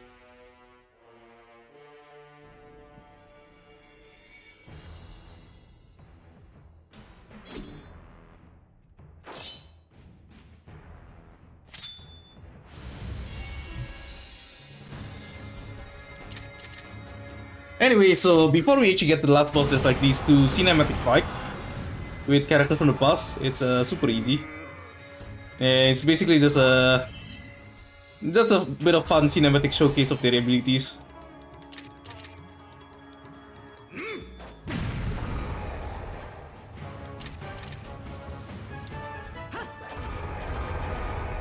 Top boss, you know what? It's the thing is, I think the whole thing about Giant 3 in Suikoden 4 is that there's no build up into it. Like, all of a sudden, they just at the end they just summon a random Giant 3 out of nowhere.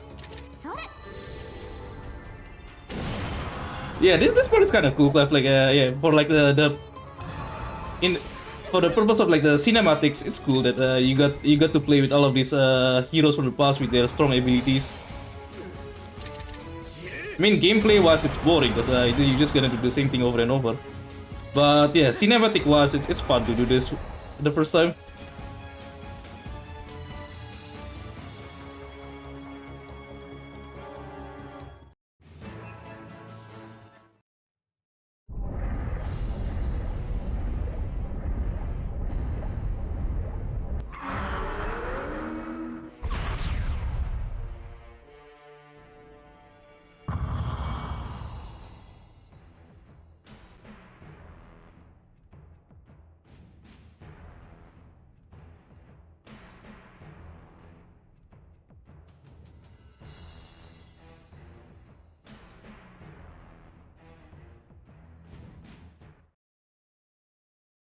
And now it's the second cinematic fight, now from the 100 years ago timeline.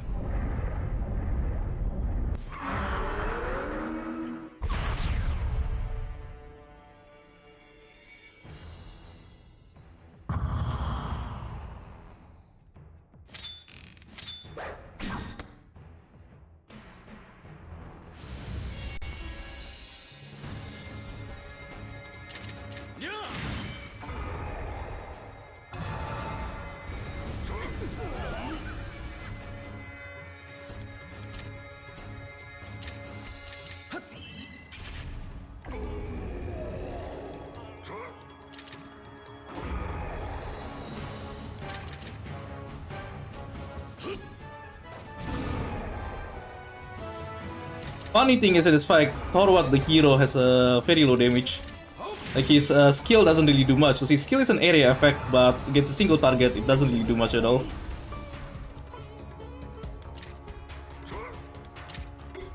Hey, Drex's damage is also weak, so this kind of attack not going to bother us, wasting my time watching his skill.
Okay, final boss time.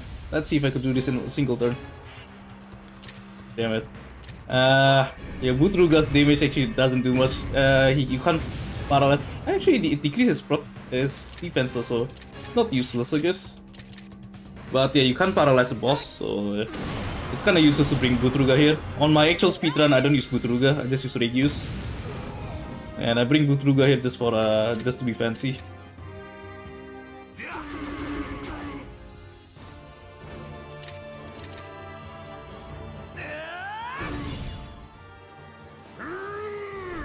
Okay, that's a good one actually, because that one only hits a single character. It's not threatening at all, because most of our characters are still alive. 40 damage. Oops, I could use skill. You should die soon. There you go, easy.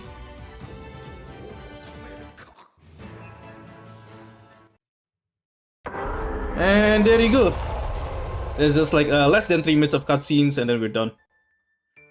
So yeah, and this best ending. So yeah, this ending, we only get this ending if we get all the 100 stars. And yeah, so basically with 100 stars, because we got all the overpowered late game skills, and all of the boss fights end up being super easy. Like you could kill all of them in like a single turn. I could kill them all in single turn definitely because I was very skilled, not because like the game isn't balanced properly. But anyway, yeah. So that's Suikoden Woven for the Centuries. 100 stars. It's a very fun routing project for me personally, because the recruiting of this game is like very complicated, and yeah, quite a lot of brainstorming that I have to do. And I'm just going to make this announcement. If there's anyone who could find an improvement in my recruitment route for this category, I'll give you $100. There you go, chat.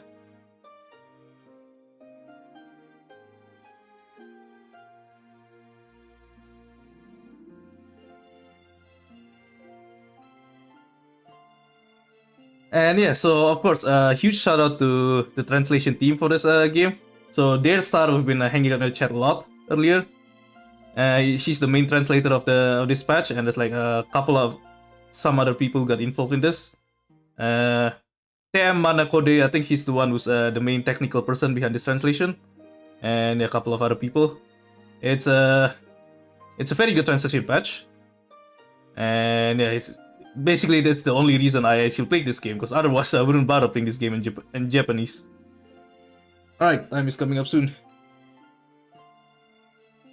Yeah, so after this run it'll be Suikoden Tierkris by Seiklands. I'm sure that will go completely smooth without any issues.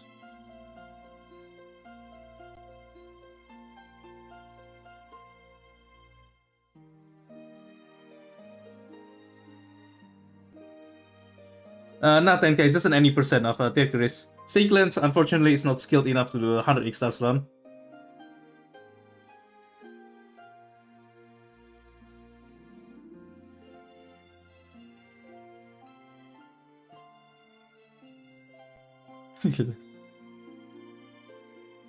There you go, that's the final dialogue box, and that's the final time. And this cutscene is also a different cutscene, different ending cutscene for 100 stars compared to the regular ending.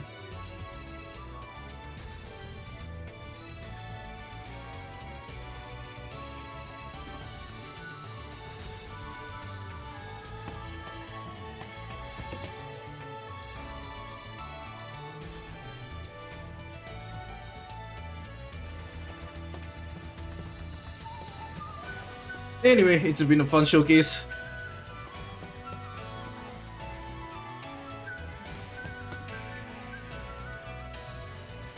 They found the island nations. Oh man. Someone read a fanfic of that.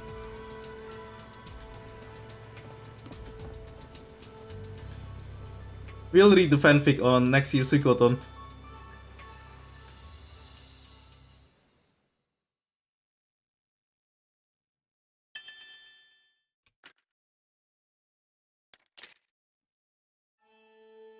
And the credits song is also different for 108 stars compared to the regular ending.